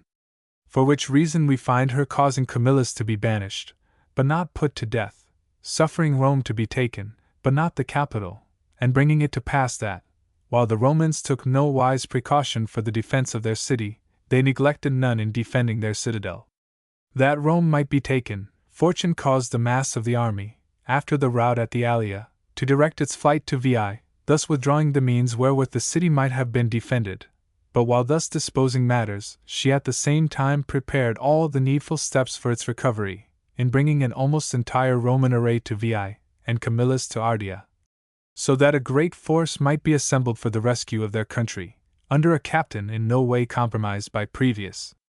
reverses, but, on the contrary, in the enjoyment of an untarnished renown. I might cite many modern instances to confirm these opinions, but since enough has been said to convince any fair mind, I pass them over. But once more I repeat what, from all history, may be seen to be most true, that men may aid fortune, but not withstand her, may interweave their threads with her web, but cannot break it. But for all that, they must never lose heart, since not knowing what their end is to be, and moving towards it by crossroads and untraveled paths, they have always room for hope, and ought never to abandon it, whatsoever befalls, and into whatsoever straits they come. Chapter 30. That really powerful princes and commonwealths do not buy friendships with money, but with their valor and the fame of their prowess. When besieged in the capital, the Romans, although expecting succor from Veii and from Camillus, nevertheless, being straitened by famine, entered into an agreement to buy off the Gauls with gold. But at the very moment when, in pursuance of this agreement, the gold was being weighed out, Camillus came up with his army. This, says our historian, was contrived by fortune, that the Romans might not live thereafter as men ransomed for a price. And the matter is noteworthy, not only with reference to this particular occasion, but also as it bears on the methods generally followed by this republic. For we never find Rome seeking to acquire towns, or to purchase peace with money, but always confiding in her own warlike valor, which could not, I believe, be said of any other republic. Now, one of the tests whereby to gauge the strength of any state is to observe on what terms it lives with its neighbors, for when it so carries itself that, to secure its friendship, its neighbors pay it tribute, this is a sure sign of its strength, but when its neighbors, though of less reputation, receive payments from it, this is a clear proof of its weakness. In the course of the Roman history we read how the Massilians, the Eguans, the Rhodians, Hiero of Syracuse, the kings Eumenes and Massinissa, all of them neighbors to the Roman frontiers, in order to secure the friendship of Rome, submitted to impost and tribute whenever Rome had need of them, asking no return save her protection. But with a weak state we find the reverse of all this happening, and, to begin with our own Republic of Florence, we know that in times past, when she was at the height of her renown, there was never a lordling of Romagna who had not a subsidy from her, to say nothing of what she paid to the Perugians, to the Castellans, and to all her other neighbors. But had our city been armed and strong, the direct contrary would have been the case, for, to obtain her protection, all would have poured money into her lap, not seeking to sell their friendship but to purchase hers. Nor are the Florentines the only people who have lived on this dishonorable footing. The Venetians have done the same, nay, the King of France himself, for all his great dominions, lives tributary to the Swiss and to the King of England, and this because the French king and the others named, with a view to escape dangers rather imaginary than real, have disarmed their subjects, seeking to reap a present gain by wringing money from them, rather than follow a course which would secure their own safety and the lasting welfare of their country. Which ill practices of theirs, though they quiet things for a time, must in the end exhaust their resources, and give rise in seasons of danger to incurable mischief and disorder. It would be tedious to count up how often in the course of their wars, the Florentines, the Venetians, and the Kingdom of France have had to ransom themselves from their enemies, and to submit to an ignominy to which, once only, the Romans were very near being subjected. It would be tedious, too, to recite how many towns have been bought by the Florentines and by the Venetians, which, afterwards, have only been a trouble to them, from their not knowing how to defend with iron what they had won with gold. While the Romans continued free they adhered to this more generous and noble method, but when they came under the emperors, and these, again, began to deteriorate, and to love the shade rather than the sunshine, they also took to purchasing peace, now from the Parthians, now from the Germans, and at other times from other neighboring nations. And this was the beginning of the decline of their great empire. Such are the evils that befall when you withhold arms from your subjects, and this course is attended by the still greater disadvantage, that the closer an enemy presses you the weaker he finds you. For any one who follows the evil methods of which I speak, must, in order to support troops whom he thinks can be trusted to keep off his enemies, be very exacting in his dealings with those of his subjects who dwell in the heart of his dominions, since, to widen the interval between himself and his enemies, he must subsidize those princes and peoples who adjoin his frontiers. States maintained on this footing may make a little resistance on their confines, but when these are passed by the enemy no further defense remains. Those who pursue such methods as these seem not to perceive that they are opposed to reason and common sense. For the heart and vital parts of the body, not the extremities, are those which we should keep guarded, since we may live on without the latter, but must die if the former be hurt. But the states of which I speak, leaving the heart undefended, defend only the hands and feet. The mischief which has thus been, and is at this day wrought in Florence, is plain enough to see. For so soon as an enemy penetrates within her frontiers, and approaches her heart, all is over with her. And the same was witnessed a few years ago in the case of the Venetians, whose city, had it not been girdled by the sea, must then have found its end. In France, indeed, a like result has not been seen so often, she being so great a kingdom as to have few enemies mightier than herself. Nevertheless, when the English invaded France in the year 1513, the whole kingdom tottered, and the king himself, as well as every one else, had to own that a single defeat might have cost him his dominions. But with the Romans the reverse of all this took place. For the nearer an enemy approached Rome, the more completely he found her armed for resistance, and accordingly we see that on the occasion of Hannibal's invasion of Italy, the Romans, after 3 defeats, and after the slaughter of so many of their captains and soldiers, were still able, not merely to withstand the invader, but even, in the end, to come off victorious. This we may ascribe to the heart being well guarded, while the extremities were but little heeded. For the strength of Rome rested on the Roman people themselves, on the Latin League, on the confederate towns of Italy, and on her colonies, from all of which sources she drew so numerous an army, as enabled her to subdue the whole world and to keep it in subjection. The truth of what I say may be further seen from the question put by Hanno the Carthaginian to the messengers sent to Carthage by Hannibal after his victory at Cannae. For when these were vaunting the achievements of Hannibal, they were asked by Hanno whether any one had come forward on behalf of the Romans to propose terms of peace, and whether any town of the Latin League or of the colonized districts had revolted from the Romans. And when to both inquiries the envoys answered, "No," Hanno observed that the war was no nearer an end than on the day it was begun. We can understand, therefore, as well from what has now been said, as from what I have often said before, how great a difference there is between the methods followed by the republics of the present times, and those followed by the republics of antiquity, and why it is that we see every day astounding losses alternate with extraordinary gains. For where men are weak, Fortune shows herself strong, and because she changes, states and governments change with her, and will continue to change, until someone arise, who, following reverently the example of the ancients, shall so control her, that she shall not have opportunity with every revolution of the sun to display anew the greatness of her power. Chapter 31. Of the danger of trusting banished men. The danger of trusting those who are in exile from their own country, being one to which the rulers of states are often exposed, may, I think, be fitly considered in these discourses, and I notice it the more willingly, because I am able to illustrate it by a memorable instance which Titus Livius, though with another purpose, relates in his history. When Alexander the Great passed with his army into Asia, his brother-in-law and uncle, Alexander of Epirus, came with another army into Italy, being invited thither by the banished Lucanians, who gave him to believe that, with their aid, he might get possession of the whole of that country. But when, confiding in the promises of these exiles, and fed by the hopes they held out to him, he came into Italy, they put him to death, their fellow citizens having offered to restore them to their country upon this condition. It behoves us, therefore, to remember how empty are the promises, and how doubtful the faith, of men in banishment from their native land. For as to their faith, it may be assumed that whenever they can effect their return by other means than yours, notwithstanding any covenants they may have made with you, they will throw you over, and take part with their countrymen.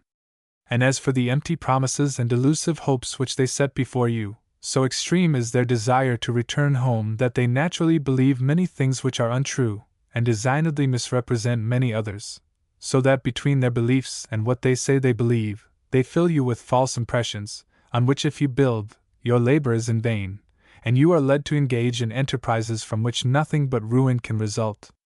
To this instance of Alexander I shall add only one other, that, namely, of Themistocles the Athenian, who, being proclaimed a traitor, fled into Asia to Darius, to whom he made such lavish promises if he would only attack Greece, that he induced him to undertake the enterprise. But afterwards, when he could not fulfill what he had promised, either from shame, or through fear of punishment, he poisoned himself. But if such a mistake as this was made by a man like Themistocles, we may reckon that mistake still greater will be made by those who, being of a feebler nature, suffer themselves to be more completely swayed by their feelings and wishes. Wherefore, let a prince be careful how he embarks in any enterprise on the representations of an exile, for otherwise, he is likely either to be put to shame, or to incur the gravest calamities. Because towns are sometimes, though seldom, taken by craft, through secret practices had with their inhabitants, I think it not out of place to discuss the matter in the following chapter, wherein I shall likewise show in how many ways the Romans were wont to make such acquisitions. Chapter 32. In how many ways the Romans gained possession of towns. Turning their thoughts wholly to arms, the Romans always conducted their military enterprises in the most advantageous way, both as to cost and every other circumstance of war.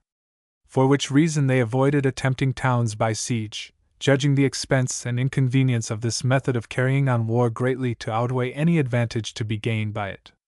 Accordingly, they thought it better and more for their interest to reduce towns in any other way than this, and in all those years during which they were constantly engaged in wars we find very few instances of their proceeding by siege. For the capture of towns, therefore, they trusted either to assault or to surrender. Assaults were effected either by open force, or by force and stratagem combined. When a town was assailed by open force, the walls were stormed without being breached, and the assailants were said, Aggredi urbem corona, because they encircled the city with their entire strength and kept up an attack on all sides. In this way they often succeeded in carrying towns, and even great towns, at a first onset, as when Scipio took New Carthage in Spain. But when they failed to carry a town by storm, they set themselves to breach the walls with battering rams and other warlike engines, or they dug mines so as to obtain an entrance within the walls, this being the method followed in taking Veii, or else, to be on a level with the defenders, they erected towers of timber or threw up mounds of earth against the outside of the walls so as to reach the top. Of these methods of attack, the first, wherein the city was entirely surrounded, exposed the defenders to more sudden perils and left them more doubtful remedies. For while it was necessary for them to have a sufficient force at all points, it might happen that the forces at their disposal were not numerous enough to be everywhere at once, or to relieve one another. Or if their numbers were sufficient, they might not all be equally resolute in standing their ground, and their failure at any one point involved a general defeat. Consequently, as I have said, this method of attack was often successful. But when it did not succeed at the first, it was rarely renewed, being the method dangerous to the attacking army, which, having to secure itself along an extended line, was left everywhere too weak to resist a sally made from the town, nay, of itself, was apt to fall into confusion and disorder. This method of attack, therefore, could be attempted once only and by way of surprise. Against breaches in the walls the defense was, as at the present day, to throw up new works, while mines were met by countermines, in which the enemy were either withstood at the point of the sword, or baffled by some other warlike contrivance, as by filling casks with feathers, which, being set on fire and placed in the mine, choked out the assailants by their smoke and stench. Where towers were employed for the attack, the defenders sought to destroy them with fire, and where mounds of earth were thrown up against the walls, they would dig holes at the base of the wall against which the mound rested, and carry off the earth which the enemy were heaping up, which, being removed from within as fast as it was thrown up from without, the mound made no progress. None of these methods of attack can long be persisted in, and the assailant, if unsuccessful, must either strike his camp and seek victory in some other direction, as Scipio did when he invaded Africa and, after failing in the attempt to storm Utica, withdrew from his attack on that town and turned his strength against the Carthaginian army in the field, or else recourse must be had to regular siege, as by the Romans at Veii, Capua, Carthage, Jerusalem, and divers other cities which they reduced. In this way, the capture of towns by stratagem combined with force is effected, as by the Romans at Palæopolis, through a secret understanding with some within the walls. Many attempts of this sort have been made, both by the Romans and by others, but few successfully, because the least hindrance disarranges the plan of action, and because such hindrances are very likely to occur. For either the plot is discovered before it can be carried out, as it readily may, whether from treachery on the part of those to whom it has been communicated, or from the difficulties which attend its inception, the preliminary arrangements having to be made with the enemy and with persons with whom it is not permitted, save under some pretext or other, to hold intercourse. Or if it be not discovered while it is being contrived, 1,000 difficulties will still be met with in its execution. For if you arrive either before or after the appointed time, all is ruined. The faintest sound, as of the cackling of the geese in the Capitol, the least departure from some ordinary routine, the most trifling mistake or error, mars the whole enterprise. Add to which, the darkness of night lends further terror to the perils of such undertakings, while the great majority of those engaged in them, having no knowledge of the district or places into which they are brought, are bewildered and disconcerted by the least mishap, and put to flight by every imaginary danger. In secret nocturnal enterprises of this sort, No man was ever more successful than Aratus of Sicyon, although in any encounter by day there never was a more arrant coward. This we must suppose due rather to some special and occult quality inherent in the man, than to success being naturally to be looked for in the like attempts. Such enterprises, accordingly, are often planned, but few are put into execution, and fewer still with success. When cities are acquired by surrender, the surrender is either voluntary or under compulsion. Voluntary, when the citizens appeal to you for protection against some threatened danger from without, as Capua submitted to the Romans, or where they are moved by a desire to be better governed, and are attracted by the good government which he to whom they surrender is seen exercising over others who have placed themselves in his hands, as was the case with the Rhodians, the Massilians, and others, who for like causes gave themselves up to the Roman people. Compulsory surrenders take place, either as the result of a protracted siege, like those we have spoken of above, or from the country being continually wasted by incursions, forays, and similar severities, to escape which a city makes its submission. Of the methods which have been noticed, the Romans, in preference to all others, used this last, and for 450 years made it their aim to wear out their neighbors by invasion and by defeat in the open field, while endeavoring, as I have elsewhere said, to establish their influence over them by treaties and conventions. It was to this method of warfare, therefore, that they always mainly trusted, because, after trying all others, they found none so free from inconvenience and disadvantage, the procedure by siege involving expense and delay, that by assault, difficulty and danger, and that by secret practice, uncertainty and doubt. They found, likewise, that while in subduing one obstinate city by siege many years might be wasted, a kingdom might be gained in a single day by the defeat of a hostile army in the field. Chapter 33. That the Romans entrusted the captains of their armies with the fullest powers. In reading this history of Titus Livius with a view to profit by it, I think that all the methods of conduct followed by the Roman people and Senate merit attention. And among other things fit to be considered, it should be noted, with how ample an authority they sent forth their consuls, their dictators, and the other captains of their armies, all of whom we find clothed with the fullest powers, no other prerogative being reserved to itself by the Senate save that of declaring war and making peace, while everything else was left to the discretion and determination of the consul. For so soon as the people and Senate had resolved on war, for instance on a war against the Latins, they threw all further responsibility upon the consul, who might fight or decline battle as he pleased, and attack this or the other city as he thought fit. That this was so is seen in many instances, and especially from what happened during an expedition made against the Etruscans. For the consul Fabius, having routed that people near Sutrium, and thinking to pass onward through the Ciminian forest into Etruria, so far from seeking the advice of the Senate, gave them no hint whatever of his design, although for its execution the war had to be carried into a new, difficult, and dangerous country. We have further witness to the same effect, in the action taken in respect of this enterprise by the Senate, who being informed of the victory obtained by Fabius, and apprehending that he might decide to pass onward through the aforesaid forest, and deeming it inexpedient that he should incur risk by attempting this invasion, sent 2 messengers to warn him not to enter Etruria. These messengers, however, did not come up with the consul until he had already made his way into that country and gained a second victory, when, instead of opposing his further advance, they returned to Rome to announce his good fortune and the glory which he had won. Whoever, therefore, shall well consider the character of the authority whereof I speak, will see that it was most wisely accorded, since had it been the wish of the Senate that a consul, in conducting a war, should proceed step by step as they might direct him, this must have made him at once less cautious and more dilatory, because the credit of victory would not then have seemed to be wholly his own, but shared by the Senate on whose advice he acted.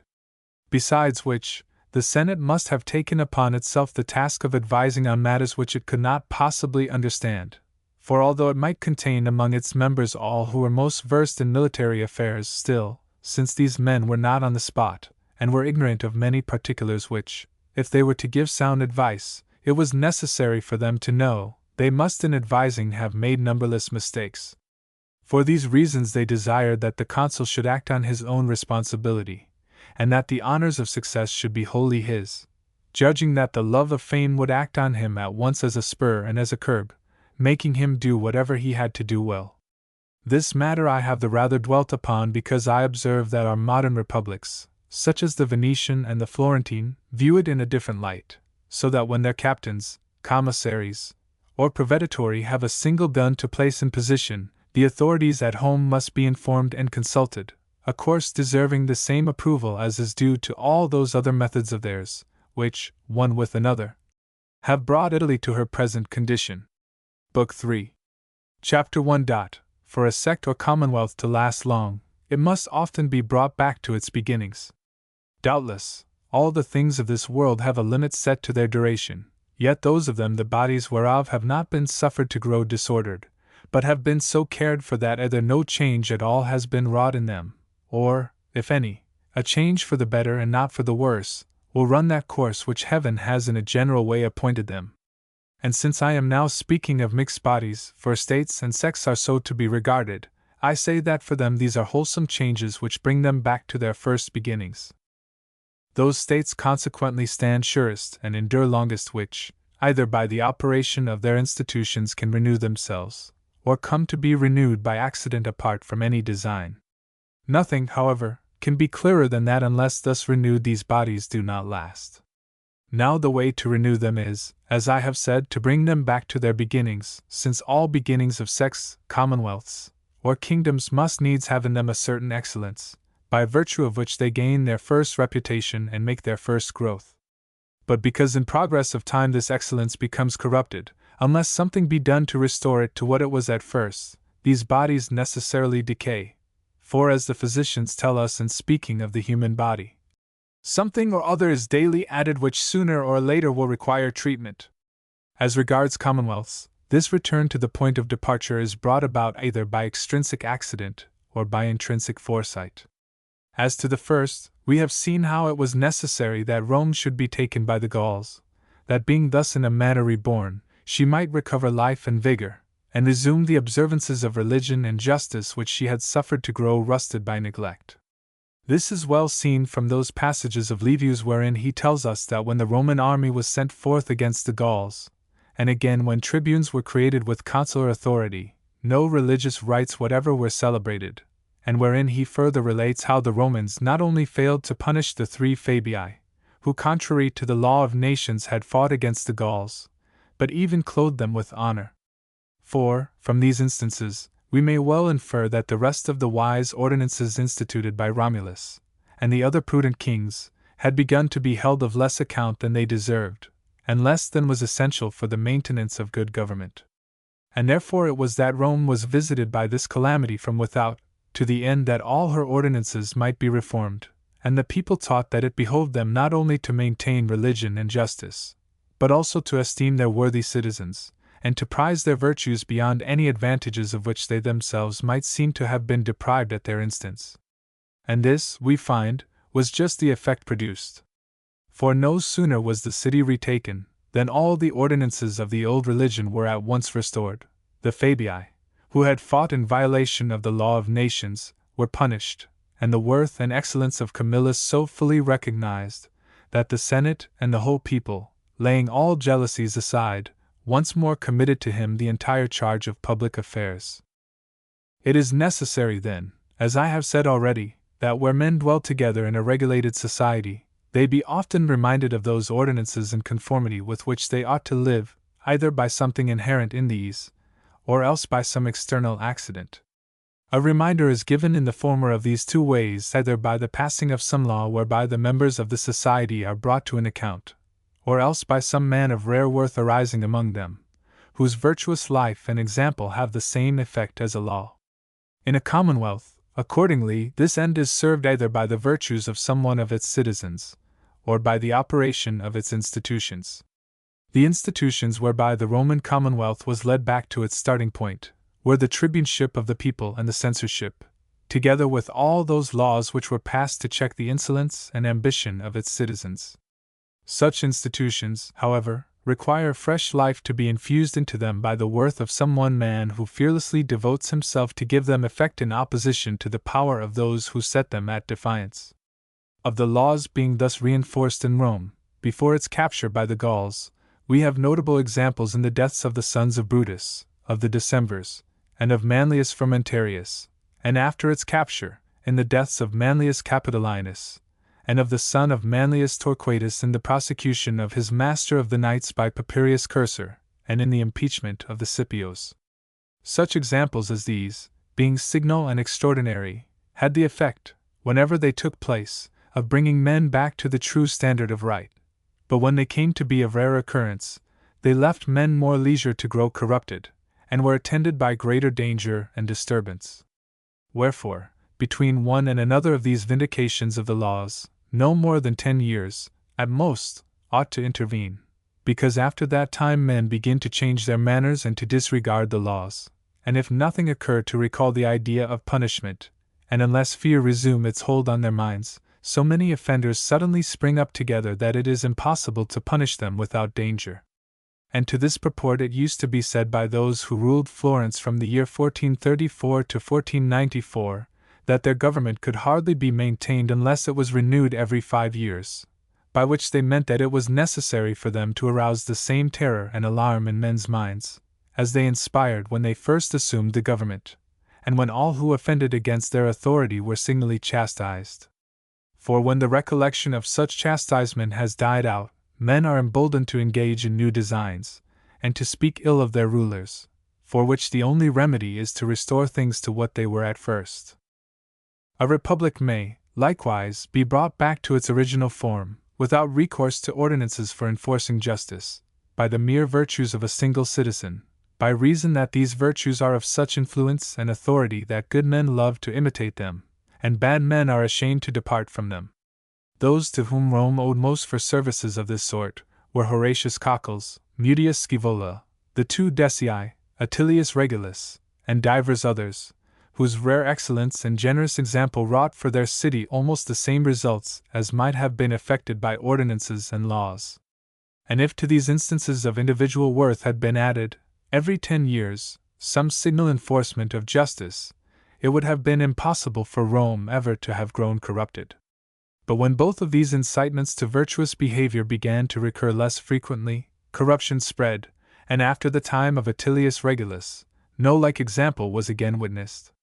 For though the 2 Catos came later, so great an interval had elapsed before the elder Cato appeared, and again, so long a period intervened between him and the younger, and these 2, moreover, stood so much alone, that it was impossible for them, by their influence, to work any important change, more especially for the younger, who found Rome so much corrupted that he could do nothing to improve his fellow citizens. This is enough to say concerning commonwealths, but as regards sects, we see from the instance of our own religion that here too a like renewal is needed. For had not this religion of ours been brought back to its original condition by St. Francis and St. Dominic, it must soon have been utterly extinguished. They, however, by their voluntary poverty, and by their imitation of the life of Christ, rekindled in the minds of men the dying flame of faith, and by the efficacious rules which they established averted from our Church that ruin which the ill lives of its prelates and heads must otherwise have brought upon it. For living in poverty, and gaining great authority with the people by confessing them and preaching to them, they got them to believe that it is evil to speak ill even of what is evil, and that it is good to be obedient to rulers, who, if they do amiss, may be left to the judgment of God. By which teaching these rulers are encouraged to behave as badly as they can, having no fear of punishments which they neither see nor credit. Nevertheless, it is this renewal which has maintained, and still maintains, our religion. Kingdoms also stand in need of a like renewal, and to have their laws restored to their former force, and we see how, by attending to this, the kingdom of France has profited. For that kingdom, more than any other, lies under the control of its laws and ordinances, which are maintained by its parliaments, and more especially by the Parliament of Paris, from which last they derive fresh vigor whenever they have to be enforced against any prince of the realm, for this assembly pronounces sentence even against the king himself. Heretofore this Parliament has maintained its name as the fearless champion of the laws against the nobles of the land, but should it ever at any future time suffer wrongs to pass unpunished, and should offenses multiply, either these will have to be corrected with great disturbance to the state, or the kingdom itself must fall to pieces. This, then, is our conclusion, that nothing is so necessary in any society, be it a religious sect, a kingdom, or a commonwealth, as to restore to it that reputation which it had at first, and to see that it is provided either with wholesome laws, or with good men whose actions may effect the same ends, without need to resort to external force. For although this last may sometimes, as in the case of Rome, afford an efficacious remedy, it is too hazardous a remedy to make us ever wish to employ it. And that all may understand how much the actions of particular citizens help to make Rome great, and how many admirable results they wrought in that city, I shall now proceed to set them forth and examine them, with which survey this third book of mine, and last division of the first decade of Titus Livius, shall be brought to a close. But, although great and notable actions were done by the Roman kings, nevertheless, since history has treated of these at much length, here I shall pass them over, and say no more about these princes, save as regards certain things done by them with an eye to their private interest. I shall begin, therefore, with Brutus, the father of Roman freedom. Chapter 2. That on occasion it is wise to feign folly. Never did any man by the most splendid achievements gain for himself so great a name for wisdom and prudence as is justly due to Junius Brutus for feigning to be a fool. And although Titus Livius mentions one cause only as having led him to assume this part, namely, that he might live more securely and look after his patrimony, yet on considering his behavior we may believe that in counterfeiting folly it was also his object to escape notice, and so find better convenience to overthrow the kings, and to free his country whenever an occasion offered. That this was in his mind is seen first of all from the interpretation he gave to the oracle of Apollo, when, to render the gods favorable to his designs, he pretended to stumble, and secretly kissed his mother earth, and again, from this, that on the death of Lucretia, though her father, her husband, and others of her kinsmen were present, he was the first to draw the dagger from her wound, and bind the bystanders by oath never more to suffer king to reign in Rome. From his example all who are discontented with their prince are taught, first of all, to measure, and to weigh their strength, and if they find themselves strong enough to disclose their hostility and proclaim open war, then to take that course as at once the nobler and less dangerous. But if too weak to make open war, then sedulously to court the favor of the prince, using to that end all such methods as they may judge needful, adapting themselves to his pleasures, and showing delight in whatever they see him delight in. Such an intimacy, in the first place, enables you to live securely, and permits you, without incurring any risk, to share the happy fortunes of the prince, while it affords you every facility for carrying out your plans. Some, no doubt, will tell you that you should not stand so near the prince as to be involved in his downfall, nor yet at such a distance that when he falls you shall be too far off to use the occasion for rising on his ruin. But although this mean course, could we only follow it, were certainly the best, yet, since I believe it to be impracticable, we must resort to the methods above indicated, and either keep altogether aloof, or else cleave closely to the prince. Whosoever does otherwise, if he be of great station, lives in constant peril, nor will it avail him to say, I concern myself with nothing, I covet neither honors nor preferment, my sole wish is to live a quiet and peaceful life. For such excuses, though they be listened to, are not accepted, nor can any man of great position, however much and sincerely he desire it, elect to live this life of tranquility, since his professions will not be believed, so that although he might be contented to be let alone, others will not suffer him to be so. Wherefore, like Brutus, men must feign folly, and to play the part effectively, and so as to please their prince, must say, do, see, and praise things contrary to their inclinations.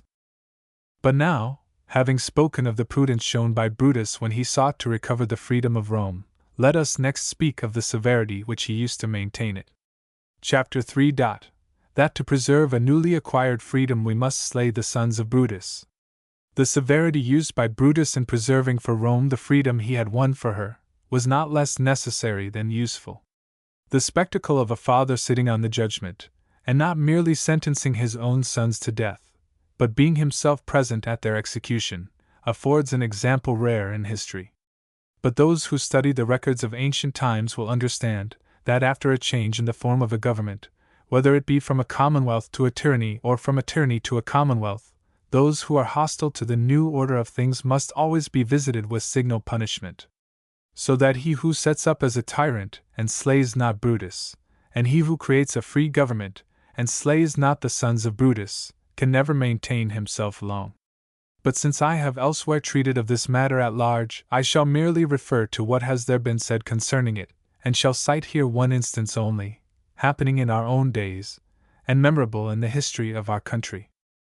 I speak of Piero Soderini, who thought by his patience and goodness to overcome the very same temper which prompted the sons of Brutus to revert to the old government, and who failed in the endeavor. For although his sagacity should have taught him the necessity, while chance and the ambition of those who attacked him furnished him with the opportunity of making an end of them, he never could resolve to strike the blow, and not merely believed himself able to subdue disaffection by patience and kindness, and to mitigate the enmity of particular men by the rewards he held out to them, but also persuaded himself, and often declared in the presence of his friends, that he could not confront opposition openly, nor crush his adversaries, without assuming extraordinary powers and passing laws destructive of civil equality, which measures, although not afterward used by him for tyrannical ends, would so alarm the community, that after his death they would never again consent to appoint a gonfalonier for life, an office which he judged it essential both to maintain and strengthen. Now, although these scruples of his were wise and good, we ought never, out of regard for what is good, to suffer an evil to run its course, since it may well happen that the evil will prevail over the good.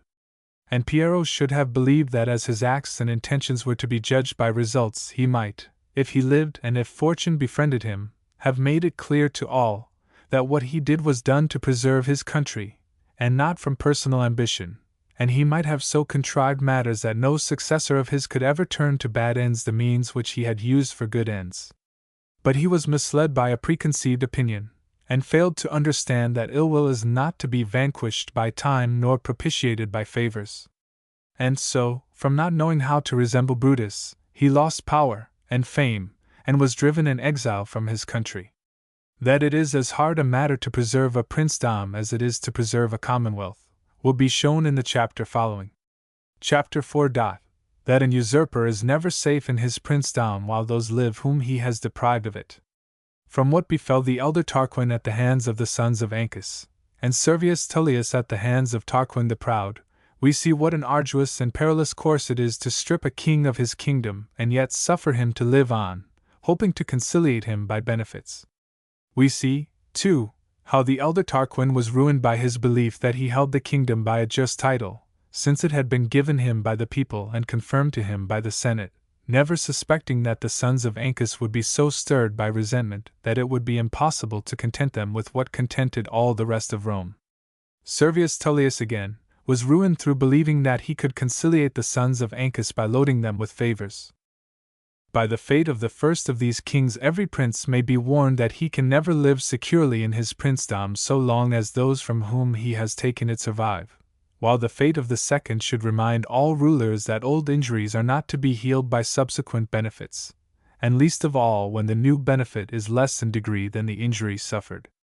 And truly, Servius was wanting in wisdom when he imagined that the sons of Tarquin would contentedly resign themselves to be the sons-in-law of one whom they thought should be their subject.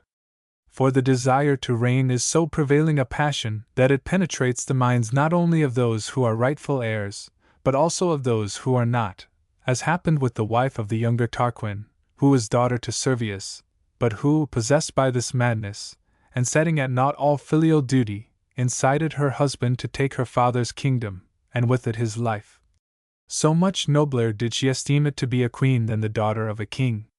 But while the elder Tarquin and Servius Tullius lost the kingdom from not knowing how to secure themselves against those whom they had deprived of it, the younger Tarquin lost it from not observing the ordinances of the old kings, as shall be shown in the following chapter. Chapter 5. How an hereditary king may come to lose his kingdom.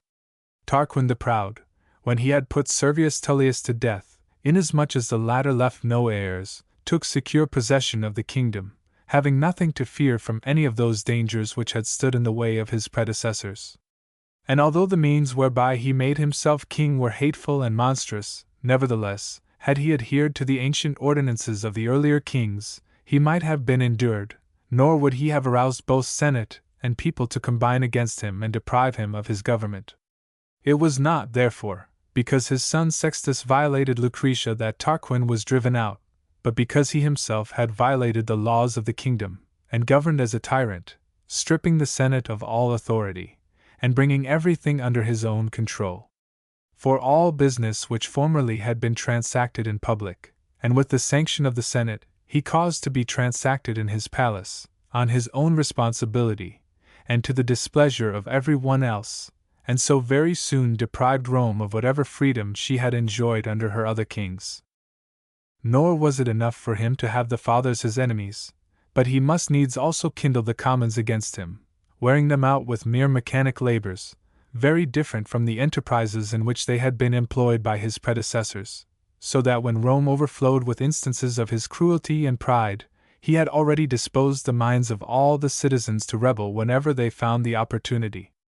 Wherefore, had not occasion offered in the violence done to Lucretia, some other had soon been found to bring about the same result. But had Tarquin lived like the other kings, when Sextus his son committed that outrage, Brutus and Collatinus would have had recourse to him to punish the offender, and not to the commons of Rome.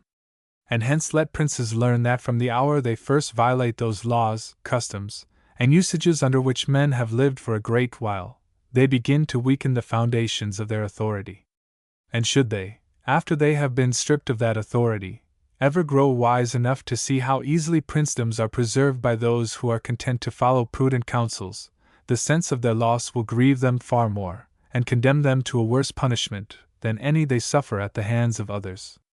For it is far easier to be loved by good men than by bad, and to obey the laws than to seek to control them.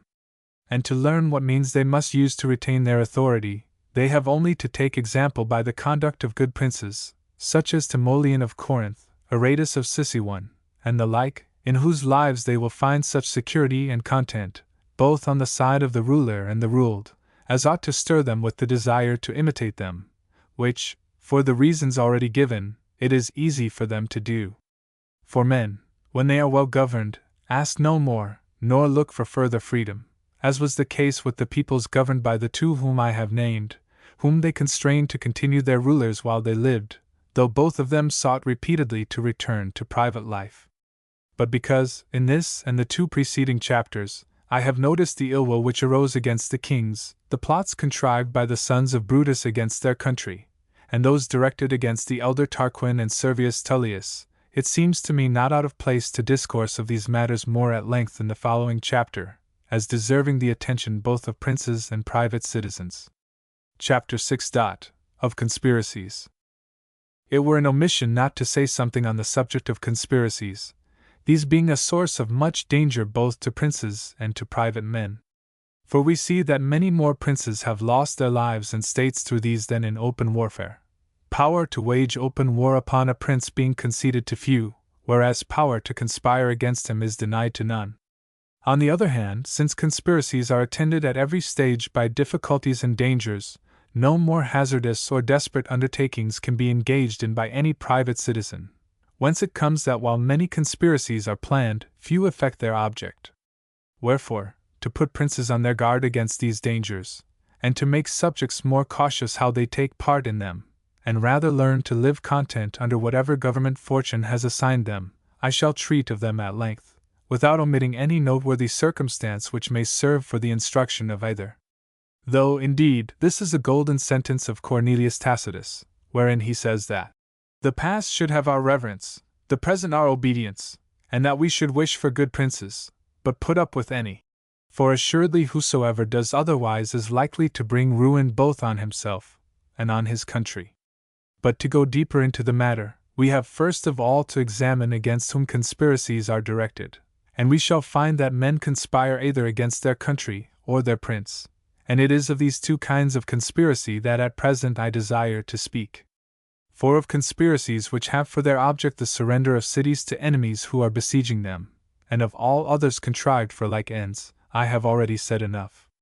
First, then, I shall treat of those conspiracies which are directed against a prince, and begin by inquiring into their causes, which are manifold, but of which one is more momentous than all the rest, I mean, the being hated by the whole community.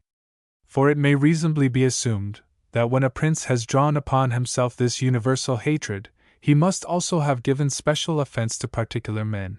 which they will be eager to avenge. And this eagerness will be augmented by the feeling of general ill will which the prince is seen to have incurred. A prince ought, therefore, to avoid this load of public hatred.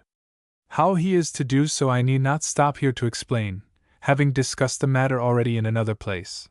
But if he can guard against this, offense given to particular men will expose him to but few attacks. One reason being, that there are few men who think so much of an injury done them as to run great risks to revenge it. Another, that assuming them to have both the disposition and the courage to avenge themselves, they are restrained by the universal favor which they see entertained towards the prince. Injuries are either to a man's life, to his property, or to his honor. As regards the first, they who threaten injuries to life incur more danger than they who actually inflict them, or rather, while great danger is incurred in threatening, none at all is incurred from inflicting such injuries. For the dead are past thinking of revenge, and those who survive, for the most part leave such thoughts to the dead. But he whose life is threatened, finding himself forced by necessity either to do or suffer, becomes a man most dangerous to the prince, as shall be fully explained hereafter. After menaces to life, injuries to property and honor stir men more than any others, and of these a prince has most to beware. For he can never strip a man so bare of his possessions as not to leave him some weapon wherewith to redress his wrongs, nor ever so far dishonor him as to quell the stubborn spirit which prompts revenge. Of all dishonors those done to the women of a household are the worst, after which come such personal indignities as nerved the arm of Pausanias against Philip of Macedon, and of many another against other princes. And in our own days, it was no other reason that moved Giulio Belanti to conspire against Pandolfo, Lord of Siena, than that Pandolfo, who had given him his daughter to wife, afterwards took her from him, as presently shall be told.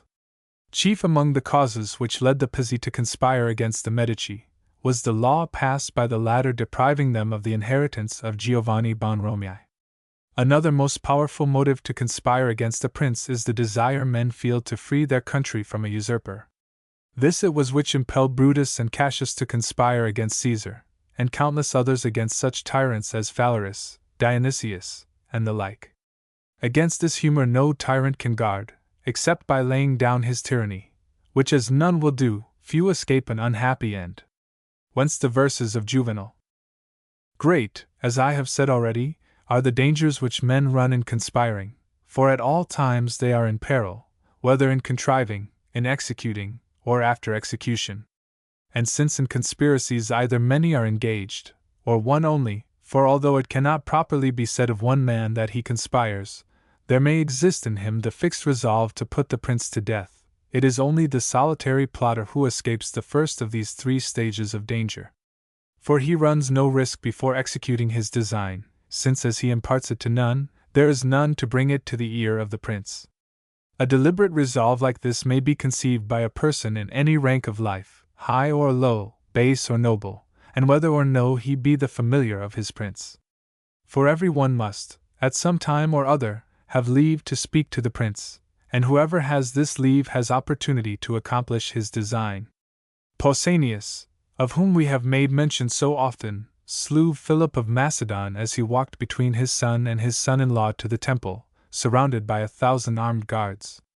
Pausanias indeed was noble, and known to the prince, but Ferdinand of Spain was stabbed in the neck by a poor and miserable Spaniard, and though the wound was not mortal, it sufficed to show that neither courage nor opportunity were wanting to the would-be assassin. A dervish, or Turkish priest, drew his scimitar on Bajazet, father of the Sultan now reigning, and if he did not wound him, it was from no lack either of daring or of opportunity. And I believe that there are many who in their minds desire the deed, no punishment or danger attending the mere wish, though there be but few who dare do it. For since few or none who venture, escape death, few are willing to go forward to certain destruction. But to pass from these solitary attempts to those in which several are engaged, I affirm it to be shown by history that all such plots have been contrived by men of great station, or by those who have been on terms of close intimacy with the prince, since no others, not being downright men, would ever think of conspiring. For men of humble rank, and such as are not the intimates of their prince, are either fed by the hopes nor possessed of the opportunities essential for such attempts. Because, in the first place, men of low degree will never find any to keep faith with them, none being moved to join in their schemes by those expectations which encourage men to run great risks. Wherefore, so soon as their design has been imparted to 2 or 3, they are betrayed and ruined. Or, assuming them fortunate enough to have no traitor of their number, they will be so hampered in the execution of their plot by the want of easy access to the prince, that they are sure to perish in the mere attempt. For if even men of great position, who have ready access to the prince, succumb to the difficulties which I shall presently notice, those difficulties must be infinitely increased in the case of men who are without these advantages.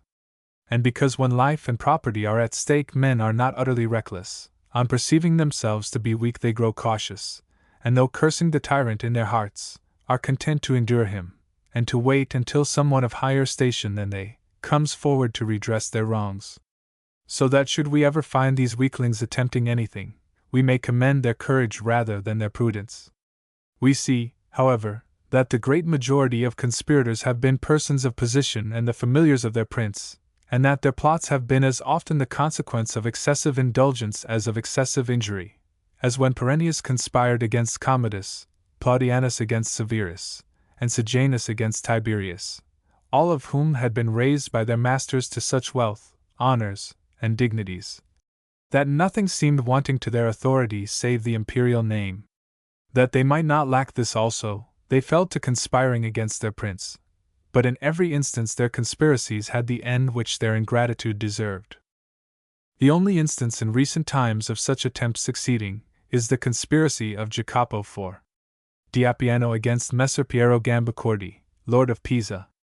For Jacopo, who had been bred and brought up by Piero, and loaded by him with honors, deprived him of his state. Similar to this, in our own days, was the conspiracy of Coppola against King Ferdinand of Aragon. For Coppola had reached such a pitch of power that he seemed to himself to have everything but sovereignty, in seeking to obtain which he lost his life, though if any plot entered into by a man of great position could be expected to succeed, this certainly might, being contrived, as we may say, by another king, and by one who had the amplest opportunities for its accomplishment. But that lust of power which blinds men to dangers darkened the minds of those to whom the execution of the scheme was committed, who, had they only known how to add prudence to their villainy, could hardly have missed their aim. The prince, therefore, who would guard himself against plots, ought more to fear those men to whom he has been too indulgent, than those to whom he has done great wrongs. For the latter lack opportunities which the former have in abundance, and the moving cause is equally strong in both, lust of power being at least as strong a passion as lust of revenge. Wherefore, a prince should entrust his friends with so much authority only as leaves a certain interval between his position and theirs, that between the two something be still left them to desire. Otherwise it will be strange if he do not fare like those princes who have been named above. But to return from this digression, I say, that having shown it to be necessary that conspirators should be men of great station, and such as have ready access to the prince, we have next to consider what have been the results of their plots, and to trace the causes which have made them succeed or fail. Now, as I have said already, we find that conspiracies are attended by danger at 3 stages, before, during, and after their execution, for which reason very few of them have had a happy issue, it being next to impossible to surmount all these different dangers successfully. And to begin with those which are incurred beforehand, and which are graver than all the rest, I say that he must be both very prudent and very fortunate who, when contriving a conspiracy, does not suffer his secret to be discovered. Conspiracies are discovered either by disclosures made, or by conjecture. Disclosures are made through the treachery or folly of those to whom you communicate your design. Treachery is to be looked for, because you can impart your plans only to such persons as you believe ready to face death on your behalf, or to those who are discontented with the prince.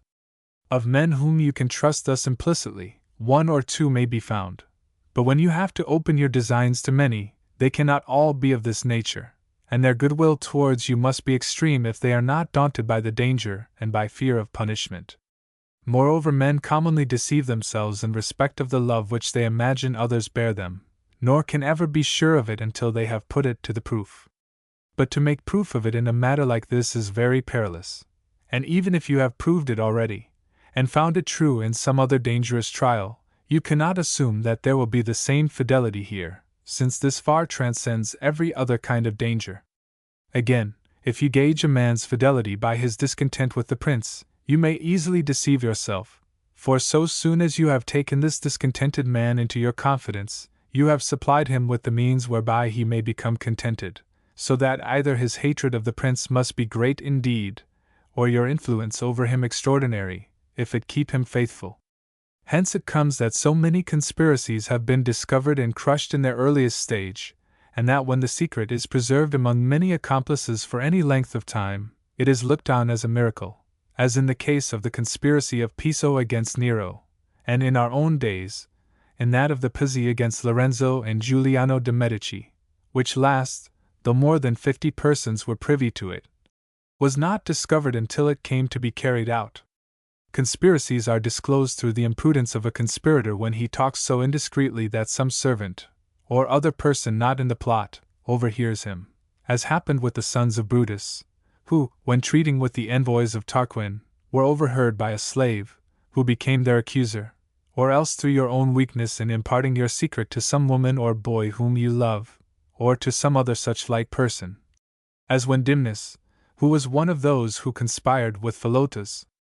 against Alexander the Great, revealed the plot to Nicomachus, a youth whom he loved, who at once told Sabellinus, and Sabellinus the king. Of discoveries by conjecture we have an instance in the conspiracy of Piso against Nero, for Scaevinus, one of the conspirators, the day before he was to kill Nero, made his will, liberated all his slaves and gave them money, and bade Milicus, his freedman, sharpen his old rusty dagger, and have bandages ready for binding up wounds. From all which preparations Milicus, conjecturing what work was in hand, accused Scaevinus before Nero, whereupon Scaevinus was arrested, and with him Natalis, another of the conspirators, who the day before had been seen to speak with him for a long time in private, and when the two differed in their account of what then passed between them, they were put to the torture and forced to confess the truth. In this way the conspiracy was brought to light, to the ruin of all concerned. Against these causes of the discovery of conspiracies it is impossible so to guard as that either through treachery, want of caution, or levity, the secret shall not be found out, whenever more than 3 or 4 persons are privy to it. And whenever more than one conspirator is arrested, the plot is certain to be detected, because no 2 persons can perfectly agree in a false account of what has passed between them. If only one be taken, should he be a man of resolute courage, he may refuse to implicate his comrades. But they on their part must have no less courage, to stay quiet where they are, and not betray themselves by flight, for if courage be absent anywhere, whether in him who is taken or in those still at large, the conspiracy is revealed. And what is related by Titus Livius as having happened in the conspiracy against Hieronymus, tyrant of Syracuse, is most extraordinary, namely, that on the capture of one of the conspirators, named Theodorus, he, with great fortitude, withheld the names of all his accomplices, and accused friends of the tyrant, while his companions, on their part, trusted so completely in his courage, that not one of them quitted Syracuse or showed any sign of fear. All these dangers, therefore, which attend the contrivance of a plot, must be passed through before you come to its execution, or if you would escape them, you must observe the following precautions. Your first and surest, nay, to say truth, your only safeguard, is to leave your accomplices no time to accuse you, for which reason you must impart the affair to them, only at the moment when you mean it to be carried out, and not before. Those who have followed this course have wholly escaped the preliminary dangers of conspiracies, and generally speaking, the others also. Indeed, I may say that they have all succeeded, and that it is open to every prudent man to act as they did. It will be enough to give 2 instances of plots effected in this way. Nelematus, unable to endure the tyranny of Aristodemus, despot of Epirus, assembling many of his friends and kinsmen in his house, exhorted them to free their country, and when some of them asked for time to consider and mature their plans, he bade his slaves close the doors, and told those assembled that unless they swore to go at once and do as he directed, he would make them over to Aristodemus as prisoners. Alarmed by his threats, they bound themselves by a solemn oath, and going forth at once and without delay, successfully carried out his bidding. A certain Magus, having fraudulently usurped the throne of Persia, Ortanes, a grandee of that realm, discovering the fraud, disclosed it to 6 others of the chief nobility, telling them that it behoved them to free the kingdom from the tyranny of this impostor. And when some among them asked for time, Darius, who was one of the 6 summoned by Ortanes, stood up and said, "Either we go at once to do this deed, or I go to the Magus to accuse you all." Whereupon, all rising together, without time given to any to change his mind, they went forth and succeeded in effecting their end. Not unlike these instances was the plan taken by the Aetolians to rid themselves of Nabis, the Spartan tyrant, to whom, under pretense of succoring him, they sent Alcamenes, their fellow citizen, with 200 foot soldiers and 30 horsemen. For they imparted their real design to Alcamenes only, charging the rest, under pain of exile, to obey him in whatever he commanded. Alcamenes repaired to Sparta, and never divulged his commission till the time came for executing it, and so succeeded in putting Nabis to death. It was, therefore, by the precautions they observed, that the persons of whom I have just now spoken escaped all those perils that attend the contrivance of conspiracies, and any following their example may expect the like good fortune.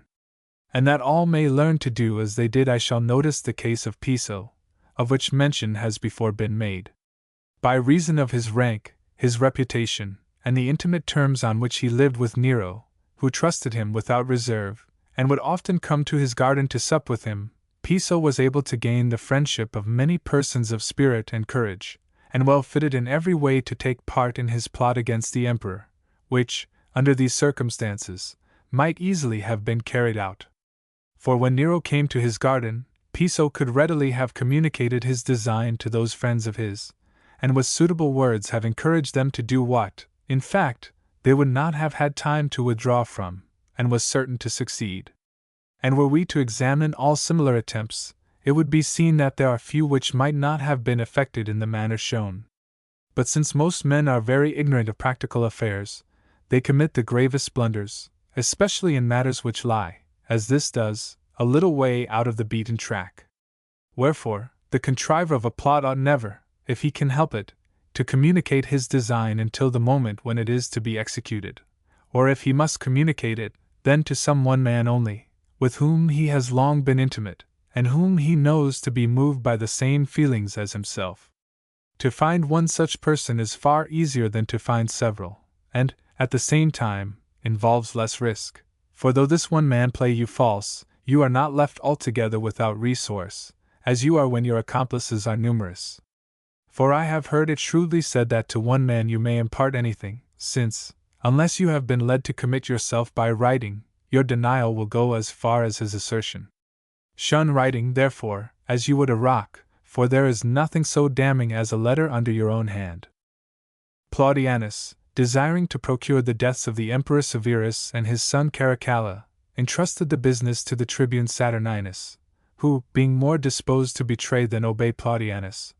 but at the same time afraid that, if it came to laying a charge, Claudianus might be believed sooner than he, asked him for a written authority, that his commission might be credited. Blinded by ambition, Claudianus complied, and forthwith was accused by Saturninus and found guilty, whereas, but for that written warrant, together with other corroborating proofs, he must have escaped by his bold denial of the charge. Against the testimony of a single witness, you have thus some defense, unless convicted by your own handwriting, or by other circumstantial proof against which you must guard. A woman, named Epicharis, who had formerly been a mistress of Nero, was privy to Piso's conspiracy, and thinking it might be useful to have the help of a certain captain of triremes whom Nero had among his bodyguards, she acquainted him with the plot, but not with the names of the plotters. This fellow, turning traitor, and accusing Epicharis to Nero, so stoutly did she deny the charge, that Nero, confounded by her effrontery, let her go. In imparting a plot to a single person there are, therefore, 2 risks. one, that he may come forward of his own accord to accuse you, the other, that if arrested on suspicion, or on some proof of his guilt, he may, on being convicted, in the hope to escape punishment, betray you. But in neither of these dangers are you left without a defense, since you may meet the one by ascribing the charge to the malice of your accuser, and the other by alleging that the witness has been forced by torture to say what is untrue. The wisest course, however, is to impart your design to none, but to act like those who have been mentioned above, or if you impart it, then to one only, for although even in this course there be a certain degree of danger, it is far less than when many are admitted to your confidence. A case nearly resembling that just now noticed is where an emergency, so urgent as to leave you no time to provide otherwise for your safety, constrains you to do to a prince what you see him minded to do to you. A necessity of this sort leads almost always to the end desired, as two instances may suffice to show. Among the closest friends and intimates of the Emperor Commodus were two captains of the Praetorian Guards, Letus and Electus, while among the most favored of his distresses was a certain Martia. But because these three often reproved him for his manner of living, as disgraceful to himself and to his station, he resolved to rid himself of them, and so wrote their names, along with those of certain others whom he meant should be put to death the next night, in a list which he placed under the pillow of his bed. But on his going to bathe, a boy, who was a favorite of his, while playing about his room and on his bed, found the list, and coming out of the chamber with it in his hand, was met by Martia, who took it from him, and on reading it, and finding what it contained, sent for Letus and Electus. And all three, recognizing the danger in which they stood, resolved to be beforehand with the tyrant, and losing no time, murdered him that very night.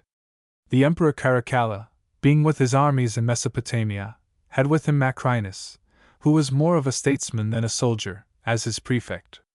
But because princes who are not themselves good are always afraid lest others treat them as they deserve, Caracalla wrote to his friend Maternianus in Rome to learn from the astrologers whether any man had ambitious designs upon the empire, and to send him word.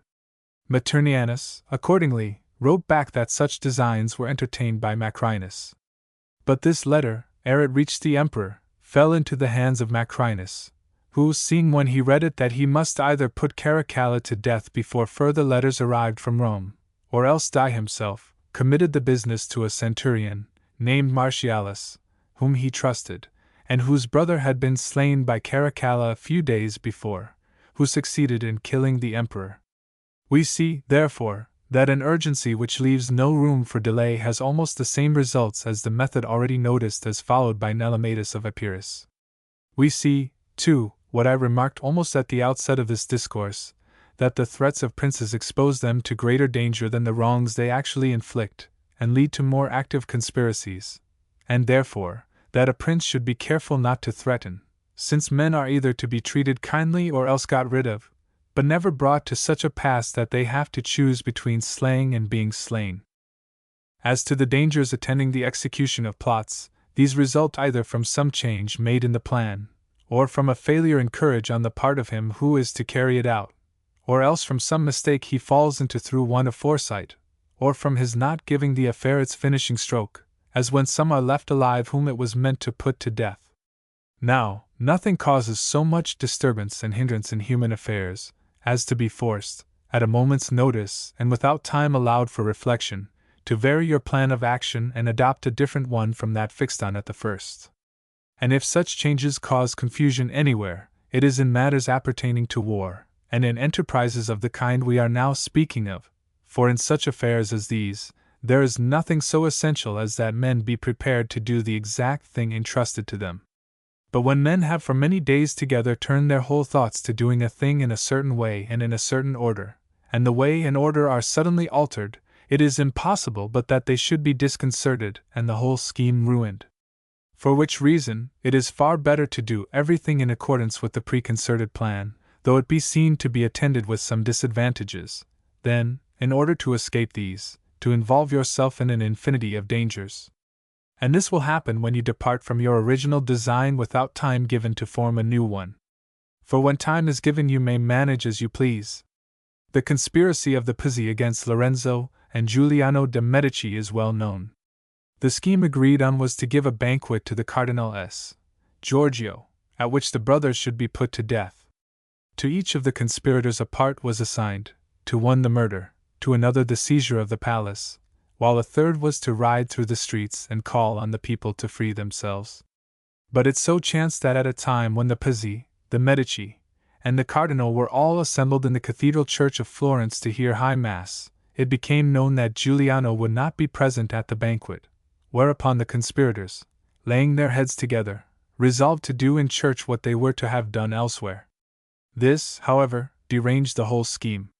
For Giovanbattista of Montezecco would have no hand in the murder if it was to be done in a church, and the whole distribution of parts had in consequence to be changed, when, as those to whom the new parts were assigned had no time allowed them to nerve their minds to their new tasks, they managed matters so badly that they were overpowered in their attempt. Courage fails a conspirator either from his own poorness of spirit, or from his being overcome by some feeling of reverence. For such majesty and awe attend the person of a prince, that it may well happen that he softens or dismays his executioners. When Caius Marius was taken by the people of Minturnum, the slaves sent in to slay him, overawed by the bearing of the man, and by the memories which his name called up, became unnerved, and powerless to perform his office. And if this influence was exercised by one who was a prisoner, and in chains, and overwhelmed by adverse fortune, how much more must reverence be inspired by a prince who is free and uncontrolled, surrounded by his retinue and by all the pomp and splendor of his station, whose dignity confounds, and whose graciousness conciliates. Certain persons conspiring against Sidocles, king of Thrace, fixed a day for his murder, and assembled at the place appointed, whither the king had already come. Yet none of them raised a hand to harm him, and all departed without attempting anything against him, or knowing why they refrained, each blaming the others. And more than once the same folly was repeated, until the plot getting wind, they were taken and punished for what they might have done, yet durst not do. 2 brothers of Alfonso, Duke of Ferrara, conspired against him, employing as their tool a certain priest named Gians, a singing man in the service of the Duke. He, at their request, repeatedly brought the Duke into their company, so that they had full opportunity to make away with him. Yet neither of them ever ventured to strike the blow, till at last, their scheme being discovered, they paid the penalty of their combined cowardice and temerity. Such irresolution can only have arisen from their being overawed by the majesty of the prince, or touched by his graciousness. In the execution of conspiracies, therefore, errors and mishaps arise from a failure of prudence or courage to which all are subject, when, losing self-control, they are led in their bewilderment to do and say what they ought not.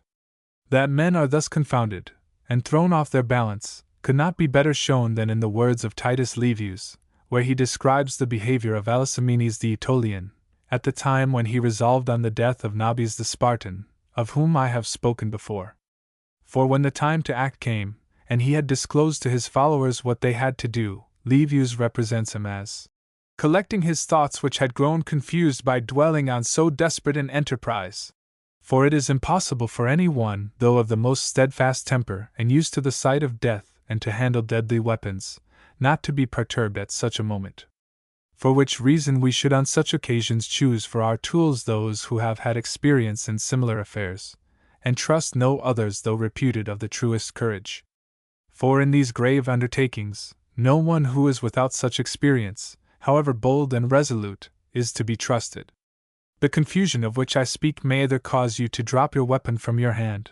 or to use words which will have the same results.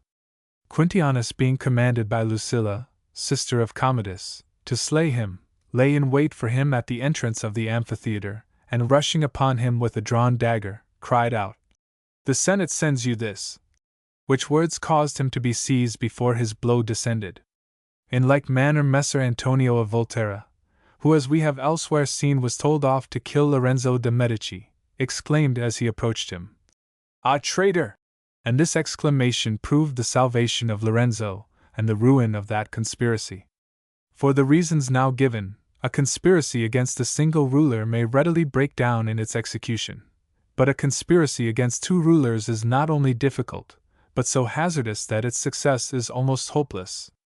For to effect like actions, at the same time, in different places, is well nigh impossible, nor can they be effected at different times, if you would not have one counteract another. So that if conspiracy against a single ruler be imprudent and dangerous, to conspire against two is in the last degree foolhardy and desperate. And were it not for the respect in which I hold the historian, I could not credit as possible what Herodian relates of Plautianus, namely, that he committed to the centurion Saturninus the task of slaying single-handed both Severus and Caracalla, they dwelling in different places. For the thing is so opposed to reason that on no other authority could I be induced to accept it as true. Certain young Athenians conspired against Diocles and Hippias, tyrants of Athens. Diocles they slew, but Hippias, making his escape, avenged him. Chion and Leonidas of Heraclea, disciples of Plato, conspired against the despots Clearchus and Satyrus.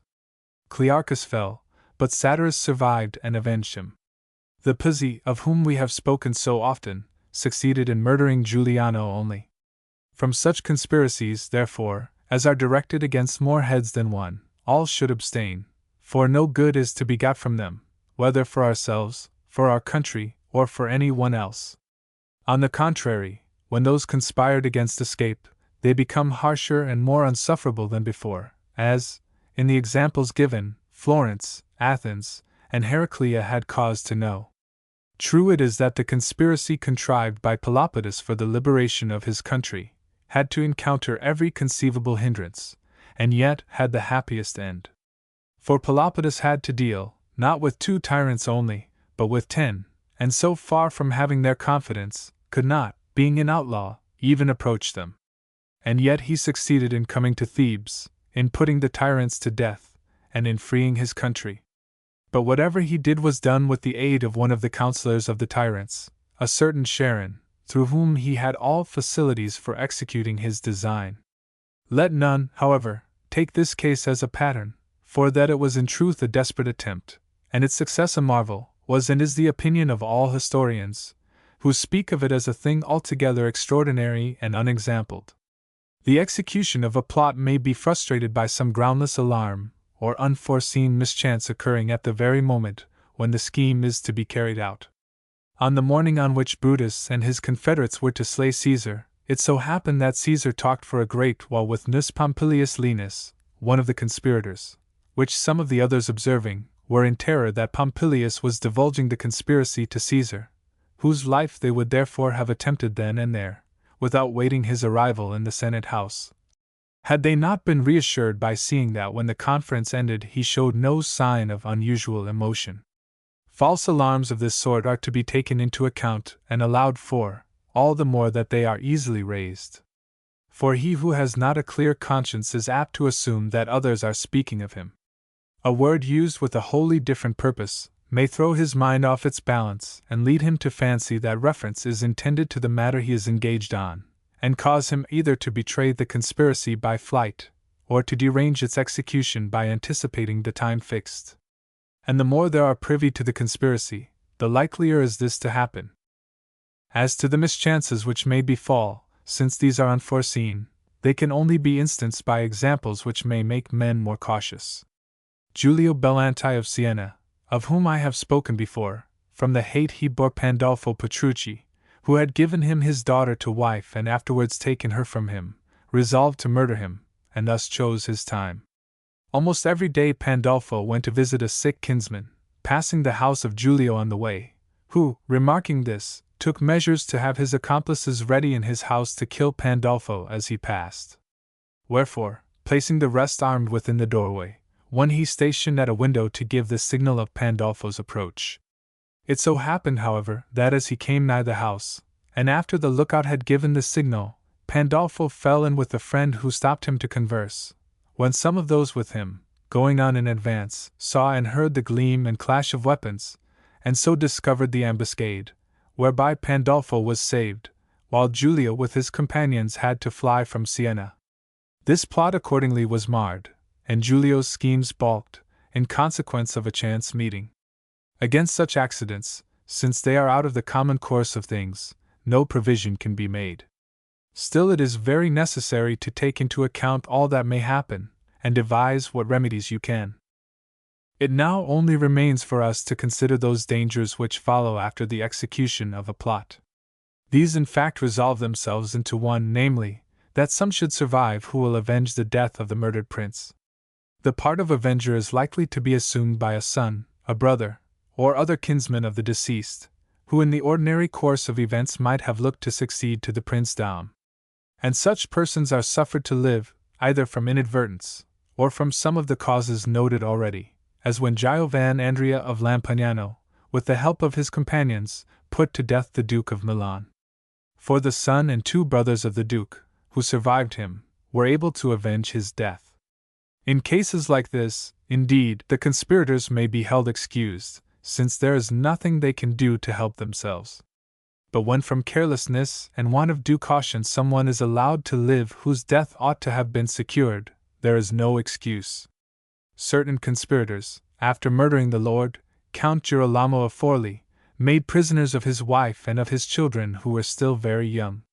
By thinking they could not be safe unless they got possession of the citadel, which the governor refused to surrender, they obtained a promise from Madonna Caterina, for so the countess was named, that on their permitting her to enter the citadel she would cause it to be given up to them, her children in the meantime remaining with them as hostages. On which undertaking they suffered her to enter the citadel. But no sooner had she got inside than she fell to upbraid them from the walls with the murder of her husband, and to threaten them with every kind of vengeance, and to show them how little store she set upon her children, told them scoffingly that she knew how others could be got. In the end, the rebels having no leader to advise them, and perceiving too late the error into which they had been betrayed, had to pay the penalty of their rashness by perpetual banishment. But of all the dangers which may follow on the execution of a plot, none is so much or so justly to be feared as that the people should be well affected to the prince whom you have put to death. For against this danger conspirators have no resource which can ensure their safety. Of this we have example in the case of Caesar, who as he had the love of the Roman people was by them avenged, for they it was who, by driving out the conspirators from Rome, were the cause that all of them, at different times and in different places, came to violent ends. Conspiracies against their country are less danger for those who take part in them than conspiracies against princes, since there is less risk beforehand, and though there be the same danger in their execution, there is none afterwards. Beforehand, the risks are few, because a citizen may use means for obtaining power without betraying his wishes or designs to any, and unless his course be arrested, his designs are likely enough to succeed. Nay, though laws be passed to restrain him, he may strike out a new path. This is to be understood of a commonwealth which has to some degree become corrupted, for in one wherein there is no taint of corruption, there being no soil in which evil seed can grow, such designs will never suggest themselves to any citizen. In a commonwealth, therefore, a citizen may by many means and in many ways aspire to the princedom without risking destruction, both because republics are slower than princes are to take alarm, are less suspicious and consequently less cautious, and because they look with greater reverence upon their great citizens, who are in this way rendered bolder and more reckless in attacking them. Any one who has read Sallust's account of the conspiracy of Catiline must remember how, when that conspiracy was discovered, Catiline not only remained in Rome, but even made his appearance in the Senate House, where he was suffered to address the Senate in the most insulting terms, so scrupulous was that city in protecting the liberty of all its citizens. Nay, even after he had left Rome and placed himself at the head of his army, Lentulus and his other accomplices would not have been imprisoned, had not letters been found upon them clearly establishing their guilt. Hanno, the foremost citizen of Carthage, aspiring to absolute power, on the occasion of the marriage of a daughter contrived a plot for administering poison to the whole Senate, and so making himself prince. The scheme being discovered, the Senate took no steps against him beyond passing a law to limit the expense of banquets and marriage ceremonies. So great was the respect they paid to his quality. True, the execution of a plot against your country is attended with greater difficulty and danger, since it seldom happens that, in conspiring against so many, your own resources are sufficient by themselves, for it is not every one who, like Caesar, Agathocles, or Cleomenes, is at the head of an army, so as to be able at a stroke, and by open force to make himself master of his country. To such as these, doubtless, the path is safe and easy enough, but others who have not such an assembled force ready at their command must effect their ends either by stratagem and fraud, or with the help of foreign troops. Of such stratagems and frauds we have an instance in the case of Pisistratus the Athenian, who after defeating the Megarians and thereby gaining the favor of his fellow citizens, showed himself to them one morning covered with wounds and blood, declaring that he had been thus outraged through the jealousy of the nobles, and asking that he might have an armed guard assigned for his protection. With the authority which this lent him, he easily rose to such a pitch of power as to become tyrant of Athens. In like manner Pandolfo Petrucci, on his return with the other exiles to Siena, was appointed the command of the public guard, as a mere office of routine which others had declined. Very soon, however, this armed force gave him so much importance that he became the supreme ruler of the state. And many others have followed other plans and methods, and in the course of time, and without incurring danger, have achieved their aim. Conspirators against their country, whether trusting to their own forces or to foreign aid, have had more or less success in proportion as they have been favored by fortune. Catiline, of whom we spoke just now, was overthrown. Hanno, who has also been mentioned, failing to accomplish his object by poison, armed his partisans to the number of many thousands, but both he and they came to an ill end. On the other hand, certain citizens of Thebes conspiring to become its tyrants, summoned a Spartan army to their assistance, and usurped the absolute control of the city. In short, if we examine all the conspiracies which men have engaged in against their country, we shall find that few or none have been quelled in their inception, but that all have either succeeded, or have broken down in their execution. Once executed, they entail no further risks beyond those implied in the nature of a princedom. For the man who becomes a tyrant incurs all the natural and ordinary dangers in which a tyranny involves him, and has no remedies against them save those of which I have already spoken. This is all that occurs to me to say on the subject of conspiracies. If I have noticed those which have been carried out with the sword rather than those wherein poison has been the instrument, it is because, generally speaking, the method of proceeding is the same in both. It is true, nevertheless, that conspiracies which are to be carried out by poison are, by reason of their uncertainty, attended by greater danger. For since fewer opportunities offer for their execution, you must have an understanding with persons who can command opportunities. But it is dangerous to have to depend on others. Again, many causes may hinder a poisoned draught from proving mortal, as when the murderers of Commodus, on his vomiting the poison given him, had to strangle him. Princes, then, have no worse enemy than conspiracy, for when a conspiracy is formed against them, it either carries them off, or discredits them, since, if it succeeds, they die, while, if it be discovered, and the conspirators be put to death themselves, it will always be believed that the whole affair has been trumped up by the prince that he might glut his greed and cruelty with the goods and blood of those whom he has made away with. Let me not, however, forget to warn the prince or commonwealth against whom a conspiracy is directed, that on getting word of it, and before taking any steps to punish it, they endeavor, as far as they can, to ascertain its character, and after carefully weighing the strength of the conspirators with their own, on finding it preponderate, never suffer their knowledge of the plot to appear until they are ready with a force sufficient to crush it. For otherwise, to disclose their knowledge will only give the signal for their destruction. They must strive therefore to seem unconscious of what is going on, for conspirators who see themselves detected are driven forward by necessity, and will stick at nothing. Of this precaution we have an example in Roman history, when the officers of the 2 legions, who, as has already been mentioned, were left behind to defend the Capuans from the Samnites, conspired together against the Capuans. For on rumors of this conspiracy reaching Rome, Rutilius the new consul was charged to see to it, who, not to excite the suspicions of the conspirators, publicly gave out that by order of the Senate the Capuan legions were continued in their station. The conspirators believing this, and thinking they would have ample time to execute their plans, made no effort to hasten matters, but remained at their ease, until they found that the consul was moving one of the 2 legions to a distance from the other. This arousing their suspicion, led them to disclose their designs and endeavor to carry them out. Now, We could have no more instructive example than this in whatever way we look at it. For it shows how slow men are to move in those matters wherein time seems of little importance, and how active they become when necessity urges them.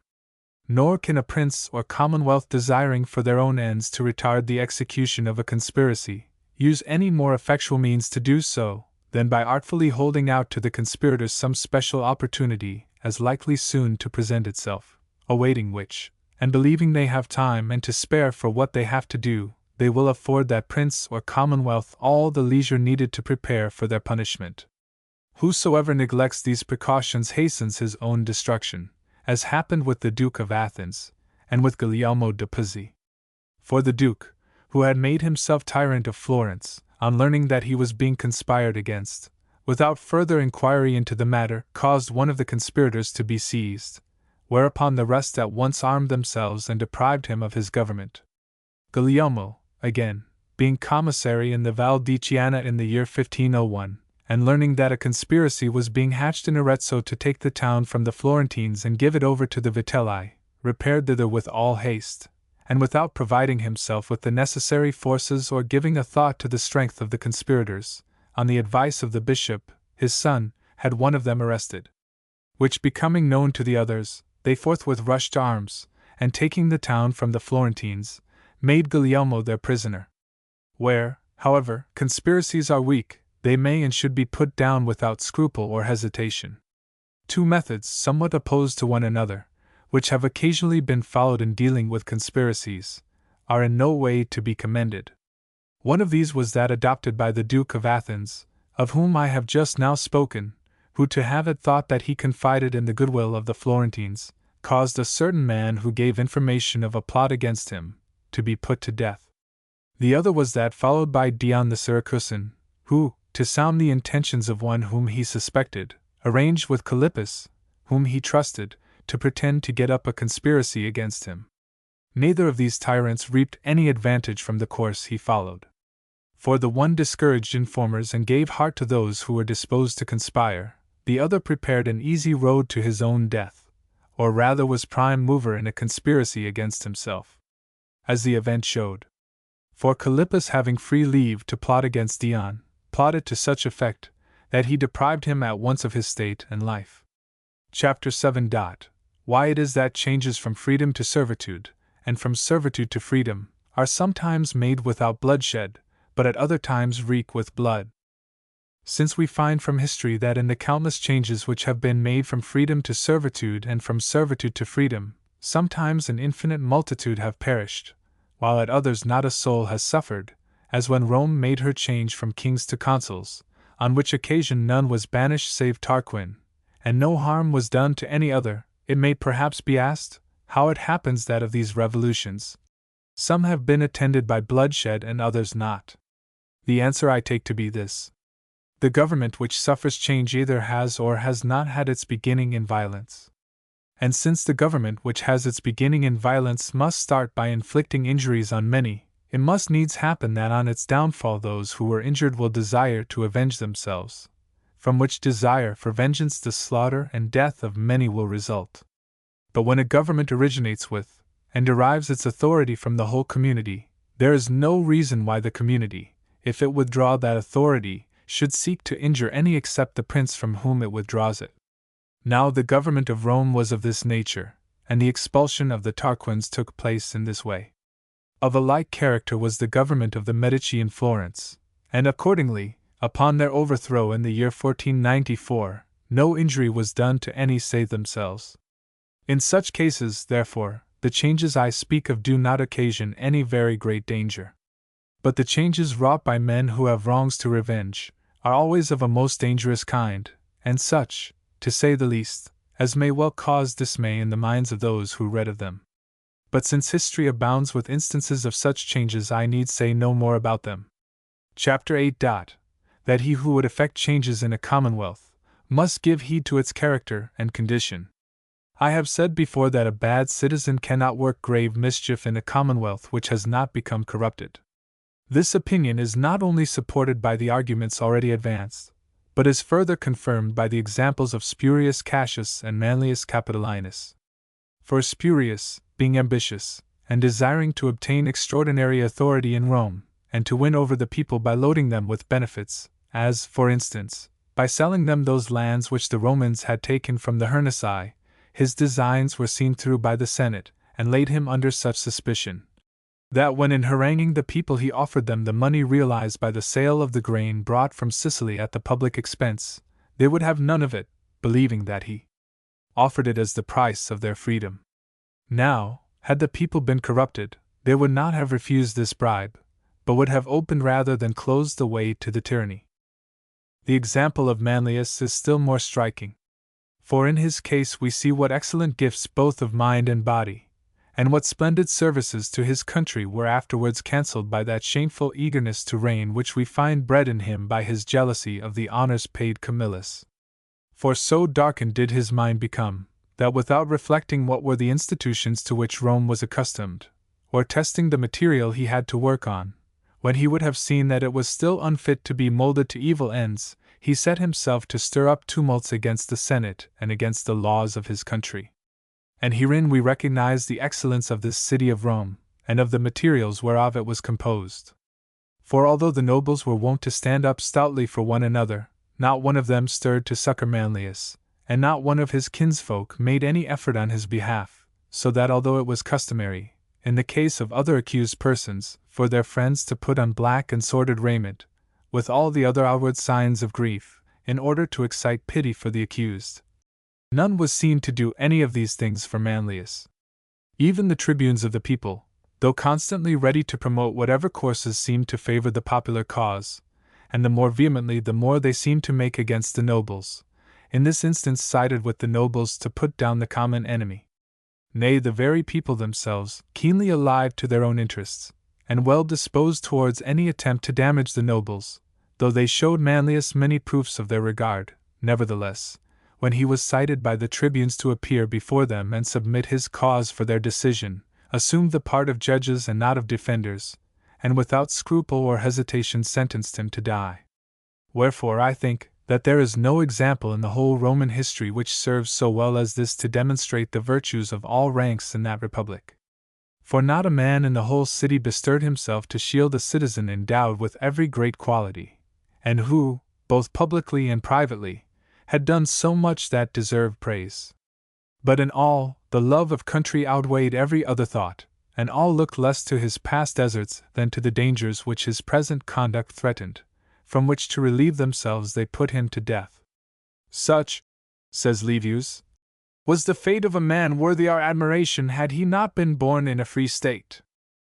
And here 2 points should be noted. The first, that glory is to be sought by different methods in a corrupt city, and in one which still preserves its freedom. The second, which hardly differs from the first, that in their actions, and especially in matters of moment, men must have regard to times and circumstances and adapt themselves thereto. For those persons who from an unwise choice, or from natural inclination, run counter to the times will for the most part live unhappily, and find all they undertake issue in failure, whereas those who accommodate themselves to the times are fortunate and successful. And from the passage cited we may plainly infer that had Manlius lived in the days of Marius and Sylla, when the body of the state had become corrupted, so that he could have impressed it with the stamp of his ambition, he might have had the same success as they had, and as those others had who after them aspired to absolute power, and conversely, that if Sylla and Marius had lived in the days of Manlius, they must have broken down at the very beginning of their attempts. For one man, by mischievous arts and measures, may easily prepare the ground for the universal corruption of a city, but no one man in his lifetime can carry that corruption so far as himself to reap the harvest. Or granting that one man's life might be long enough for this purpose, it would be impossible for him, having regard to the ordinary habits of men, who grow impatient and cannot long forego the gratification of their desires, to wait until the corruption was complete. Moreover, men deceive themselves in respect of their own affairs, and most of all in respect of those on which they are most bent, so that either from impatience or from self-deception, they rush upon undertakings for which the time is not ripe, and so come to an ill end. Wherefore, to obtain absolute authority in a commonwealth and to destroy its liberties, you must find the body of the state already corrupted, and corrupted by a gradual wasting continued from generation to generation, which, indeed, takes place necessarily, unless, as has been already explained, the state be often reinforced by good examples, or brought back to its first beginnings by wise laws.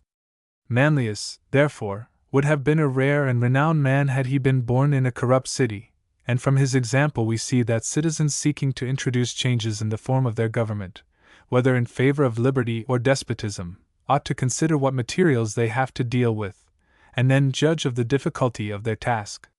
For it is no less arduous and dangerous to attempt to free a people disposed to live in servitude, than to enslave a people who desire to live free.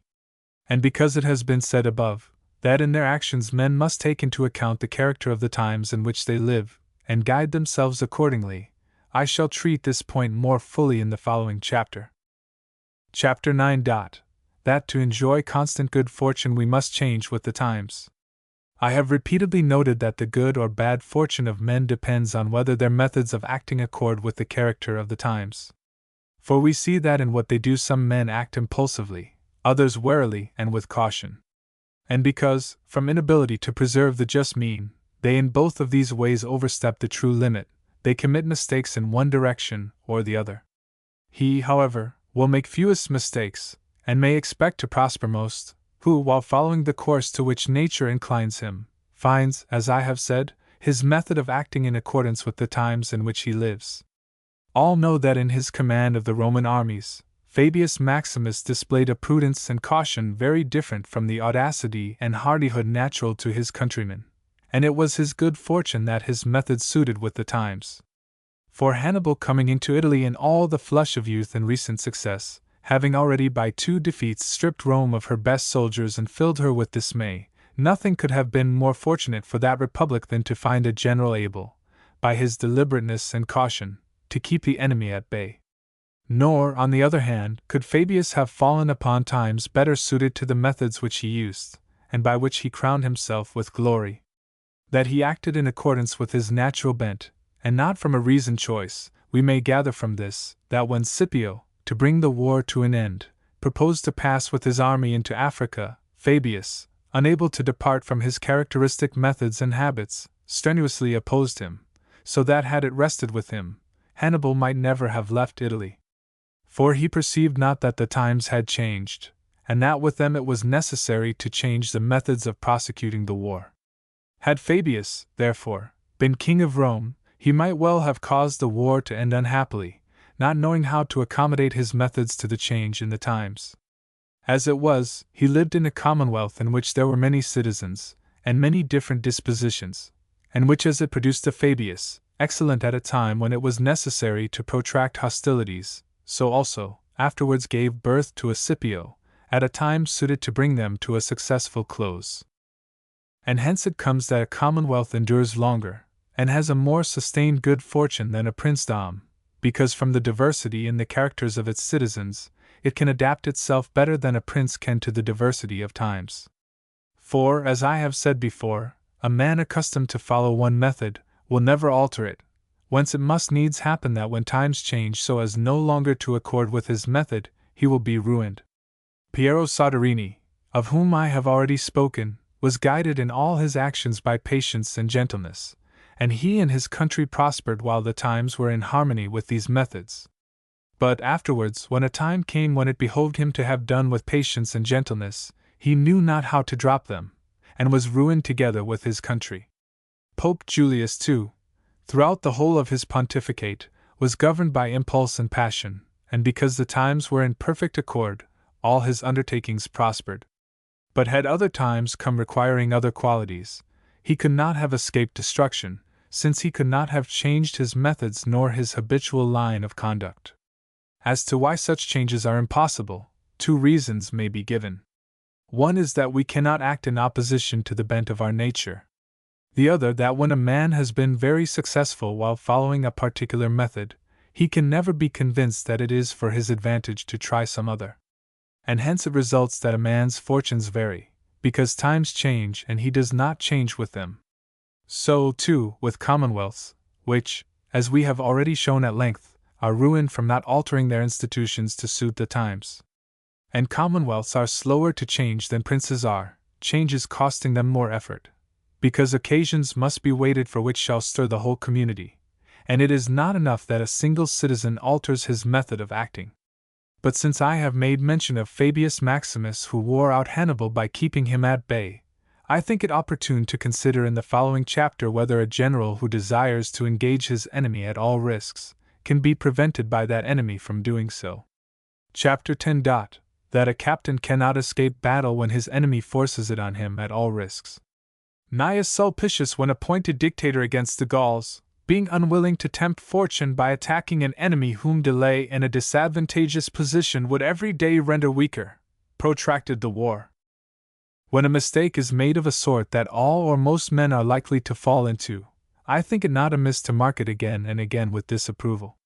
Wherefore, although I have already shown repeatedly how in affairs of moment the actions of the moderns conform not to those of antiquity, still it seems to me not superfluous, in this place, to say the same thing once more. For if in any particular the moderns have deviated from the methods of the ancients, it is especially in their methods of warfare, wherein not one of those rules formerly so much esteemed is now attended to. And this because both princes and commonwealths have devolved the charge of such matters upon others, and to escape danger, have kept aloof from all military service, so that although one or another of the princes of our times may occasionally be seen present in person with his army, we are not therefore to expect from him any further praiseworthy behavior. For even where such personages take part in any warlike enterprise, they do so out of ostentation and from no nobler motive, though doubtless from sometimes seeing their soldiers face to face, and from retaining to themselves the title of command, they are likely to make fewer blunders than we find made by republics, and most of all by the republics of Italy, which though altogether dependent upon others, and themselves utterly ignorant of everything relating to warfare, do yet, that they may figure as the commanders of their armies, take upon them to direct their movements, and in doing so commit countless mistakes, some of which have been considered elsewhere, but one is of such importance as to deserve notice here. When these sluggard princes or effeminate republics send forth any of their captains, it seems to them that the wisest instruction they can give him is to charge him on no account to give battle, but, on the contrary, to do what he can to avoid fighting. Wherein they imagine themselves to imitate the prudence of Fabius Maximus, who by protracting the war with Hannibal, saved the Roman commonwealth, not perceiving that in most instances such advice to a captain is either useless or hurtful. For the truth of the matter is that a captain who would keep the field cannot decline battle when his adversary forces it on him at all hazards. So that the instruction to avoid battle is but tantamount to saying, "You shall engage when it pleases your enemy, and not when it suits yourself." For if you would keep the field and yet avoid battle, the only safe course is to interpose a distance of at least 50 miles between you and your enemy, and afterwards to maintain so vigilant a lookout that should he advance you will have time to make your retreat. Another method is to shut yourself up in some town. But both of these methods are extremely disadvantageous. For by following the former, you leave your country a prey to the enemy, and a valiant prince would far sooner risk the chances of battle than prolong a war in a manner so disastrous to his subjects, while by adopting the latter method, and shutting yourself up in a town with your army, there is manifest danger of your being besieged, and presently reduced by famine and forced to surrender. Wherefore it is most mischievous to seek to avoid battle in either of these two ways. To entrench yourself in a strong position, as Fabius was wont to do, is a good method when your army is so formidable that the enemy dare not advance to attack you in your entrenchments. Yet it cannot truly be said that Fabius avoided battle, but rather that he sought to give battle where he could do so with advantage. For had Hannibal desired to fight, Fabius would have waited for him, and fought him. But Hannibal never dared to engage him on his own ground. So that an engagement was avoided as much by Hannibal as by Fabius, since if either had been minded to fight at all hazards the other would have been constrained to take one of three courses, that is to say, one or other of the two just now mentioned, or else to retreat. The truth of this is confirmed by numberless examples, and more particularly by what happened in the war waged by the Romans against Philip of Macedon, the father of Perseus. For Philip, being invaded by the Romans, resolved not to give them battle, and to avoid battle, sought at first to do as Fabius had done in Italy, posting himself on the summit of a hill, where he entrenched himself strongly, thinking that the Romans would not venture to attack him there. But they, advancing and attacking him in his entrenchments, drove him from his position, when, unable to make further resistance, he fled with the greater part of his army, and was only saved from utter destruction by the difficulty of the ground, which made it impossible for the Romans to pursue him. Philip, therefore, who had no mind to fight, encamping too near the Romans, was forced to fly, and learning from this experience that to escape fighting it was not enough for him to entrench himself on a hill, yet not choosing to shut himself up in a walled town, he was constrained to take the other alternative of keeping at a distance of many miles from the Roman legions. Accordingly, when the Romans entered one province, he betook himself to another, and when they left a province, he entered it. But perceiving that by protracting the war in this way, his condition grew constantly worse, while his subjects suffered grievously, now from his own troops, at another time from those of the enemy, he at last resolved to hazard battle, and so came to a regular engagement with the Romans. It is for your interest, therefore, not to fight, when you possess the same advantages as Fabius, or as Gnaeus Sulpicius had. In other words, when your army is so formidable in itself that the enemy dare not attack you in your entrenchments, and although he has got within your territory has yet gained no footing there, and suffers in consequence from the want of necessary supplies. In such circumstances delay is useful, for the reasons assigned by Titus Livius when speaking of Sulpicius. In no other circumstances, however, can an engagement be avoided without dishonor or danger. For to retire as Philip did, is nothing else than defeat, and the disgrace is greater in proportion as your valor has been less put to the proof. And if Philip was lucky enough to escape, another, not similarly favored by the nature of the ground, might not have the same good fortune. That Hannibal was not a master in the arts of warfare there is none will venture to maintain.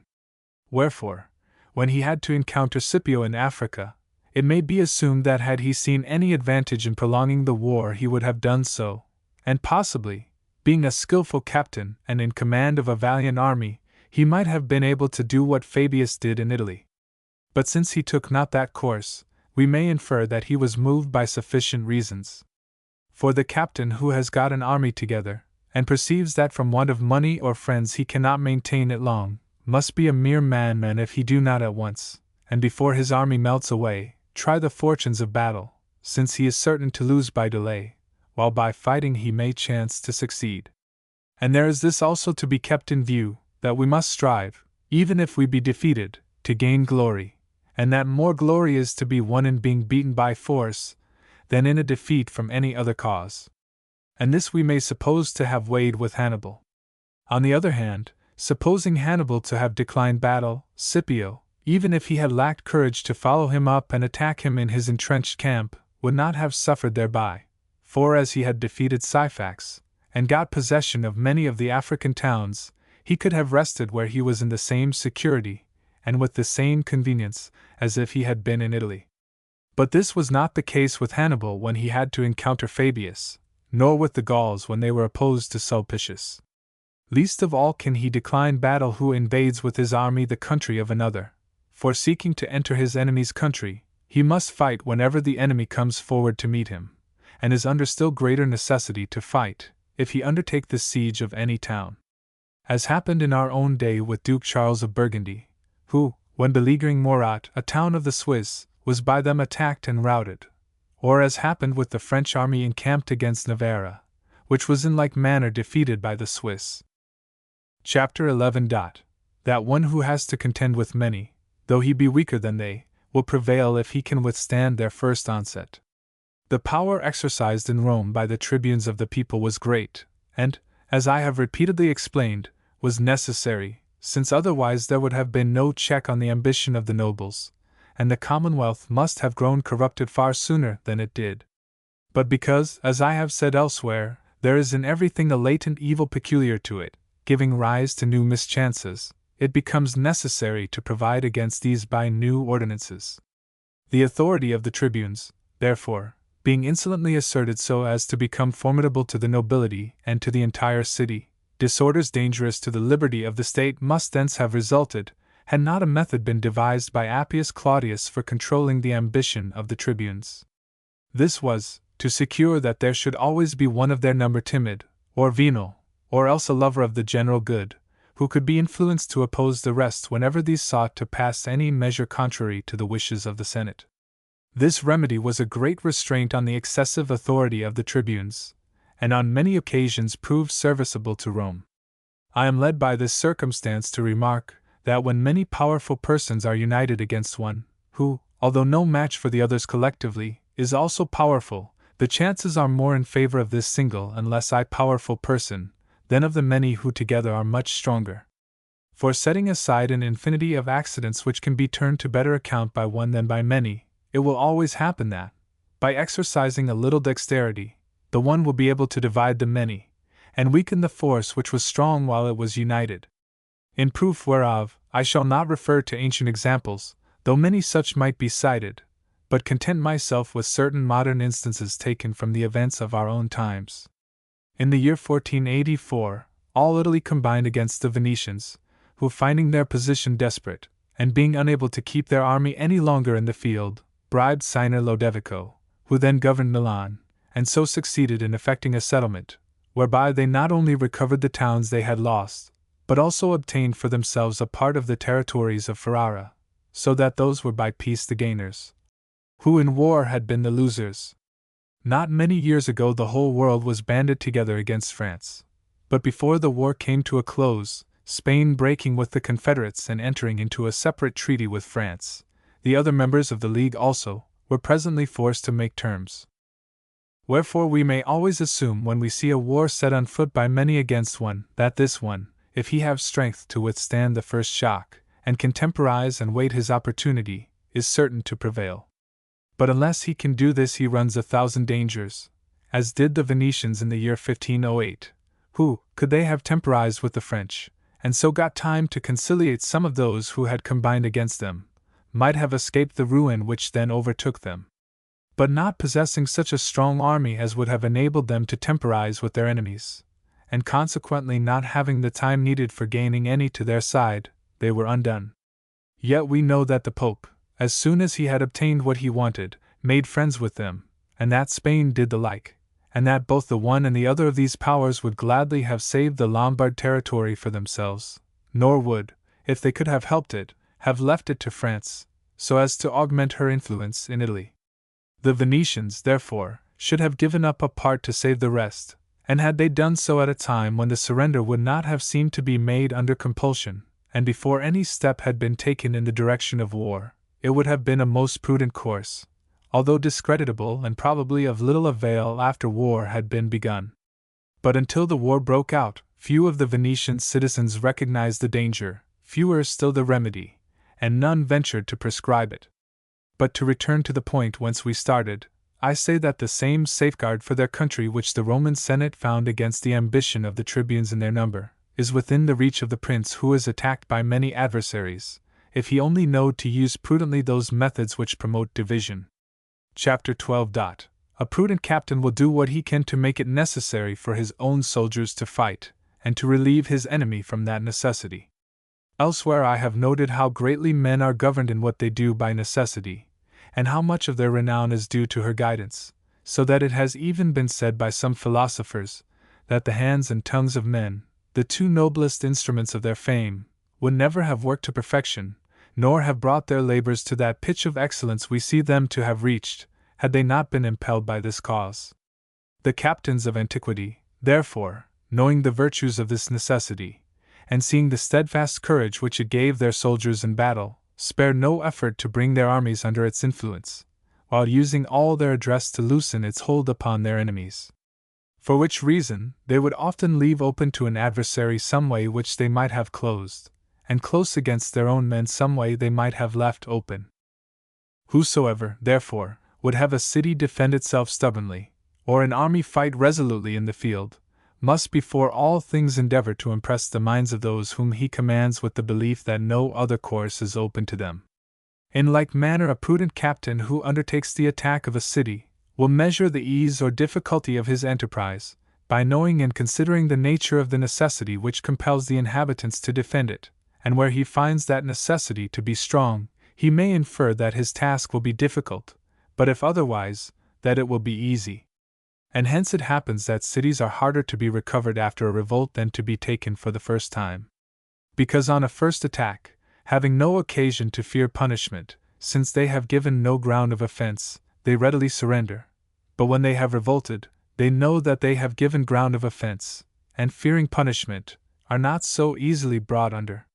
A like stubbornness grows from the natural hostility with which princes or republics who are neighbors regard one another, which again is caused by the desire to dominate over those who live near, or from jealousy of their power.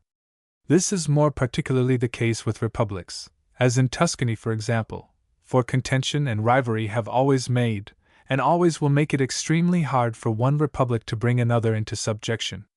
And for this reason any one who considers attentively who are the neighbors of Florence, and who of Venice, will not marvel so much as some have done, that Florence should have spent more than Venice on her wars and gained less, since this results entirely from the Venetians finding their neighboring towns less obstinate in their resistance than the Florentines theirs. For all the towns in the neighborhood of Venice have been used to live under princes and not in freedom, and those who are used to servitude commonly think little of changing masters, nay, are often eager for the change. In this way Venice, though she has had more powerful neighbors than Florence, has been able, from finding their towns less stubborn, to subdue them more easily than the latter, surrounded exclusively by free cities, has had it in her power to do. But to return to the matter in hand, the captain who attacks a town should use what care he can, not to drive the defenders to extremities, lest he render them stubborn, but when they fear punishment should promise them pardon, and when they fear for their freedom should assure them that he has no designs against the common welfare, but only against a few ambitious men in their city. For such assurances have often smoothed the way to the surrender of towns. And although pretexts of this sort are easily seen through, especially by the wise, the mass of the people are often beguiled by them, because desiring present tranquility, they shut their eyes to the snares hidden behind these specious promises. By means such as these, therefore, cities innumerable have been brought into subjection, as recently was the case with Florence. The ruin of Crassus and his army was similarly caused, for although he himself saw through the empty promises of the Parthians, as meant only to blind the Roman soldiers to the necessity of defending themselves, yet he could not keep his men steadfast. They, as we clearly gather in reading the life of this captain, being deceived by the offers of peace held out to them by their enemies. On the other hand, when the Samnites, who, at the instance of a few ambitious men, and in violation of the terms of the truce made with them, had overrun and pillaged lands belonging to the allies of Rome, afterwards sent envoys to Rome to implore peace, offering to restore whatever they had taken, and to surrender the authors of these injuries and outrages as prisoners, and these offers were rejected by the Romans, and the envoys returned to Samnium bringing with them no hope of an adjustment. Claudius Pontius, who then commanded the army of the Samnites, showed them in a remarkable speech that the Romans desired war at all hazards, and declared that, although for the sake of his country he wished for peace, necessity constrained him to prepare for war, telling them that was a just war which could not be escaped, and those arms sacred in which lay their only hopes. And building on this necessity, he raised in the minds of his soldiers a confident expectation of success. That I may not have to revert to this matter again, it will be convenient to notice here those examples from Roman history which most merit attention. When Caius Manilius was in command of the legions encamped against Veii, a division of the Veientine army having got within the Roman entrenchments, Manilius ran forward with a company of his men to defend them, and to prevent the escape of the Veientines, guarded all the approaches to the camp. The Veientines, finding themselves thus shut in, began to fight with such fury that they slew Manilius, and would have destroyed all the rest of the Roman army, had not the prudence of one of the tribunes opened a way for the Veientines to retreat. Here we see that so long as necessity compelled, the Veientines fought most fiercely, but on finding a path open for escape, preferred flight to combat. On another occasion, when the Volscians and Equians passed with their armies across the Roman frontier, the consuls were sent out to oppose them, and an engagement ensued.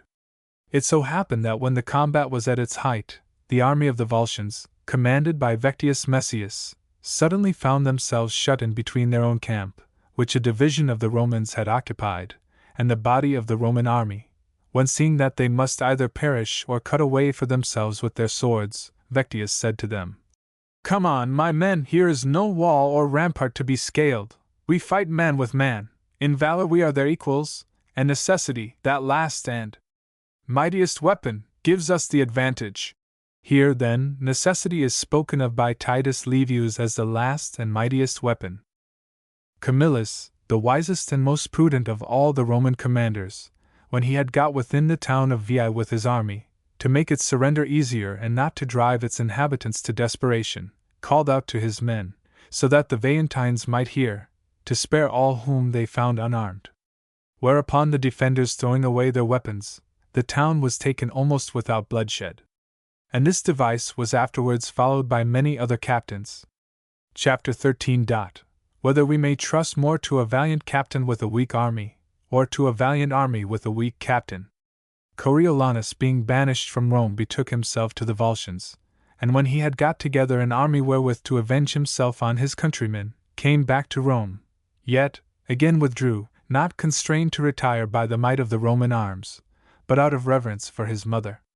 From this incident, says Titus Livius, we may learn that the spread of the Roman power was due more to the valor of her captains than of her soldiers. For before this the Volscians had always been routed, and only grew successful when Coriolanus became their captain. But though Livius be of this opinion, there are many passages in his history to show that the Roman soldiers, even when left without leaders, often performed astonishing feats of valor, nay, sometimes maintained better discipline and fought with greater spirit after their consuls were slain than they had before. For example, the army under the Scipios in Spain, after its two leaders had fallen, was able by its valor not merely to secure its own safety, but to overcome the enemy and preserve the province for the Roman Republic. So that, to state the case fairly, we find many instances in which the valor of the soldiers alone gained the day, as well as many in which success was wholly due to the excellence of the captain. From which it may be inferred that the one stands in need of the other. And here the question suggests itself, which is the more formidable, a good army badly led, or a good captain commanding an indifferent army, though, were we to adopt the opinion of Caesar on this head, we ought lightly to esteem both. For when Caesar went to Spain against Afranius and Petreius, who were there in command of a strong army, he made little account of them, saying that he went to fight an army without a captain, indicating thereby the weakness of these generals. And conversely, when he went to encounter Pompeius in Thessaly, he said, "I go against a captain without an army." A further question may also be raised, whether it is easier for a good captain to make a good army, or for a good army to make a good captain. As to this it might be thought there was barely room for doubt, since it ought to be far easier for many who are good to find one who is good or teach him to become so, than for one who is good to find or make many good. Lucullus, when sent against Mithridates, was wholly without experience in war, but his brave army, which was provided with many excellent officers, speedily taught him to be a good captain.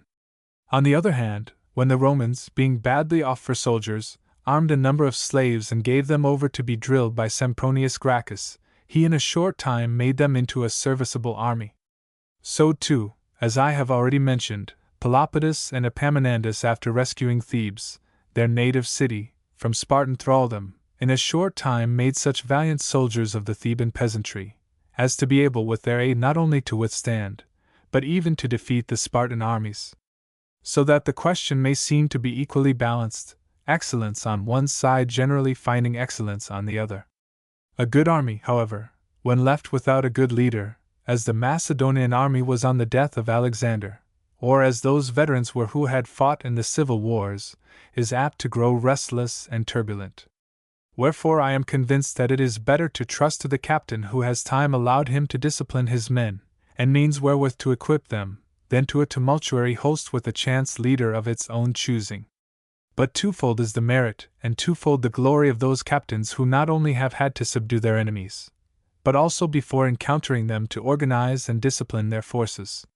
This, however, is a task requiring qualities so seldom combined, that were many of those captains who now enjoy a great name with the world called on to perform it, they would be much less thought of than they are. Chapter 14. Of the effect produced in battle by strange and unexpected sights or sounds. that the disorder occasioned by strange and unexpected sights or sounds may have momentous consequences in combat, might be shown by many instances, but by none better than by what befell in the battle fought between the Romans and the Volscians, when Quintius, the Roman general, seeing one wing of his army begin to waver, shouted aloud to his men to stand firm, for the other wing was already victorious. Which words of his giving confidence to his own troops, and striking the enemy with dismay, won him the battle. But if a cry like this produce great effect on a well-disciplined army, far greater must be its effect on one which is ill-disciplined and disorderly. For by such a wind the whole mass will be moved, as I shall show by a well-known instance happening in our own times. A few years ago the city of Perugia was split into the two factions of the Baglioni and the Adi, the former holding the government, the latter being in exile.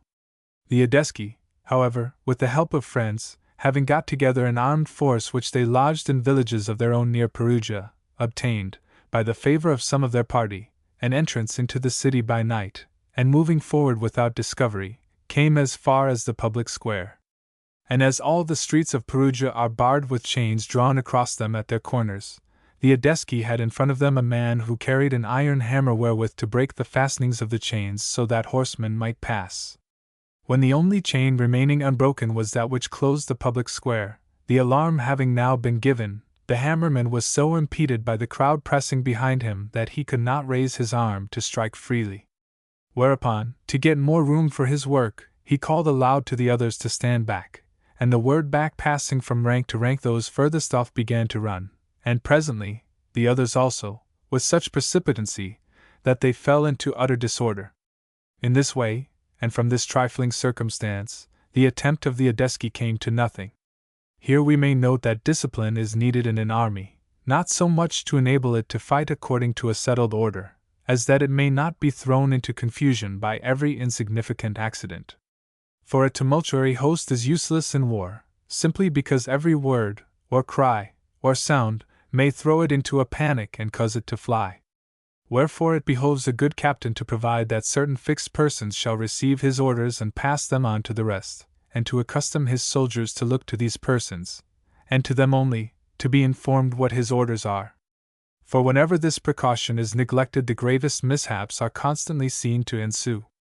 As regards strange and unexpected sights, every captain should endeavor, while his army is actually engaged with the enemy, to effect some such feint or diversion as will encourage his own men and dismay his adversaries, since this of all things that can happen is the likeliest to ensure victory. In evidence whereof we may cite the example of Gnaeus Sulpicius, the Roman dictator, who, when about to give battle to the Gauls, after arming his sutlers and camp followers, mounted them on mules and other beasts of burden, furnished them with spears and banners to look like cavalry, and placing them behind a hill, ordered them on a given signal, when the fight was at the hottest, to appear and show themselves to the enemy.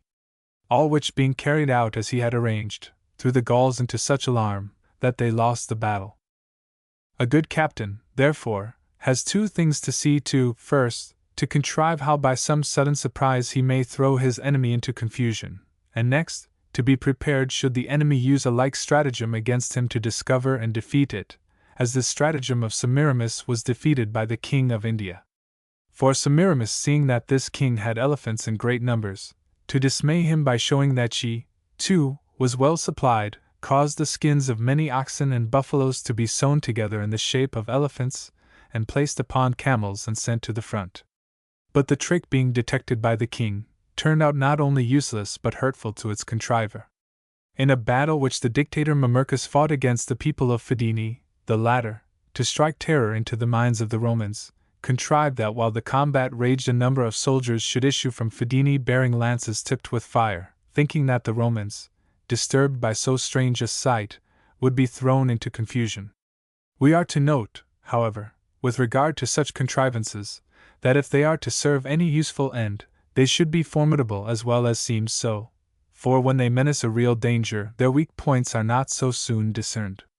When they have more of pretense than reality, it will be well either to dispense with them altogether, or resorting to them, to keep them, like the muleteers of Sulpicius, in the background, so that they be not too readily found out.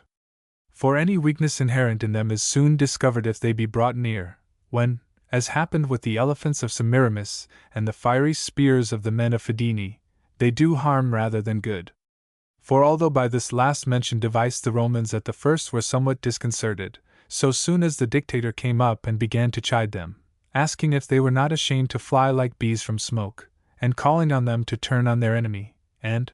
with her own flames, efface that Fidene whom their benefits could not conciliate, they took courage, so that the device proved of no service to its contrivers, who were vanquished in the battle. Chapter 15. That one and not many should head an army, and why it is harmful to have more leaders than one. The men of Fidene rising against the colonists whom the Romans had settled among them, and putting them to the sword, the Romans to avenge the insult appointed 4 tribunes with consular powers, one of whom they retained to see to the defense of Rome, while the other 3 were sent against the Faenati and the Veientines. But these 3 falling out among themselves, and being divided in their counsels, returned from their mission with discredit though not with loss. Of which discredit they were themselves the cause. That they sustained no loss was due to the valor of their soldiers, but the Senate perceiving the source of the mischief, to the end that one man might put to rights what 3 had thrown into confusion, resorted to the appointment of a dictator. Here we see the disadvantage of having several leaders in one army, or in a town which has to defend itself.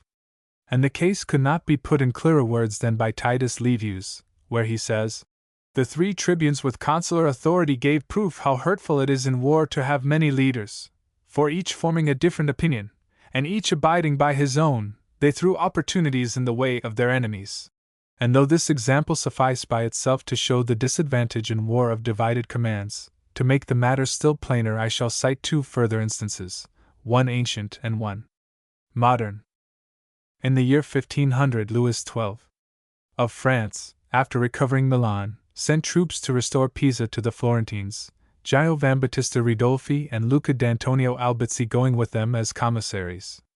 Now, because Giovanbattista had a great name, and was older than Luca, the latter left the whole management of everything to him, and although he did not show his jealousy of him by opposing him, he betrayed it by his silence, and by being so careless and indifferent about everything, that he gave no help in the business of the siege either by word or deed, just as though he had been a person of no account.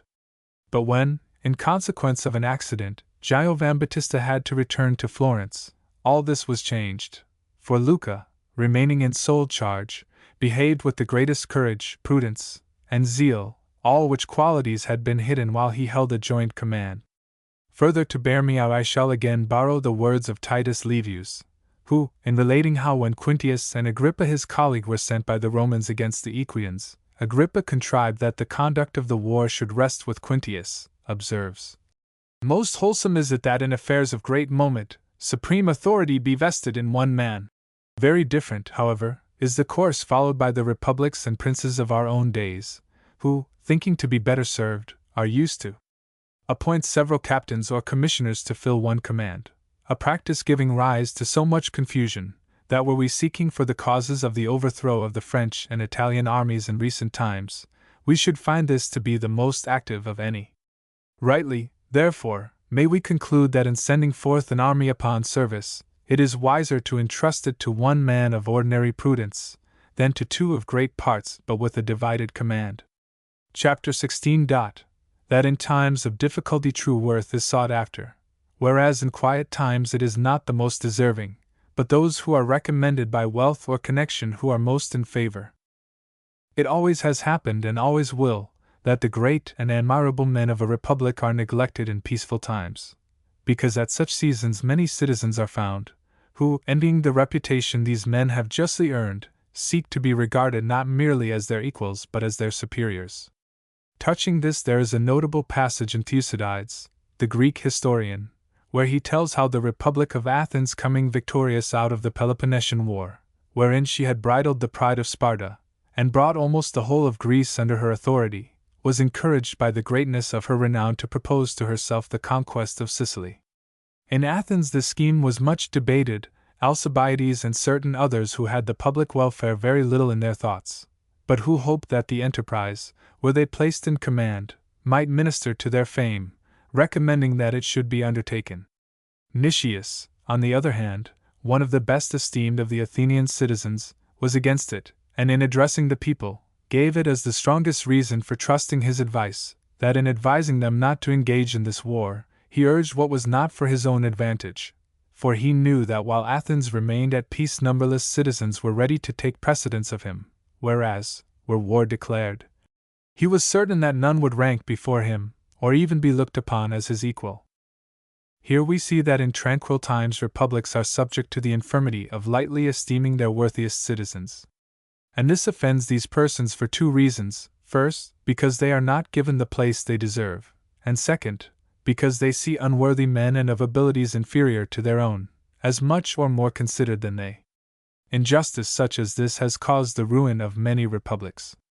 For citizens who find themselves undeservedly slighted, and perceive the cause to be that the times are tranquil and not troubled, will strive to change the times by stirring up wars hurtful to the public welfare. When I look for remedies for this state of things, I find two: first, to keep the citizens poor, so that wealth without worth shall corrupt neither them nor others; second, to be so prepared for war as always to be ready to make war, for then there will always be a need for worthy citizens, as was the case in Rome in early times. For as Rome constantly kept her armies in the field, there was constant opportunity for men to display their valor, nor was it possible to deprive a deserving man of his post and give it to another who was not deserving.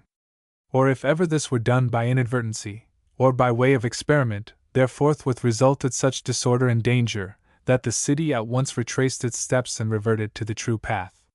But other republics which are not regulated on the same plan, and make war only when driven to it by necessity, cannot help committing this injustice, nay, will constantly run into it, when, if the great citizen who finds himself slighted be vindictive, and have some credit and following in the city, disorder will always ensue. And though Rome escaped this danger for a time, she too, as has elsewhere been said, having no longer, after she had conquered Carthage and Antiochus, any fear of war, came to think she might commit her armies to whom she would, making less account of the valor of her captains than of those other qualities which gained favor with the people. Accordingly, we find Paulus Emilius rejected oftener than once when he sought the consulship, nor, in fact, obtaining it until the Macedonian War broke out, which, being judged a formidable business, was by the voice of the whole city committed to his management. After the year 1494, our city of Florence was involved in a series of wars, in conducting which none of our citizens had any success until chance threw the command into the hands of one who showed us how an army should be led. This was Antonio Giacomini, and so long as there were dangerous wars on foot, all rivalry on the part of other citizens was suspended, and whenever a captain or commissary had to be appointed he was unopposed.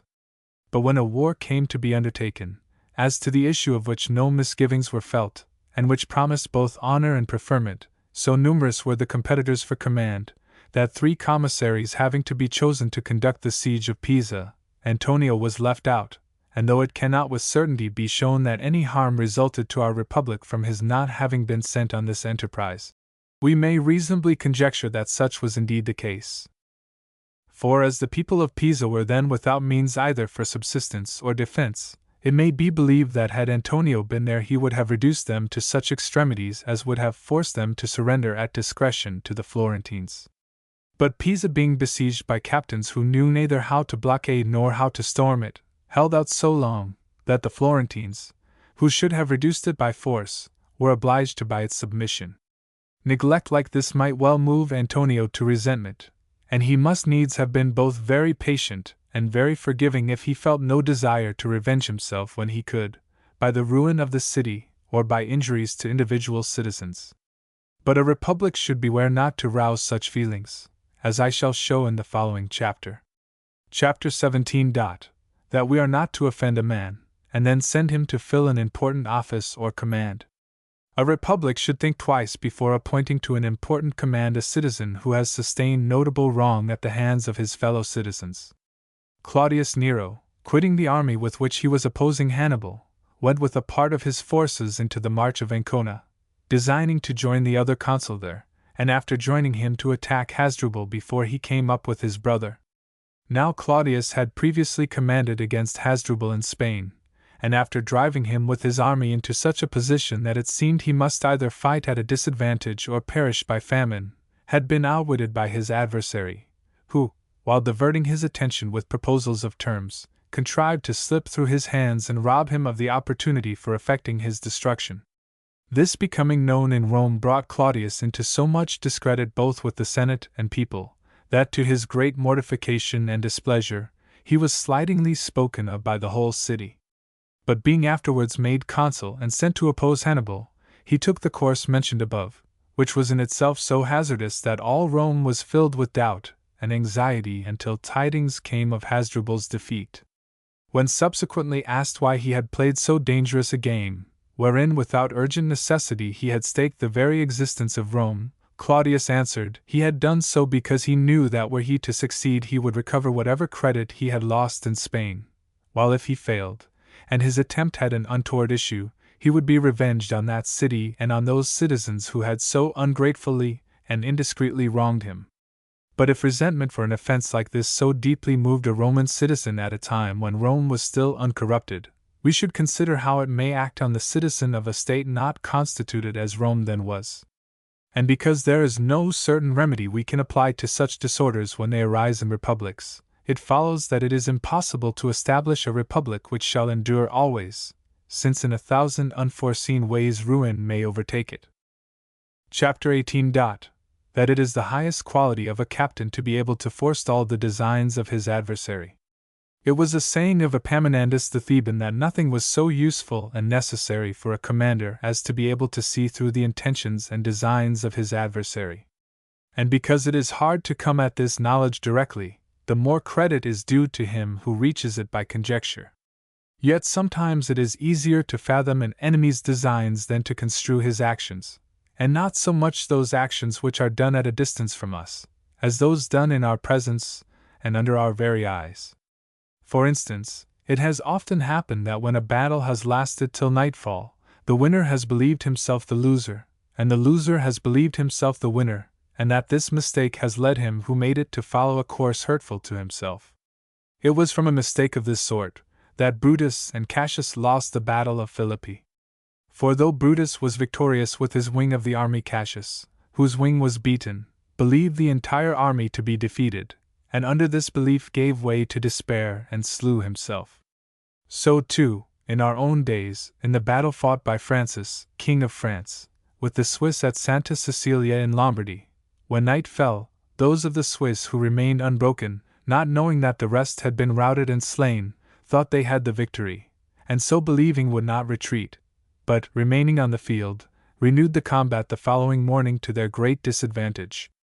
Nor were they the only sufferers from their mistake, since the armies of the Pope and of Spain were also misled by it, and well nigh brought to destruction. For on the false report of a victory they crossed the Pa, and had they only advanced a little further must have been made prisoners by the victorious French. An instance is recorded of a like mistake having been made in the camps both of the Romans and of the Equians. For the consul Sempronius being in command against the Equians, and giving the enemy battle, the engagement lasted with varying success till nightfall, when as both armies had suffered what was almost a defeat, either returned to their camp, but each drew off to the neighboring hills where they thought they would be safer. The Romans separated into two divisions, one of which with the consul, the other with the centurion Tempanius, by whose valor the army had that day been saved from utter rout. At daybreak the consul, without waiting for further tidings of the enemy, made straight for Rome, and the Equians, in like manner, withdrew to their own country. For as each supposed the other to be victorious, either thought much of leaving their camp to be plundered by the enemy. It so chanced, however, that Tempanius, who was himself retreating with the second division of the Roman army, fell in with certain wounded Equians, from whom he learned that their commanders had fled, abandoning their camp, on hearing which, he at once returned to the Roman camp and secured it, and then, after sacking the camp of the Equians, went back victorious to Rome. His success, as we see, turned entirely on his being the first to be informed of the enemy's condition. And here we are to note that it may often happen that both the one and the other of two opposed armies shall fall into the same disorder, and be reduced to the same straits, in which case, that which soonest detects the other's distress is sure to come off best. I shall give an instance of this which occurred recently in our own country. In the year 1498, when the Florentines had a great army in the territory of Pisa and had closely invested the town, the Venetians, who had undertaken its protection, seeing no other way to save it, resolved to make a diversion in its favor by attacking the territories of the Florentines in another quarter. Wherefore, having assembled a strong force, they entered Tuscany by the Val di Lamona, and seizing on the village of Marradi, besieged the stronghold of Castiglione which stands on the height above it. Getting word of this, the Florentines sought to relieve Marradi, without weakening the army which lay round Pisa. They accordingly raised a new levy of foot soldiers, and equipped a fresh squadron of horse, which they dispatched to Marradi under the joint command of Jacopo IV D'Appiano, Lord of Piombino, and Count Ranniccio of Marciano. These troops taking up their position on the hill above Marradi, the Venetians withdrew from the investment of Castiglione, and lodged themselves in the village. But when the two armies had confronted one another for several days, both began to suffer sorely from want of victuals and other necessaries, and neither of them daring to attack the other, or knowing to what extremities the other was reduced, both simultaneously resolved to strike their camps the following morning, and to retreat, the Venetians towards Berzighella and Faenza, the Florentines towards Cassalia and the Mugello. But at daybreak, when both armies had begun to remove their baggage, it so happened that an old woman, whose years and poverty permitted her to pass unnoticed, leaving the village of Marradi, came to the Florentine camp, where were certain of her kinsfolk whom she desired to visit. Learning from her that the Venetians were in retreat, the Florentine commanders took courage, and changing their plan, went in pursuit of the enemy as though they had dislodged them, sending word to Florence that they had repulsed the Venetians and gained a victory. But in truth this victory was wholly due to their having notice of the enemy's movements before the latter had notice of theirs. For had that notice been given to the Venetians first, it would have wrought against us the same results as it actually wrought for us. Chapter 19. Whether indulgence or severity be more necessary for controlling a multitude. The Roman Republic was distracted by the feuds of the nobles and commons. Nevertheless, on war breaking out, Quintius and Appius Claudius were sent forth in command of Roman armies. From his harshness and severity to his soldiers, Appius was so ill obeyed by them, that after sustaining what almost amounted to a defeat, he had to resign his command. Quintius, on the contrary, by kindly and humane treatment, kept his men obedient and returned victorious to Rome. From this it might seem that to govern a large body of men, it is better to be humane than haughty, and kindly rather than severe.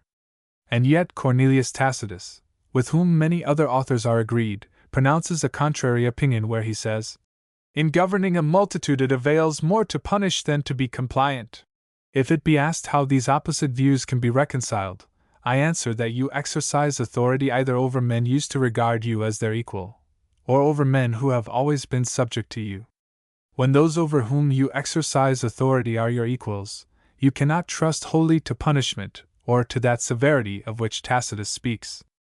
And since in Rome itself the commons had equal weight with the nobles, none appointed their captain for a time only, could control them by using harshness and severity.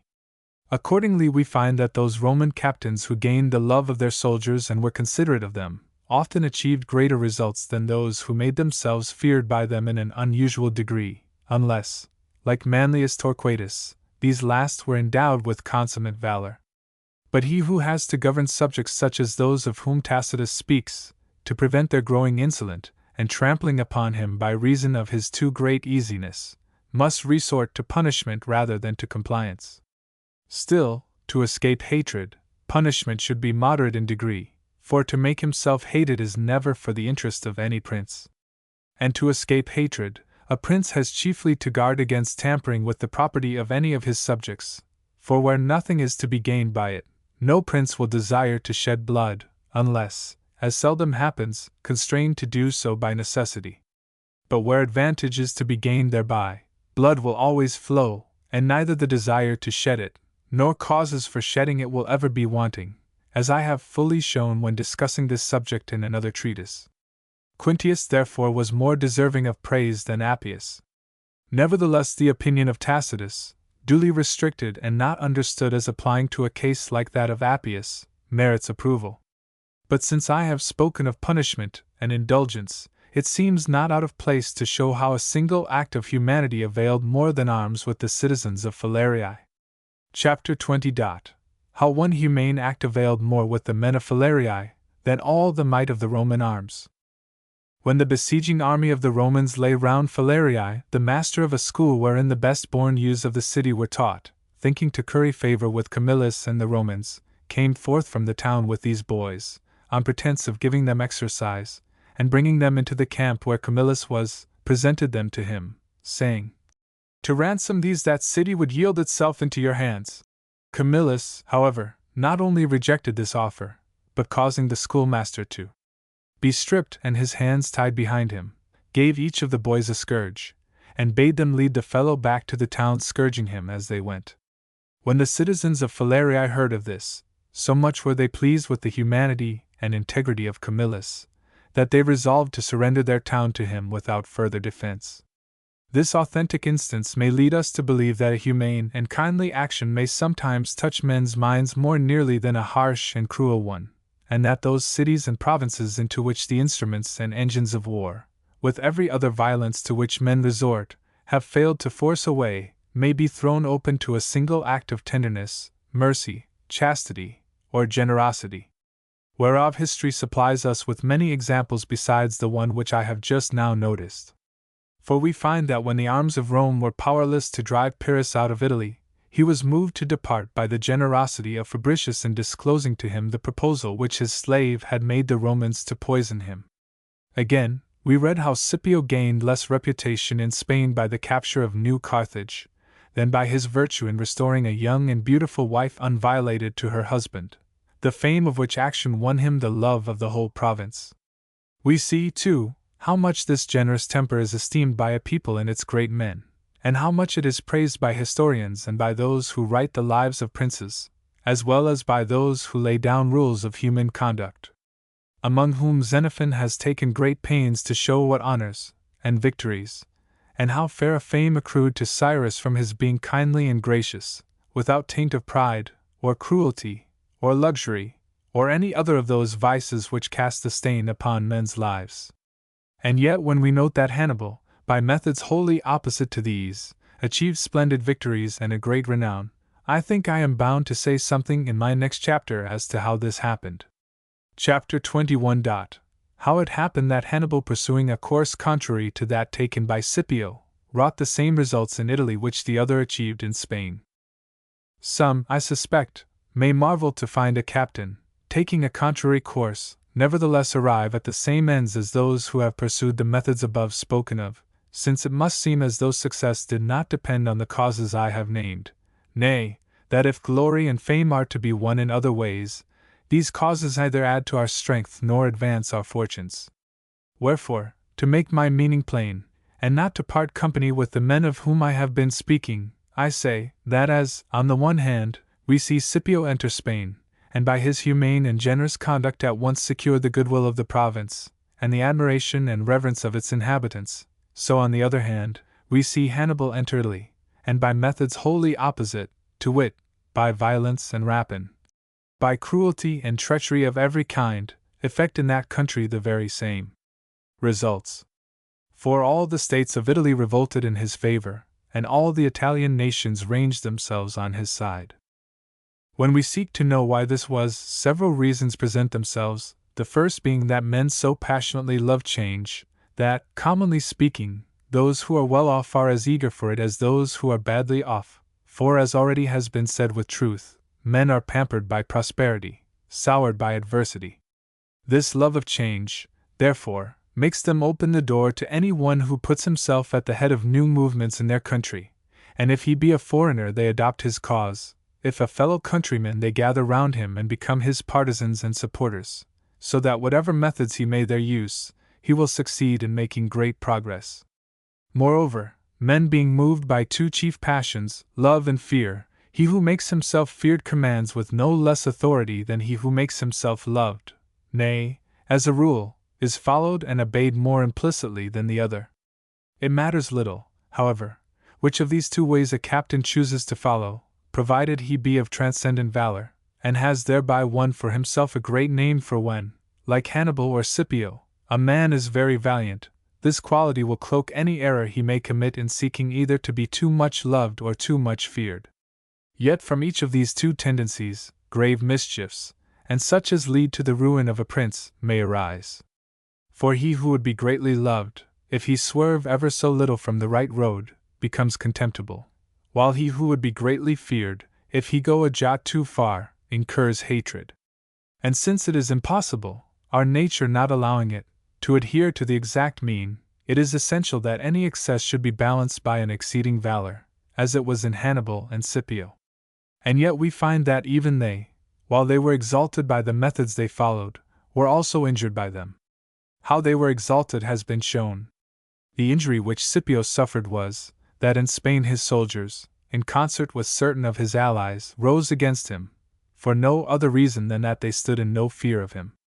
For men are so restless, that if ever so small a door be opened to their ambition, they forthwith forget all the love they have borne their prince in return for his graciousness and goodness, as did these soldiers and allies of Scipio, when, to correct the mischief, he was forced to use something of a cruelty foreign to his nature.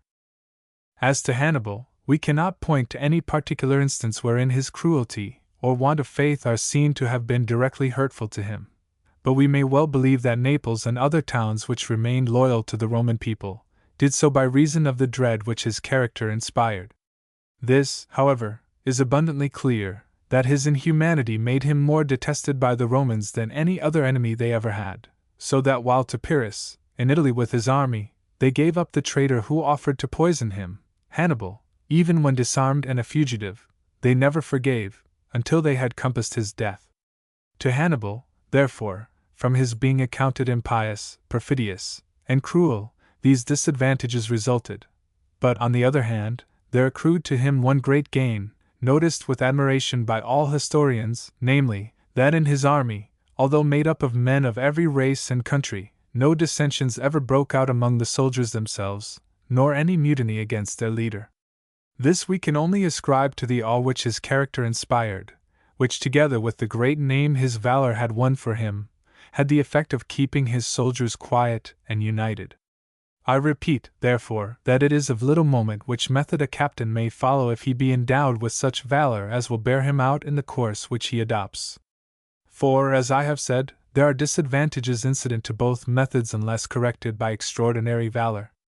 And now, since I have spoken of Scipio and Hannibal, the former of whom by praiseworthy, the latter by odious qualities, effected the same results, I must not, I think, omit to notice the characters of two Roman citizens, who by different, yet both by honorable methods, obtained a like glory.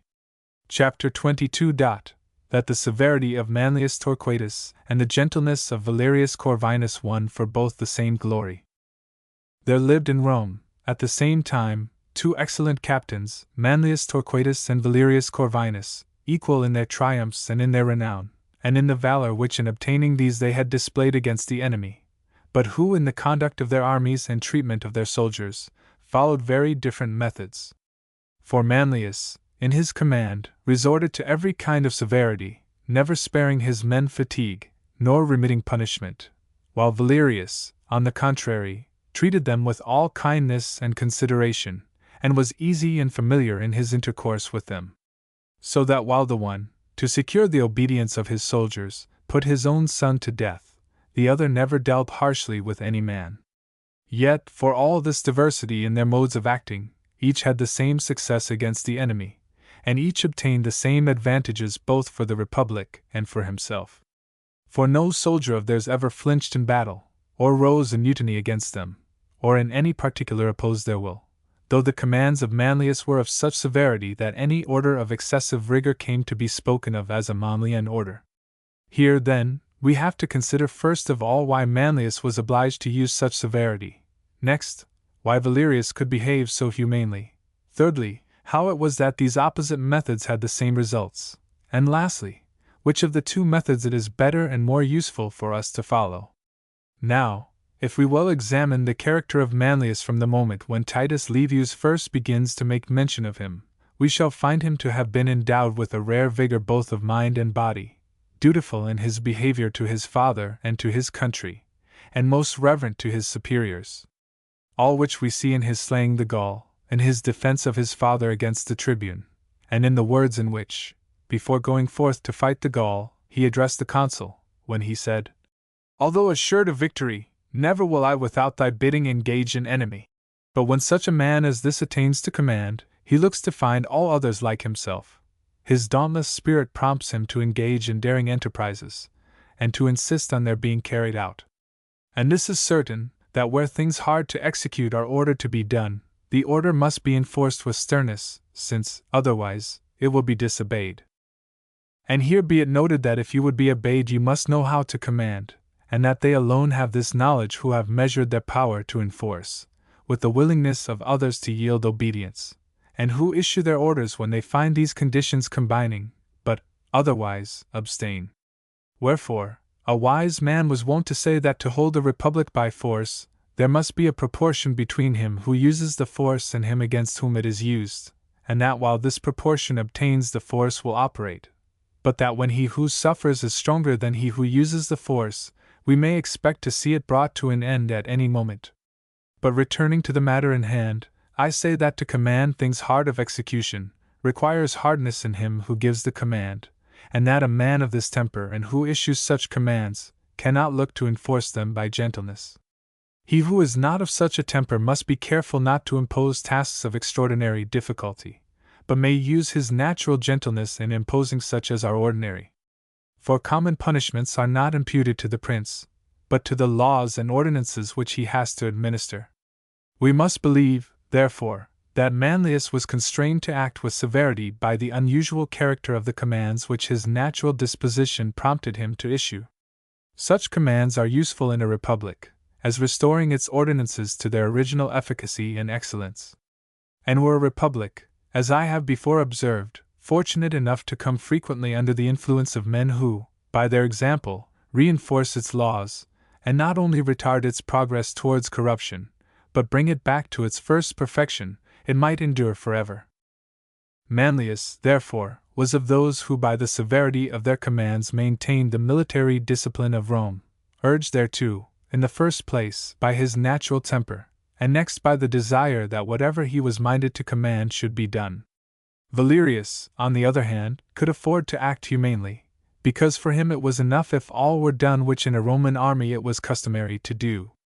And since the customs of that army were good customs, they sufficed to gain him honor, while at the same time their maintenance cost him no effort, nor threw on him the burthen of punishing transgressors, as well because there were none who transgressed, as because had there been any, they would, as I have said, have imputed their punishment to the ordinary rules of discipline, and not to the severity of their commander.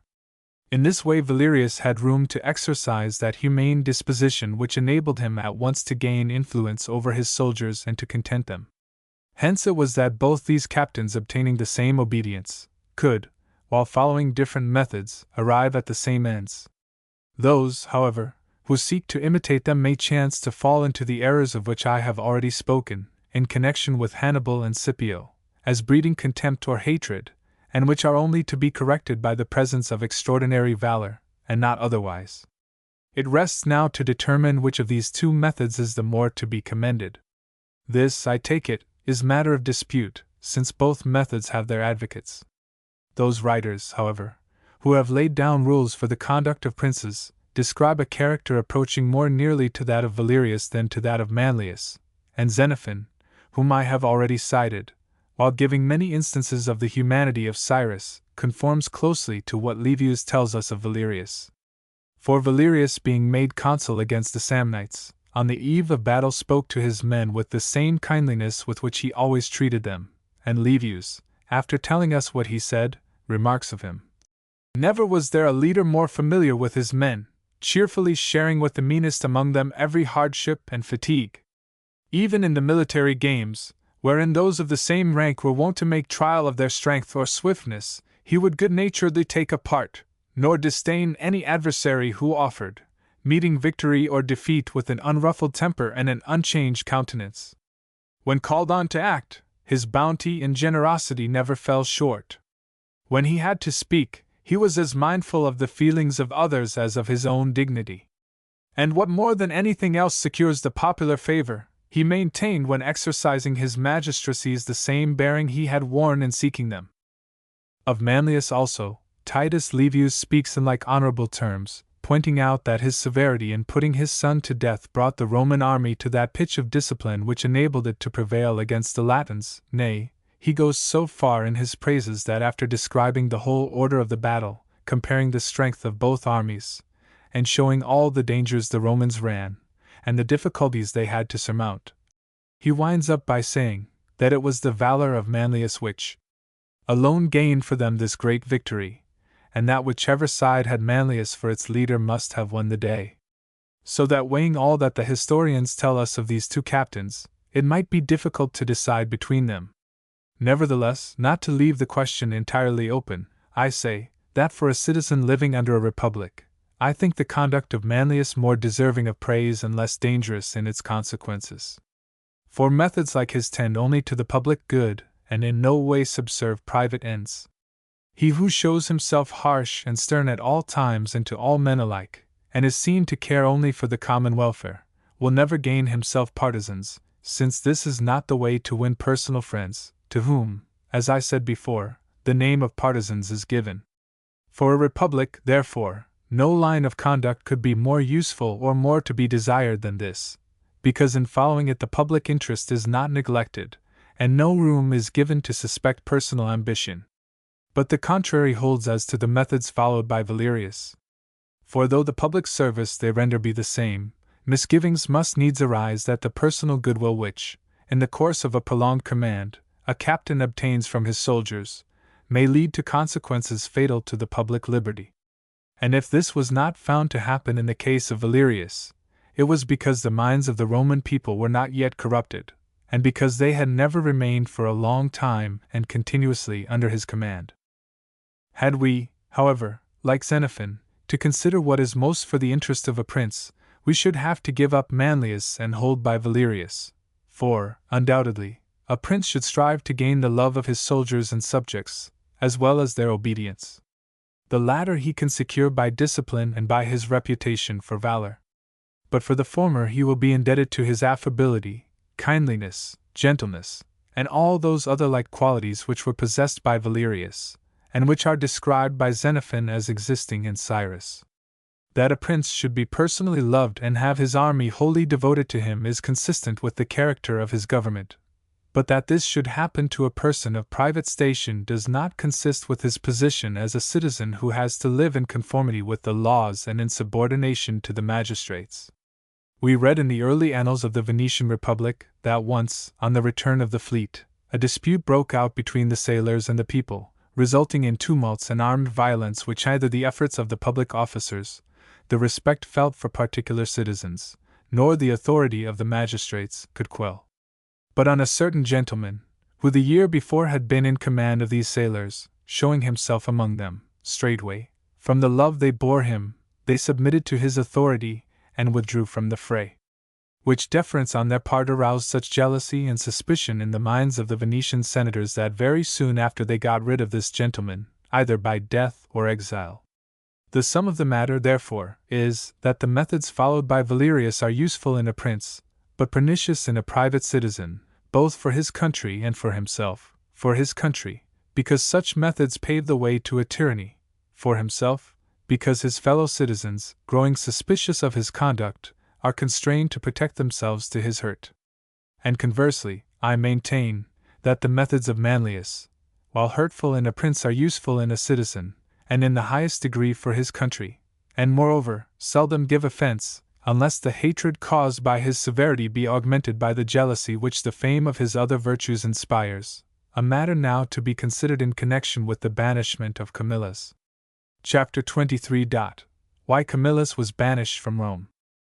It has been shown above how methods like those of Valerius are hurtful to the citizen who employs them and to his country, while methods like those of Manlius are advantageous for a man's country, though sometimes they be hurtful to the man himself.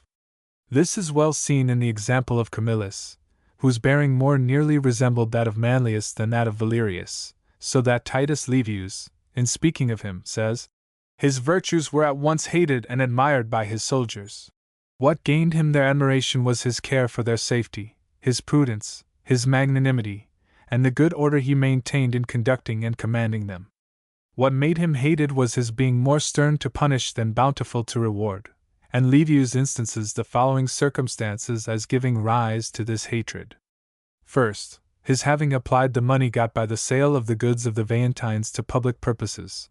and not divided it along with the rest of the spoils. Second, his having, on the occasion of his triumph, caused his chariot to be drawn by 4 white horses, seeking in his pride, men said, to make himself the equal of the sun god. And third, his having vowed to Apollo 1/10 of the Veientine plunder, which, if he was to fulfill his vow, he had to recover from his soldiers, into whose hands it had already come. Herein we may well and readily discern what causes tend to make a prince hateful to his people, the chief whereof is the depriving them of some advantage. And this is a matter of much importance.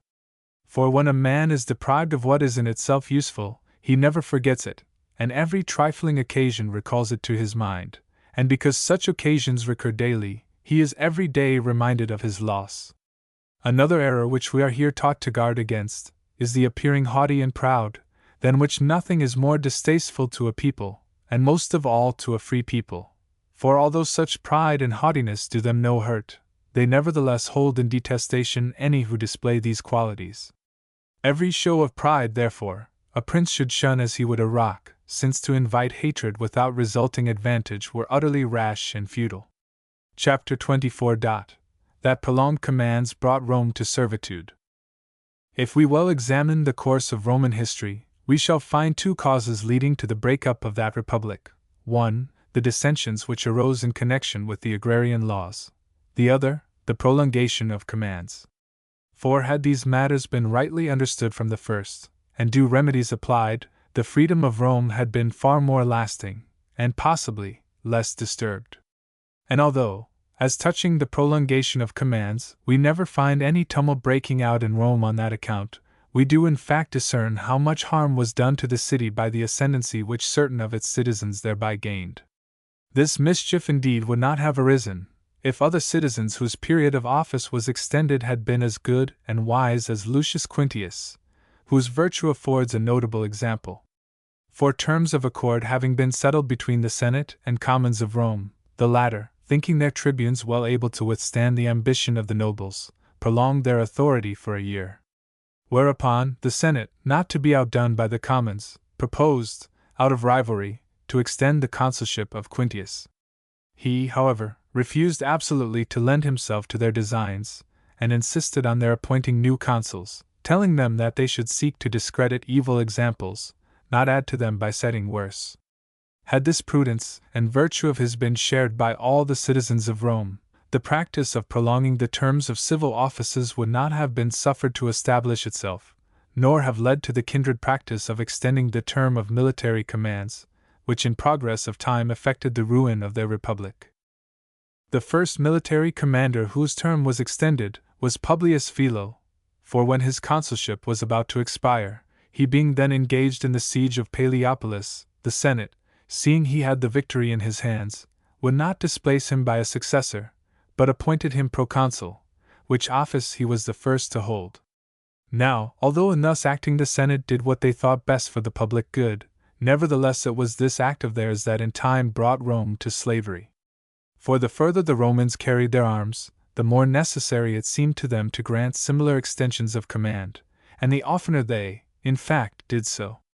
This gave rise to 2 disadvantages: first, that a smaller number of men were trained to command; second, that by the long continuance of his command a captain gained so much influence and ascendancy over his soldiers that in time they came to hold the Senate of no account, and looked only to him.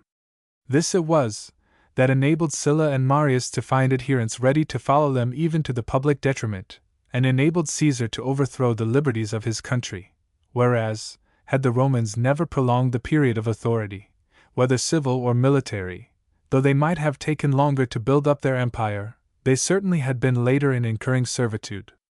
Chapter 25. Underscore of the poverty of Cincinnatus and of many other Roman citizens. Elsewhere I have shown that no ordinance is of such advantage to a commonwealth as one which enforces poverty on its citizens. And although it does not appear what particular law it was that had this operation in Rome, especially since we know the agrarian law to have been stubbornly resisted, we find, as a fact, that 400 years after the city was founded, great poverty still prevailed there, and may assume that nothing helped so much to produce this result as the knowledge that the path to honors and preferment was closed to none, and that merit was sought after wheresoever it was to be found, for this manner of conferring honors made riches the less courted. In proof whereof I shall cite one instance only. When the consul Minucius was beset in his camp by the Equians, the Roman people were filled with such alarm lest their army should be destroyed, that they appointed a dictator, always their last stay in seasons of peril. Their choice fell on Lucius Quintius Cincinnatus, who at the time was living on his small farm of little more than 4 acres, which he tilled with his own hand. The story is nobly told by Titus Livius, where he says, "This is worth listening to by those who contemn all things human as compared with riches, and think that glory and excellence can have no place unless accompanied by lavish wealth." Cincinnatus, then, was plowing in his little field, when there arrived from Rome the messengers sent by the Senate to tell him he had been made dictator, and inform him of the dangers which threatened the Republic. Putting on his gown, he hastened to Rome, and getting together an army, marched to deliver Minucius.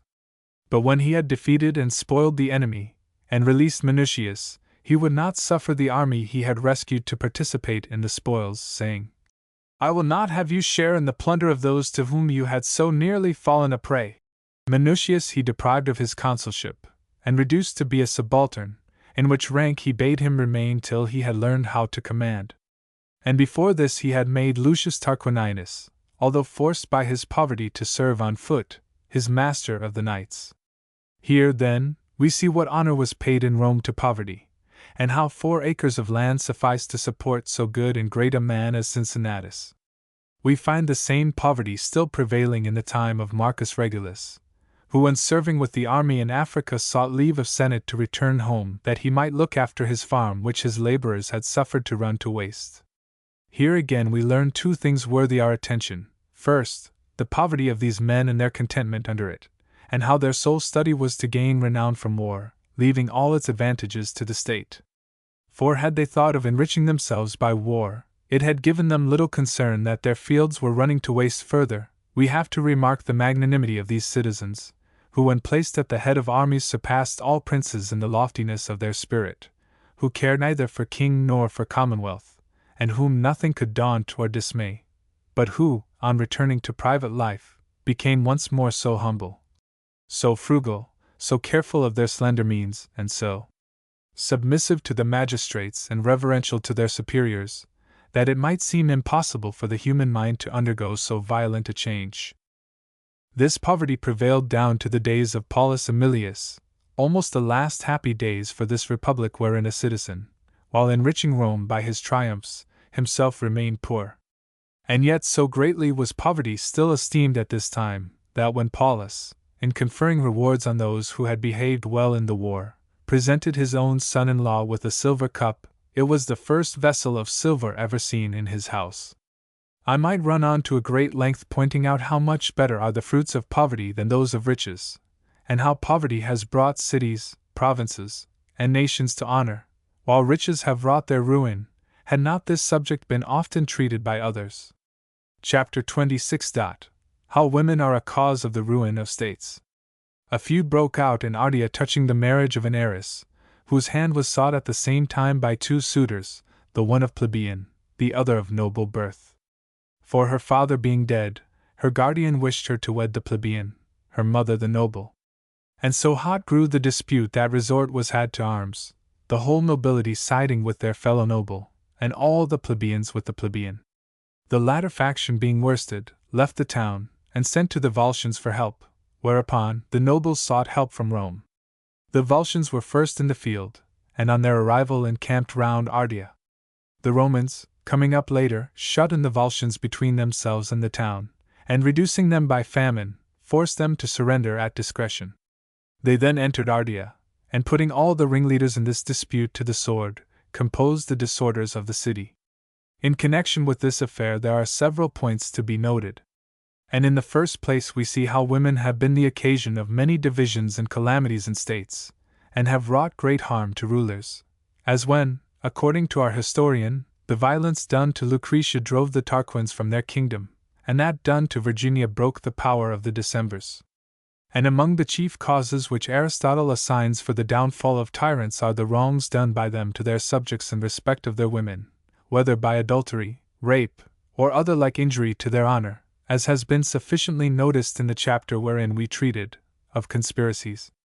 I say, then, that neither absolute princes nor the rulers of free states should underrate the importance of matter, but take heed to the disorders which it may breed and provide against them while remedies can still be used without discredit to themselves or to their governments, and this should have been done by the rulers of Ardea who, by suffering the rivalry between their citizens to come to a head, promoted their divisions, and when they sought to reunite them had to summon foreign help, than which nothing sooner leads to servitude. But now let us turn to another subject which merits attention, namely, the means whereby divided cities may be reunited, and of this I propose to speak in the following chapter. Chapter 27. How a divided city may be reunited, and how it is a false opinion that to hold cities in subjection they must be kept divided. From the example of the Roman consuls who reconciled the citizens of Ardea, we are taught the method whereby the feuds of a divided city may be composed, namely, by putting the ringleaders of the disturbances to death, and that no other remedy should be used.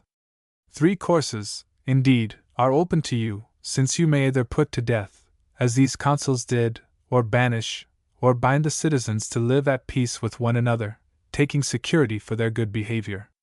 Of which 3 ways the last is the most hurtful, the most uncertain, and the least effectual, because when much blood has been shed, or other like outrage done, it cannot be that a peace imposed on compulsion should endure between men who are every day brought face to face with one another, for since fresh cause of contention may at any moment result from their meeting, it will be impossible for them to refrain from mutual injury. Of this we could have no better instance than in the city of Pistoia. 15 years ago this city was divided between the Panciatici and Cancellieri, as indeed it still continues, the only difference being that then they were in arms, whereas, now, they have laid them aside.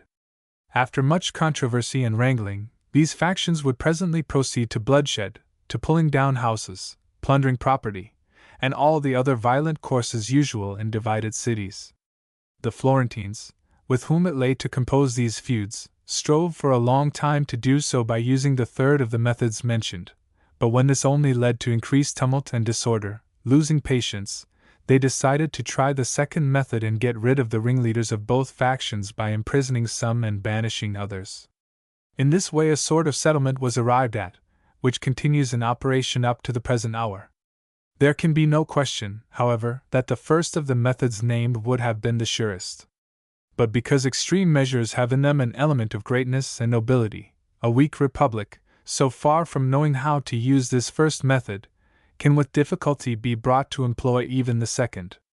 This, as I said at the beginning, is the kind of blunder made by the princes of our times when they have to decide on matters of moment, from their not considering how those men acted who in ancient days had to determine under like conditions. For the weakness of the present race of men, the result of their enfeebling education and their ignorance of affairs, makes them regard the methods followed by the ancients as partly inhuman and partly impracticable. Accordingly, they have their own newfangled ways of looking at things, wholly at variance with the true, as when the sages of our city, some time since, pronounced that Pistoia was to be held by feuds and Pisa by fortresses, not perceiving how useless each of these methods is in itself. Having spoken of fortresses already at some length, I shall not further refer to them here, but shall consider the futility of trying to hold subject cities by keeping them divided. In the first place, it is impossible for the ruling power, whether prince or republic, to be friends with both factions. For wherever there is division, it is human nature to take a side, and to favor one party more than another. But if one party in a subject city be unfriendly to you, the consequence will be that you will lose that city so soon as you are involved in war, since it is impossible for you to hold a city where you have enemies both within and without. Should the ruling power be a republic, there is nothing so likely to corrupt its citizens and sow dissension among them, as having to control a divided city. For as each faction in that city will seek support and endeavor to make friends in a variety of corrupt ways, two very serious evils will result. First, that the governed city will never be contented with its governors, since there can be no good government where you often change its form, adapting yourself to the humors now of one party and now of another, and next, that the factious spirit of the subject city is certain to infect your own republic. To which Biondo testifies when, in speaking of the citizens of Florence and Pistoia, he says, "In seeking to unite Pistoia, the Florentines themselves fell out." It is easy, therefore, to understand how much mischief attends on such divisions. In the year 1501, when we lost Arezzo, and when all the Val di Tevere and Val di Chiano were occupied by the Vitelli and by Duke Valentino, a certain M. de Land was sent by the King of France to cause the whole of the lost towns to be restored to the Florentines, who, finding in all these towns men who came to him claiming to be of the party of the Marzocco, greatly blamed this distinction, observing that if in France any of the king's subjects were to say that he was of the king's party, he would be punished, since the expression would imply that there was a party hostile to the king, whereas it was His Majesty's desire that all his subjects should be his friends and live united without any distinction of party. But all these mistaken methods and opinions originate in the weakness of rulers, who, seeing that they cannot hold their states by their own strength and valor, have recourse to like devices, which, if now and then in tranquil times they prove of some slight assistance to them, in times of danger are shown to be worthless. Chapter 28. That a republic must keep an eye on what its citizens are about, since often the seeds of a tyranny lie hidden under a semblance of generous deeds. The granaries of Rome not sufficing to meet a famine with which the city was visited, a certain Spurius Melius, a very wealthy citizen for these days, privately laid in a supply of corn wherewith to feed the people at his own expense, gaining thereby such general favor with the commons, that the Senate, apprehending that his bounty might have dangerous consequences, in order to crush him before he grew too powerful, appointed a dictator to deal with him, and caused him to be put to death. Here we have to note that actions which seem good in themselves and unlikely to occasion harm to any one, very often become hurtful, nay, unless corrected in time, most dangerous for a republic. And to treat the matter with greater fullness, I say, that while a republic can never maintain itself long, or manage its affairs to advantage, without citizens of good reputation, on the other hand the credit enjoyed by particular citizens often leads to the establishment of a tyranny. For which reasons, and that things may take a safe course, it should be so arranged that a citizen shall have credit only for such behavior as benefits, and not for such as injures the state and its liberties. We must therefore examine by what ways credit is acquired. These, briefly, are two: public or secret. Public, when a citizen gains a great name by advising well or by acting still better for the common advantage. To credit of this sort we should open a wide door, holding out rewards both for good counsels and for good actions, so that he who renders such services may be at once honored and satisfied. Reputation acquired honestly and openly by such means as these can never be dangerous. But credit acquired by secret practices, which is the other method spoken of, is most perilous and prejudicial. Of such secret practices may be instanced acts of kindness done to this or the other citizen in lending him money, in assisting him to marry his daughters, in defending him against the magistrates, and in conferring such other private favors as gain men devoted adherents, and encourage them after they have obtained such support, to corrupt the institutions of the state and to violate its laws. A well-governed republic, therefore, ought, as I have said, to throw wide the door to all who seek public favor by open courses, and to close it against any who would ingratiate themselves by underhand means. And this we find was done in Rome. For the Roman Republic, as a reward to any citizen who served it well, ordained triumphs and all the other honors which it had to bestow, while against those who sought to aggrandize themselves by secret intrigues, it ordained accusations and impeachment. And when, from the people being blinded by a false show of benevolence, these proved insufficient, it provided for a dictator, who with regal authority might bring to bounds any who had strayed beyond them, as instanced in the case of Spurius Melius. And if conduct like his be ever suffered to pass unchastised, it may well be the ruin of a republic, for men, when they have such examples set them, are not easily led back into the right path. Chapter 29. That the faults of a people are due to its prince. Let no prince complain of the faults committed by a people under his control, since these must be ascribed either to his negligence, or to his being himself blemished by similar defects. And were any one to consider what peoples in our own times have been most given to robbery and other like offenses, he would find that they have only copied their rulers, who have themselves been of a like nature. Romagna, before those lords who ruled it were driven out by Pope Alexander VI, was a nursery of all the worst crimes, the slightest occasion giving rise to wholesale rapine and murder.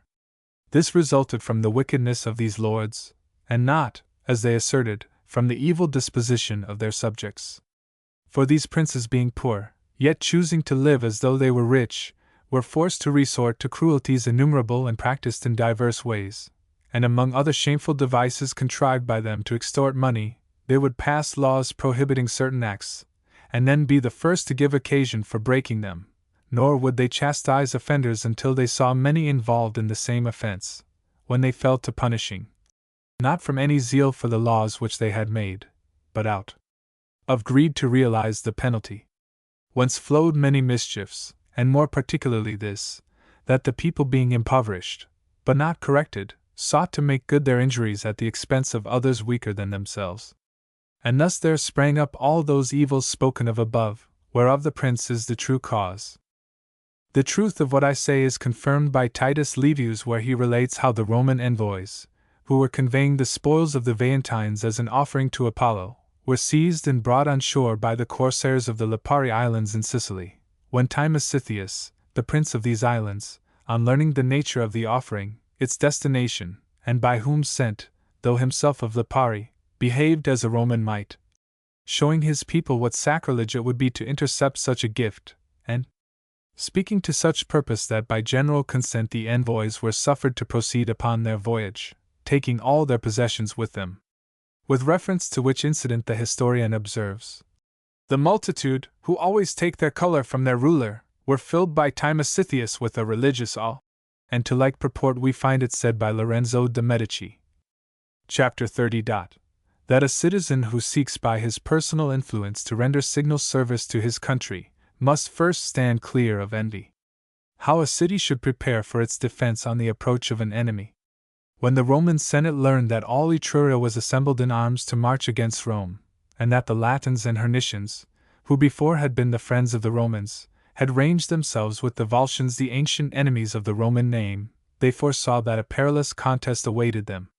But because Camillus was at that time tribune with consular authority, they thought all might be managed without the appointment of a dictator, provided the other tribunes, his colleagues, would agree to his assuming the sole direction of affairs. This they willingly did. Nor, says Titus Livius, did they account anything as taken from their own dignity which was added to his. On receiving their promise of obedience, Camillus gave orders that 3 armies should be enrolled. Of the first, which was to be directed against the Etruscans, he himself assumed command. The command of the second, which he meant to remain near Rome and meet any movement of the Latins and Hernicians, he gave to Quintius Servilius. The third army, which he designed for the protection of the city, and the defense of the gates and curia, he entrusted to Lucius Quintius. And he further directed that Horatius, one of his colleagues, should furnish supplies of arms, and corn, and of all else needful in time of war. Finally he put forward his colleague Cornelius to preside in the Senate and public council, that from day to day he might advise what should be done. For in those times these tribunes were ready either to command or obey as the welfare of their country might require. We may gather from this passage how a brave and prudent man should act, how much good he may effect, and how serviceable he may be to his country, when by the force of his character and worth he succeeds in extinguishing envy. For this often disables men from acting to the best advantage, not permitting them to obtain that authority which it is essential they should have in matters of importance.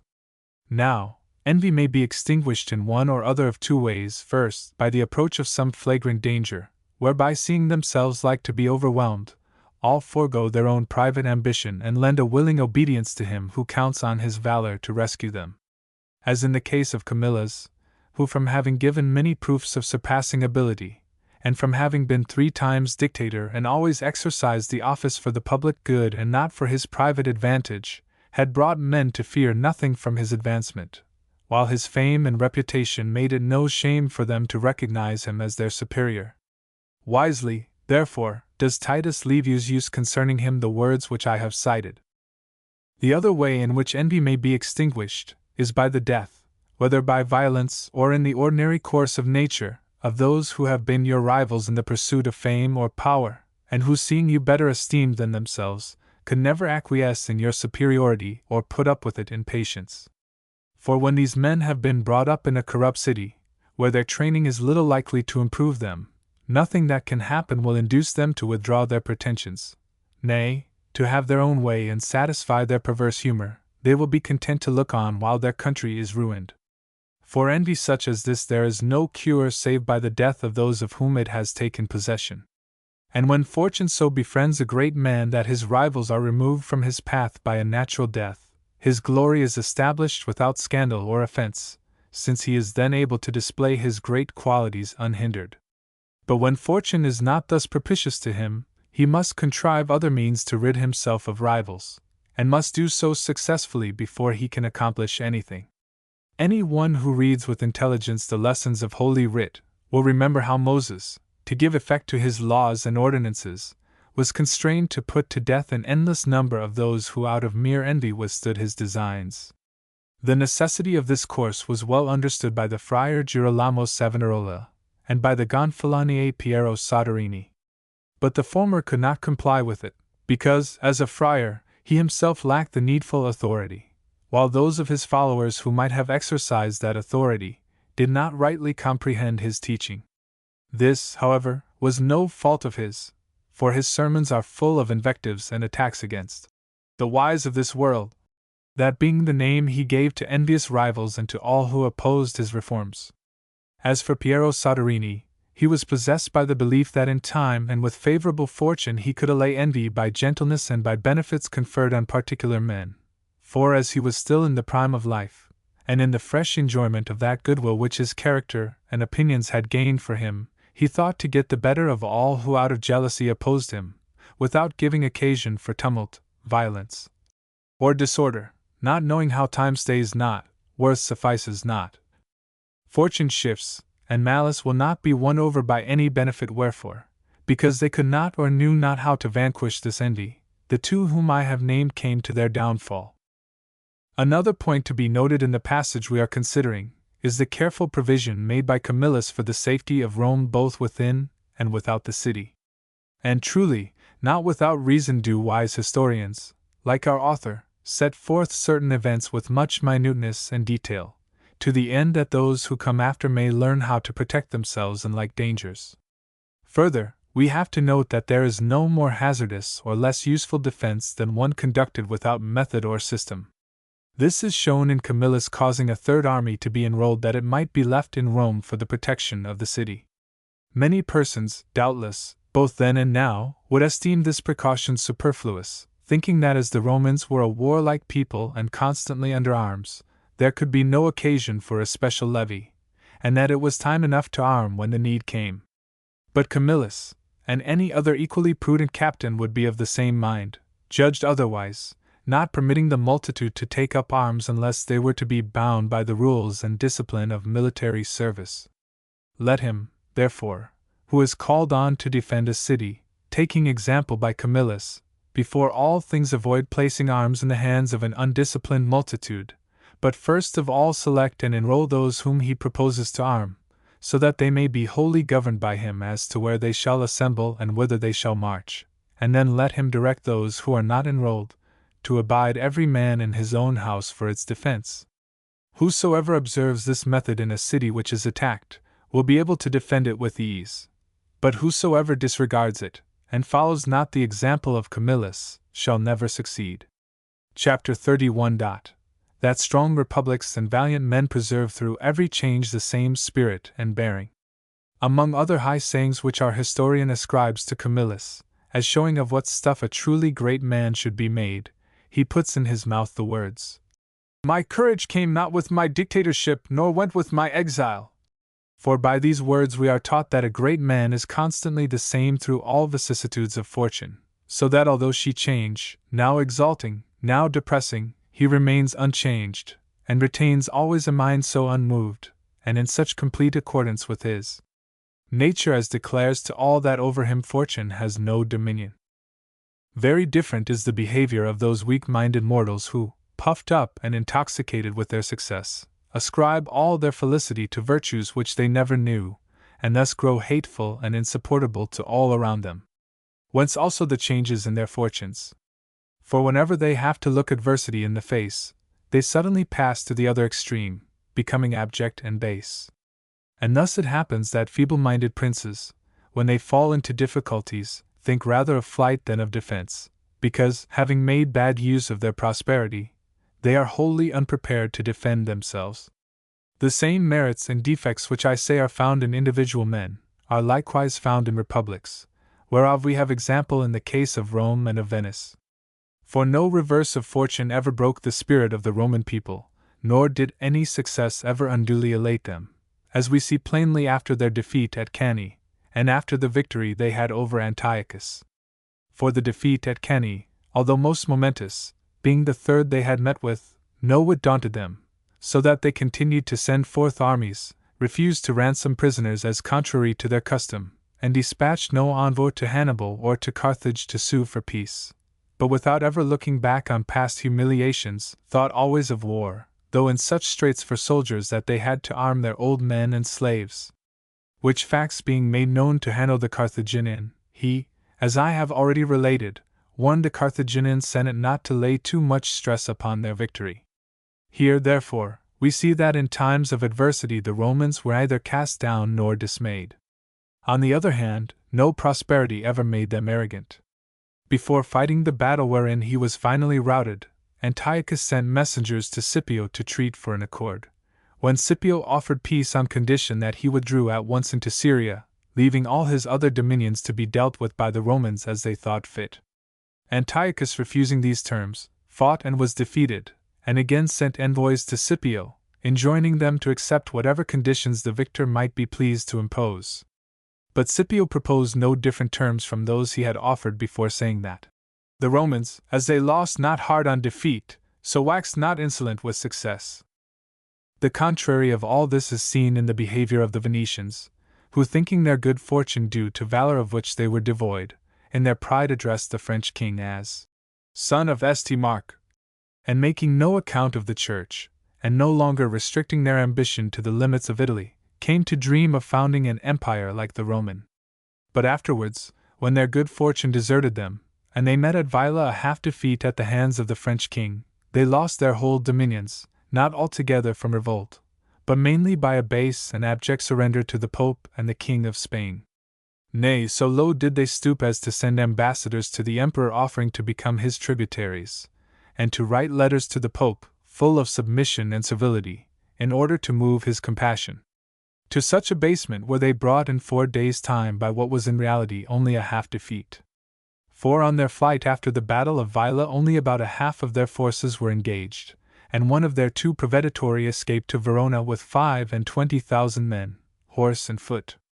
So that had there been a spark of valor in Venice, or any soundness in her military system, she might easily have renewed her armies, and again confronting fortune have stood prepared either to conquer, or, if she must fall, to fall more gloriously, and at any rate might have obtained for herself more honorable terms. But a pusillanimous spirit, occasioned by the defects of her ordinances in so far as they relate to war, caused her to lose at once her courage and her dominions. And so will it always happen with those who behave like the Venetians. For when men grow insolent in good fortune, and abject in evil, the fault lies in themselves and in the character of their training, which, when slight and frivolous, assimilates them to itself, but when otherwise, makes them of another temper, and giving them better acquaintance with the world causes them to be less disheartened by misfortunes and less elated by success.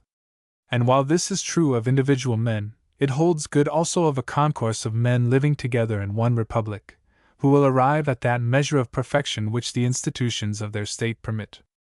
And although I have already said on another occasion that a good militia is the foundation of all states, and where that is wanting there can neither be good laws, nor aught else that is good, it seems to me not superfluous to say the same again, because in reading this history of Titus Livius the necessity of such a foundation is made apparent in every page. It is likewise shown that no army can be good unless it be thoroughly trained and exercised, and that this can only be the case with an army raised from your own subjects.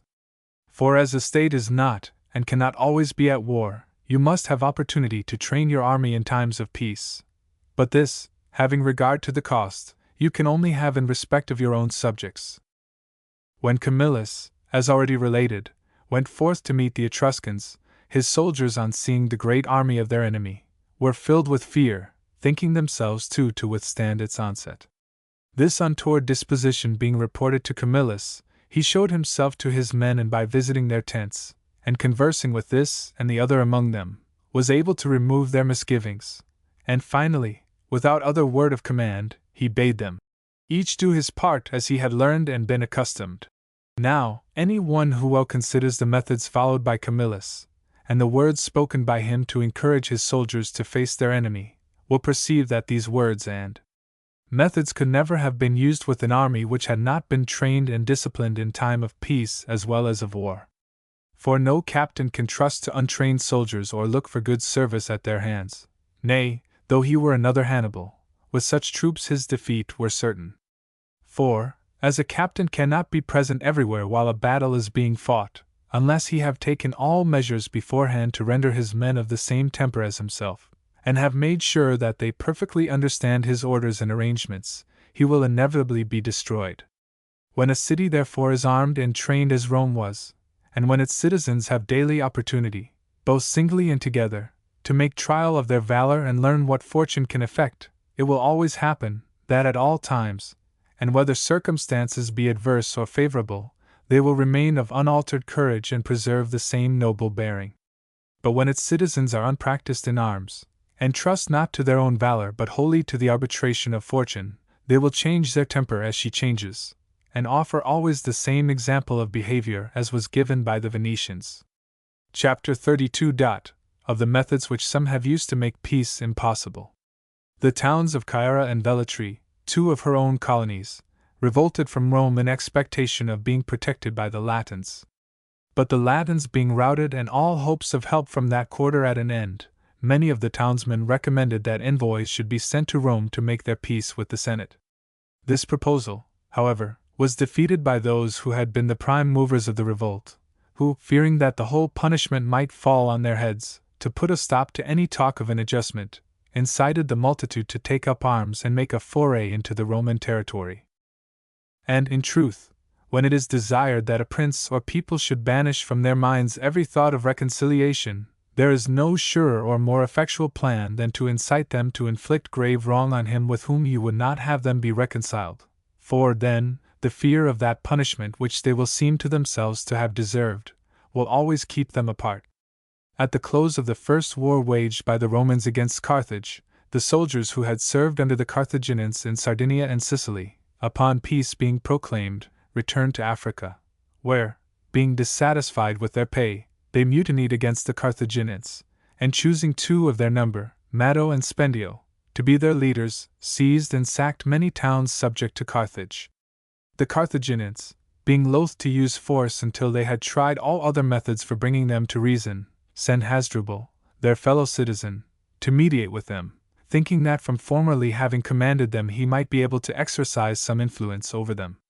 But on his arrival, Spendio and Matto, to extinguish any hope these mutineers might have had of making peace with Carthage, and so leave them no alternative but war, persuaded them that their best course was to put Hasdrubal, with all the other Carthaginian citizens whom they had taken prisoners, to death. Whereupon, they not only put them to death, but first subjected them to an infinity of tortures, crowning their wickedness by a proclamation to the effect that every Carthaginian who might thereafter fall into their hands should meet a like fate. This advice, therefore, and its consummation had the effect of rendering these mutineers relentless and inveterate in their hostility to the Carthaginians. Chapter 33. that to ensure victory in battle you must inspire your men with confidence in one another and in you. To ensure an army being victorious in battle you must inspire it with the conviction that it is certain to prevail. The causes which give it this confidence are its being well armed and disciplined, and the soldiers knowing one another. These conditions are only to be found united in soldiers born and bred in the same country. It is likewise essential that the army should think so well of its captain as to trust implicitly to his prudence, which it will always do if it see him careful of its welfare, attentive to discipline, brave in battle, and otherwise supporting well and honorably the dignity of his position. These conditions he fulfills when, while punishing faults, he does not needlessly harass his men, keeps his word with them, shows them that the path to victory is easy, and conceals from them, or makes light of things which seen from a distance might appear to threaten danger. The observance of these precautions will give an army great confidence, and such confidence leads to victory. This confidence the Romans were wont to inspire in the minds of their soldiers by the aid of religion, and accordingly their consuls were appointed, their armies were enrolled, their soldiers marched forth, and their battles were begun, only when the auguries and auspices were favorable, and without attending to all these observances no prudent captain would ever engage in combat, knowing that unless his soldiers were first assured that the gods were on their side, he might readily suffer defeat. But if any consul or other leader ever joined battle contrary to the auspices, the Romans would punish him, as they did Claudius Pulcher. The truth of what I affirm is plainly seen from the whole course of the Roman history, but is more particularly established by the words which Livius puts into the mouth of Appius Claudius, who, when complaining to the people of the insolence of the tribunes, and taxing them with having caused the corruption of the auspices and other rites of religion, is made to say, "And now they would strip even religion of its authority. For what matters it, they will tell you, that the fowls refuse to peck, or come slowly from the coop, or that a cock has crowed. These are small matters doubtless, but it was by not contemning such small matters as these, that our forefathers built up this great republic. And indeed, in these small matters lies a power which keeps men united and of good courage, which is of itself the chief condition of success. But the observances of religion must be accompanied by valor, for otherwise they can nothing avail. The men of Praeneste, leading forth their army against the Romans, took up their position near the river Allia, on the very spot where the Romans had been routed by the Gauls, selecting this ground that it might inspire their own side with confidence, and dishearten their enemies with the unhappy memories which it recalled. But although, for the reasons already noted, this was a course which promised success, the result nevertheless showed that true valor is not to be daunted by trifling disadvantages. And this the historian well expresses by the words he puts in the mouth of the dictator as spoken to his master of the knights. "See how these fellows, in encamping on the banks of the Allia, have chosen their ground in reliance upon fortune. Do you, therefore, relying on discipline and valor, fall upon the center. For true valor, tight discipline, and the feeling of security gained by repeated victories, are not to be counteracted by things of no real moment, dismayed by empty terrors, or quelled by a solitary mishap. As was well seen when the two Manlii, being consuls in command against the Volscians, rashly allowed a part of their army to go out foraging, and both those who went out and those who stayed behind found themselves attacked at the same moment, for from this danger they were saved by the courage of the soldiers, and not by the foresight of the consuls. With regard to which occurrence Titus Livius observes, "Even without a leader the steadfast valor of the soldiers was maintained." Here I must not omit to notice the device practiced by Fabius to give his army confidence, when he led it for the first time into Etruria. For judging such encouragement to be especially needed by his men, since they were entering an unknown country to encounter a new foe, he addressed them before they joined battle, and, after reciting many reasons for expecting a victory, told them that he could have mentioned other favorable circumstances making victory certain, had it not been dangerous to disclose them. And as this device was dexterously used, it merits imitation. Chapter 34.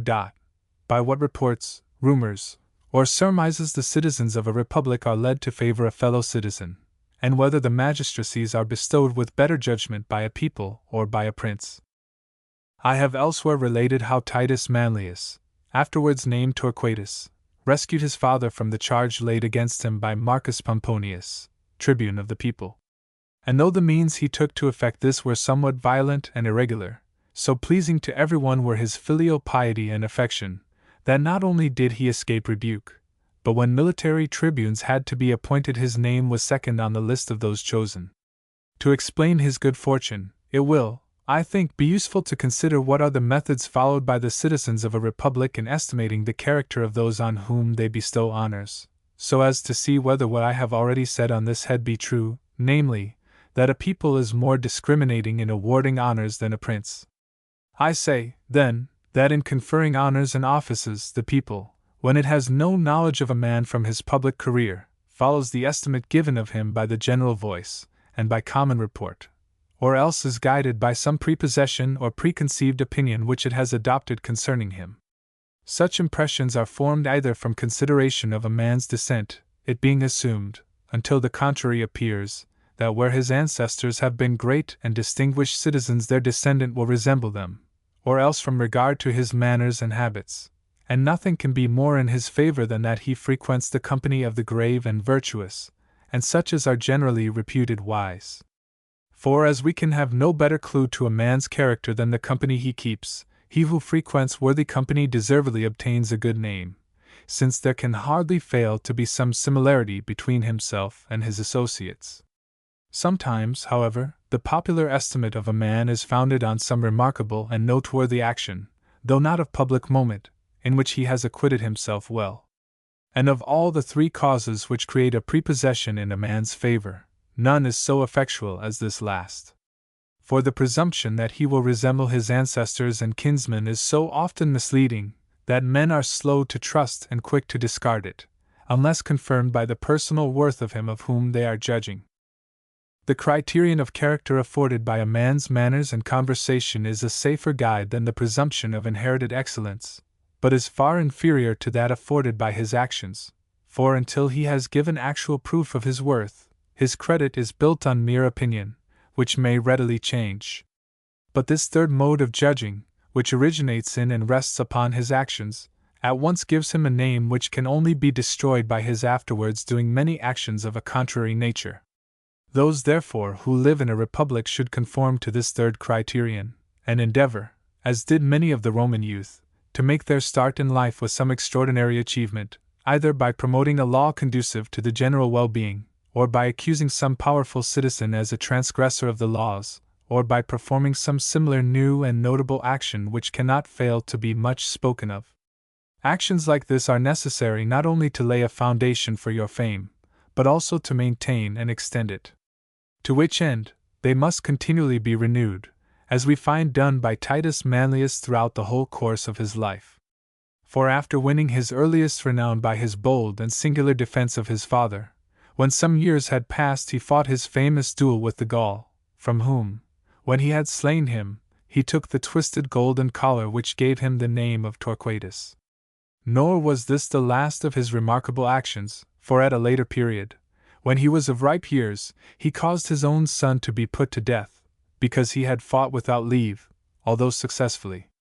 Which three actions gained for him at the time a greater name, and have made him more renowned through after ages than all his triumphs and victories, though of these he had as large a share as fell to the lot of any other Roman.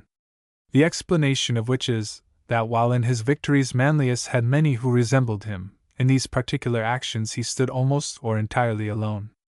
So, too, with the elder Scipio, all whose victories together did not obtain for him so much reputation as did his rescue, while he was yet young, of his father at the Ticino, and his undaunted bearing after the rout at Cannae, when with his naked sword he constrained a number of the Roman youth to swear never to abandon their country, as some among them had before been minded to do.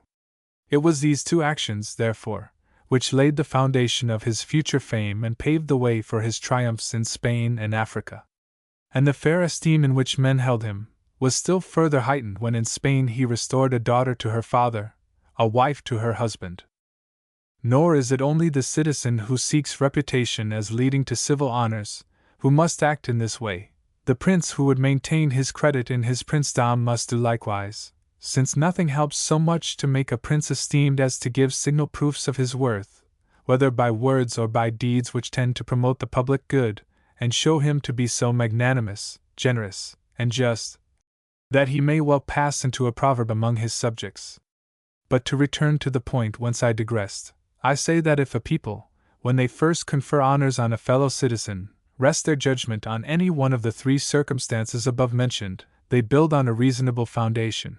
But when many instances of noble conduct have made a man favorably known, that the foundation is still better, since then there is hardly room for mistake. I speak merely of those honors which are bestowed on a man at the outset of his career, before he has come to be known by continued proof, or is found to have passed from one kind of conduct to another and dissimilar kind, and I maintain that in such cases, so far as erroneous judgments or corrupt motives are concerned, a people will always commit fewer mistakes than a prince. But since a people may happen to be deceived as regards the character, reputation, and actions of a man, thinking them better or greater than in truth they are, an error a prince is less likely to fall into from his being informed and warned by his advisers. In order that the people may not lack similar advice, wise founders of republics have provided that when the highest dignities of the state, to which it would be dangerous to appoint incapable men, have to be filled up, and it appears that some incapable man is the object of the popular choice, it shall be lawful and accounted honorable for any citizen to declare in the public assemblies the defects of the favored candidate, that the people, being made acquainted therewith, may be better able to judge of his fitness. That this was the practice in Rome we have proof in the speech made by Fabius Maximus to the people during the Second Punic War, when in the appointment of consuls public favor leaned towards Titus Livius. For Fabius, judging him unequal to the duties of the consulship at such a crisis, spoke against him and pointed out his insufficiency, and so prevented his appointment, turning the popular favor towards another who deserved it more. In the choice of its magistrates, therefore, a people judges of those among whom it has to choose, in accordance with the surest indications it can get, and when it can be advised as princes are, makes fewer mistakes than they. But the citizen who would make a beginning by gaining the goodwill of the people, must, to obtain it, perform, like Titus Manlius, some noteworthy action. Chapter 35. Of the danger incurred in being the first to recommend new measures, and that the more unusual the measures the greater the danger. How perilous a thing it is to put oneself at the head of changes whereby many are affected, how difficult to guide and bring them to perfection, and when perfected to maintain them, were too wide and arduous a subject to be treated here. Wherefore I reserve it for a fitter occasion, and shall now speak only of those dangers which are incurred by the citizens of a republic, or by the counsellors of a prince in being the first to promote some grave and important measure in such manner that the whole responsibility attending it rests with them. For as men judge of things by their results, any evil which ensues from such measures will be imputed to their author. And although if good ensue he will be applauded, nevertheless in matters of this kind, what a man may gain is as nothing to what he may lose. Selim, the present Sultan, or Grand Turk as he is called, being in readiness, as some who come from his country relate, to set forth on an expedition against Egypt and Syria, was urged by one of his bashaws whom he had stationed on the confines of Persia, to make war upon the Sophi. In compliance with which advice he went on this new enterprise with a vast army. But coming to a great plain, wherein were many deserts and few streams, and encountering the same difficulties as in ancient times had proved the ruin of many Roman armies, he suffered so much from pestilence and famine, that, although victorious in battle, he lost a great part of his men. This so enraged him against the bashaw on whose advice he had acted, that he forthwith put him to death. In like manner, we read of many citizens who, having strenuously promoted various measures, were banished when these turned out badly.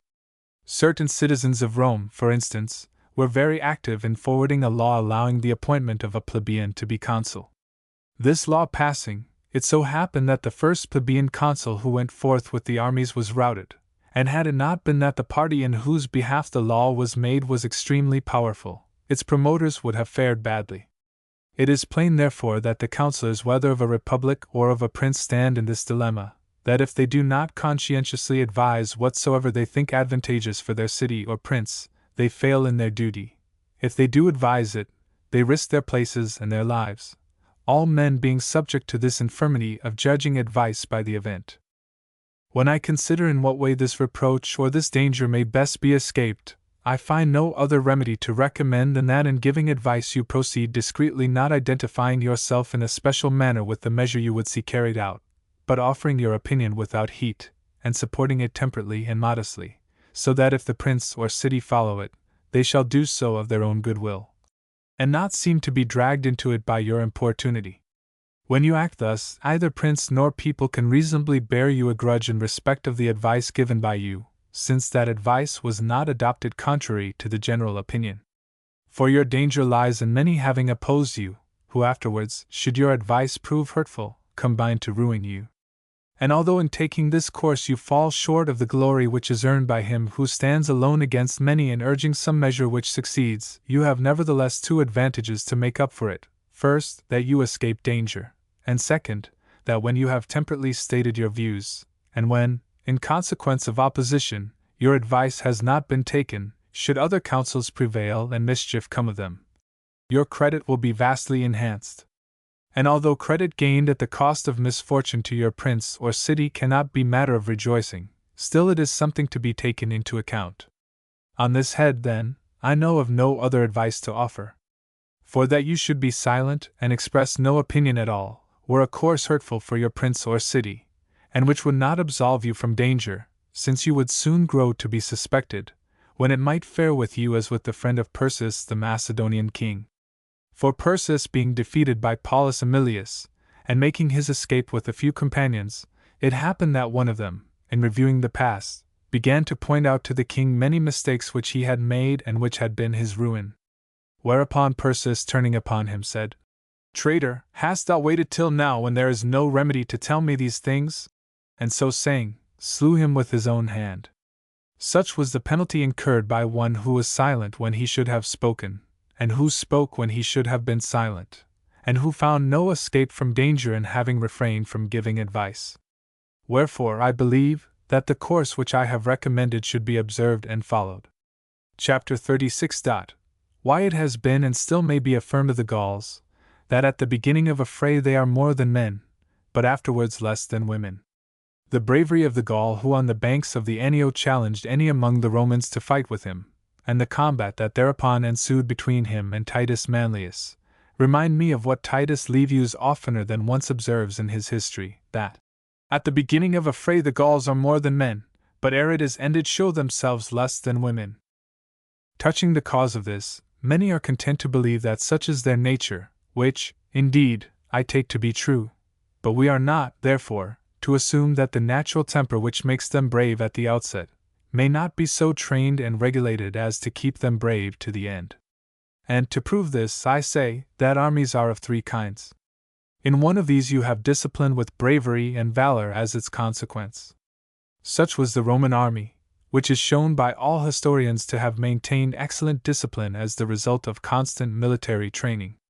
And because in a well-disciplined army none must do anything save by rule, we find that in the Roman army, from which as it conquered the world all others should take example, none either eat, or slept, or bought, or sold, or did anything else, whether in his military or in his private capacity, without orders from the consul. Those